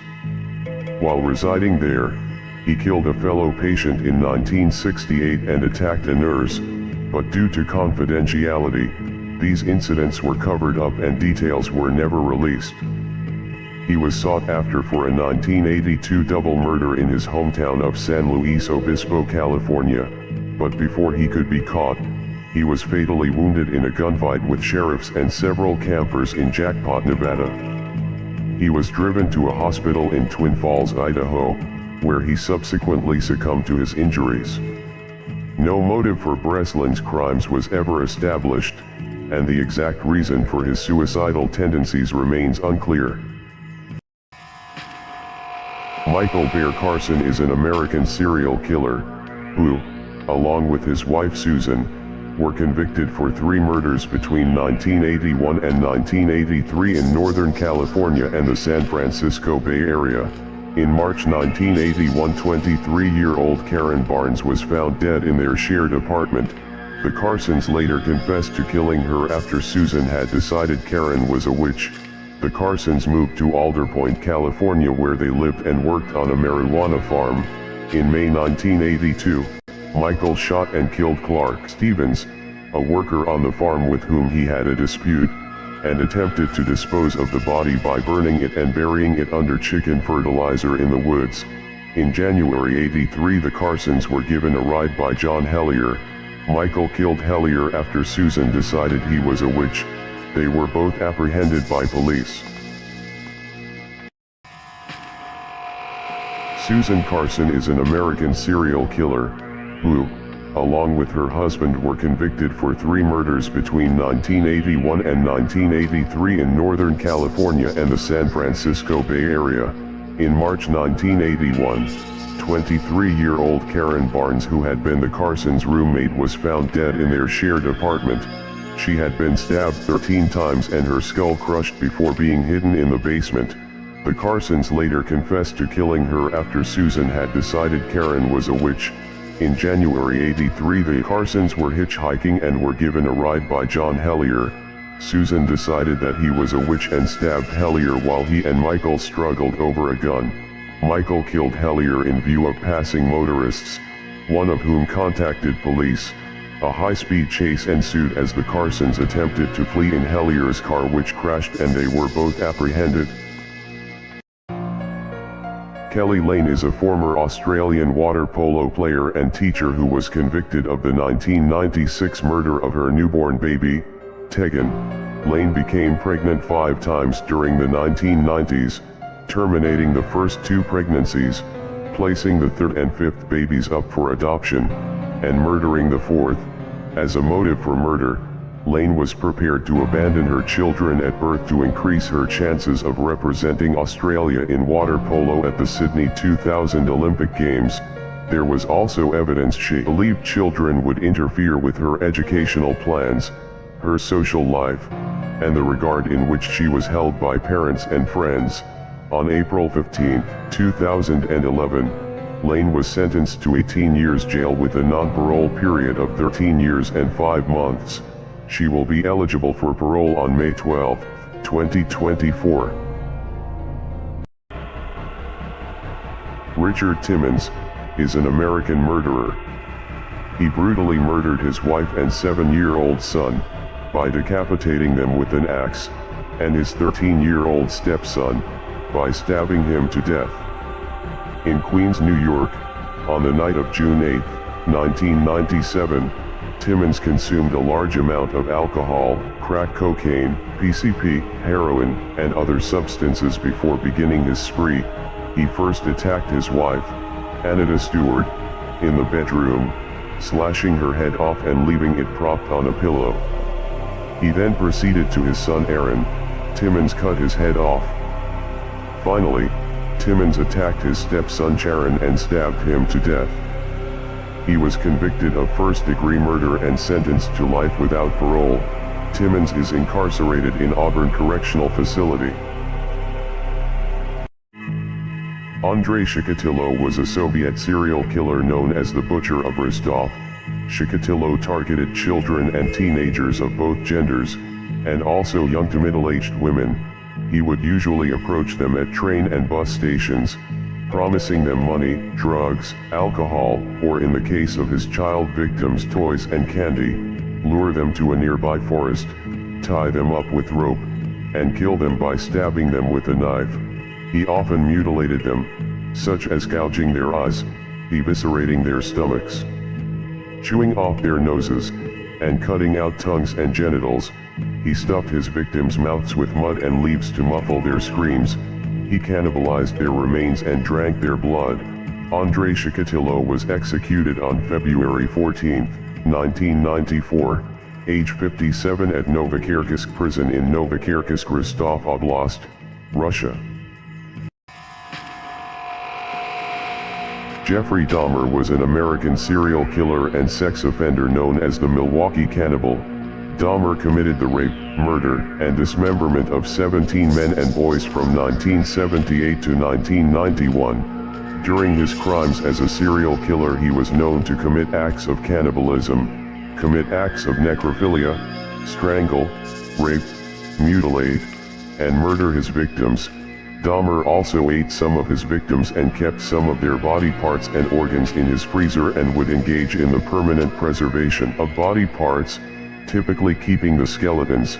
He talked to the severed head of one victim while he dismembered the remainder of the body. Jeffrey Dahmer was sentenced to life imprisonment in 1992 and later murdered in 1994 by a fellow inmate, Christopher Scarber, at the Columbia Correctional Institution in Portage, Wisconsin. Bradley Robert Edwards is a suspected Australian serial killer known as the Claremont Killer. The Claremont serial killings involved the disappearance of an Australian woman, aged 18, and the killings of two others, aged 23 and 27, in 1996 to 1997, in the western suburbs of Perth, Western Australia. All three women disappeared in similar circumstances, leading police to suspect that a serial killer was on the loose. In 2016, Bradley Robert Edwards was arrested. His trial began in November 2019. On September 24, 2020, he was found guilty of the murders of Jane Rimmer and Sierra Glennon. Sarah Spears' remains have yet to be located. On December 23, 2020, he was sentenced to life in prison with the possibility of parole after 40 years. Mary Beth Tinning is an American serial killer that suffocated 8 of her 9 children with pillows during the 1970s. One daughter died of natural causes shortly after birth, the first of the Tinning children to die. 9 children died under Mary Beth's care over 14 years. An adopted 6th child died in 1981. Authorities did not open an investigation on his death. She was granted parole on July 16, 2018. Mary Beth Tinning, age 75, was released on Tuesday, August 12, 2018. She is now on parole and living in Schenectady County, New York, United States. Mary Beth later claimed that her confession was made under duress, that police had threatened her, and that her repeated requests for a lawyer were denied. William King Hale was an American convicted murderer. Hale was a prominent figure on the Osage Indian Reservation. In 1921, he ordered the murders of his nephew's wife's sister and mother, followed by her cousin, another sister, and brother-in-law 2 years later, to gain control of their oil rights. He conspired to kill several Osage Native Americans for their oil head rights. Charges were finally brought against Hale, as well as the contract killer he had hired.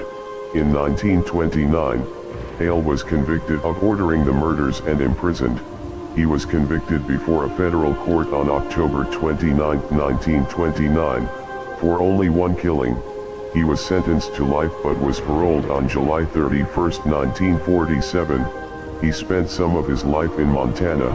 He died in Arizona in 1962 and was buried in Wichita, Kansas. Stephen Farrow is an English killer who is serving a whole life tariff for 2 murders committed in early 2012. Psychiatrists diagnosed him with psychopathic personality disorder. He had an obsessive hatred of Christianity, which he attributed to sexual abuse from a priest. On January 4, 2012, Farrow broke into Yates' isolated cottage and killed her by stabbing her in the neck. Detectives suspected that she had been beaten with her walking stick before her death. On February 14, Reverend Suddets was killed at his vicarage. After stabbing Suddets to death, Farrow drank the Reverend's beer and watched a DVD, before stealing his mobile phone and watch.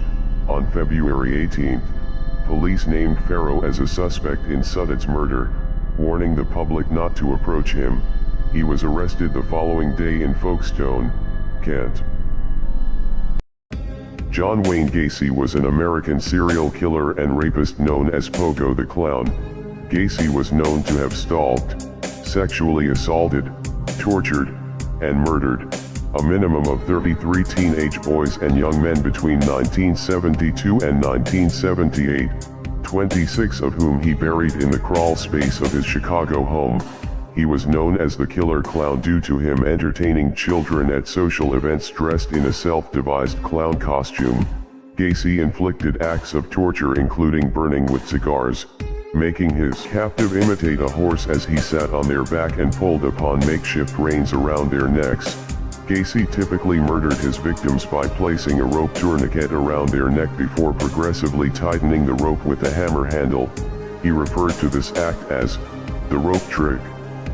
John Wayne Gacy was executed by lethal injection in 1994. David Berkowitz is an American serial killer known as the Son of Sam. He pled guilty to 8 shootings that began in New York City on July 29, 1976. Berkowitz would shoot couples in their cars. He claimed that the neighbor's dog, Harvey, was possessed by an ancient demon, and that it issued commands to Berkowitz to kill. Berkowitz also said that he killed out of resentment toward his mother and his inability to establish good relationships with women. He was also implicated in many unsolved arsons in the city. On June 12, 1978, Berkowitz was sentenced to 25 years to life in prison for each murder, to be served consecutively. In 1979, there was an attempt on Berkowitz's life in which the left side of his neck was slashed from front to back, resulting in a wound that required more than 50 stitches to close. Nico Claus, born in 1972, is a Parisian serial killer known as the Vampire of Paris. French authorities were shocked to discover human remains and bags of blood in Claus's apartment. In addition to confessing to the murder of Thierry Bissonnette, worshipping Satan, and robbing graves, Claus admitted to drinking blood and eating strips of human flesh that he procured from his job as a mortuary assistant. He said, "I had been using my position as a means to fulfill a lifelong fantasy of mine revolving around cannibalism. When left alone to stitch the bodies after the autopsies, I would cut strips of meat from the ribs and eat them." After serving a 12-year prison sentence for his crimes, Claus was released in 1997. Claus spent his time creating serial killer-inspired artwork, and released the Cannibal Cookbook, human meat recipes from around the world. Clayton Weatherston had a romantic relationship with Sophie Elliott which lasted around 6 months. At around 12:30 p.m. on January 9, 2008, Weatherston arrived at her home unannounced.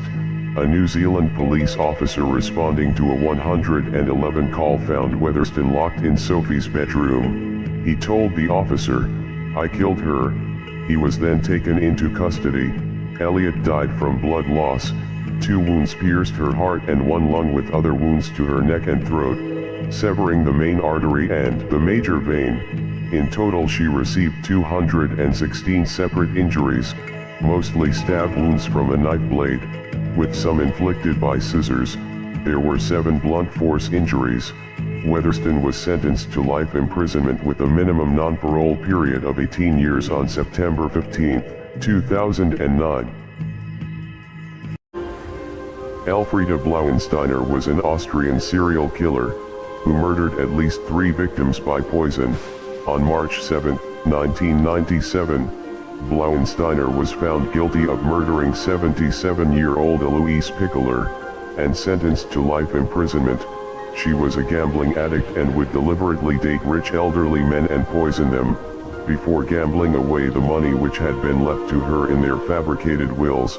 4 years later, she was found guilty of murdering her 64-year-old husband, Friedrich Doecker. An 84-year-old female neighbor, Franziska Koeberl. Although she was only convicted of a total of 3 murders, Austrian police believe that she may have murdered at least 10 people. After serving less than 7 years of her life sentence, Blauensteiner died from a brain tumor on November 18, 2003 in a Vienna hospital. Daniel Harold Rolling, known as the Gainesville Ripper, was an American serial killer who murdered 5 students in Gainesville, Florida, over 4 days in August 1990. Rolling posed the bodies in sexually provocative positions. He was known to commit acts of necrophilia. He would brutally rape and mutilate his victims. He decapitated one victim. After cutting off her head, he placed it on a shelf facing the corpse. He later confessed to raping several of his victims, committing a triple homicide in his home city of Shreveport, Louisiana, and attempting to murder his father in May 1990. In total, Rolling confessed to killing 8 people. He was sentenced to death for the 5 Gainesville murders in 1994. He was executed by lethal injection in 2006. Donato Bilancia was an Italian serial killer who shot and murdered 17 people on the Italian Riviera in the period from October 1997 to April 1998. Bilancia's inconsistent modus operandi made him difficult to capture. There were no obvious links between the majority of his murders. He chose his victims at random across a vast area of northern Italy. He was given the nickname, the Liguria Monster, initially attributed with only 9 homicides.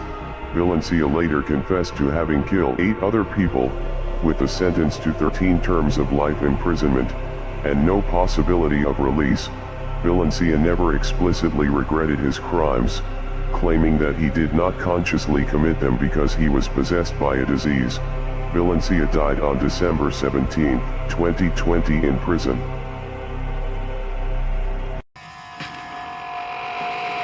On March 17, 2012, Christine Adouanmi waited until her husband had left the house. She loaded her 3 children into the family SUV, and drove them to a dead end, on a gravel road near a campground, where she proceeded to shoot each one of them in the head.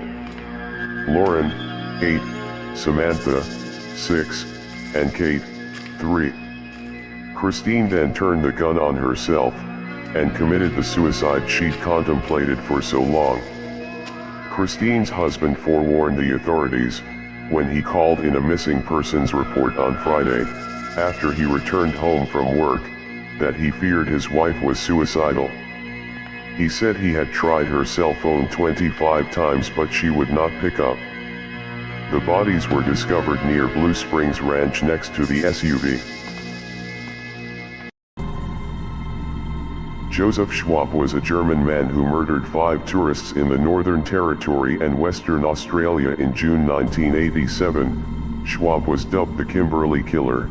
In June 1987, a father and son were shot dead while fishing on the Victoria River in the Northern Territory. Days later, 3 tourists, a newly engaged couple and their friend, were shot dead at Pentecost River crossing near Wyndham, Western Australia. A helicopter pilot raised the alarm after spotting a camouflaged vehicle in bushland near Fitzroy Crossing. They deployed an airplane to flush him out. A man armed with a semi-automatic weapon emerged from the bushes and fired at the police and the plane. Police returned fire, killing the gunman. The killer was identified as Joseph Schwab, a 26-year-old German tourist. His motive for the killings is unknown. Richard Ramirez was an American serial killer and rapist, known as the Night Stalker. Ramirez killed 13 people between 1984 and 1985 in Los Angeles, California. Ramirez typically struck at night and entered his victims' homes through an unlocked window or door. Ramirez used a wide variety of weapons, including handguns, knives, a machete, a tire iron, and a hammer. He was known to rob, torture, strangle, stalk, rape, mutilate, and murder his victims. Richard Ramirez was captured as a crowd of bystanders surrounded him and held him until police arrived.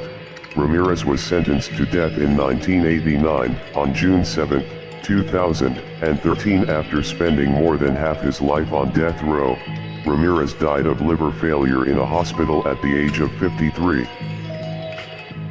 Caleb Fairley is an American murderer from Gulf Mills, Pennsylvania.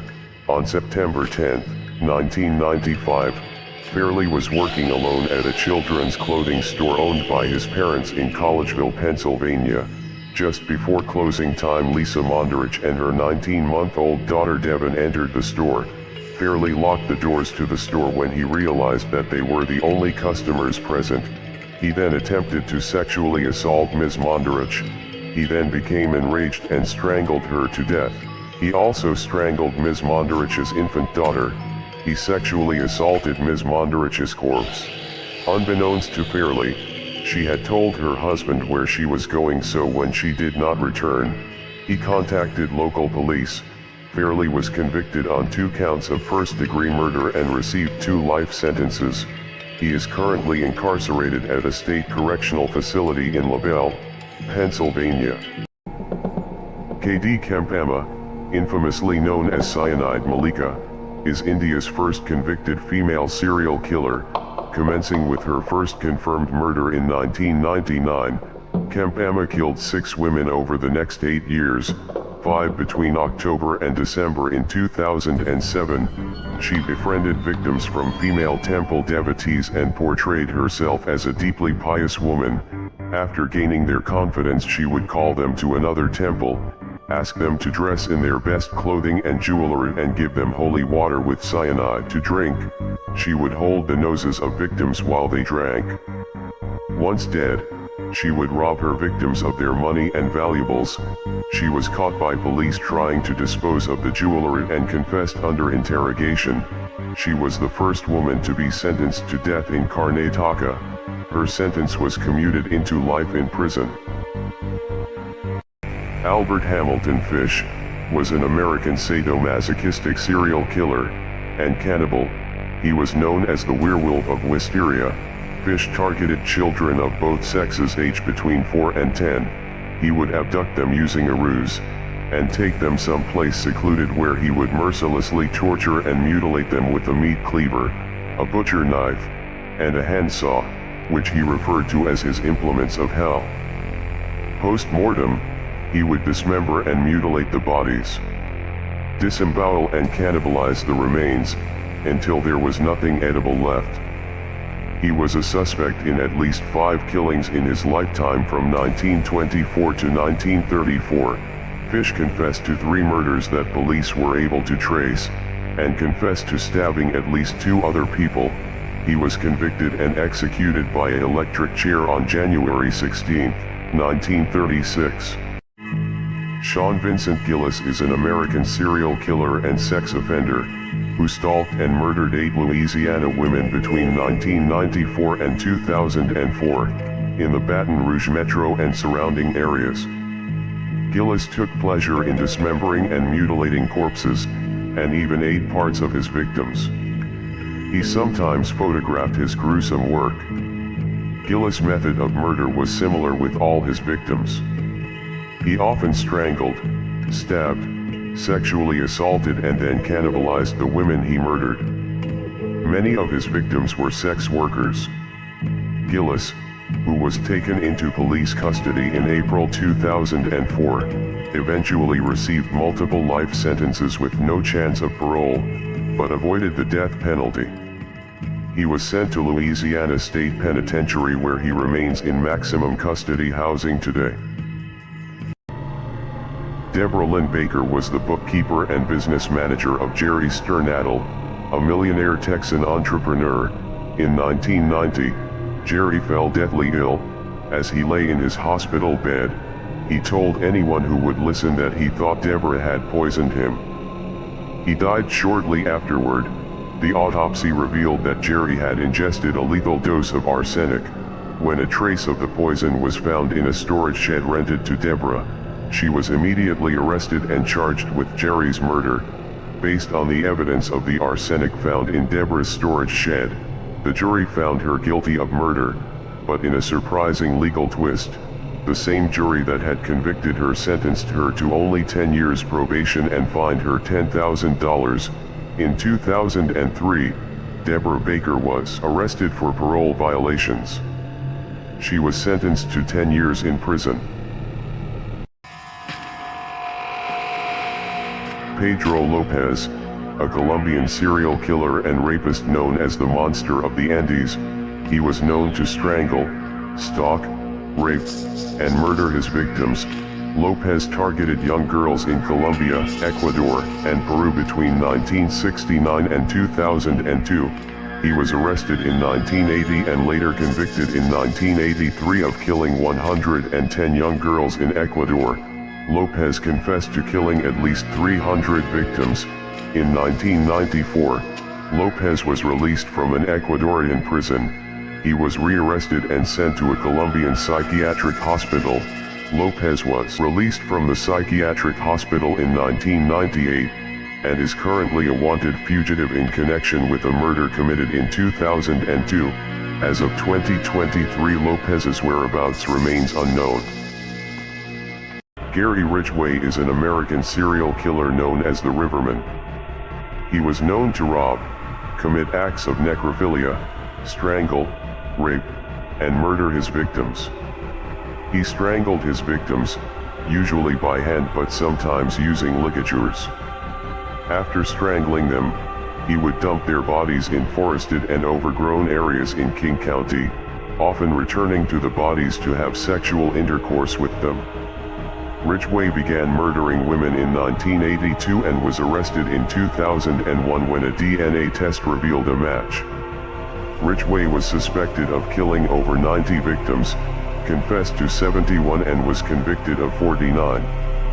As part of a plea bargain wherein he agreed to disclose the locations of still missing women, he was sentenced to life imprisonment without the possibility of parole.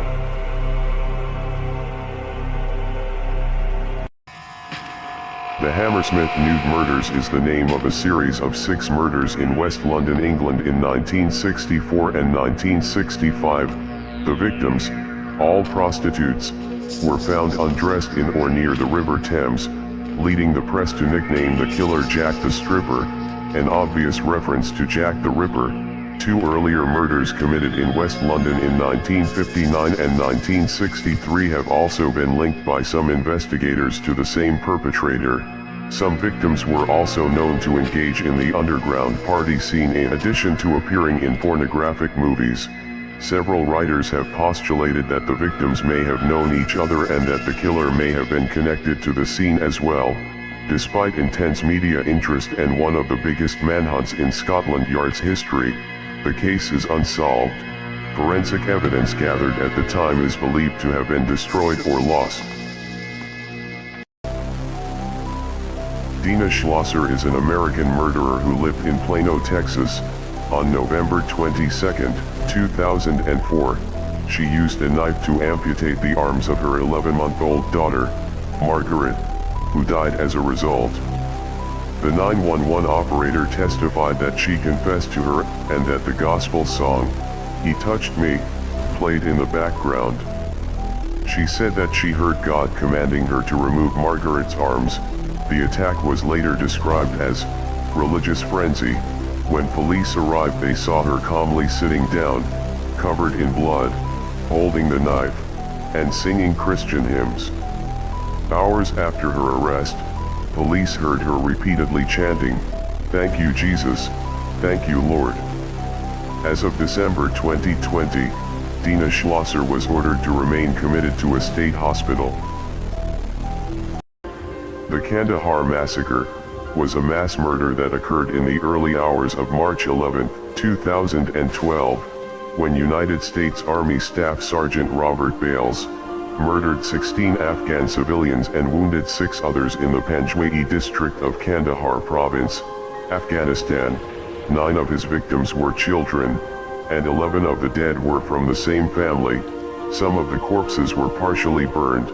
Bales was taken into custody later that morning when he told authorities, "I did it." Bales pleaded guilty on June 5, 2013, to 16 counts of premeditated murder, in exchange for the prosecution not seeking a death sentence. At the time of the plea, he said he did not know why he committed the murders. On August 23, 2013, Bales was sentenced to life in prison without the possibility of parole. The Mad Butcher of Kingsbury Run was an unidentified serial killer who was active in Cleveland, Ohio, United States in the 1930s. The killings were characterized by the dismemberment of 12 known victims and the disposal of their remains in the impoverished neighborhood of Kingsbury Run. Most victims came from an area east of Kingsbury Run, known for its bars, gambling dens, brothels, and vagrants. The torso murderer always beheaded, and often dismembered the victims, occasionally severing the victim's torso in half, or severing their appendages.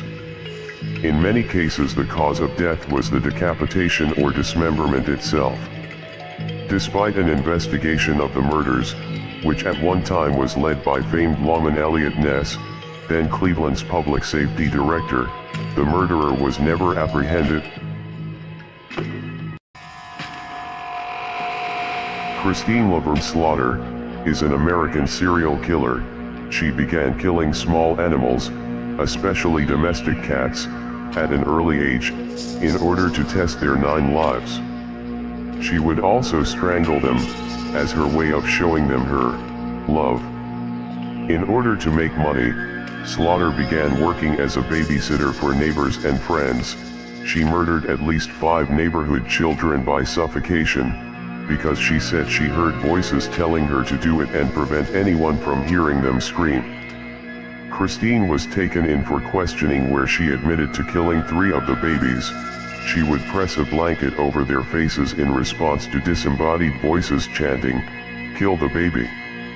Based on her confession, she was given a term of life imprisonment, with no parole for the first 25 years.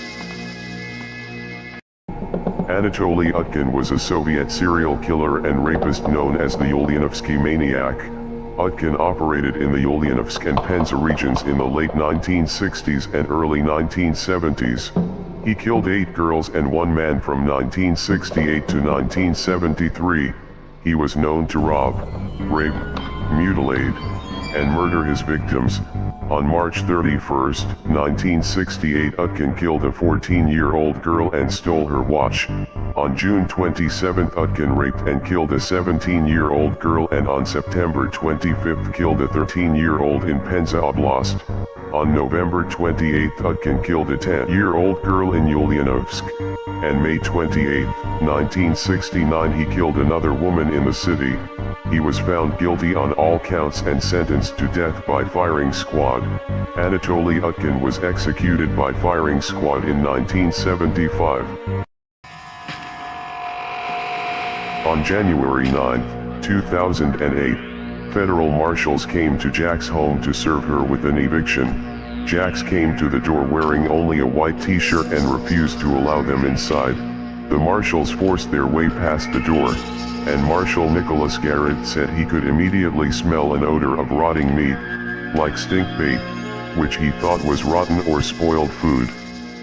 In an upstairs bedroom, they found the bodies of the 3 younger girls, lined up according to age, each wearing a white t-shirt.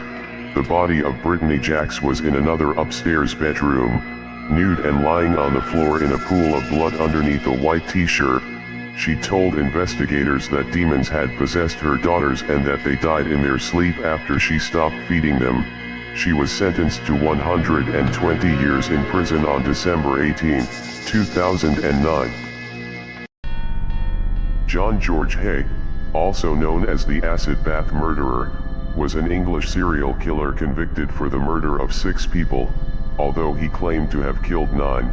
His first 3 victims were beaten to death. The last 3 victims were shot. Once the victims were dead, Hay claims that he drank a cup of the victim's blood. He then pushed the body into a 45-gallon drum, then poured sulfuric acid into the drum to cover the body. The acid melted the human bones completely. Then he would return and empty the sludge onto adjoining waste ground. Hay apparently had believed that if the bodies of his victims could not be found, a murder conviction would not be possible. It took only minutes for the jury to find him guilty. Mr. Justice Humphreys sentenced him to death. On August 10, 1949, Hay was hanged by executioner Albert Pierre Point. Christine Balilla is an American murderer who was convicted of shooting 4 of her friends to death in what became known as the Clear Lake Massacre. On July 18, 2003, 17-year-old Christine Balilla and her then-boyfriend 21-year-old Christopher Snyder went to her friend Tiffany Rowell's house, where Tiffany and Rachel Colarodes, Marcus Prekella, and Adalbert Sanchez were. Christine and Christopher planned to buy drugs, but Christopher got into an argument with Marcus, which led to the shooting murders. More than 3 years after the killings, police received a tip and arrested Balilla. On October 13, 2008, Christine Balilla was convicted of 4 counts of capital murder and sentenced to life in prison. She is currently incarcerated at the Mountain View Unit in Gatesville, Texas, and will be eligible for parole in 2046. Joseph Paul Franklin was an American neo-Nazi terrorist and serial killer who engaged in a murder spree spanning the late 1970s and early 1980s. Franklin was convicted of several murders and received 4 life sentences, as well as 2 death sentences. He also confessed to the attempted murders of magazine publisher and pornographer Larry Flynt in 1978, and civil rights activist Vernon Jordan in 1980. Both survived their injuries, but Flynt was left permanently paralyzed from the waist down. Franklin was not convicted in either of those highly publicized cases, and he made his confessions years after the crimes had occurred. Franklin was on Missouri's death row for 15 years awaiting execution for the 1977 murder of Gerald Gordon. He was executed by lethal injection on November 20, 2013.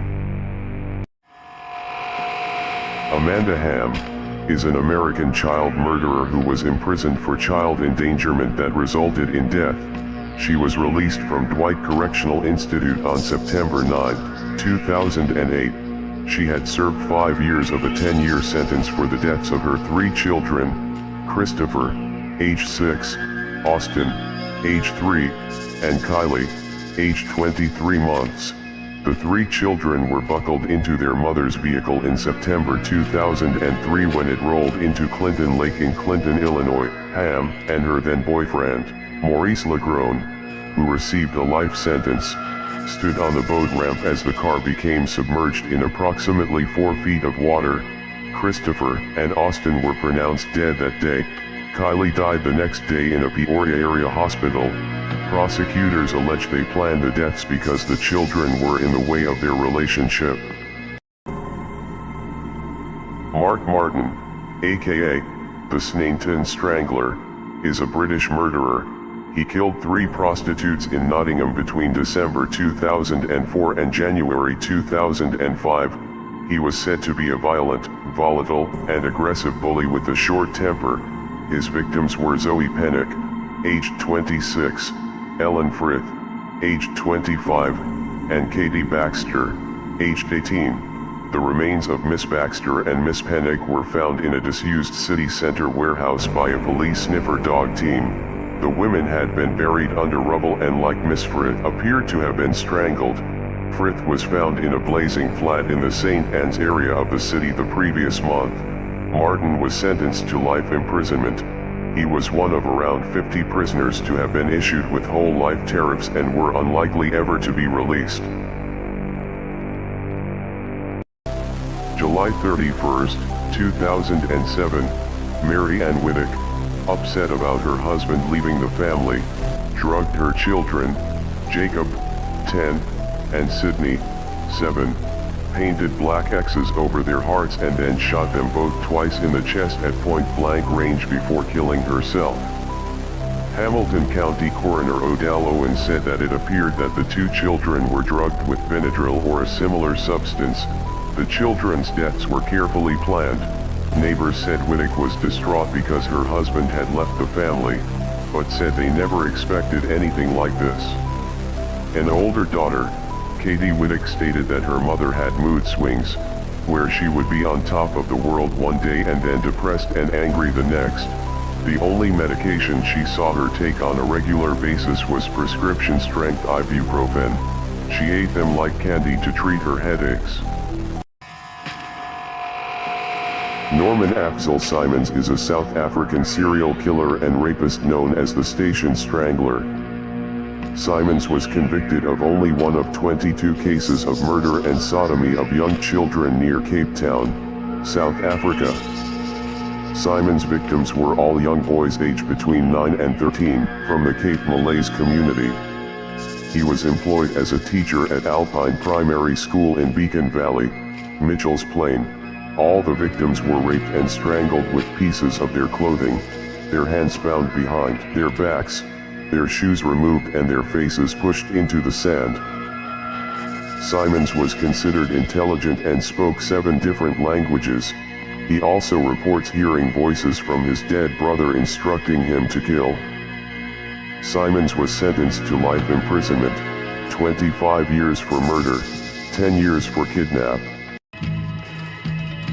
Albert DeSalvo was an American rapist and suspected serial killer in Boston, Massachusetts, who confessed to being the Boston Strangler, the murderer of 13 women in the Boston area from 1962 to 1964. Most of the women were sexually assaulted and then strangled with articles of clothing.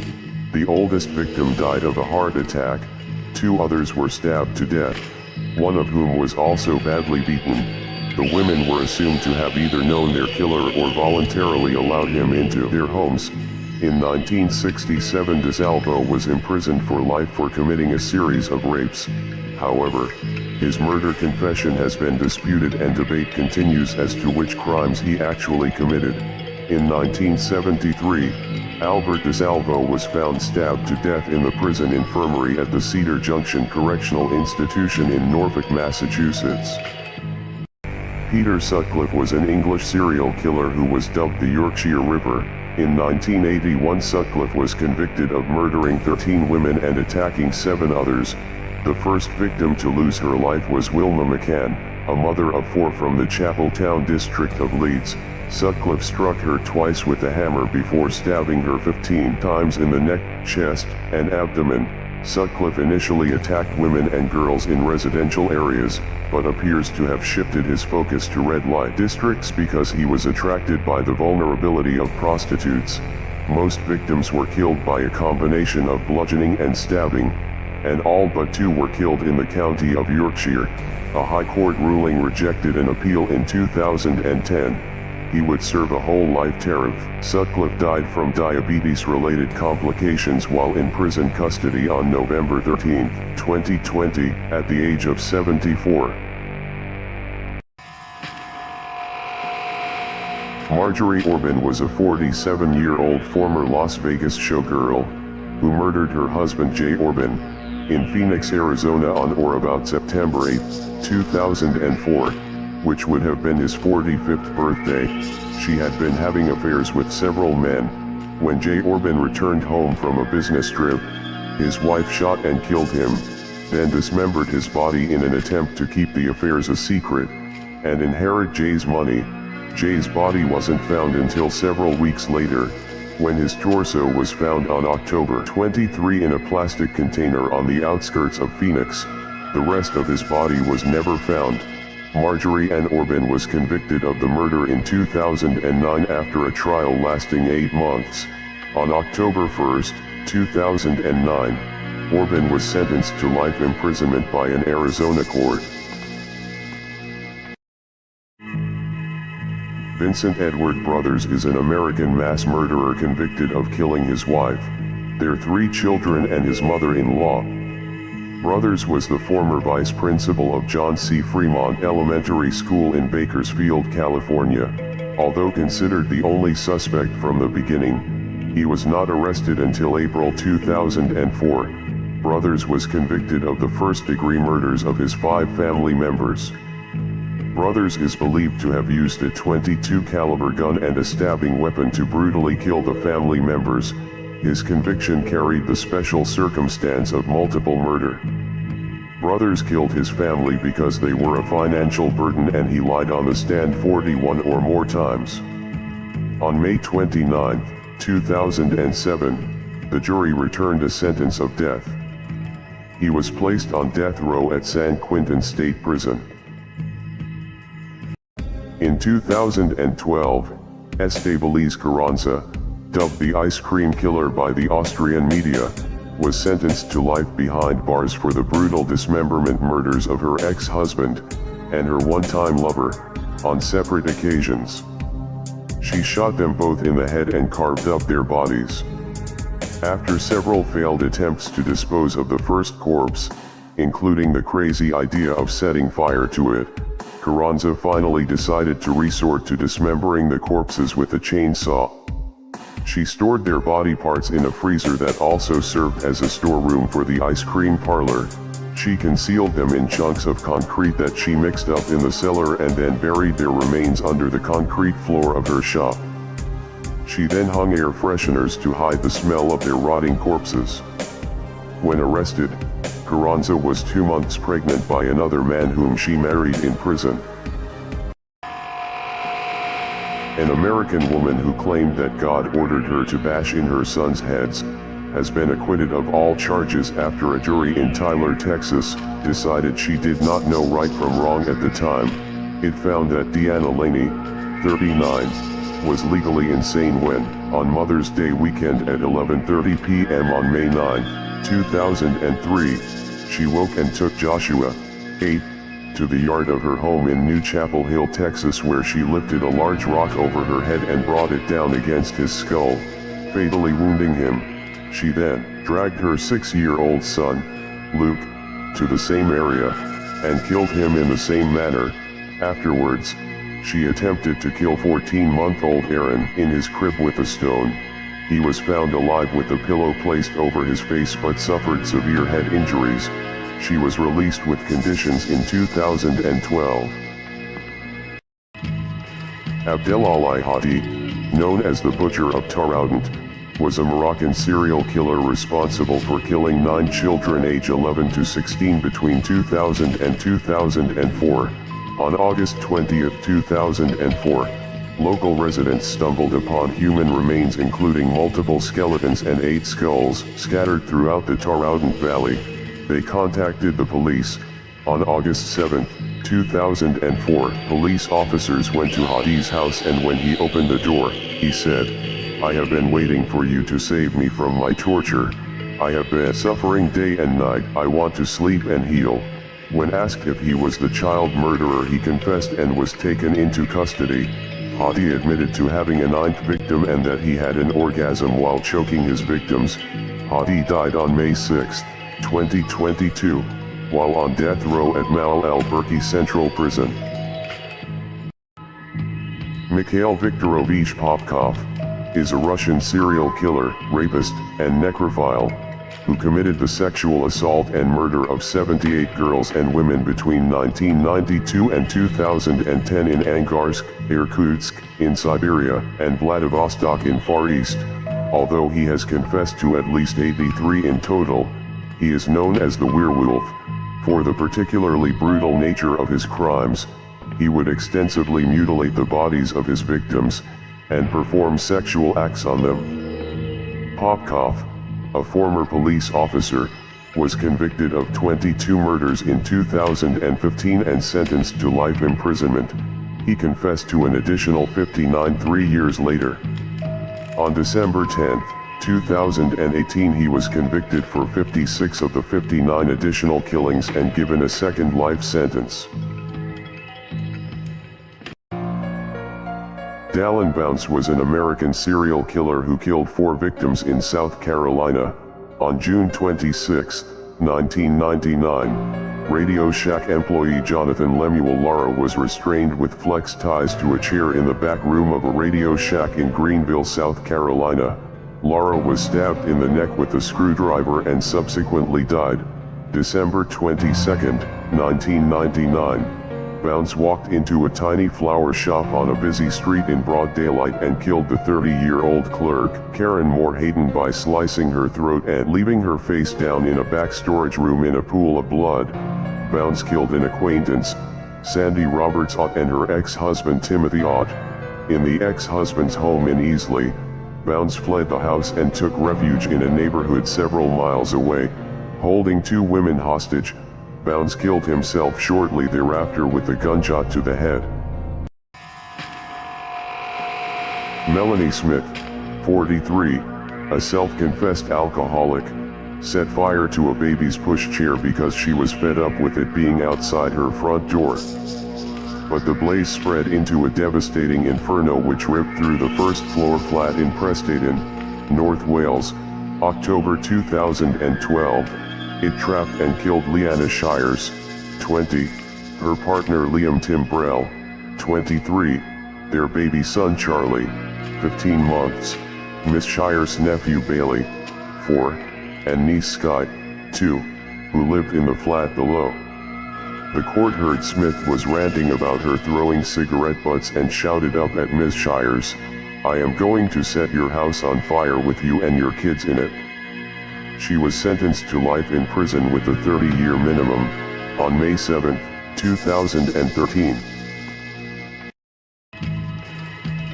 Virginia Krall was convicted in August 2009 of second-degree murder for the June 16, 2006 killing of Yolanda Meraz, 37, who was stabbed 30 times in the 4300 block of Quigley Avenue, along with 3 counts of attempted murder for the stabbings of Meraz's mother, daughter, and sister during the pre-dawn attack.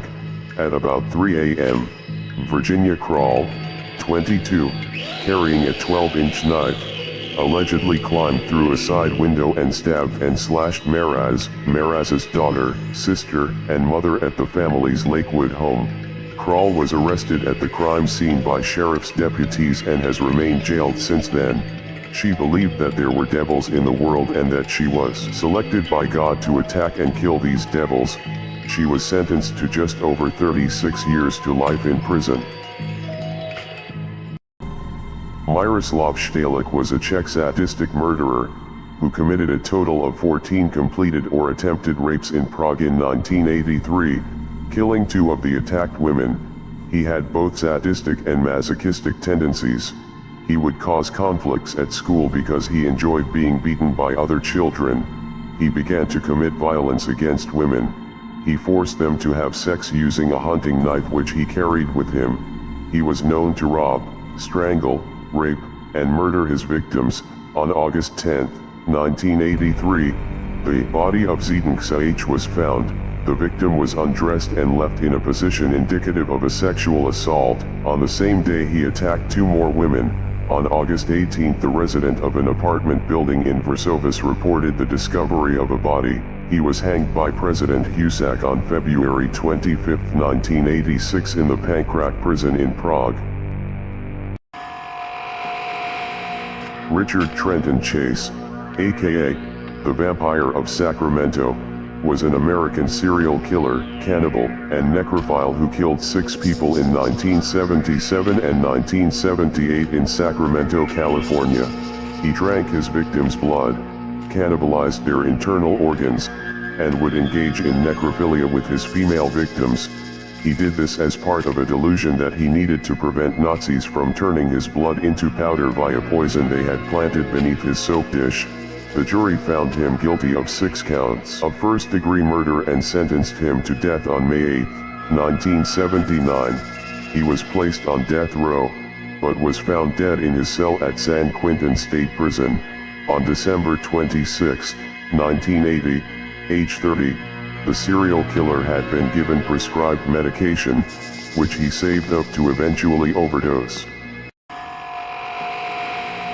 Richard Trenton Chase, aka the Vampire of Sacramento, was an American serial killer, cannibal, and necrophile who killed 6 people in 1977 and 1978 in Sacramento, California. He drank his victims' blood, cannibalized their internal organs, and would engage in necrophilia with his female victims. He did this as part of a delusion that he needed to prevent Nazis from turning his blood into powder via poison they had planted beneath his soap dish. The jury found him guilty of 6 counts of first-degree murder and sentenced him to death on May 8, 1979. He was placed on death row, but was found dead in his cell at San Quentin State Prison. On December 26, 1980, age 30, the serial killer had been given prescribed medication, which he saved up to eventually overdose. David Fuller is a convicted English murderer and necrophile. In 2021, he was convicted of the murders of Wendy Nell, 25, and Caroline Pears, 20, whom he strangled and sexually assaulted after breaking into their homes, months apart in 1987, in Royal Tunbridge Wells, Kent, in what became known as the Bedsett murders.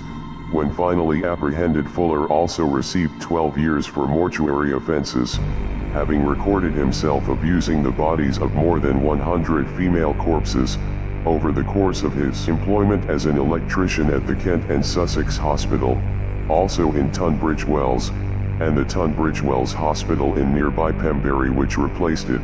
He was sentenced to life imprisonment with a whole life order on December 15, 2021. George Leather is a brutal murderer, who used 4 kitchen knives to inflict between 50 and 100 injuries to 56-year-old Paula Leather's face and neck, and between 200 to 300 injuries to her body, leaving her mutilated and her face destroyed beyond recognition. Having broken multiple blades during the murder, Leather left her for dead at the foot of the stairs in their Prescott, Merseyside home in England, and whilst behind bars over the savage attack, he hounded their kids with letters from jail, ordering them to get him possessions he'd left at the murder scene. George wrongly suspected his wife of having an affair. The 60-year-old was sentenced to a minimum of 18 years after admitting murdering Paula at 1:20 a.m. on November 16, 2020. A post-mortem concluded the grandmother died from stab wounds to the head. The 2009 Kuwait wedding fire was an arson attack that occurred during a wedding ceremony in Kuwait on August 15, 2009. At least 57 people were killed and about 90 others wounded when the groom's 23-year-old first wife, Nusra Youssef Mohammed Al-Enazi, to take revenge for her husband taking a second wife, poured petrol on a tent where women and children were celebrating and set it on fire. Within around 3 minutes the whole tent was engulfed in flames, trapping many inside. It was the deadliest civilian disaster in Kuwait in the last 40 years. Many of the bodies were burnt beyond recognition. In March 2010, Nusra was found guilty of 57 counts of premeditated murder and starting a fire with the intent to kill and sentenced to death. She was hanged at Central Prison on January 25, 2017. Robert Pickton is a Canadian serial killer known as the Pig Farmer Killer. Pickton was convicted in 2007 on 6 counts of second-degree murder. He was accused of murdering 20 other women, mostly prostitutes. He was known to torture, strangle, rape, mutilate, and murder his victims. In 1997, Pickton was charged with the attempted murder of a prostitute by handcuffing and stabbing her. Pickton was held at Eagle Ridge Hospital after being stabbed by the victim. The charges were dismissed in 1998 due to the victim being unreliable. Pickton claims his total number of victims was 49. On February 22, 2002, police arrested Robert Pickton at his farm in Port Coquitlam, British Columbia. He was sentenced to life imprisonment without the possibility of parole for 25 years. Dennis Rader is an American serial killer known as BTK, an abbreviation he gave himself for bind, torture, kill, the BTK Strangler, or the BTK Killer. Between 1974 and 1991, he killed 10 people in Wichita and Park City, Kansas, and sent taunting letters to police and media outlets. He was known to stalk, torture, strangle, and murder his victims. After a decade-long hiatus, Rader resumed sending letters in 2004. He claimed to be driven to kill by Factor X, which he characterized as a supernatural element that also motivated Jack the Ripper, the son of Sam, and the Hillside Strangler murders. He was arrested in 2005 and is currently serving 10 consecutive life sentences at the El Dorado Correctional Facility. Christopher Daniel Dunce is a former American neurosurgeon nicknamed Dr. Death for gross malpractice resulting in the maiming of several patients' spines and 2 deaths while working at hospitals in the Dallas-Fort Worth Metroplex. Some victims were paralyzed, while others suffered severe nerve damage and had to endure chronic pain. In July 2012, he performed surgery on a woman who lost massive amounts of blood after waking up and eventually died. One of his friends and patients underwent spinal surgery only to return from the procedure with a broken vertebral artery. Dunce was accused of injuring 33 out of 38 patients in less than 2 years before his license was revoked by the Texas Medical Board. In 2017, he was convicted of maiming one of his patients and sentenced to life imprisonment. Bryn Hartman was the wife and murderer of actor and comedian Phil Hartman, who had starred in such movies as 1994's Greedy and popular TV show The Simpsons. On May 28, 1998, she fatally shot him once between the eyes, once in the throat, and once in the upper chest with the Charter Arms .38 caliber handgun. Around 2 a.m. or 3 a.m., she drove to her friend Ron Douglas' house and confessed, but he did not believe her. At 6:20 a.m., the two of them drove back to the Hartman home where Douglas discovered the body. Douglas subsequently called the police, who arrived on the scene to escort the 2 children out of the house. Before the police attended to her, Hartman went back into the bedroom and killed herself with a second revolver, shooting herself in the right eye. Tamara Samsonova is a Russian serial killer known as the Granny Ripper. During her crimes as a serial killer, she was known to commit acts of cannibalism, mutilate, and murder her victims. Samsonova confessed in her diary to 11 murders. In 2015, Samsonova was arrested on suspicion of murdering a 79-year-old woman and dismembering her body. She killed her tenant. He was a 44-year-old resident from Norilsk. She then dismembered his corpse and disposed of it on the streets of St. D. City's Way. She confessed to eating parts of some of her victims' bodies and cutting other victims into pieces and disposing of them in the Frunzensky district of Russia. Samsonova is being investigated in connection to a total of 14 murders. She sits in a psychiatric hospital in Russia, awaiting her fate. Derek Todd Lee, also known as the Baton Rouge serial killer, was an American serial killer. Between 1992 and 2003, Lee murdered 7 women in the Baton Rouge area. Prior to his murder charges, Lee had been arrested for stalking women and watching them in their homes. During his crimes as a serial killer, he was known to commit acts of necrophilia, stalk, rape, and murder his victims. Lee was linked by DNA evidence to the deaths of 7 women in Baton Rouge and Lafayette, Louisiana between 1992 and 2002. Lee is believed to have murdered several other women in Louisiana, Mississippi, and Alabama. Lee was convicted of 3 of the murders and sentenced to death by lethal injection in 2004. In 2016, Derek Todd Lee died of heart disease at the Lane Regional Medical Center in Zachary, Louisiana. Rebecca Olenchak beat her mother, Kimberly Vinos, with a baseball bat, then poured kerosene around her as she lay unconscious. After igniting the kerosene, Olenchak snapped a padlock on the shack's door, trapping Vinos inside, and drove away, her clothes ablaze. Vinos broke through a wall of the flaming shack and stumbled toward the road, crying for help. Before she succumbed to heart failure, she told a paramedic that her daughter had tried to kill her.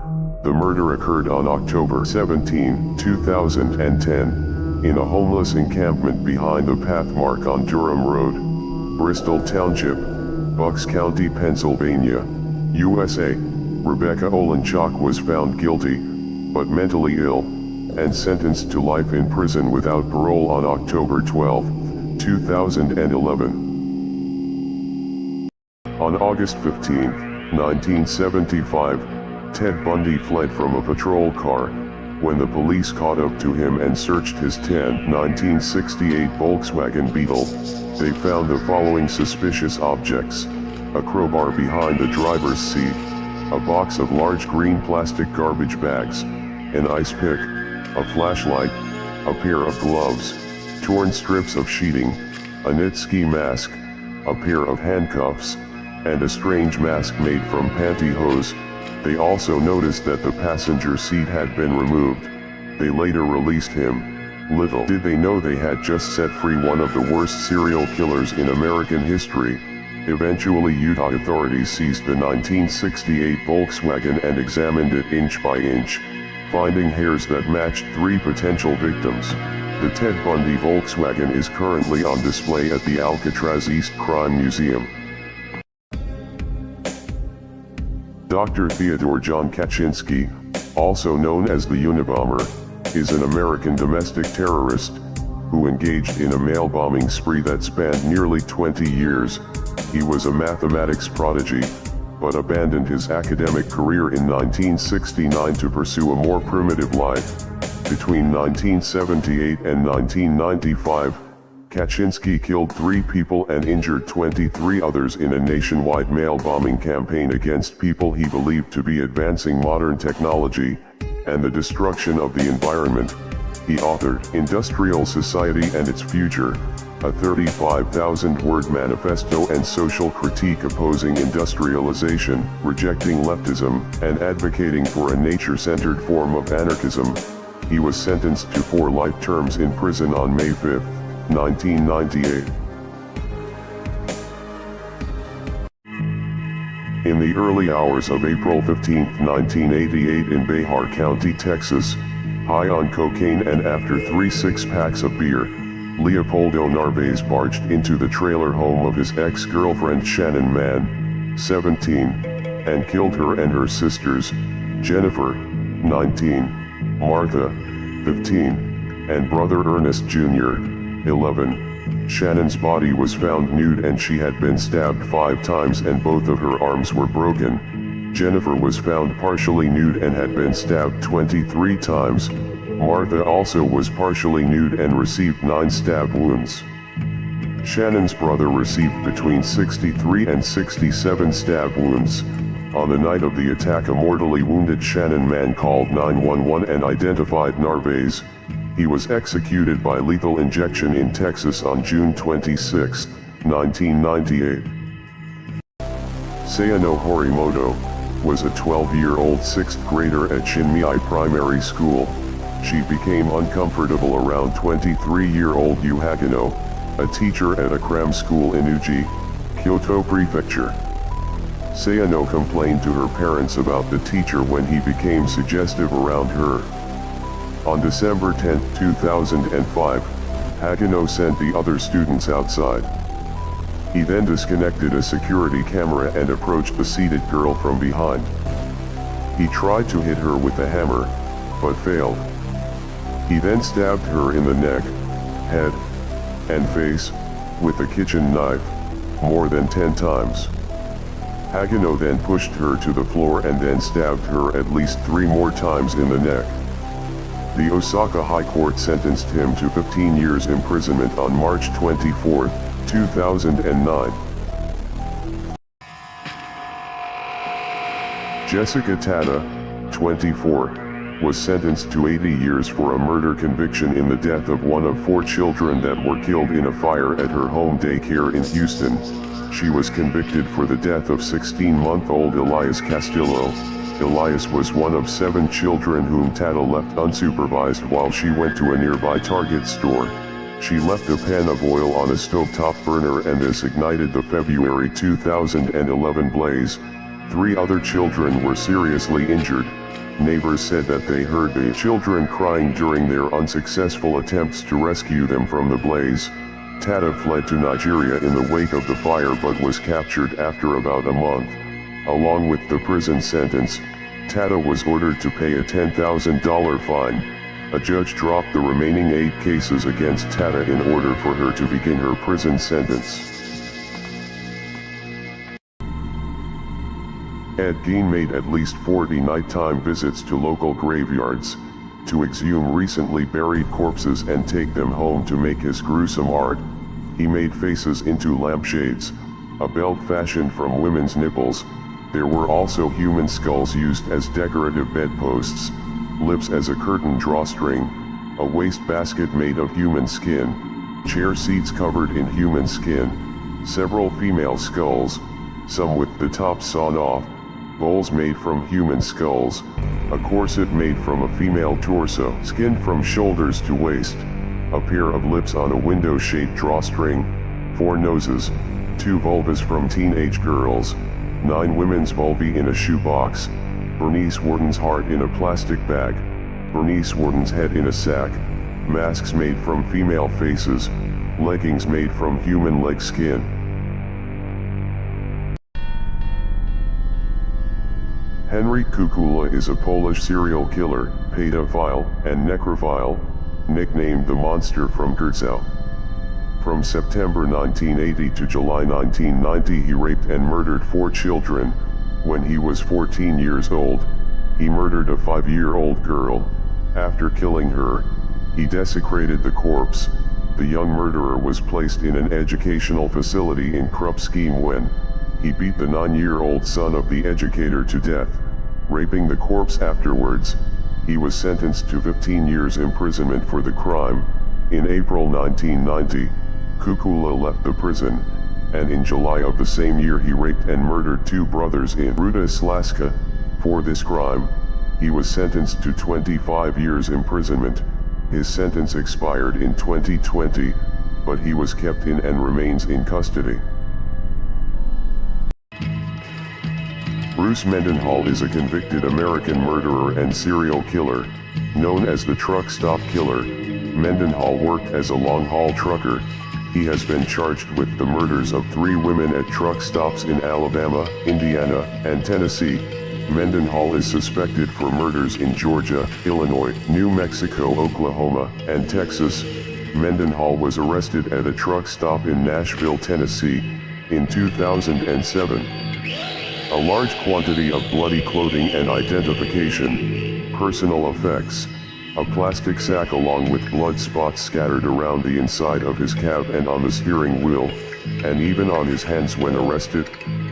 Mendenhall was sentenced to life in prison.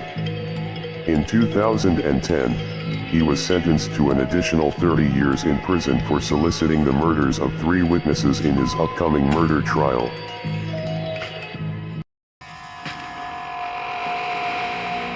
Marino is an American serial killer. She was convicted in June 1999 of murdering 8 of her children.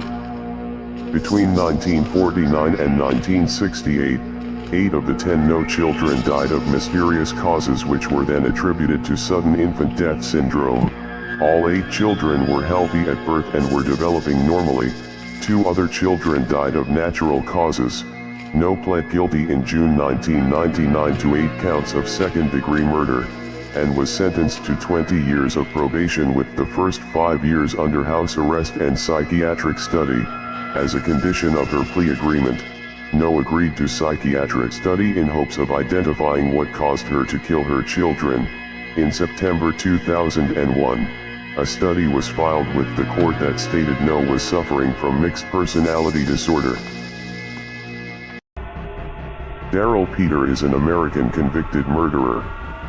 On September 24, 1993, Pandeli picked up the victim, Holly Eiler. He paid the victim to have sex with him, but he was unable to maintain an erection. He decided that he wanted his money back. Pandeli claimed that the victim attacked him. Pandeli slit the victim's throat. He mutilated her corpse and cut off her nipples.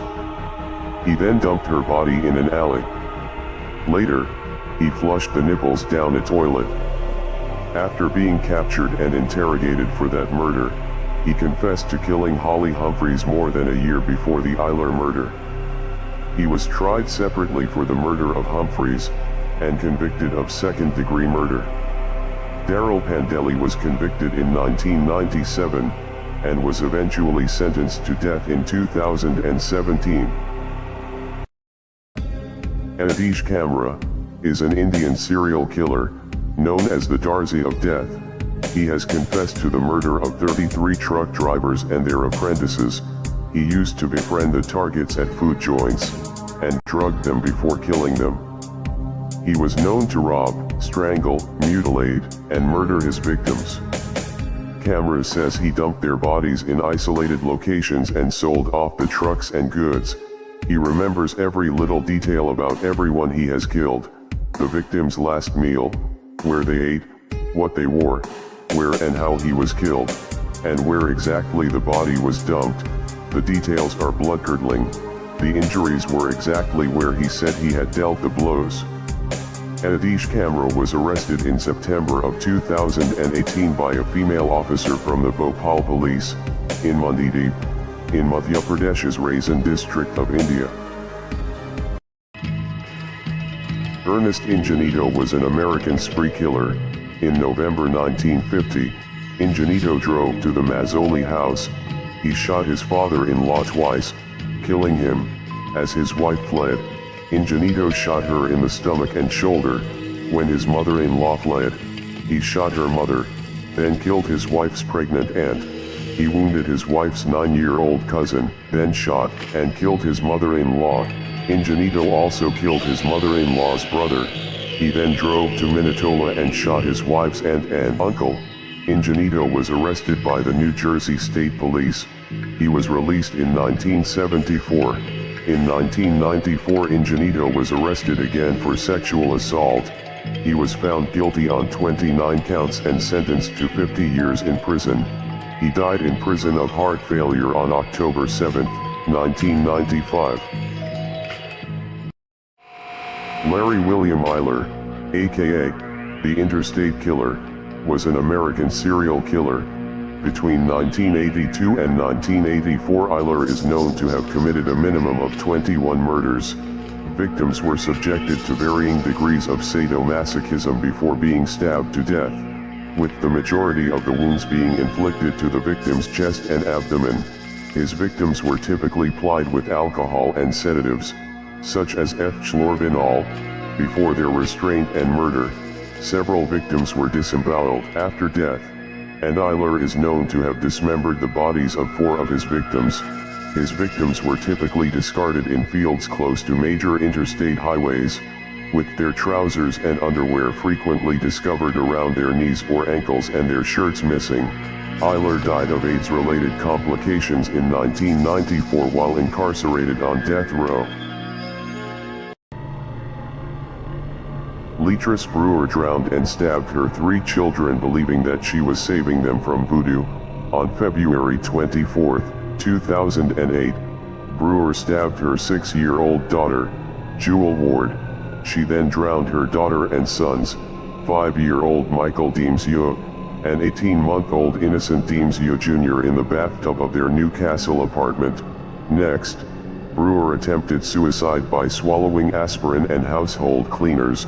When she awoke, she tried again by jumping out a second-story window. She pleaded not responsible by reason of mental disease on February 9, 2009. Incarcerated indefinitely at Mid-Hudson Forensic Psychiatric Center. While in state custody, she got pregnant and gave birth 4 years ago to a baby boy who is now in foster care. The boy's father is another patient. Francisco Acevedo is an American serial killer who was convicted of strangling 3 women to death in New York between 1989 and 1996. All 3 women were naked, their bodies facing skyward, their hands bound behind their backs and left in South Yonkers over a 7-year span, 2 in a remote industrial neighborhood, the other at an East Side motel. Described as sexual posing, he was posing bodies to get some type of psychological charge. Only about 1% of the nation's killers are sexual posers. Acevedo was linked to the murders in 2009, after voluntarily giving his DNA as a parole condition for drunk driving. In 2012 he was found guilty of the murders and was sentenced 3 times to 25 years to life imprisonment, each to be served consecutively, totaling to a minimum of 75 years. Arthur Shawcross was an American serial killer, known as the Genesee River Strangler. He was arrested in 1972 for the rape and murder of 2 children. He was released on parole in 1987. During his crimes as a serial killer, he was known to commit acts of cannibalism, strangle, rape, mutilate, and murder his victims. Shawcross killed most of his victims from 1988 to 1989 after his parole. He would rape, strangle, and beat, mostly prostitute victims prior to killing them. Shawcross once claimed to have eaten the vulvas of 3 victims and the genitals of another. He was sentenced to life imprisonment without the possibility of parole.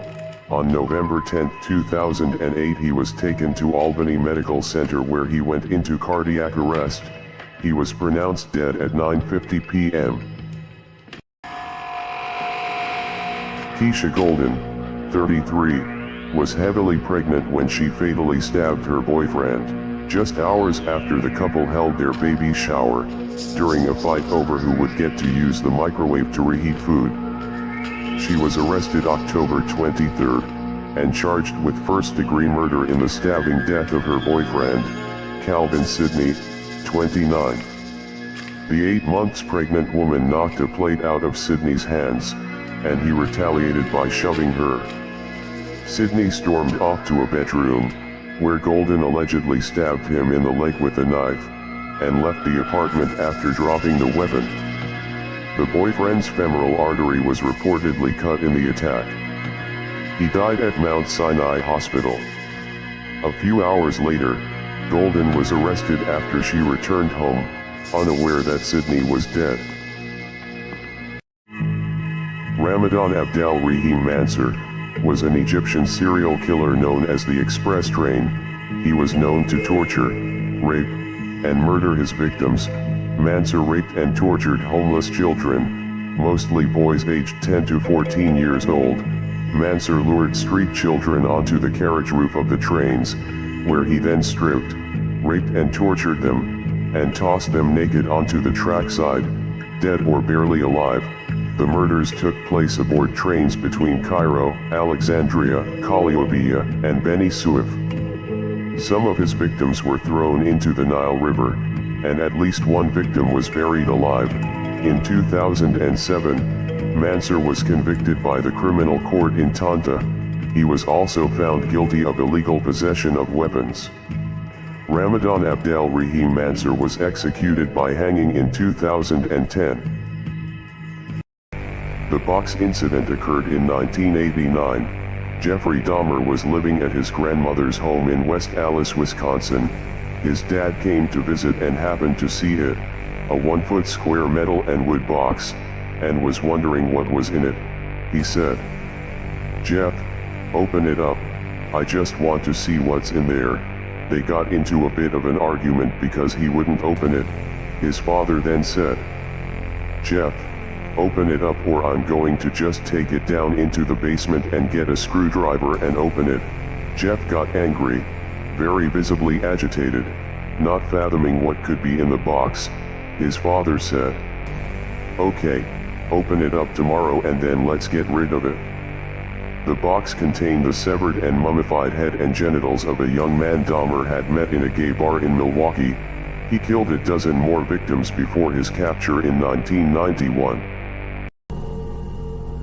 Charles Cullen is an American serial killer who worked as a nurse in many hospitals but was repeatedly fired for suspicious behavior. He confessed to murdering 40 elderly patients in New Jersey from 1984 to 2003. He did this by poisoning his patients to death. Some have estimated that Cullen may ultimately be responsible for 400 deaths, which would make him the most prolific serial killer in recorded history. He told detectives in December 2003 that he lived most of his life in a fog, and that he had blacked out the memory of murdering most of his victims. He said he could not recall how many of them there were, or why he had chosen them. On March 2, 2006, Cullen was sentenced to 18 consecutive life sentences in New Jersey, and is not eligible for parole until 2403. Jana Porter Mallory was sentenced to 30 years in prison for slowly poisoning a 79-year-old woman over 4 months in 2007 and 2008. Mallory took advantage of her neighbor, Peggy Merman, who needed care. She did not have use of her legs and could barely use her arms. She moved in with Mallory, who lived a few doors down. Over the course of several months, Mallory stole money and jewelry, and poisoned Merman by giving her medications that exceeded 10 times her prescribed amount. Mallory was unable to explain the high dosages of drugs and the spending. Police arrested Mallory on charges of second-degree murder and aggravated abuse of the elderly. On Wednesday, she was sentenced to 30 years in prison, followed by 15 years of probation on the murder charge and 5 years in prison on the abuse charge, to be served concurrently. Rodney Alcala was an American serial killer known as the Dating Game Killer, for appearing on the game show The Dating Game in the middle of his killing spree. Alcala was convicted of 5 murders, though his actual total is estimated to be much higher. He was known to torture, strangle, rape, mutilate, and murder his victims. Alcala had a locker filled with thousands of photographs of women and children, most in sexually explicit poses, and it is suspected that some of the women photographed may be among Alcala's additional victims. On January 7, 2013, a Manhattan judge sentenced Alcala to 25 years to life. Alcala died of unspecified natural causes in Corcoran, California on July 24, 2021, at the age of 77. Moses Sithole is a South African serial killer known as the ABC Killer. Sithole murdered at least 37 women and 1 toddler between July 16, 1994 and November 6, 1995. He was known to rob, torture, strangle, rape, and murder his victims.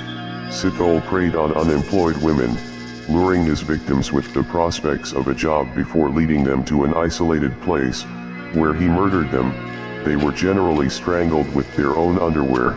He once inflicted a head wound on the 2-year-old son of one of his victims and left him to die. He would later phone the victims' families to taunt them. In 1997, Moses Sithole was sentenced to 2,410 years imprisonment with a non-parole period of 930 years. He is currently incarcerated in Mangong Correctional Center in Bloemfontein. Robert Christian Hansen was an American serial killer known as the Butcher Baker, not receiving the attention he wanted from the attractive girls in school. Hansen grew up hating them and nursing fantasies of cruel revenge. Hansen kidnapped prostitutes. He hunted many of them down in the wilderness with a Ruger Mini 14 and a knife. Rape, torture and abduction were among his signatures, based on discovered remains. Police suspect him of 6 murders in addition to the 15 for which he was convicted. An aviation map with X marks was found hidden behind Hansen's headboard. Police later learned the X marks were locations of victims' bodies. He was arrested and convicted in 1983, and was sentenced to 461 years without the possibility of parole. He died in 2014 of natural causes due to lingering health conditions at age 75. Fiona Davis of Green Lanes, Palmer's Green, North London, killed her great-grandmother and her former boyfriend. She stabbed her lover Keith Fernandez 58 times and knifed her 81-year-old great-grandmother Mary Scarrett 130 times on October 14, 2003, she was found not guilty of murder due to insanity. She thought Keith Fernandez was a robot and Scarrett was the devil. She attacked them because she thought Judgment Day had arrived. Later, at Stoke Newington Police Station, she attempted to strangle herself and smeared crosses on the wall with excrement and blood. She shouted at police, "I am the Messiah and the King of Kings. I will forgive you all." She can never be freed without permission from the Home Office. The 25-year-old was returned to Broadmoor Special Hospital where she is being treated. Ali Asghar Barujerdi was an Iranian serial killer and rapist, known as Asghar the Murderer, the first Iranian serial killer and rapist recorded in 20th century. He was known to rape, mutilate, and murder his victims. As a child, he started assaulting, raping, and later murdering adolescent boys in Baghdad when he was 14 years old. Barujerdi was convicted of killing 33 young boys in Iraq and Iran, 8 in Tehran, most of them homeless vagrants. The first bodies, heads severed, were found on December 31, 1933, and 25 in Baghdad. Barujerdi was convicted, and after an unsuccessful appeal, he was sentenced to death. In 1934, Ali Asghar Barujerdi was executed by public hanging in front of a crowd in Tehran's Sepah Square. William Bonin was an American serial killer who was known as the Freeway Killer, as the majority of his victims were discarded alongside various Southern California freeways. Bonin underwent 2 psychiatric examinations, and he was determined to be a sexual psychopath who had little control over his impulses. He committed the rape, torture, and murder of a minimum of 21 young men and boys in Southern California from May 1979 to June 1980. One of his victims had been bound, beaten about the face, sodomized, then stabbed in the neck and genitalia and bludgeoned about the skull. Attempts had also been made to remove his testicles and slash his throat. In March 1969, Bonin was convicted of 14 of the freeway murders and died on February 23, 1996, age 49, by lethal injection at San Quentin State Prison. James Wood was an American serial killer and rapist. He would kidnap, rape, molest, commit acts of necrophilia on the body, and dismember the corpse of his victims. He was convicted and sentenced to death in 1993 for the June 29 kidnapping, dismemberment, and murder of an 11-year-old newspaper delivery girl in Pocatello, Idaho. He kidnapped her at gunpoint before shooting her in the head. He kept the body for over a week, repeatedly raping it, before finally dismembering the remains. He was arrested in 1993 and later led authorities to the body that had been thrown into the Snake River in Idaho Falls. In 2004, James Edward Wood died from a heart attack at the Idaho Maximum Security Institution in Kuna, Idaho. Carlette Parker was a home health care worker who kidnapped 88-year-old Alice Covington, withdrew money from Covington's account, and then drowned her in a bathtub. Her body was subsequently found inside her 1993 Mercury Sable, which had been abandoned in a Morrisville field. When examined, Covington had bruising around her ankles and legs, pepper spray on her clothing, and possible burns from a stun gun. At the time of her arrest, Parker had a stun gun and pepper spray in her possession. Police suspect Parker may have victimized other elderly people as well, and said these charges not only involve Covington, but at least 3 other victims. Parker was convicted of kidnapping and murder of Alice Covington, given the death penalty, and sent to death row in North Carolina. Nikolai Zhumaguliev is a Soviet serial killer and rapist known as the Metal Fang. He was known to commit acts of cannibalism, rape, mutilate, and murder his victims. Zhumaguliev was convicted for the killing and cannibalism of 7 people between 1979 and 1980. He is known as the Metal Fang due to his false metal teeth. Zhumaguliev lured female prostitutes who were working local parks during the nighttime hours. He would lure, attack, and hack his victims with an axe, as part of a plan to rid the world of prostitution. Zhumaguliev claimed to have cooked parts of his victims to eat himself, or serve them to other people as part of ethnic dishes. Nikolai Zhumaguliev was found innocent for reason of insanity, and interned in a mental institution and is currently serving his sentence.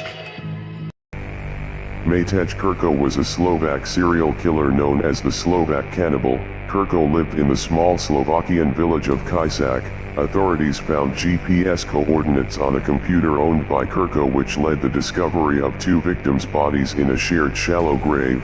It was discovered that he had killed and eaten 2 women who had volunteered to be murdered and cannibalized. Krko's computer suggested they had agreed to be eaten. The procedure involved the pair meeting in the forest, where Krko would drug the victim before stabbing them in the heart. He would cut up the body using a meat cleaver or one of his knives and mask the odor of rotten flesh using pepper.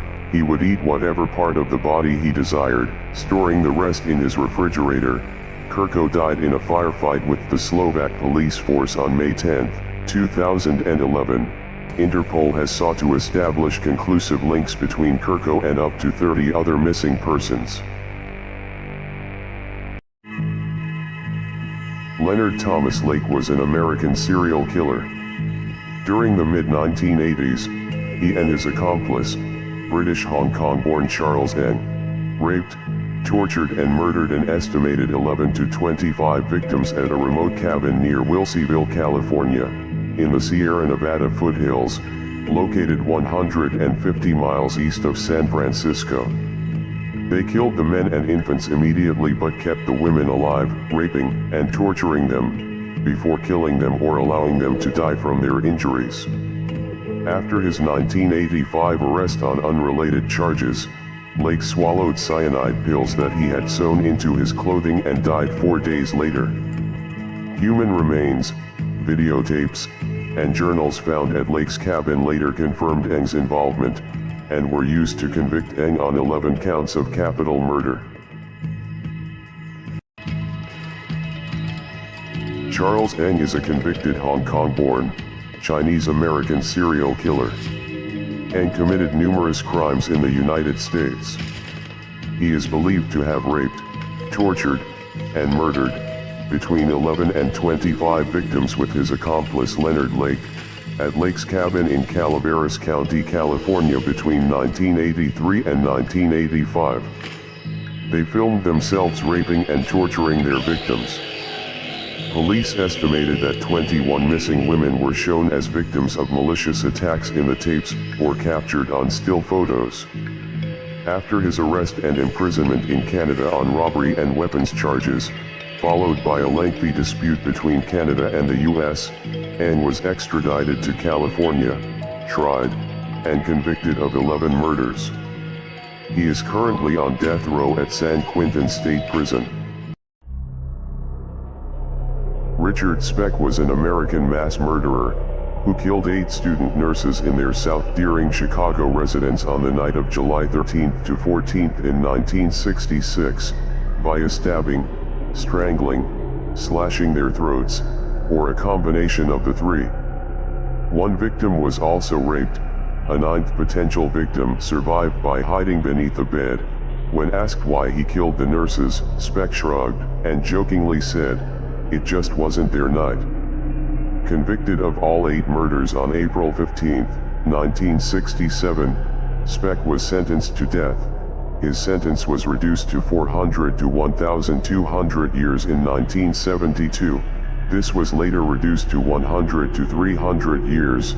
Speck died of a heart attack while incarcerated at Stateville Correctional Center on the eve of his 50th birthday.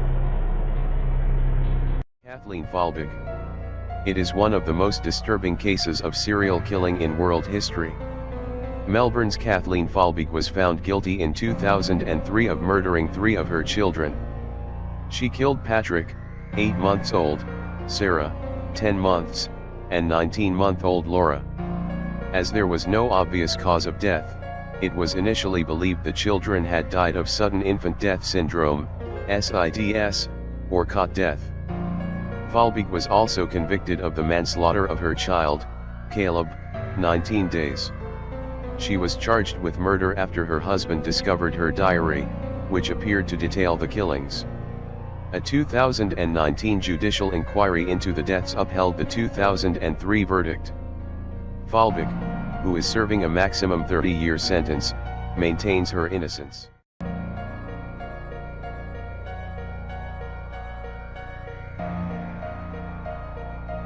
Born and raised in Australia, Knight was the first woman to receive a life imprisonment sentence without parole. Throughout her life, Knight showed signs of severe mental instability, displaying bouts of aggression and violence against animals and humans. Her deadly act occurred when she brutally stabbed her partner, John Charles Thomas Price, before skinning and preparing his body for consumption by Price's children. After a series of escalating fights, Knight broke into Price's home late one night and stabbed him repeatedly in the chest, ultimately stabbing him 37 times. She skinned her ex-boyfriend Price and hung his skin from a meat hook on the wall of their shared home. She then decapitated Price and cooked his dismembered body with vegetables. Her terror was discovered when a neighbor found Price's car still in the driveway and that he didn't report for work. Fred and Rosemary West sexually tortured and then killed at least 12 females, including one of their own daughters. Body count believed to be much higher. He committed suicide before trial. She was found guilty and is serving life imprisonment. Harold Shipman, family doctor, found guilty of the murder of 15 of his patients. Body count believed to be much higher, possibly in the region of 250, mostly elderly women. Motive: financial gain. Hanged himself in prison aged 58. Peter Sutcliffe, the Yorkshire Ripper, convicted in 1981 of murdering 13 women and attempting to murder 7 others. Targeted prostitutes, though not all of his victims actually were working girls. Attacked with a hammer, then caused mutilations with a screwdriver. Was apparently happily married. Is still alive and imprisoned. Dennis Nilsen, former Army cook and ex-Metropolitan Police officer who murdered at least 12 young men during and after homosexual encounters. Convicted in 1983, died in prison in 2018. Liked to keep his dead victims with him as companions until their state of decomposition became too bad for him to stomach, at which point he dismembered the corpse.